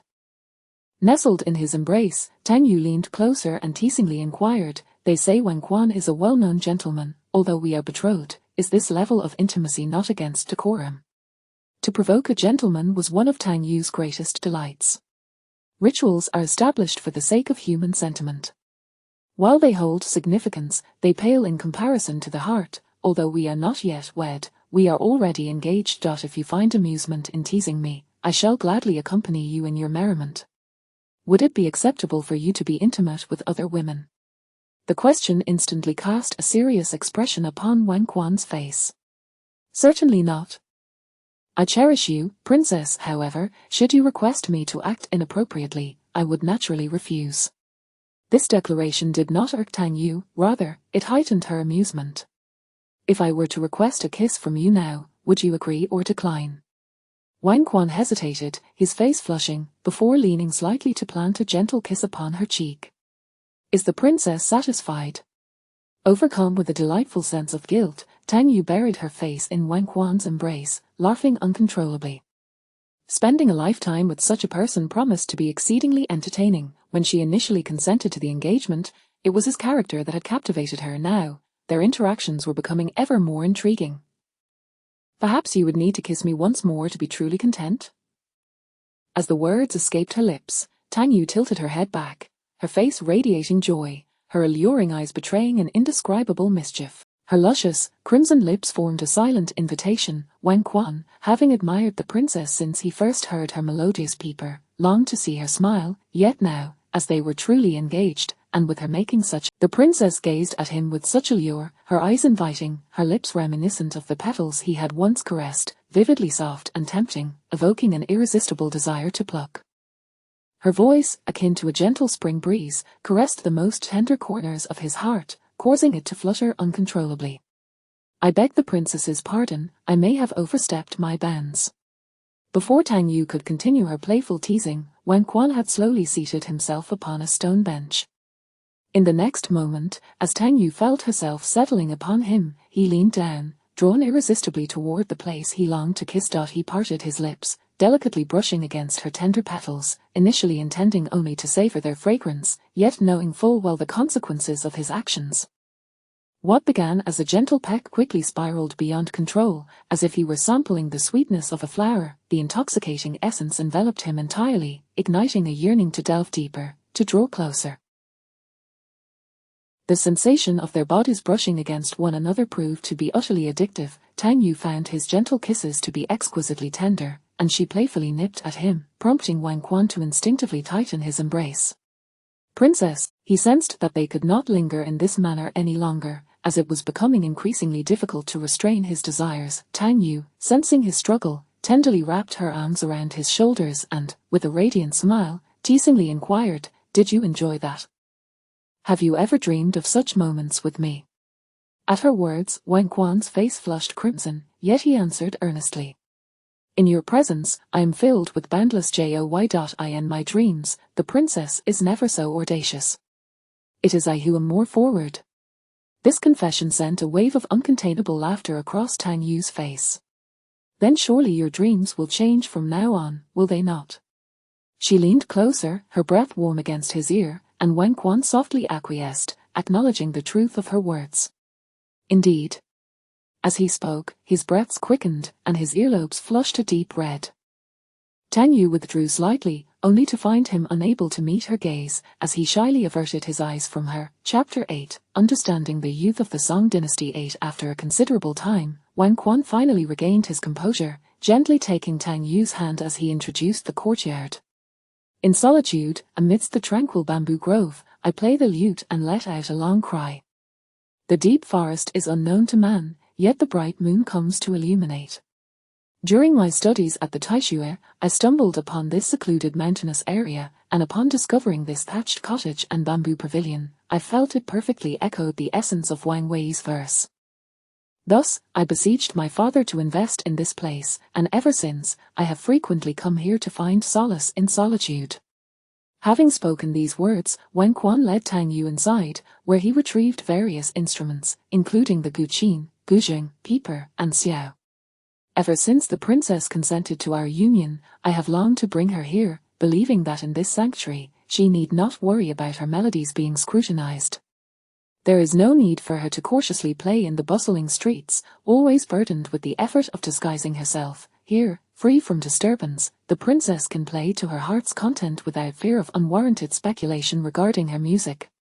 Tang Yu's eyes gleamed with delight as she beheld the assortment of instruments before her, clearly prepared with her in mind. "I have only played the peeper at the tea house. You seem quite certain I can master the other instruments as well?" Wen Quan smiled confidently. "I have discreetly observed the princess's gaze, though she has never noticed me. It is evident she is well acquainted with the performance of other instruments. From the very beginning, I discerned the princess possesses a profound affinity for music. However, the strictures of palace life have prevented me from witnessing her play or hearing others speak of her musical talents. Yet outside the palace, I can clearly see her great passion for melody, revealing the many constraints she faces within those walls. In every realm, the cadence of speech may shift, and the script may alter. Myriad aspects may differ, yet, regardless of the world, the rhythm of music seems unfailingly capable of transcending all, whether in joy, sorrow, or solitude, each emotion flowing distinctly through the melodies. You undoubtedly know how to play the lute. That is beyond question. As we are together, we must engage in a duet of lute and xiao. May I teach you a piece?" Wen Quan said with a warm smile, handing the jade xiao to Tang Yu while positioning himself before the guqin. "I humbly request the princess's guidance." Tang Yu had forgotten the name of the piece, but numerous melodies lingered in her heart, now ready to be shared for mutual enjoyment. The sound of the Jade xiao emerged, both plaintive and evocative, resembling a gentle spring trickling from the mountains, softly narrating an ancient and poignant tale. At that moment, the melodious strumming of the guqin joined in.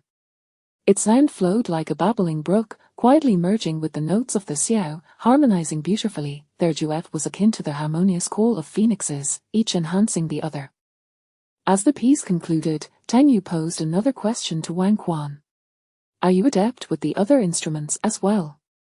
I can play them all here. I initially only knew the guqin, but after hearing the princess's peeper, I learned the rest. This piece is truly enchanting. Once the piece was imparted to each other, the pair once again performed a duet with the flute and xiao. The flute's notes were crisp and serene, while the xiao's tones were expressive and mournful, weaving together a melody that was both tender and tinged with sorrow, carrying a hint of solitude. This piece is hauntingly beautiful. If I am not mistaken, it seems to tell the story of a pair of star-crossed lovers. Upon posing this question, Wang Quan observed Tang Yu, who pondered for a moment before admitting, "Indeed, if it is not too burdensome, may I inquire about your well-being?" "Speak freely. I believe that once we are betrothed, transparency is the essence of marital harmony." Upon hearing this, Wang Quan gently took Tang Yu's hand, his gaze filled with concern. "Is it true that the incident when the princess coughed up blood has left no lasting effects on her health? I sense there may be secrets you hold, and perhaps this inquiry is not entirely appropriate, yet I plead only for assurance regarding your well-being. This matter is indeed difficult to address. However, if the query pertains solely to her health, it is simpler to respond. I am well. I have never fallen ill in my life, and I doubt I shall in the future." Upon hearing this, Wang Quan's expression softened into one of relief. "That is most reassuring. It is entirely natural to have secrets. I too possess many unspoken matters. A friend once remarked to me that had I not aspired to be a gentleman, I might have become a villain. Though spoken in jest, I believe there is truth to it." This piqued Tang Yu's interest. While others hailed Wang Quan as a paragon of virtue, his friend had described him in such a manner. "Your friend is quite intriguing. I shall arrange for the princess to meet him when the opportunity arises. He is a person of great sincerity." "Very well." That afternoon, Wang Quan escorted Tang Yu back to the palace. Along the way, they overheard the latest gossip circulating in Bianjing. It was said that just yesterday, truly astonishing, Tang Yu remarked, her eyes sparkling with curiosity. Wang Quan purchased some pastries and, smiling, offered Tang Yu a piece of snowflake pastry. The intrigues among the noble families of Bianjing are numerous. With titles passed down through generations, internal strife is common, and there may be deeper motives at play. However, the reputation of this Gu Gongzi has not been particularly favorable, known for frequenting brothels, suggesting a strained relationship with his father. This matter pertains to the internal affairs of the Ningyuan family. Does the princess wish to delve deeper? The gentleman speaks little but acts swiftly. I presumed you would advise me against discussing others' affairs. This remark prompted Wang Quan to chuckle helplessly. It seems the princess has misunderstood me. I adhere to my principles and aspire to be a gentleman, yet, I do not impose restrictions on others. As long as it does not involve illegal activities, one should respect the choices of others.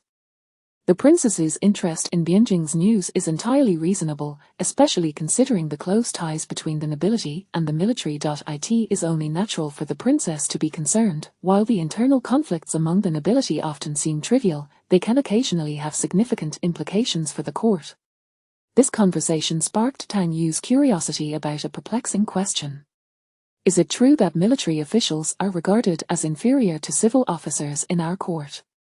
In recent years, there has been a tendency in that direction, but how can we dismiss the valor of those who protect the homeland? Occasionally, in the pursuit of balance within the court, military officials may be deliberately suppressed. Upon returning to the palace, Tang Yu finally recalled what had felt amiss. She had always remembered that the Song dynasty favored civil over military authority, relegating military officials to a low status.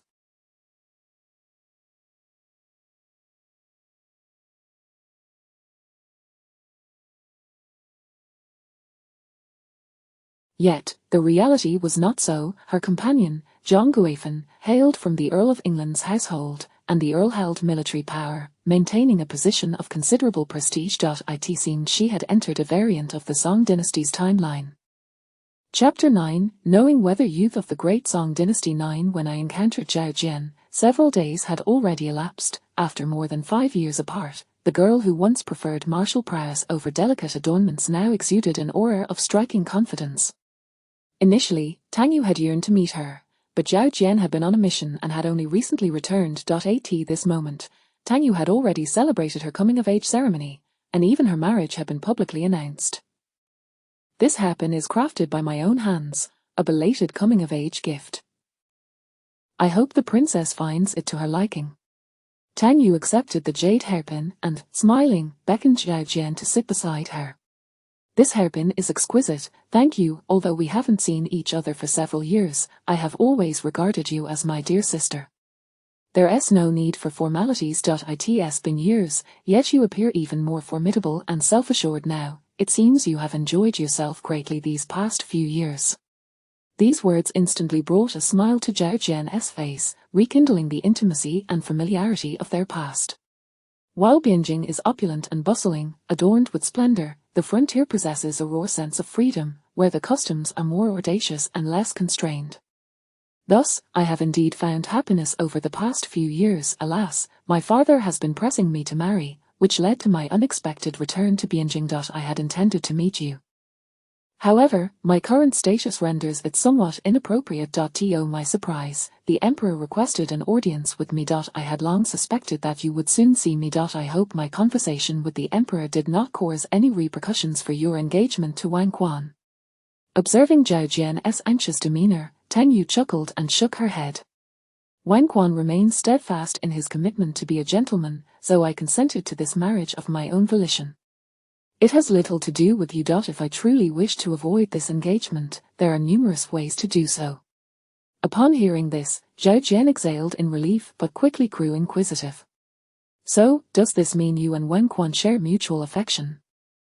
It seems fate has indeed played its hand. When you helped me reject my betrothal in our youth, it appears that destiny has intertwined your lives instead. Noticing Zhao Jian's jubilant expression, Tang Yu couldn't resist asking, you are a year older than I and have spent several years at the frontier. Have you not encountered a suitor you admire? Princess, I have always been somewhat different from the other girls around me, yet you have understood me since childhood. Therefore, you should grasp that, after marriage, one is obligated to manage household affairs and raise children. How could I then enjoy the freedom to explore the world as I do now? Perhaps I simply have not met someone I fancy, but I aspire to live a life distinct from that of the many women of the great song. I do not wish to be confined to managing domestic matters and raising children. I yearn for a different existence. Zhao Jian's tone was neither confused nor sorrowful. Her eyes sparkled with enthusiasm as she spoke of her aspirations. This reminded Tang Yu of the secretive organization Zhao Jian had recently joined. So, are you truly content in the secretive organization? I had thought it a perilous place. The secretive organization is the only establishment where women can study alongside men and partake in the protection of our homeland. I find joy in this environment, even if it involves some risky endeavors. Such freedom is rare in life. Indeed, this offers a promising avenue for women, yet can this organization remain untainted by the corruption of officialdom? The bureaucracy of the Great Song has endured for a century since its founding. The intertwining of interests within the civil service runs deep, and Tang Yu harbored doubts about the reliability of such organizations. A nation certainly requires intelligence networks to gather information and monitor neighboring countries, as well as to root out internal spies. However, these should remain auxiliary. The true path to strengthening a state lies in addressing governance issues and improving the populace's livelihood. Just as the Ming dynasty established the Jinyi, followed by the Dongchang and Shichang, every organization is susceptible to corruption, making the secretive organization worthy of scrutiny. After parting ways with Zhao Jian, several more days passed before Wang Quan, who had been studying at the Imperial Academy, finally had a break, and the two arranged to meet once more. This time, they decided to indulge in revelry at the grandest establishment in Bianjing, Fan Tower. Although the Song dynasty faltered militarily, the richness of civilian life flourished, with commercial enterprises thriving splendidly. Venues like Fan Tower offered a delightful amalgamation of dining, entertainment, and leisure, akin to the grand shopping centres of later eras. Here, one could dine, play, shop, and enjoy music and performances. Everything permissible by law could be found. At this moment, Tang Yu was captivated by a dance performance. The grace of the classical dance, accentuated by the vibrant lights of the tavern, radiated an indescribable elegance. Bianjing had long since abandoned curfews, allowing Tang Yu to take leave from the palace and enjoy the evening in the city before retiring at the Rome residence. In the Tang dynasty, officials delighted in dancing and merriment during gatherings, and there was a ceremonial dance associated with court audiences. Yet now, officials are bound by various restrictions, rendering many activities off-limits. Dancing, once devoid of social hierarchies, is now nearly relegated to the lower echelons. It seems those who watch performances from above are regarded as noble, which is rather lamentable, Tang Yu remarked, a smile gracing her lips, devoid of any significant emotion. Wang Quan, however, pondered her words earnestly. During the Han dynasty, dancing was integral to gatherings. When a host danced, guests were expected to join in. Failing to do so would be seen as disrespectful. Are you suggesting that the current customs are problematic, Princess? Tang Yu nodded with a gentle smile. The situation is not yet dire, but should rigid rules continue to be enforced, it may soon come to pass that women venturing outside will be labelled. The Chengdu school of thought emerged only in the Southern Song period. Tang Yu was aware of future developments, yet Wang Quan remained oblivious. Ancient peoples engaged in primitive agriculture and lived in ignorance, surviving in a state of barbarism. Later, there was Lei Zhu, who cultivated silkworms and initiated civilization. Then there was Zhang, who created characters and spread literature, opening the door to wisdom. Subsequently, there were those who built vehicles and shelters, laying the foundations of life. Over the millennia, life in the Central Plains has progressively improved. It is evident that even if one strays from the right path, future generations can correct their course. The princess need not worry excessively. The future will undoubtedly surpass the present, and those who inhabit that time will surely be wiser and more insightful, guiding the people towards a rightful path. Wang Quan's comforting words made Tang Yu realize she had indeed been overthinking. People of this era possessed such confidence in the future. Despite the missteps of the past, they ultimately found their way back. You speak wisely. I was merely indulging in idle chatter. Wang Quan, let us take a stroll outside. We have finished our meal, and it would be perfect to aid digestion. Chapter 10. Do you know the young scholars of the Song dynasty? As the weather grew colder and the new year approached in a month's time, the nights in Kaifeng were not particularly lively. However, the surrounding lights flickered, filling the city with a warm, festive atmosphere. Two figures, adorned with masks, strolled hand in hand down the bustling streets, with a carriage following closely behind, creating a delightful sense of leisure. I suspect that after the new year, the Ministry of Rites will select a date to finalize the wedding. Have you received any word on your end? My father informed me of this news a few days ago. It is said to be the Emperor's wish, Tang Yu replied with a nod.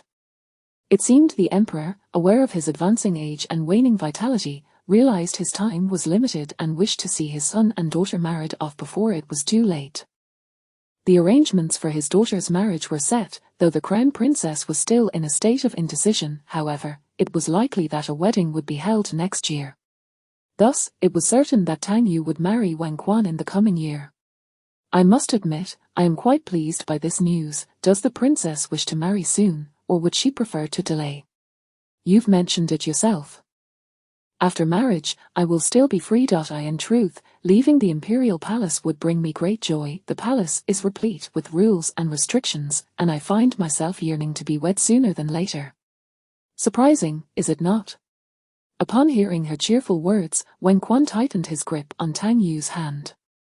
The princess's candor always catches me off guard. Although it may be somewhat presumptuous, I find myself wanting to embrace you.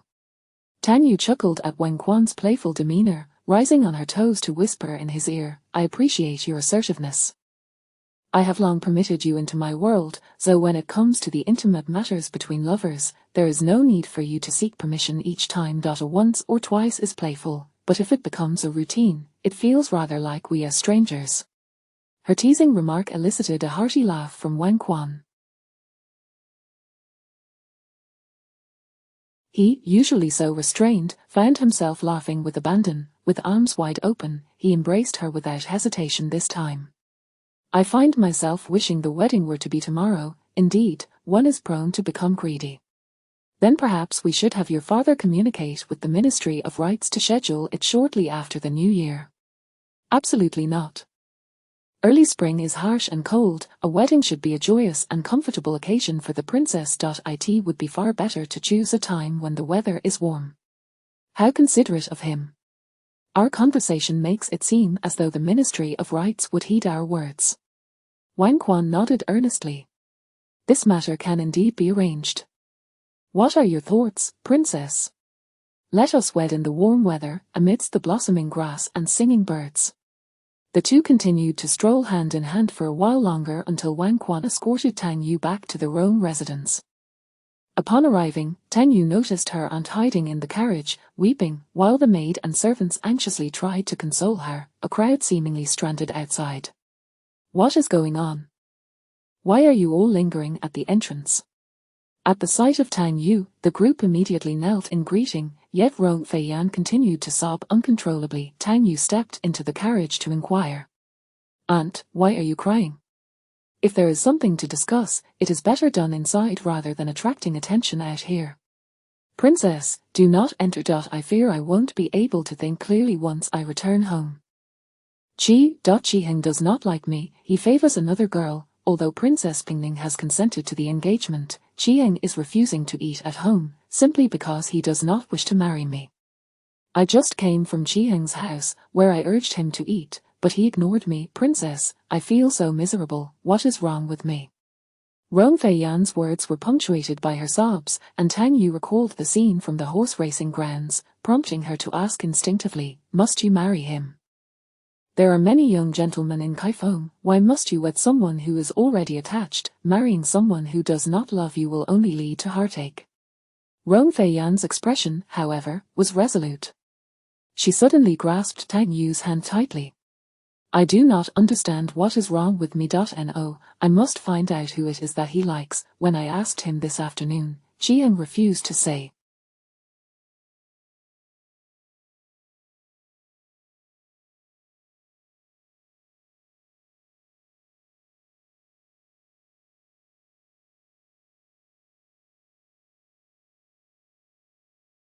If I cannot uncover this mystery, I simply cannot accept it.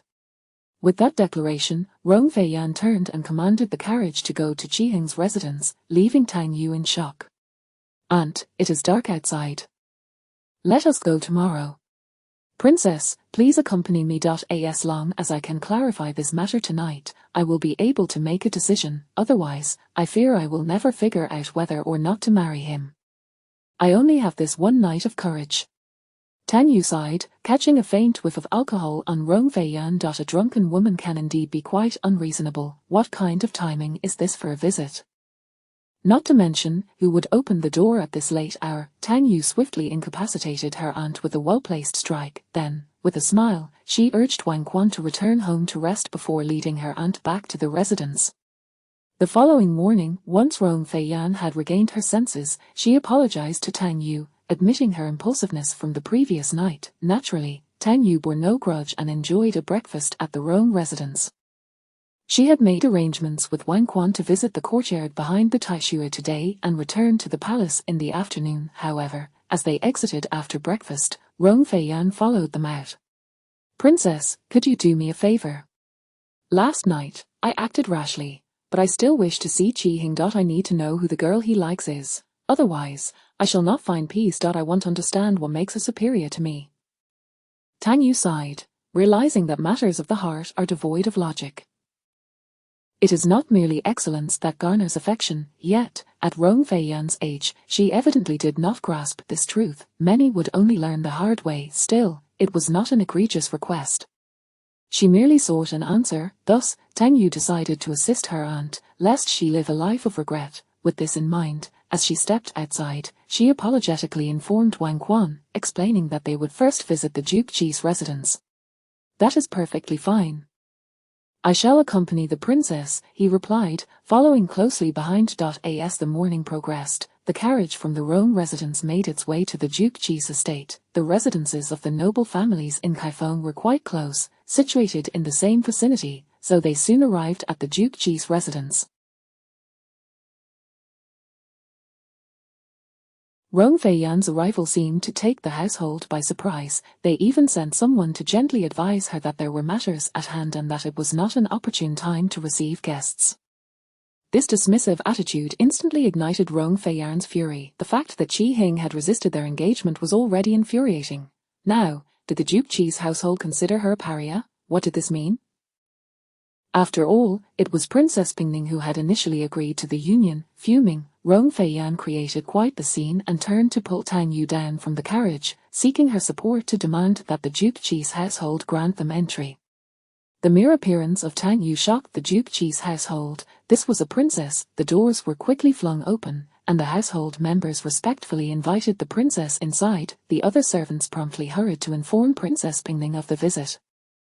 As Rong Feiyan linked arms with Tang Yu, striding into the Duke Chi's estate, she expressed her indignation. I knew these people were cowards. Had it not been for you, princess, they would have dared to keep me out. Tang Yu had no qualms about supporting her aunt. After all, she was family, and she genuinely wished to help her aunt meet Qi Hing to dispel her unreciprocated affections. However, at that moment, Tang Yu's keen ears picked up faint cries of distress. Her heightened senses allowed her to detect the subtle sounds around her. It became clear to her that a woman was in anguish, seemingly enduring torment. Miss, I was wrong, please spare me. Strike her. Beat her mercilessly. How dare she cry here? Mother, please do not do this, do not kill her. The cacophony of sobs intertwined with the hushed conversations of several maidservants nearby. Tan Yun is truly unfortunate. She merely urged the young master to eat, yet the princess intends to have her killed. Chapter 11, Knowing whether the young heroes of the Song Dynasty 11 stop. Tan Yu commanded Rong Feiyan to remain where she was, then swiftly made her way into the inner courtyard. There she beheld a group of trembling servants kneeling in fear, while Princess Pingning sat at the forefront, her expression icy, and Qi Hing knelt beside her, his face full of desperation. In the center of the courtyard, a young woman was bound to a wooden stool, two burly maids standing nearby, each wielding a stout wooden stick to beat the unfortunate servant.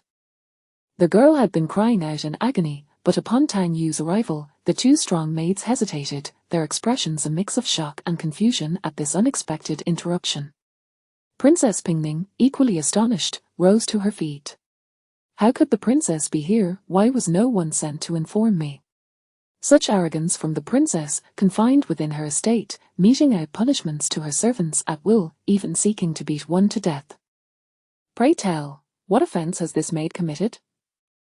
This accusatory tone darkened Princess Pingning's countenance. She had her dignity, and how could a junior dare to question her, even if that junior was a princess? Is it not rather rude for the princess to intrude uninvited into the rear courtyard of the Duke of Qi? Tang Yu retorted with a cold smile, stepping forward to approach the barely conscious woman.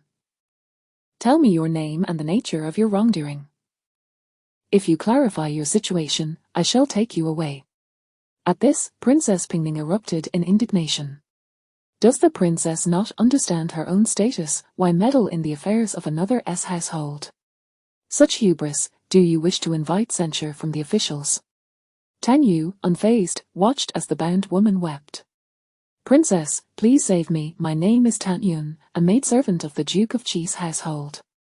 Recently, when the young master refused to eat, I successfully persuaded him to have a meal, but the princess unjustly blamed me for it, and now she seeks to kill me. The girl's face was a mask of despair and suffering. Tan Yu had previously heard the other maid speak of Tan Yun, but had not been certain of the truth until now. She was convinced of it. Very well, I shall take you away. After uttering these words, Tan Yu untied Tan Yun's bonds, inciting the fury of Princess Pingning. Princess, this maid is a servant of the Duke of Qi's household. If you continue in this manner, I shall be forced to summon the guards to expel you. Tang Yu cast a cold glance at Princess Pingning before turning to the stunned Qi Hing. Young master, it seems your mother, as a Shouldn't you enlighten her about the regulations concerning the punishment of servants? Upon hearing this, Chiheng was rendered speechless, struck dumb by her words. Tang Yu then chuckled. So, both of you are ignorant of the law, is that correct? At that moment, Rong Feiyan, accompanied by Wen Quan, entered and could not suppress a laugh. Tang Yu, noticing their arrival, addressed Wen Quan. Wen Quan, what does our law say regarding the punishment of servants who err? Wen Quan assessed the situation before stepping forward to stand protectively in front of Tang Yu, addressing the furious Princess Pingning. Princess Pingning, our law states that if a servant is guilty and the master kills them without consulting the authorities, the punishment is 100 blows. If the servant is innocent, the master shall face a year of exile. After he finished speaking, Tang Yu mockingly smiled. Did the princess not understand? Allow me to clarify. If a servant commits an offense and the master executes them without official consultation, they shall be punished with 100 blows. If the servant is innocent and the master kills them without the approval of the authorities, the penalty shall be a year of exile. Do you comprehend, princess? The laws of the Song dynasty were indeed by this time, the status of free citizens had increased significantly, and the early forms of employment contracts had emerged. This meant that many households employed maids not through slavery but via contracts lasting 5 to 10 years, after which they would be granted their freedom. Thus, to punish or kill at will would invite severe retribution from the censors, who could publicly denounce one without hesitation. Previously, a chancellor faced severe censure for failing to manage his household, allowing his concubine to starve a maid to death, resulting in his dismissal. While the concubine was also to be punished, the emperor's protection spared her for the time being. However, the family would not escape unscathed, especially should her brother ascend the throne. They would undoubtedly face relentless condemnation. Tang Yu brazenly escorted Tan Yun out and immediately took her to the medical clinic. The following day in the court, the Duke of Qi and Princess Pingning faced furious denunciations. The Duke was criticized for his lax household management and for enabling his wicked wife, while Princess Pingning was denounced for disregarding the law and for attempted murder, as well as for her abuse of power. Originally, Tang Yu had no intention of causing a stir in the court, but the news spread rapidly through Beijing. The censors, having caught wind of the scandal, began their accusations the very next day. After all, the officials of the Song dynasty relished nothing more than to confront heaven, earth, and even the emperor himself. If they dared to rebuke the emperor, why would they fear a mere princess? The nobility of Beijing was shaken. Who among them had not secretly committed some misdeed, quietly executing a few servants? If the censors could uncover such transgressions, in a flash, the entire city of Beijing was on high alert, and no one dared to stir up trouble during this tense time. When Xing Minglan and the matriarch of the Xing family returned to Beijing, they had thought their harrowing journey home had been the most shocking experience, having narrowly escaped a life-threatening crisis. However, upon their return, the eldest daughter and Xing Hong shared the latest gossip from the capital, leaving the grandmother and granddaughter utterly astonished. Princess Pingning has been demoted to a county princess and has received a scolding from the empress. Had it not been for the emperor's mercy, she would have faced corporal punishment. Now, the Duke of Qi's household is in disarray. They have truly lost face this time. The matriarch of the Xing family pondered thoughtfully. Mother, did I not just mention that Princess Chongyang wielded great authority? On that day, she rescued the maid without hesitation. The girl from the Rong family was right beside the princess. If she had any desire to marry into the Duke's household, would she have allowed the princess to humiliate the county princess in such a manner? This clearly shows the Rong family's stance. Now that the Duke of Qi's household has fallen into such disrepute and the county princess has been demoted, what purpose would it serve for the Rong girl to marry into that family? Would she not be courting enmity? Chapter 12, The Lantern Festival. As the new year dawned, the city of Beijing, as per tradition, hosted a grand and lively lantern festival. Tang Yu and her aunt, Rong Feiyan, set out in a carriage, with Wang Quan following closely behind. I have heard that Chiheng is to be betrothed to Princess Jia Cheng. Is this true? Rong Feiyan nodded. The princess had previously warned me against entangling with Chiheng. My dear aunt, the Princess Pingning is quite terrifying. She has been known to strike down those who cross her. I am certainly not inclined to marry into such a family. Once, Rong Feiyan had harbored feelings for Chiheng, but after witnessing his panicked kneeling and observing the ruthlessness of his mother, Princess Pingning, her admiration swiftly dissipated. It dawned upon her that Chiheng was not the spirited youth she had once fancied. He was, in fact, quite cowardly and ineffectual. Coupled with the nature of his mother, it seemed improbable that any harmonious relationship could flourish. After all, she was the aunt of the Crown Prince and Princess Chongyang. Surely, a more suitable suitor could be found. Thus, Rong Feiyan completely relinquished her feelings for Chiheng. The fact that Princess Jia Cheng still regarded her with caution struck her as rather amusing. "And, as long as you have made peace with your decision, I need not worry about you lingering over Chiheng. There are countless admirable young men in the world, you shall find a better match in due time."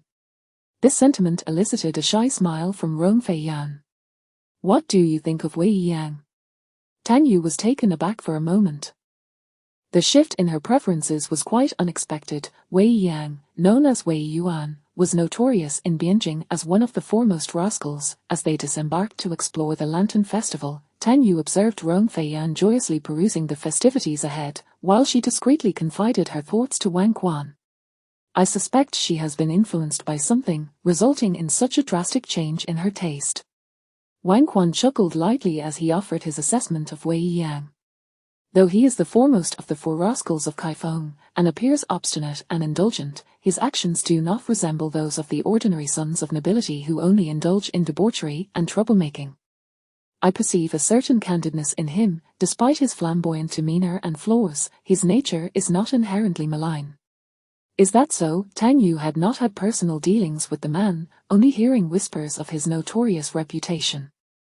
Yet, considering Wang Quan's perspective, it seemed there might be merit to his words, warranting a chance for acquaintance. The streets now sparkled with radiant lights, exquisite lanterns hanging above as young men and women reveled in the festivities. The flickering lights cast a warm, hazy glow upon their faces, imbuing the atmosphere with an inexplicable, gentle beauty. "Do you have a favorite lantern?" With the throngs of people surrounding them, Wang Quan leaned closer to Tang Yu, his voice soft as he inquired. "There are many lanterns I adore, but one in particular holds a different significance for me. Would you be so kind as to procure that peach blossom lantern for me?"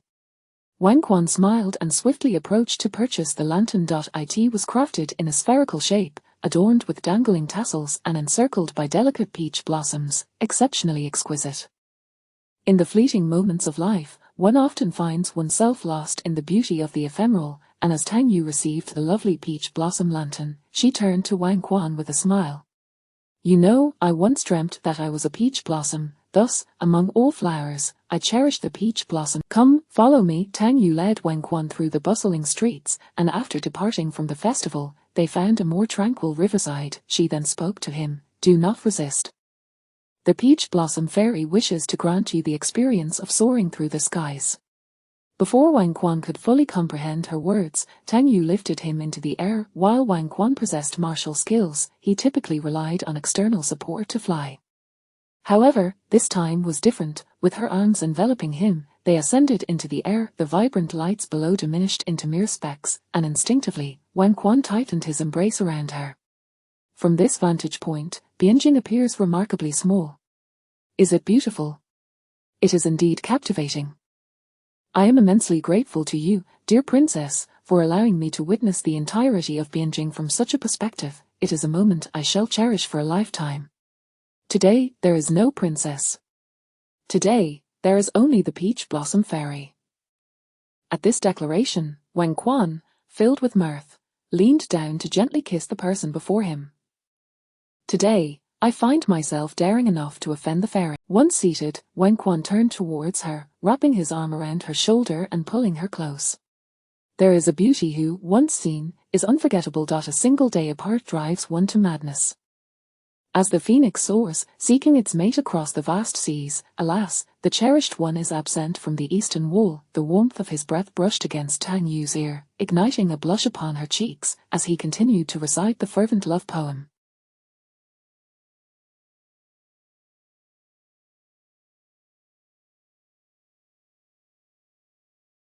When the final words of the poem escaped his lips, Tang Yu finally lifted her gaze, only to find his face flushed as well. "So, you were too shy to look me in the eye while saying that?" No, I feared I would lose control.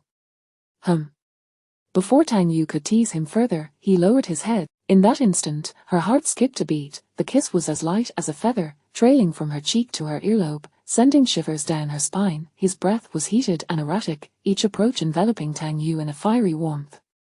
Princess, in my dreams, I am like this. Wang Quan cradled her face in his hands, his fingertips caressing her fair skin gently, his gaze filled with deep affection and longing.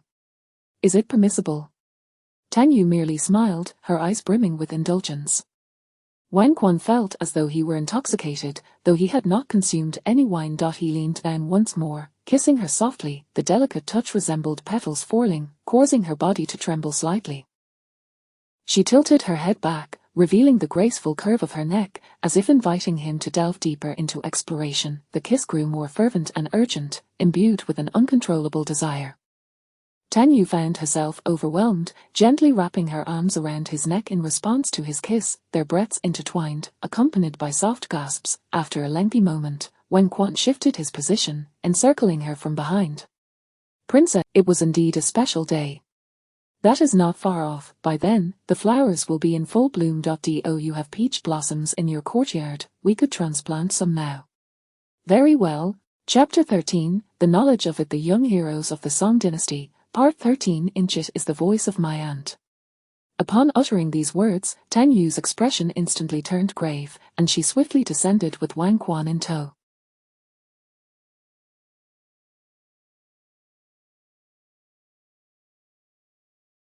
A group of maids and guards nearby, filled with anxiety, immediately spoke up as soon as they spotted Tang Yu approaching.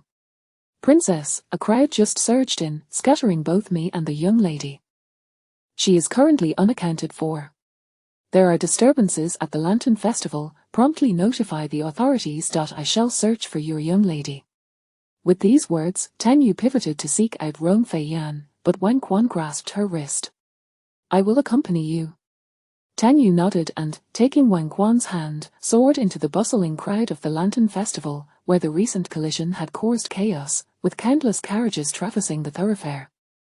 Utilizing ordinary means would render it impossible to ascertain which carriage Rong Fei Yan occupied. However, Tang Yu could rely on her keen hearing. Either muffled cries were obstructed or there were merely sounds of breathing from someone rendered unconscious.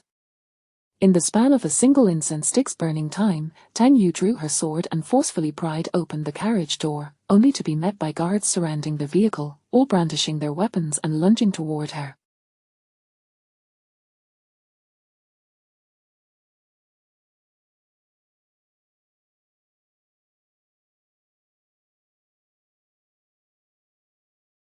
The men instantly revealed a ferocious demeanor, their blades aimed lethally, as if they believed they could eliminate her with such ferocity. The onlookers were already retreating in terror, the air filled with a cacophony of screams. How could that girl Rong Fei Yan? Is that truly the princess? Quick, lend assistance. Wei Yan bellowed at the guards beside him, observing the tumultuous scene. Just as he spoke, he noticed Wang Quan had already engaged the bandits. Look at this young couple, brandishing their swords in battle. What a fierce duo against these ruffians. At the heart of the fray, Tang Yu moved with the swiftness of lightning, half of the bandits already felled by her blade.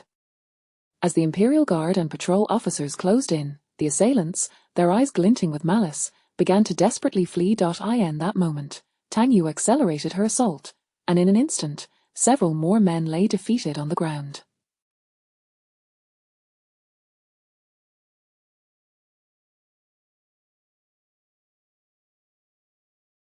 She did not slay them but commanded the approaching Imperial Guard, bind them all and escort them back for immediate interrogation.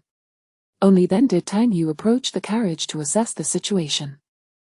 With her sword having cleaved the door, it lay utterly destroyed, leaving the carriage wide open. Yet, upon advancing further, she discovered that her aunt was pinned beneath someone else. This individual appeared to be the woman Chiheng was fond of, though her name eluded her. This is certainly not the work of human traffickers, Tang Yu asserted with certainty, while Wang Quan furrowed his brow beside her. It is likely a deliberate targeting. After all, both Rong Fei Yan and this woman were attired as noble ladies, unmistakably of high status. Traffickers would never dare to offend such esteemed individuals. Due to this incident, the Lantern Festival in the entire Bianjing city came to an abrupt halt. Beneath the imperial city, audaciously, someone had attempted to abduct a noble lady in the streets of Bianjing, and this noble lady was none other than the prince's aunt.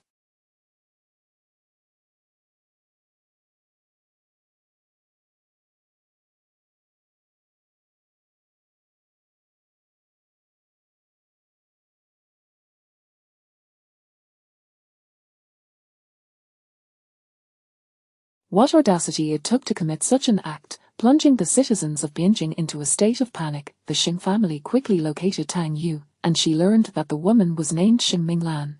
The authorities will swiftly investigate today's events. Please refrain from venturing out in the near future. Having stirred such a commotion, Tang Yu felt compelled to report to the palace immediately. I have suspects in mind, but no evidence. Wang Quan, inform your father to prevent anyone from silencing witnesses. We must pry open the mouths of these individuals and uncover who is behind them. After Tang Yu's departure, as Wang Quan reached the vicinity of his home, he was suddenly intercepted by a carriage occupied by Qiheng. Young Master Wang, I apologize for halting your carriage at this moment. It is inconvenient for me to meet the princess, and I cannot disclose certain matters to the authorities, but please convey this message to her.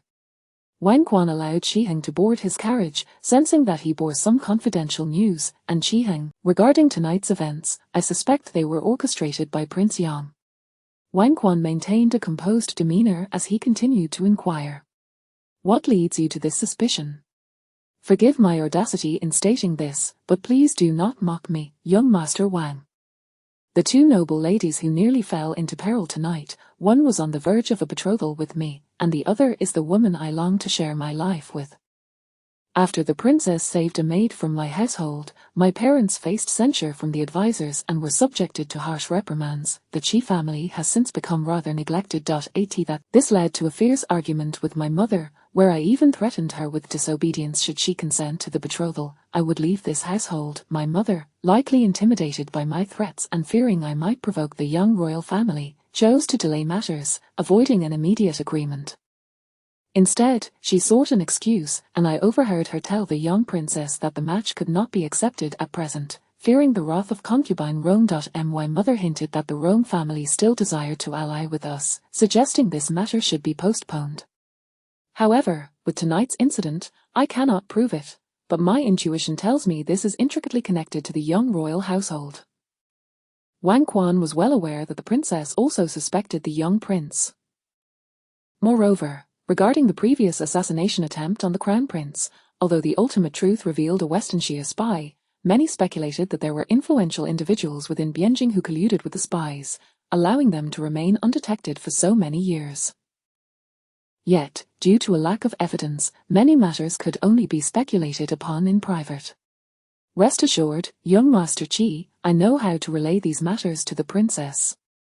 These intricacies and grievances shall remain confidential, preserving the reputations of Miss Rome and Miss Sheng.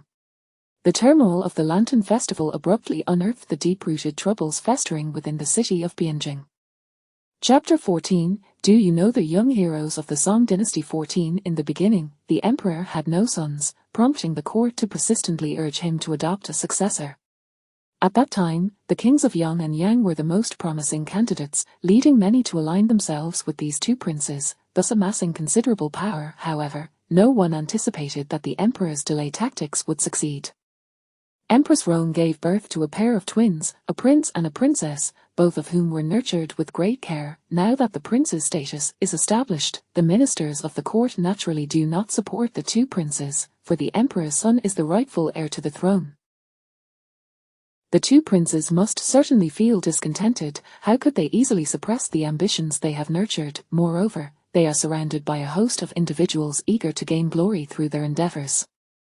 Consequently, many have speculated that the recent assassination attempt on the prince was linked to the two princes, though evidence was scarce at the time. Yet this time, everything is different. Upon returning home and recounting the details of the day's events, Wang Quan found Wang Bo stroking his beard and chuckling. This time, the emperor will not show mercy. To ensure the prince's smooth ascent to the throne, he will undoubtedly eradicate every root of this issue. As Wang Quan pondered the matter, Wang Bo suddenly posed a curious question. Princess Changyang has always exhibited a bold character. Initially, I thought it was merely the nature of a noble girl, but with recent events, how has the princess acquired such formidable skills? By the end of this evening, the entire city of Bianjing will be aware of Princess Changyang's exceptional martial prowess and extraordinary swordsmanship. Wang Bo's curiosity was piqued. How could a princess raised in the depths of the palace be so formidable? Father, do you think I know the reason? The princess has always held affection for you. Did she not confide in you? Wang Quan instinctively revealed a sweet smile. Such private matters are not for me to disclose to my father. Wang Bo, one cannot help but feel a sense of being outwitted by his own son. In the days that followed, the situation in Bianjing became even more dire than after the prince's assassination. The imperial guards and the royal city bureau were mobilized, with families being imprisoned daily. Among the most noteworthy events were the imprisonments of the kings of Yang and Yang. As the investigation unfolded, it became increasingly clear that those who had once rallied around the two princes were being apprehended as well. The court had established that the kings of Yang and Yang conspired with spies from the Western Shire to assassinate the prince, intending to incite rebellion. Such heinous crimes naturally led to numerous executions in Bianjing within a fortnight. During the latter half of the first month, the city reverberated with cries of sorrow. Meanwhile, outside the city, those who had secretly allied with the two princes were also being captured one after another. In this new year, the nobility of Bianjing found themselves in a state of anxiety. Many were implicated and executed, while others narrowly escaped the repercussions. It was not until late February that the nobility dared to venture outdoors to enjoy the spring blossoms, as the atmosphere. At this juncture, preparations for Princess Changyang's marriage were underway. Once March arrived, the wedding would soon take place, restoring a sense of festivity to Bianjing, for it signified that the emperor's matters had concluded, and all those who needed to be apprehended had been, ensuring safety for all.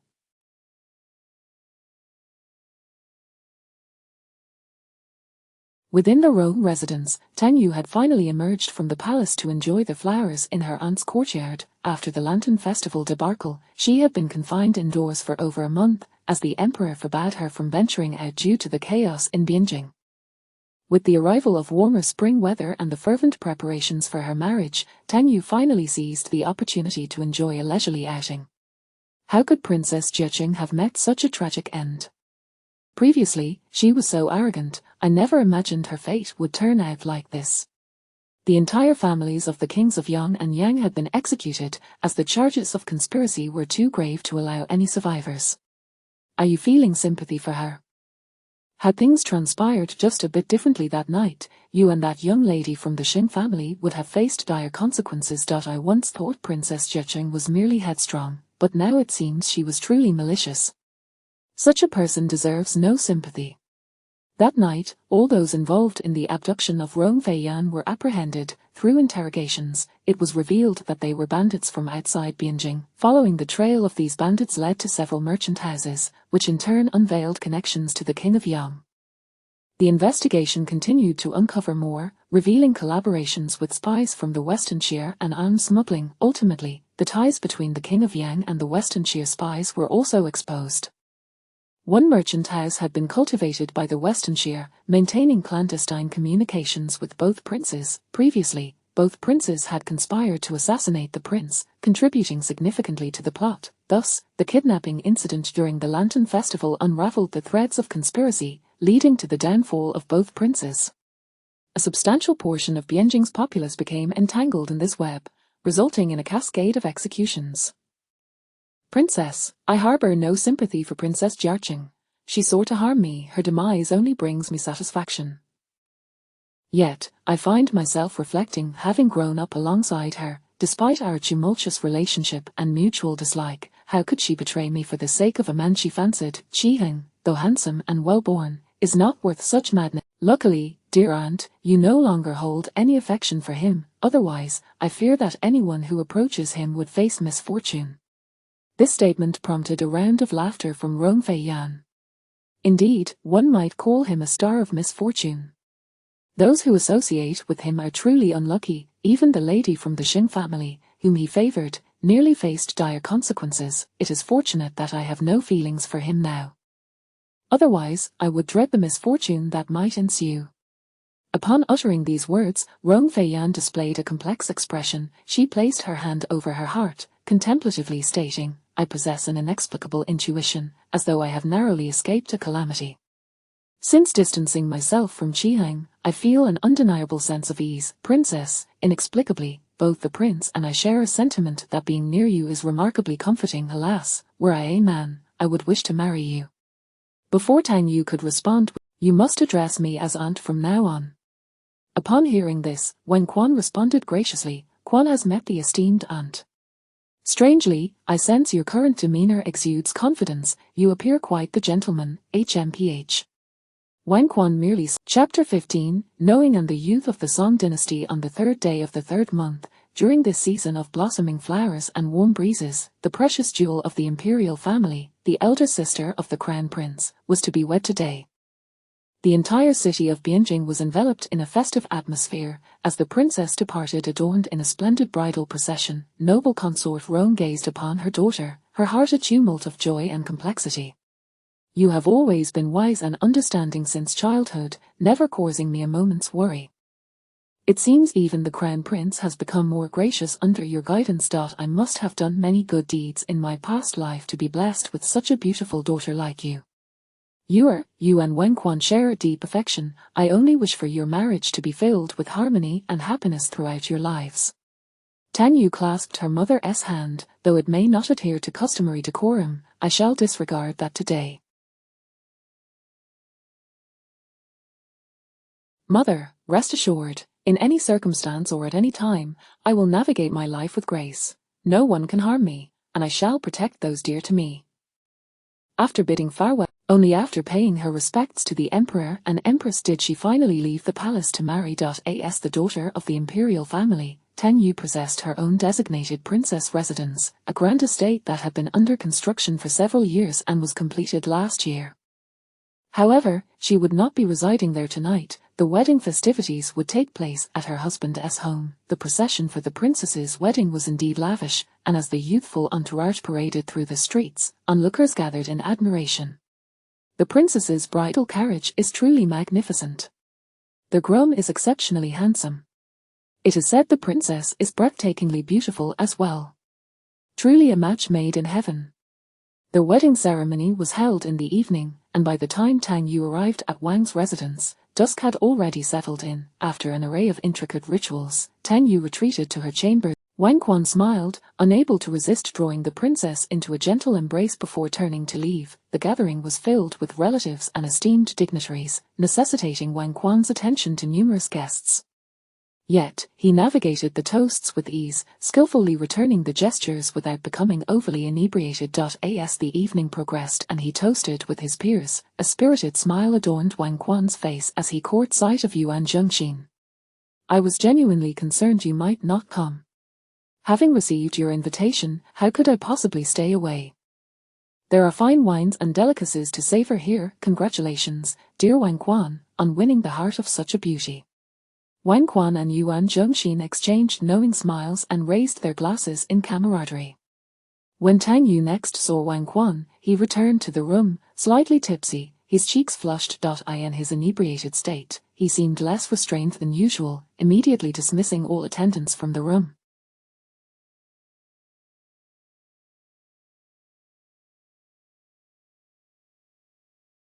He approached the bedside, taking Tang Yu's hand in his.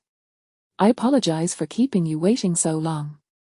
I was pondering whether to wait for your return to remove my makeup, but eventually concluded, do hurry and help me remove this heavy crown." Wen Quan chuckled as he took her hand, guiding her to the vanity to assist with her makeup removal. As they gazed into the mirror, he leaned closer, whispering into her, "I donned it again upon sensing your imminent return." The implication was clear, she had removed it earlier, prompting Wen Quan to lean in and steal a kiss. In the reflection of the bronze mirror, the couple embraced tenderly, their expressions filled with warmth. Tang Yu stole a glance at the mirror, captivated by the sight of Wen Quan's long lashes casting shadows over his closed eyes, radiating an indescribable tenderness. Her heart raced, and she tilted her head back, her breath hitching. "Actually, I find it quite tiring to hold my head up like this." Upon hearing her words, Wen Quan erupted into laughter, his chest shaking with mirth. He then lifted her effortlessly into his arms. "It is my fault for making you wait." With that, he carried her towards the bed, and Tang Yu playfully wrapped her arms around his neck, grinning as she planted a quick. In the next moment, he leaned closer, murmuring, "In my dreams, the princess is always very passionate. Are you attempting to hint at something?" Wang Quan offered no response, and Tang Yu, with a playful smile, pulled him closer, drawing him onto herself. The flickering candlelight cast a soft glow, and an intimate atmosphere enveloped them. The kisses exchanged were gentle like a spring rain, each caress igniting shivers across Tang Yu's skin. Wang Quan's hand glided softly over her cheek, lingering at her slightly flushed earlobe, caressing it tenderly. Tang Yu could not suppress a soft sigh, her voice resembling a kitten's purr, stirring Wang Quan's heart. "Princess, do you have a pet name?" His voice was low and husky, laden with uncontainable affection. Tang Yu's cheeks flushed deeper, akin to blooming peach blossoms. She reached out to caress his face, her words imbued with an irresistible allure. "You may choose one for me." Peach blossoms in full bloom, radiant and resplendent. How does Shushua sound? Husband, I am very pleased with Shushua. Upon hearing this, Wang Quan felt an uncontrollable surge of desire. He lowered his head once more, their lips meeting fervently, igniting a passionate and lingering kiss. The room filled with soft gasps and whispers of affection, merging into a melodious symphony. Bathed in candlelight, the two figures embraced tightly, enveloped in a cocoon of tenderness and romance. Chapter 16, knowing whether the youth of the Song dynasty. 2 years ago, a conflict erupted between the Song dynasty and the Xia at the border, igniting flames of war that persisted for an extended period without either side achieving a decisive victory. It was not until the Battle of Chichuanjai that the Song's border troops fell into a trap, ambushed by the Xia army, resulting in a near-total annihilation of the Song forces. Yet, one man survived this calamity, Yuan Boqi, hailed as the god of war. Following this battle, the Song dynasty and Xia signed a treaty to establish peace. 2 years later, a scandal erupted in the court regarding Fan Zai's unilateral alteration of the peace treaty with Xia. Yuan Boqi, being a protege of the Fan family and the sole survivor of that war, became the target of the imperial guards led by Liang Zhu, who was ordered to apprehend him. On this day, Wang Quan, recently married for over a month, had not returned to the Taishui Imperial Academy for quite some time. In truth, he was not suited to remain there any longer. However, his dormitory contained his personal belongings, and he longed to reconnect with his old friends, prompting his visit to the academy. Within the dormitory, Yuan Zhongxin was engaged in a game of chance with a group. Upon seeing Wang Quan's arrival, the crowd expressed their astonishment. "Isn't this our esteemed son-in-law? Surely this humble abode cannot accommodate such a grand figure." Yuan Zhongxin's face was alight with mirth, while others quickly greeted Wang Quan before hastily departing. "Why such haste? Were you not present at my wedding? I thought we were friends," Wang Quan remarked, eliciting laughter from Yuan Zhongxin, who then leaned closer to inquire conspiratorially, "What is the princess's temperament like?" "Though she is stunningly beautiful, the whole of Bianjing knows she is a master of martial arts. You haven't been a victim of domestic violence, have you?" Wang Quan could not help but smile at the question, and despite Yuan Zhongxin's seemingly mischievous tone, thoughts of his nuptial bliss brought forth a sweet expression. "The princess possesses a delightful disposition. She is the most charming person in the world. If she were ever to strike me, it would surely be because I have erred." Upon hearing this, Yuan Zhongxin recoiled in mock horror. "Wang Quan, how have you transformed into this insufferable creature since your marriage? It's nauseating." Wang Quan maintained a serene smile, for he spoke nothing but the truth. Being with one who reciprocates his affections brings daily joy. Even in shared silence within the study, the air itself feels imbued with warmth and tenderness. Yet, he understood that this sentiment might be lost on others, particularly those who lacked a spouse. "You shall understand once you are married," he remarked. "I truly cannot tolerate you very well. Let us return to what brings you here." "I have come to retrieve a calligraphy scroll. The princess wishes to see it. Additionally, I wanted to visit my old friends," Wang Quan replied before turning to fetch the item from his cabinet. The scroll was a treasured piece from a renowned master, and the princess had expressed her desire to view it after their conversation. At that moment, Liangju stormed in with the imperial guards.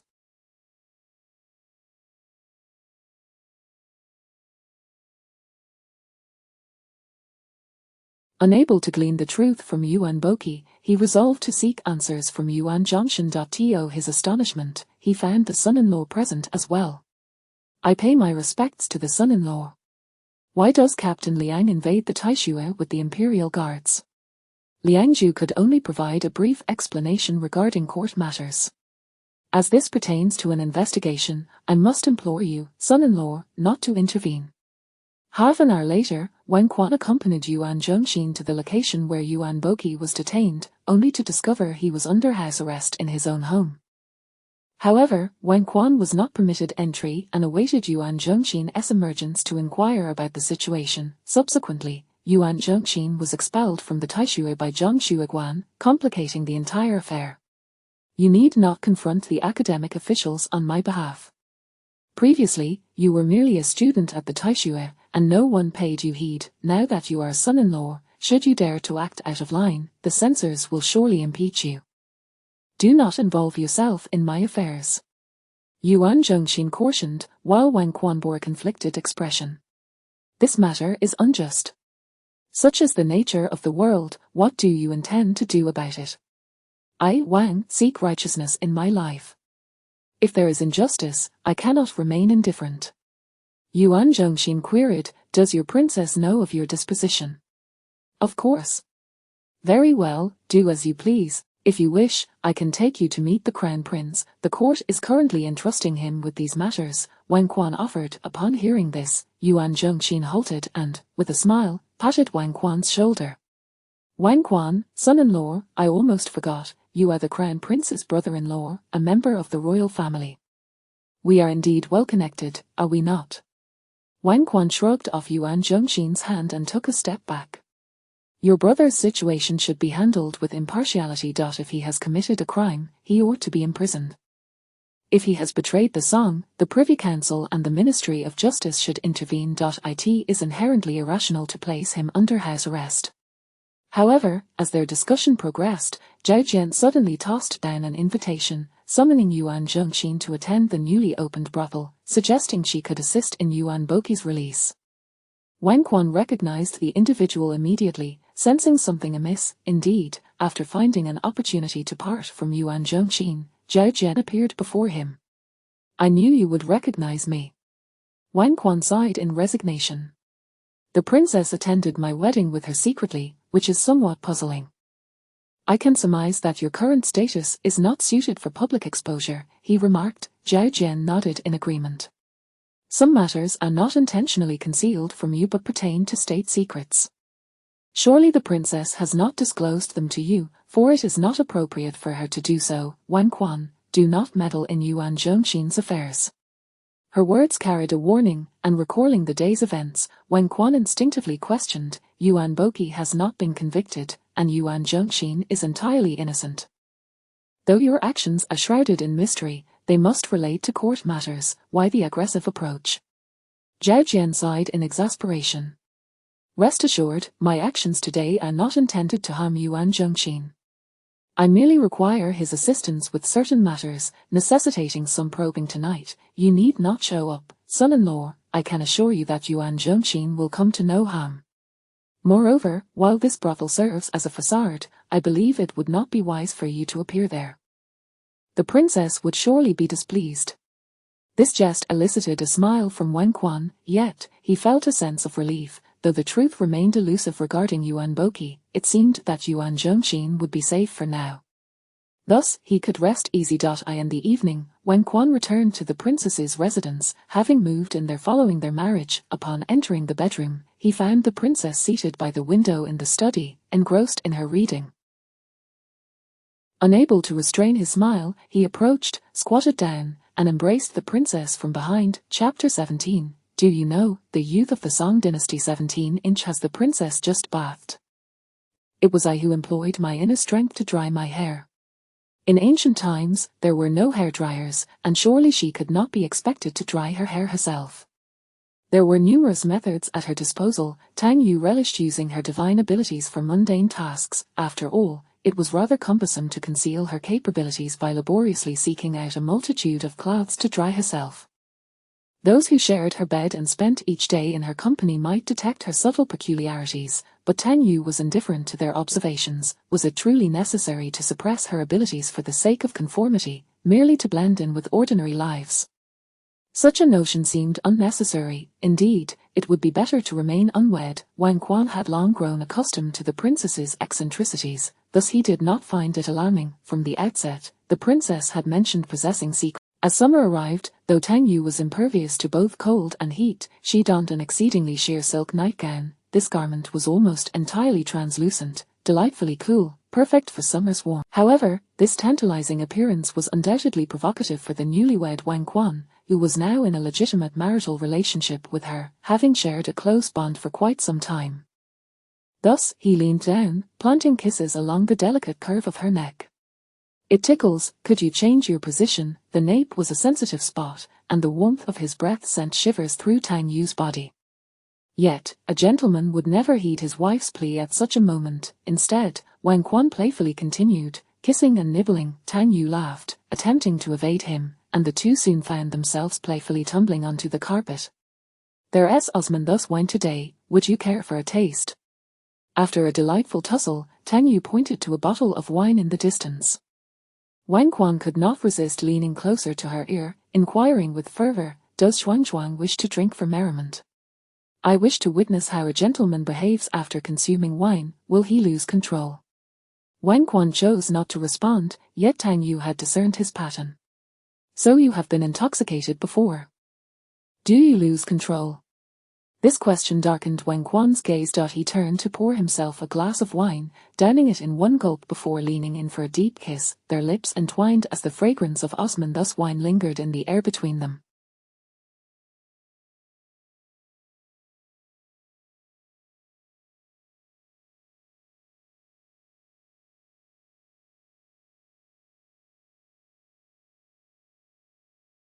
Warm lips danced at the corners of their mouths, laden with tantalizing allure. At some point, Tang Yu found herself lifted and seated upon Wang Quan's lap, their bodies pressed, his large hands entwined around her back, and in such a position, Tang Yu could only wrap her arms tightly around his neck, surrendering to the fervent kisses. "Xuanzhuang needs not be in your presence, I have always been unrestrained." Upon uttering these words, Tang Yu's eyes glistened with unshed tears, her face flushed like the most resplendent peach blossom. "Then why do you still drink?" This query caused Wang Quan to bury his face in the crook of her neck, nuzzling against her. "Because I wish to test how Osman thus wine feels during a kiss." The two continued their playful banter until nightfall, after which they groomed themselves and sat down for dinner. During the meal, they preferred solitude, free from the presence of attendants, thus it was just the two of them sharing the evening repast. Following dinner, Wang Quan took Tang Yu's hand and they retreated to the study to discuss the events of the day. The actions of the county princess seemed somewhat perilous.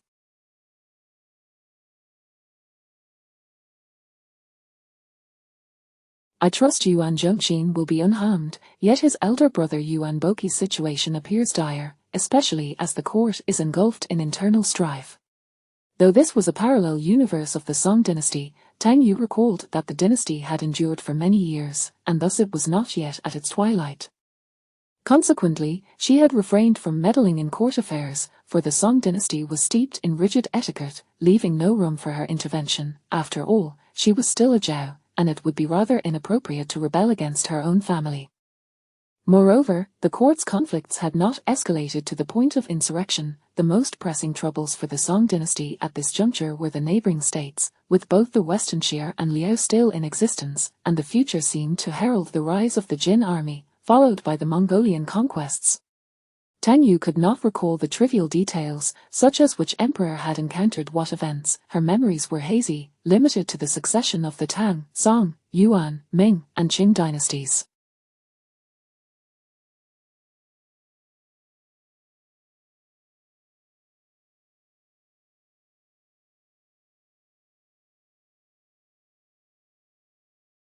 She was aware that the song had divided into northern and southern factions, with the Jiankang incident occurring in between, but specifics eluded her. Thus, when Yuan Boqi's matter was suddenly mentioned, Tang Yu instinctively remarked, "In a battle of tens of thousands, if everyone perished and only Yuan Boqi survived, that in itself is rather unusual."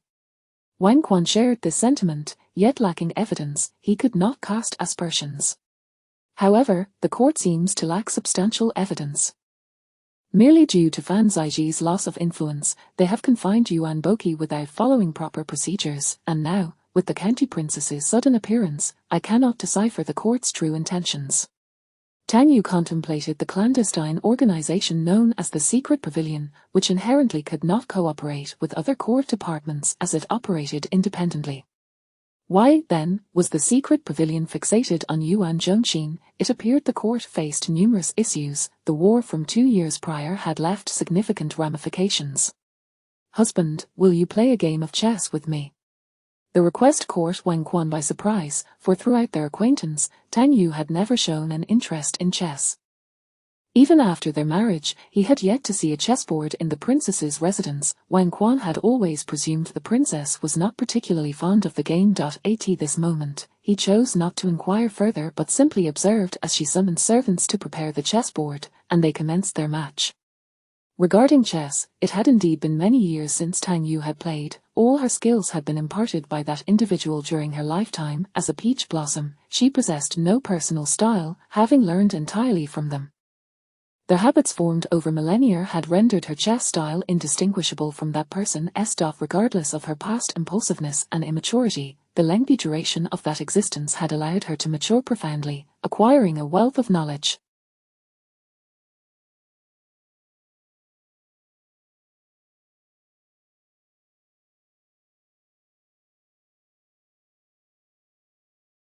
Thus, Tang Yu would not readily reveal her chess style, cautious and strategic, even if she had not originally possessed such a temperament. Countless years of study had accustomed her to weaving intricate strategies into a grand design. However, this time, Tang Yu sought to observe Wang Quan's chess style. Some inquiries were unsuitable, and some observations could be gleaned through a game. Chapter 18, Knowing whether the young aspirations of the Song Dynasty. 18. The game of chess continued until the late hours of the night. Wang Quan gazed at the board, reflecting on his defeat with a wry smile.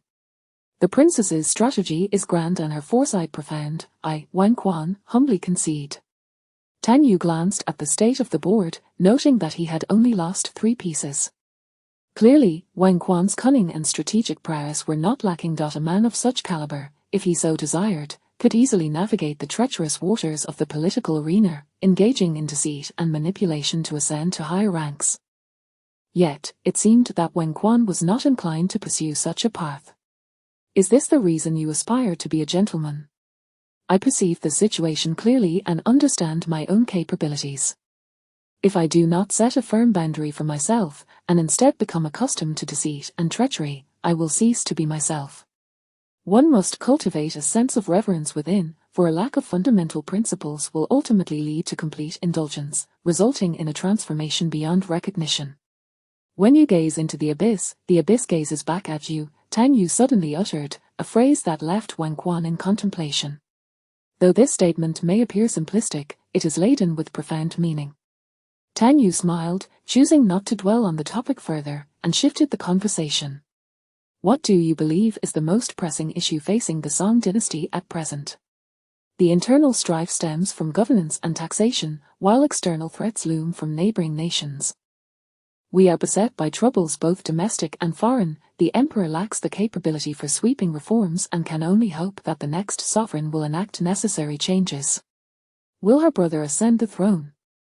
Zhao Cohen indeed possesses the resolve, and being young, he is likely to harbor such ambitions. However, reforming the status quo will inevitably disturb the interests of the majority, rendering success a daunting task.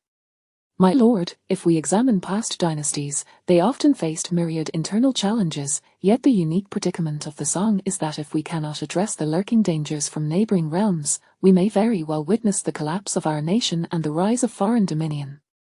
Had it not been for the emergence of Zhu Yuanzhang, the cultural and customary divide between the North and South could have solidified into an irreparable schism, lasting for centuries. Upon hearing Tang Yu's words, Wen Quan's expression shifted to one of astonishment. How grave is the situation? The chaos that ensued after the fall of the Jin dynasty is not beyond the realm of possibility. As a princess of the Zhao clan, Tang Yu's foretelling of the potential downfall of the Song dynasty left Wen Quan momentarily speechless. Princess, do you wish to emulate Emperor Wu? The style of one's chess play often reveals much about their character. Though Wen Quan had refrained from stating it outright, he had already discerned the path of kingship in the princess's gameplay. Tang Yu smiled. If I were to do so, how would you respond? Wen Quan may not be able to provide an answer at present, for I am uncertain. Thus, it stands to reason that a woman could also ascend to the throne, yet many men fear the recurrence of such an occurrence, thus imposing ever greater constraints upon women. As a princess of the Zhao lineage, you possess the rightful claim to inherit the ancestral dominion. However, should the process result in excessive casualties, leading to turmoil and inviting the predatory gaze of the Xie and Liao, that would be ill-advised. Wen Quan's meaning was clear. Should one aspire to rule, it is imperative to possess the strength to maintain control over the realm while preventing external forces from exploiting vulnerabilities. If the process is fraught with chaos and bloodshed, then such ambitions are ill-suited.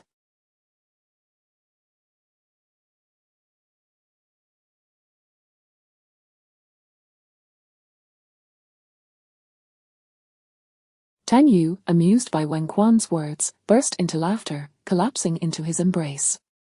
The Emperor of the Song, due to the actions of his ancestors, is no longer permitted to personally lead campaigns.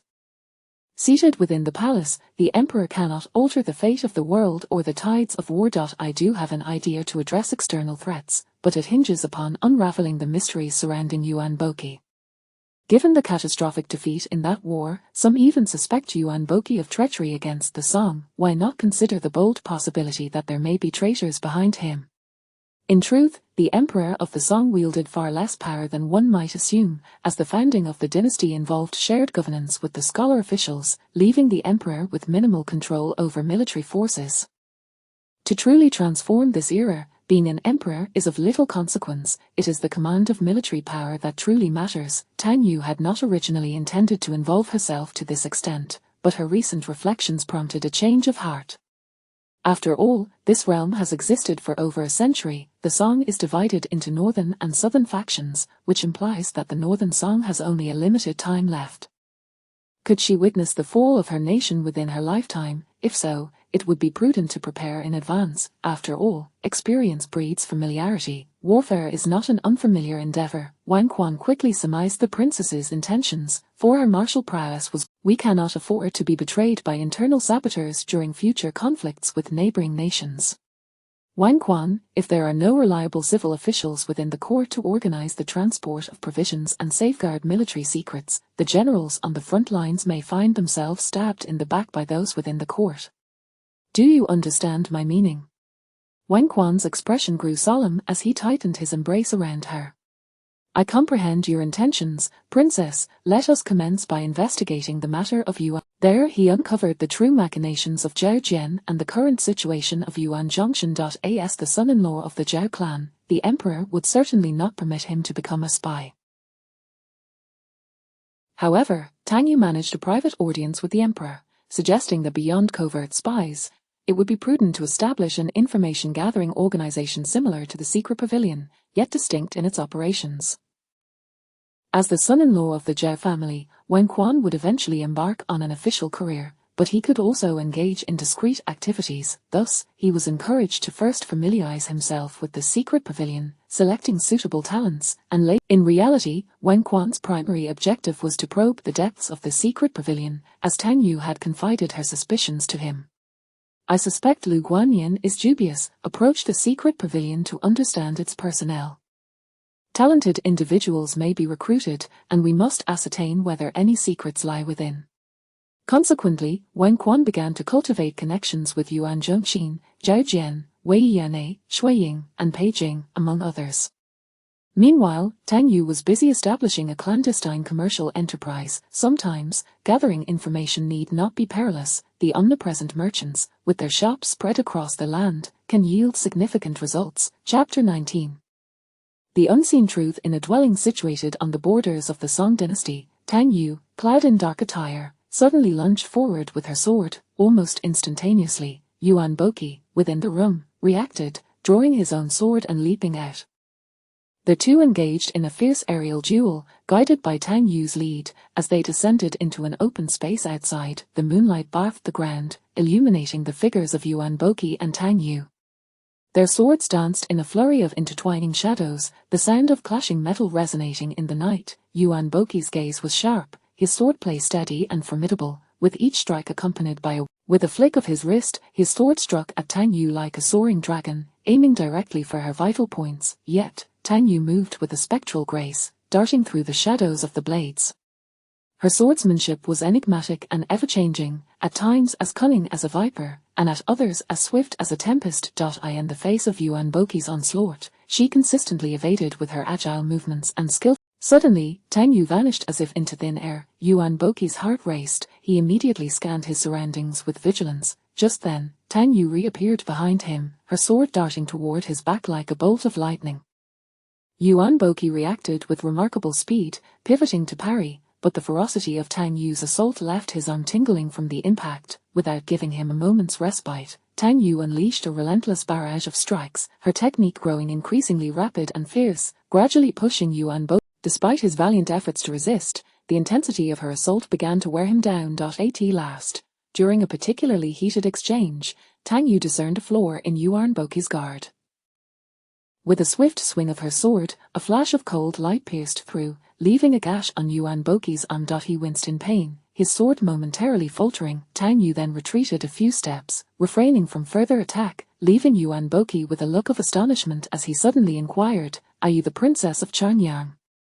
Tang Yu smiled softly. "Yuan Boqi, a man of your intellect can be wise for a lifetime but foolish for a moment, ensnared by hatred and manipulated by your enemies. I truly do not understand why you believed the people of Shire would assist you in uncovering the traitor." Yuan Boqi was the sole surviving general from the Battle of Sichuan, a conflict in which the Song army suffered near total annihilation. As the war god of the borders, he had somehow emerged alive from such a brutal encounter, which led Tang Yu to harbor suspicions about his true identity. A month prior, she had quietly departed from Bianjing, organizing a caravan while discreetly visiting the Western Xia. Through investigations conducted by her secretive network and inquiries in the Western Xia, she managed to piece together the truth. The defeat in that war stemmed from a betrayal within the Song court, revealing that there had indeed been a traitor among them.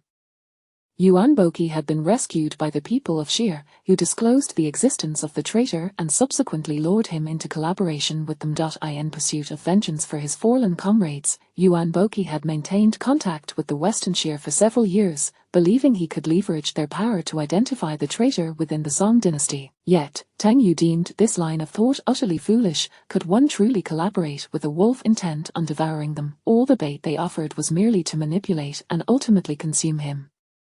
Wherein lay the truth? Amidst a web of endless lies, Yuan Boqi had not anticipated that the princess would unravel even this intricate matter. Overwhelmed with despair, he knelt upon the ground. "Princess, I am powerless. What other avenues do I have to investigate the truth of that year? Living like this feels hardly better than death, yet I do not wish to perish just yet. I have not avenged my fallen comrades, nor do I even know who my enemies are.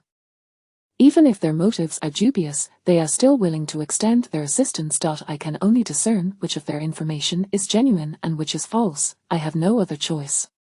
Tang Yu's gaze grew somber, for the truth was painfully harsh. "Though you have strayed from the right path, you have not erred irreparably. If you seek vengeance, you must adopt a different approach, for I have already uncovered the identity of your foe."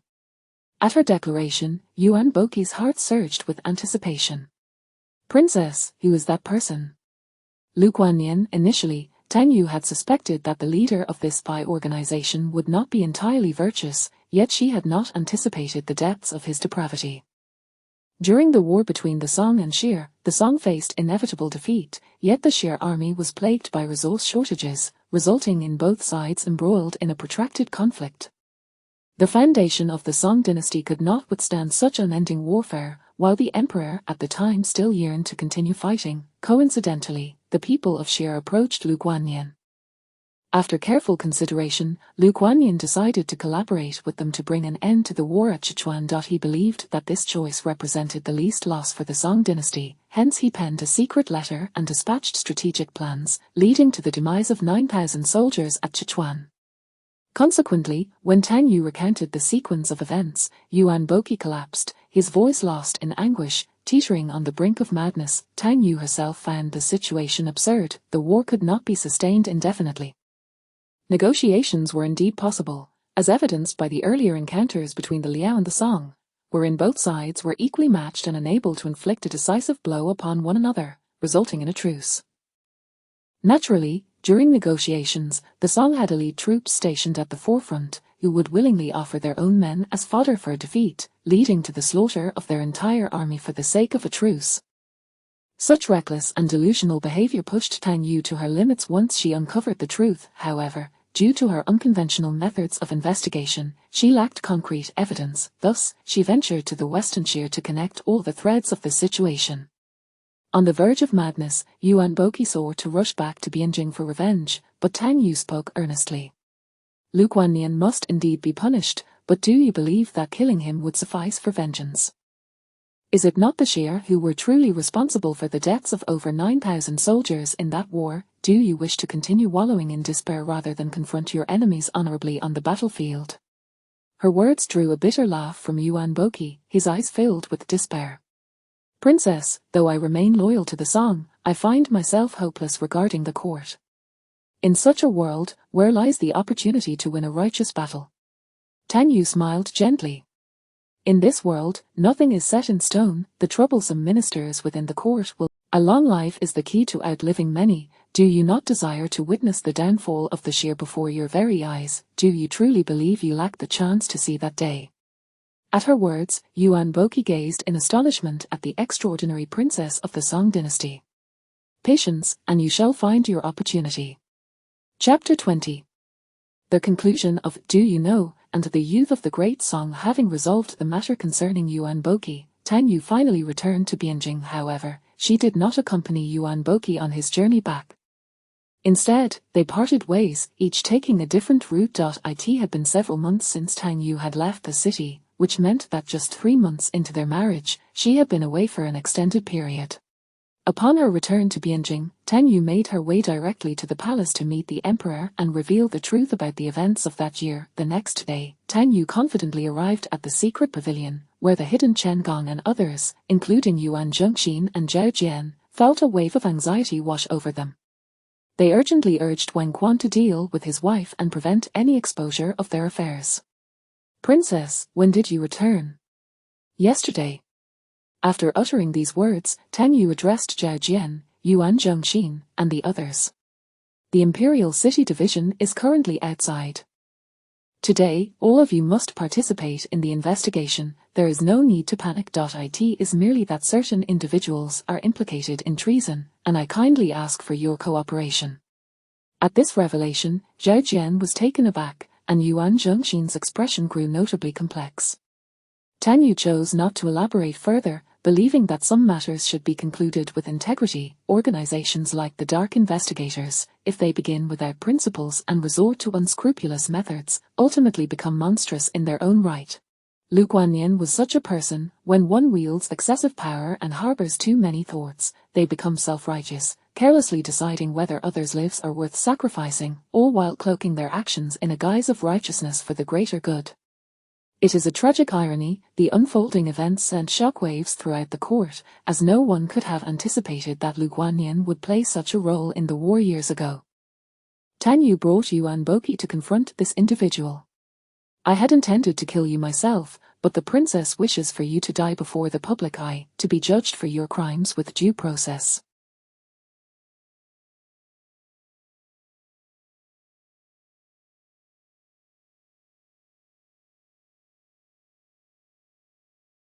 I find this arrangement most fitting. The grievances you speak of, claiming to act for the good of the great Song, only disgust me. The souls of the departed watch you from beneath. It is time for you to descend and atone. Upon uttering these words, Yuan Boqi broke down in tears and fled, ultimately collapsing into Yuan Zhengxin's arms, weeping uncontrollably. Some individuals will never comprehend their wrongdoings, let it be. With that, Tang Yu departed. At this moment, Yuan Boqi, still overwhelmed by emotion, fainted and was assisted into a carriage by Yuan Zhengxin. As soon as Tang Yu emerged, Yuan Zhengxin stepped forward, speaking earnestly. "Thank you, Princess, for saving my brother, such a burden he could scarcely bear, yet, I do not. I appreciate those who are grateful. Although the secret pavilion has been disbanded, a new institute for clandestine affairs can now be established. In a few days, someone will come to invite you as a guest. Be sure to inform Zhao Jian." While Lu Guanyin posed a significant threat, the majority of individuals in the secret pavilion were not implicated in this matter and were indeed talented young men and women. Thus, it was essential to unite these talents and embark upon a righteous path anew. Tang Yu did not agree with Lu Guanyin's tactics. She intended to lead this group toward a proper and prosperous future. The following day, Lu Guanyin was executed in the bustling marketplace. Tang Yu chose not to witness such a spectacle, opting instead to converse with the emperor within the palace. "The path you have chosen will be fraught with difficulties. Do you intend to continue on this course? I had thought you would fear my intentions upon acquiring power even more." This remark elicited a chuckle from the emperor, who, despite his advanced age, found it difficult to harden his heart. "However, I believe my daughter is different from others in the world. I have always felt an instinct that you are doing what is right. If I were to obstruct you, I fear the outcome would not align with my desires. Then please rest assured, Father.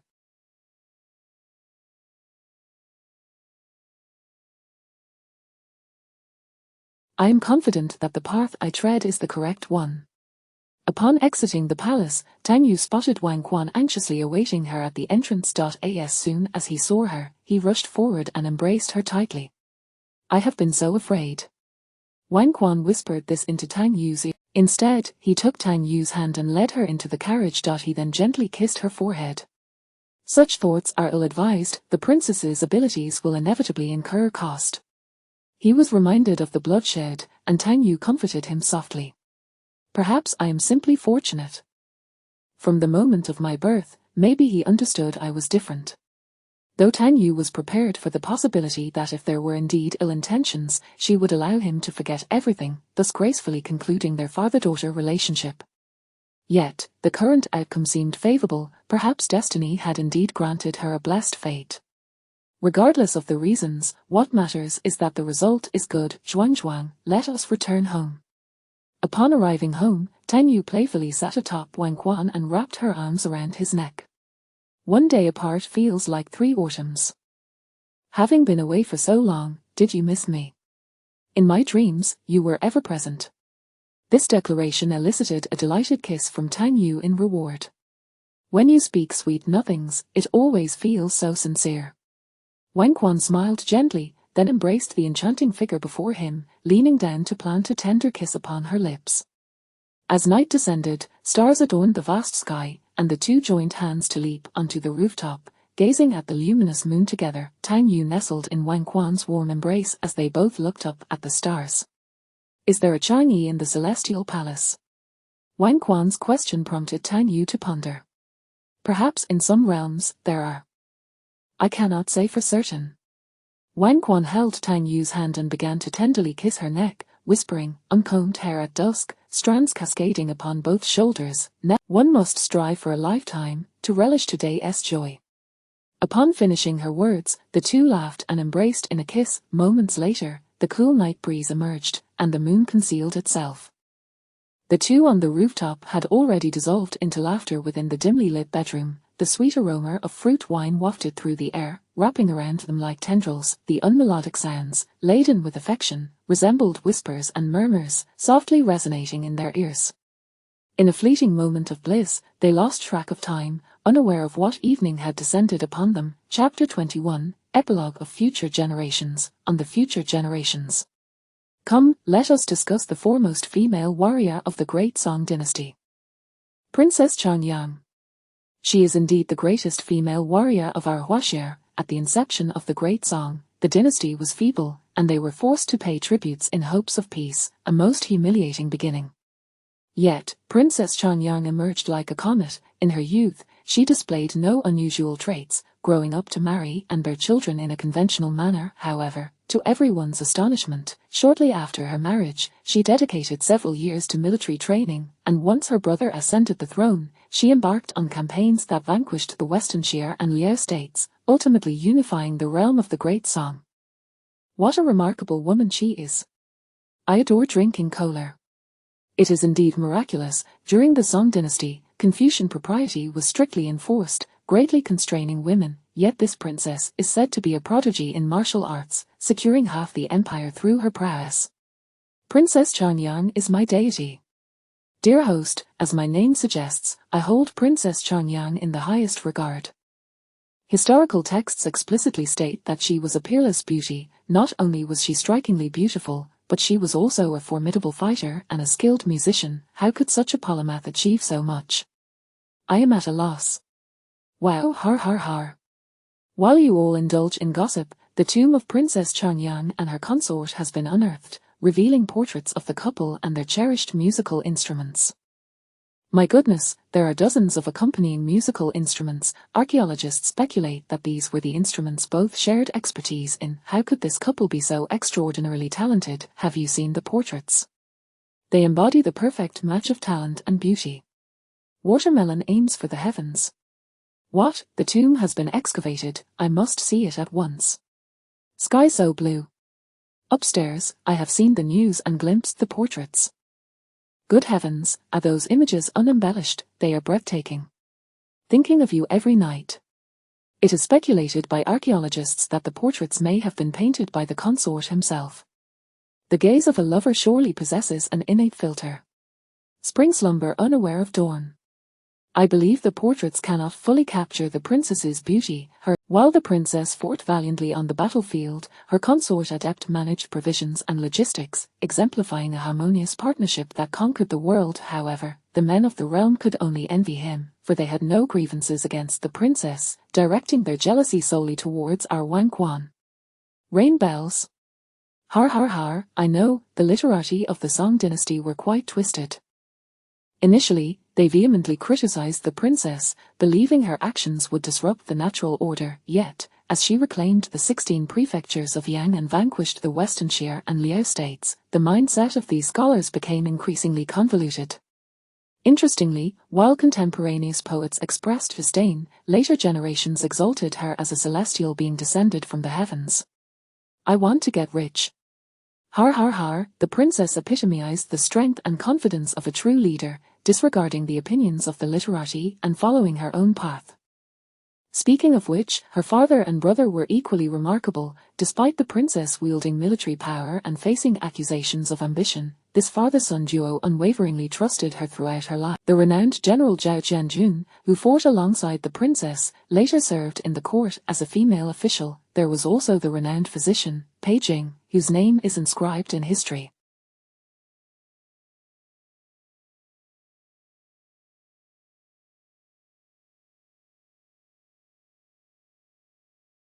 Thus, it is no wonder that a female emperor emerged in the Great Song. After all, Zhao Kuan, recognizing his sister's exceptional talents, chose the most outstanding daughter among his offspring. Wow, har har har. While other emperors balanced court intrigues and eliminated rivals, or indulged in hedonistic pleasures, Zhao Kuan focused on paving the way for his sister. Those she recommended were consistently favored and promoted. Sisters getting rich, pull me along. Therefore, an emperor merely needs to know how to utilize talent. Zhao Kuan lived a life of ease and ultimately became a unifying emperor of the realm. Such fortune is undeniable. Sunny doll. Let us return to discussing the tomb. I recently saw in the news that their love story is indeed a testament to an everlasting bond. Splashing water. I have insider information. The letters mention a little gossip. Apparently, the consort was not proficient in many musical instruments during his youth. Upon discovering the princess's musical talents, Wang Quan resolved to learn every instrument she mastered. Angel loves the devil. Wait upstairs, do not leave, please reveal more details. What other gossip is contained within those letters? Chang'an will not forget me. Indeed, do not depart, we need you. Splashing water. Everyone is so enthusiastic. Eventually, all of this will be made public, but since you all are intrigued, I shall share a few more tidbits. The princess remarked that Zhao Jianjun and Lord Yuan Zhongqin were a pair of comedic adversaries, and she playfully complained to her consort about their years of bickering before finally marrying. Quite amusing. Additionally, the princess's aunt, Rong Feiyan, married Wei Yuan, and the princess noted in her letters that the couple was well matched, one fond of music and the other of handsome men. Furthermore, Zhang Guifan later joined General Zheng on the battlefield. It turns out they were childhood sweethearts, and the princess told her consort that they were truly a match made in heaven.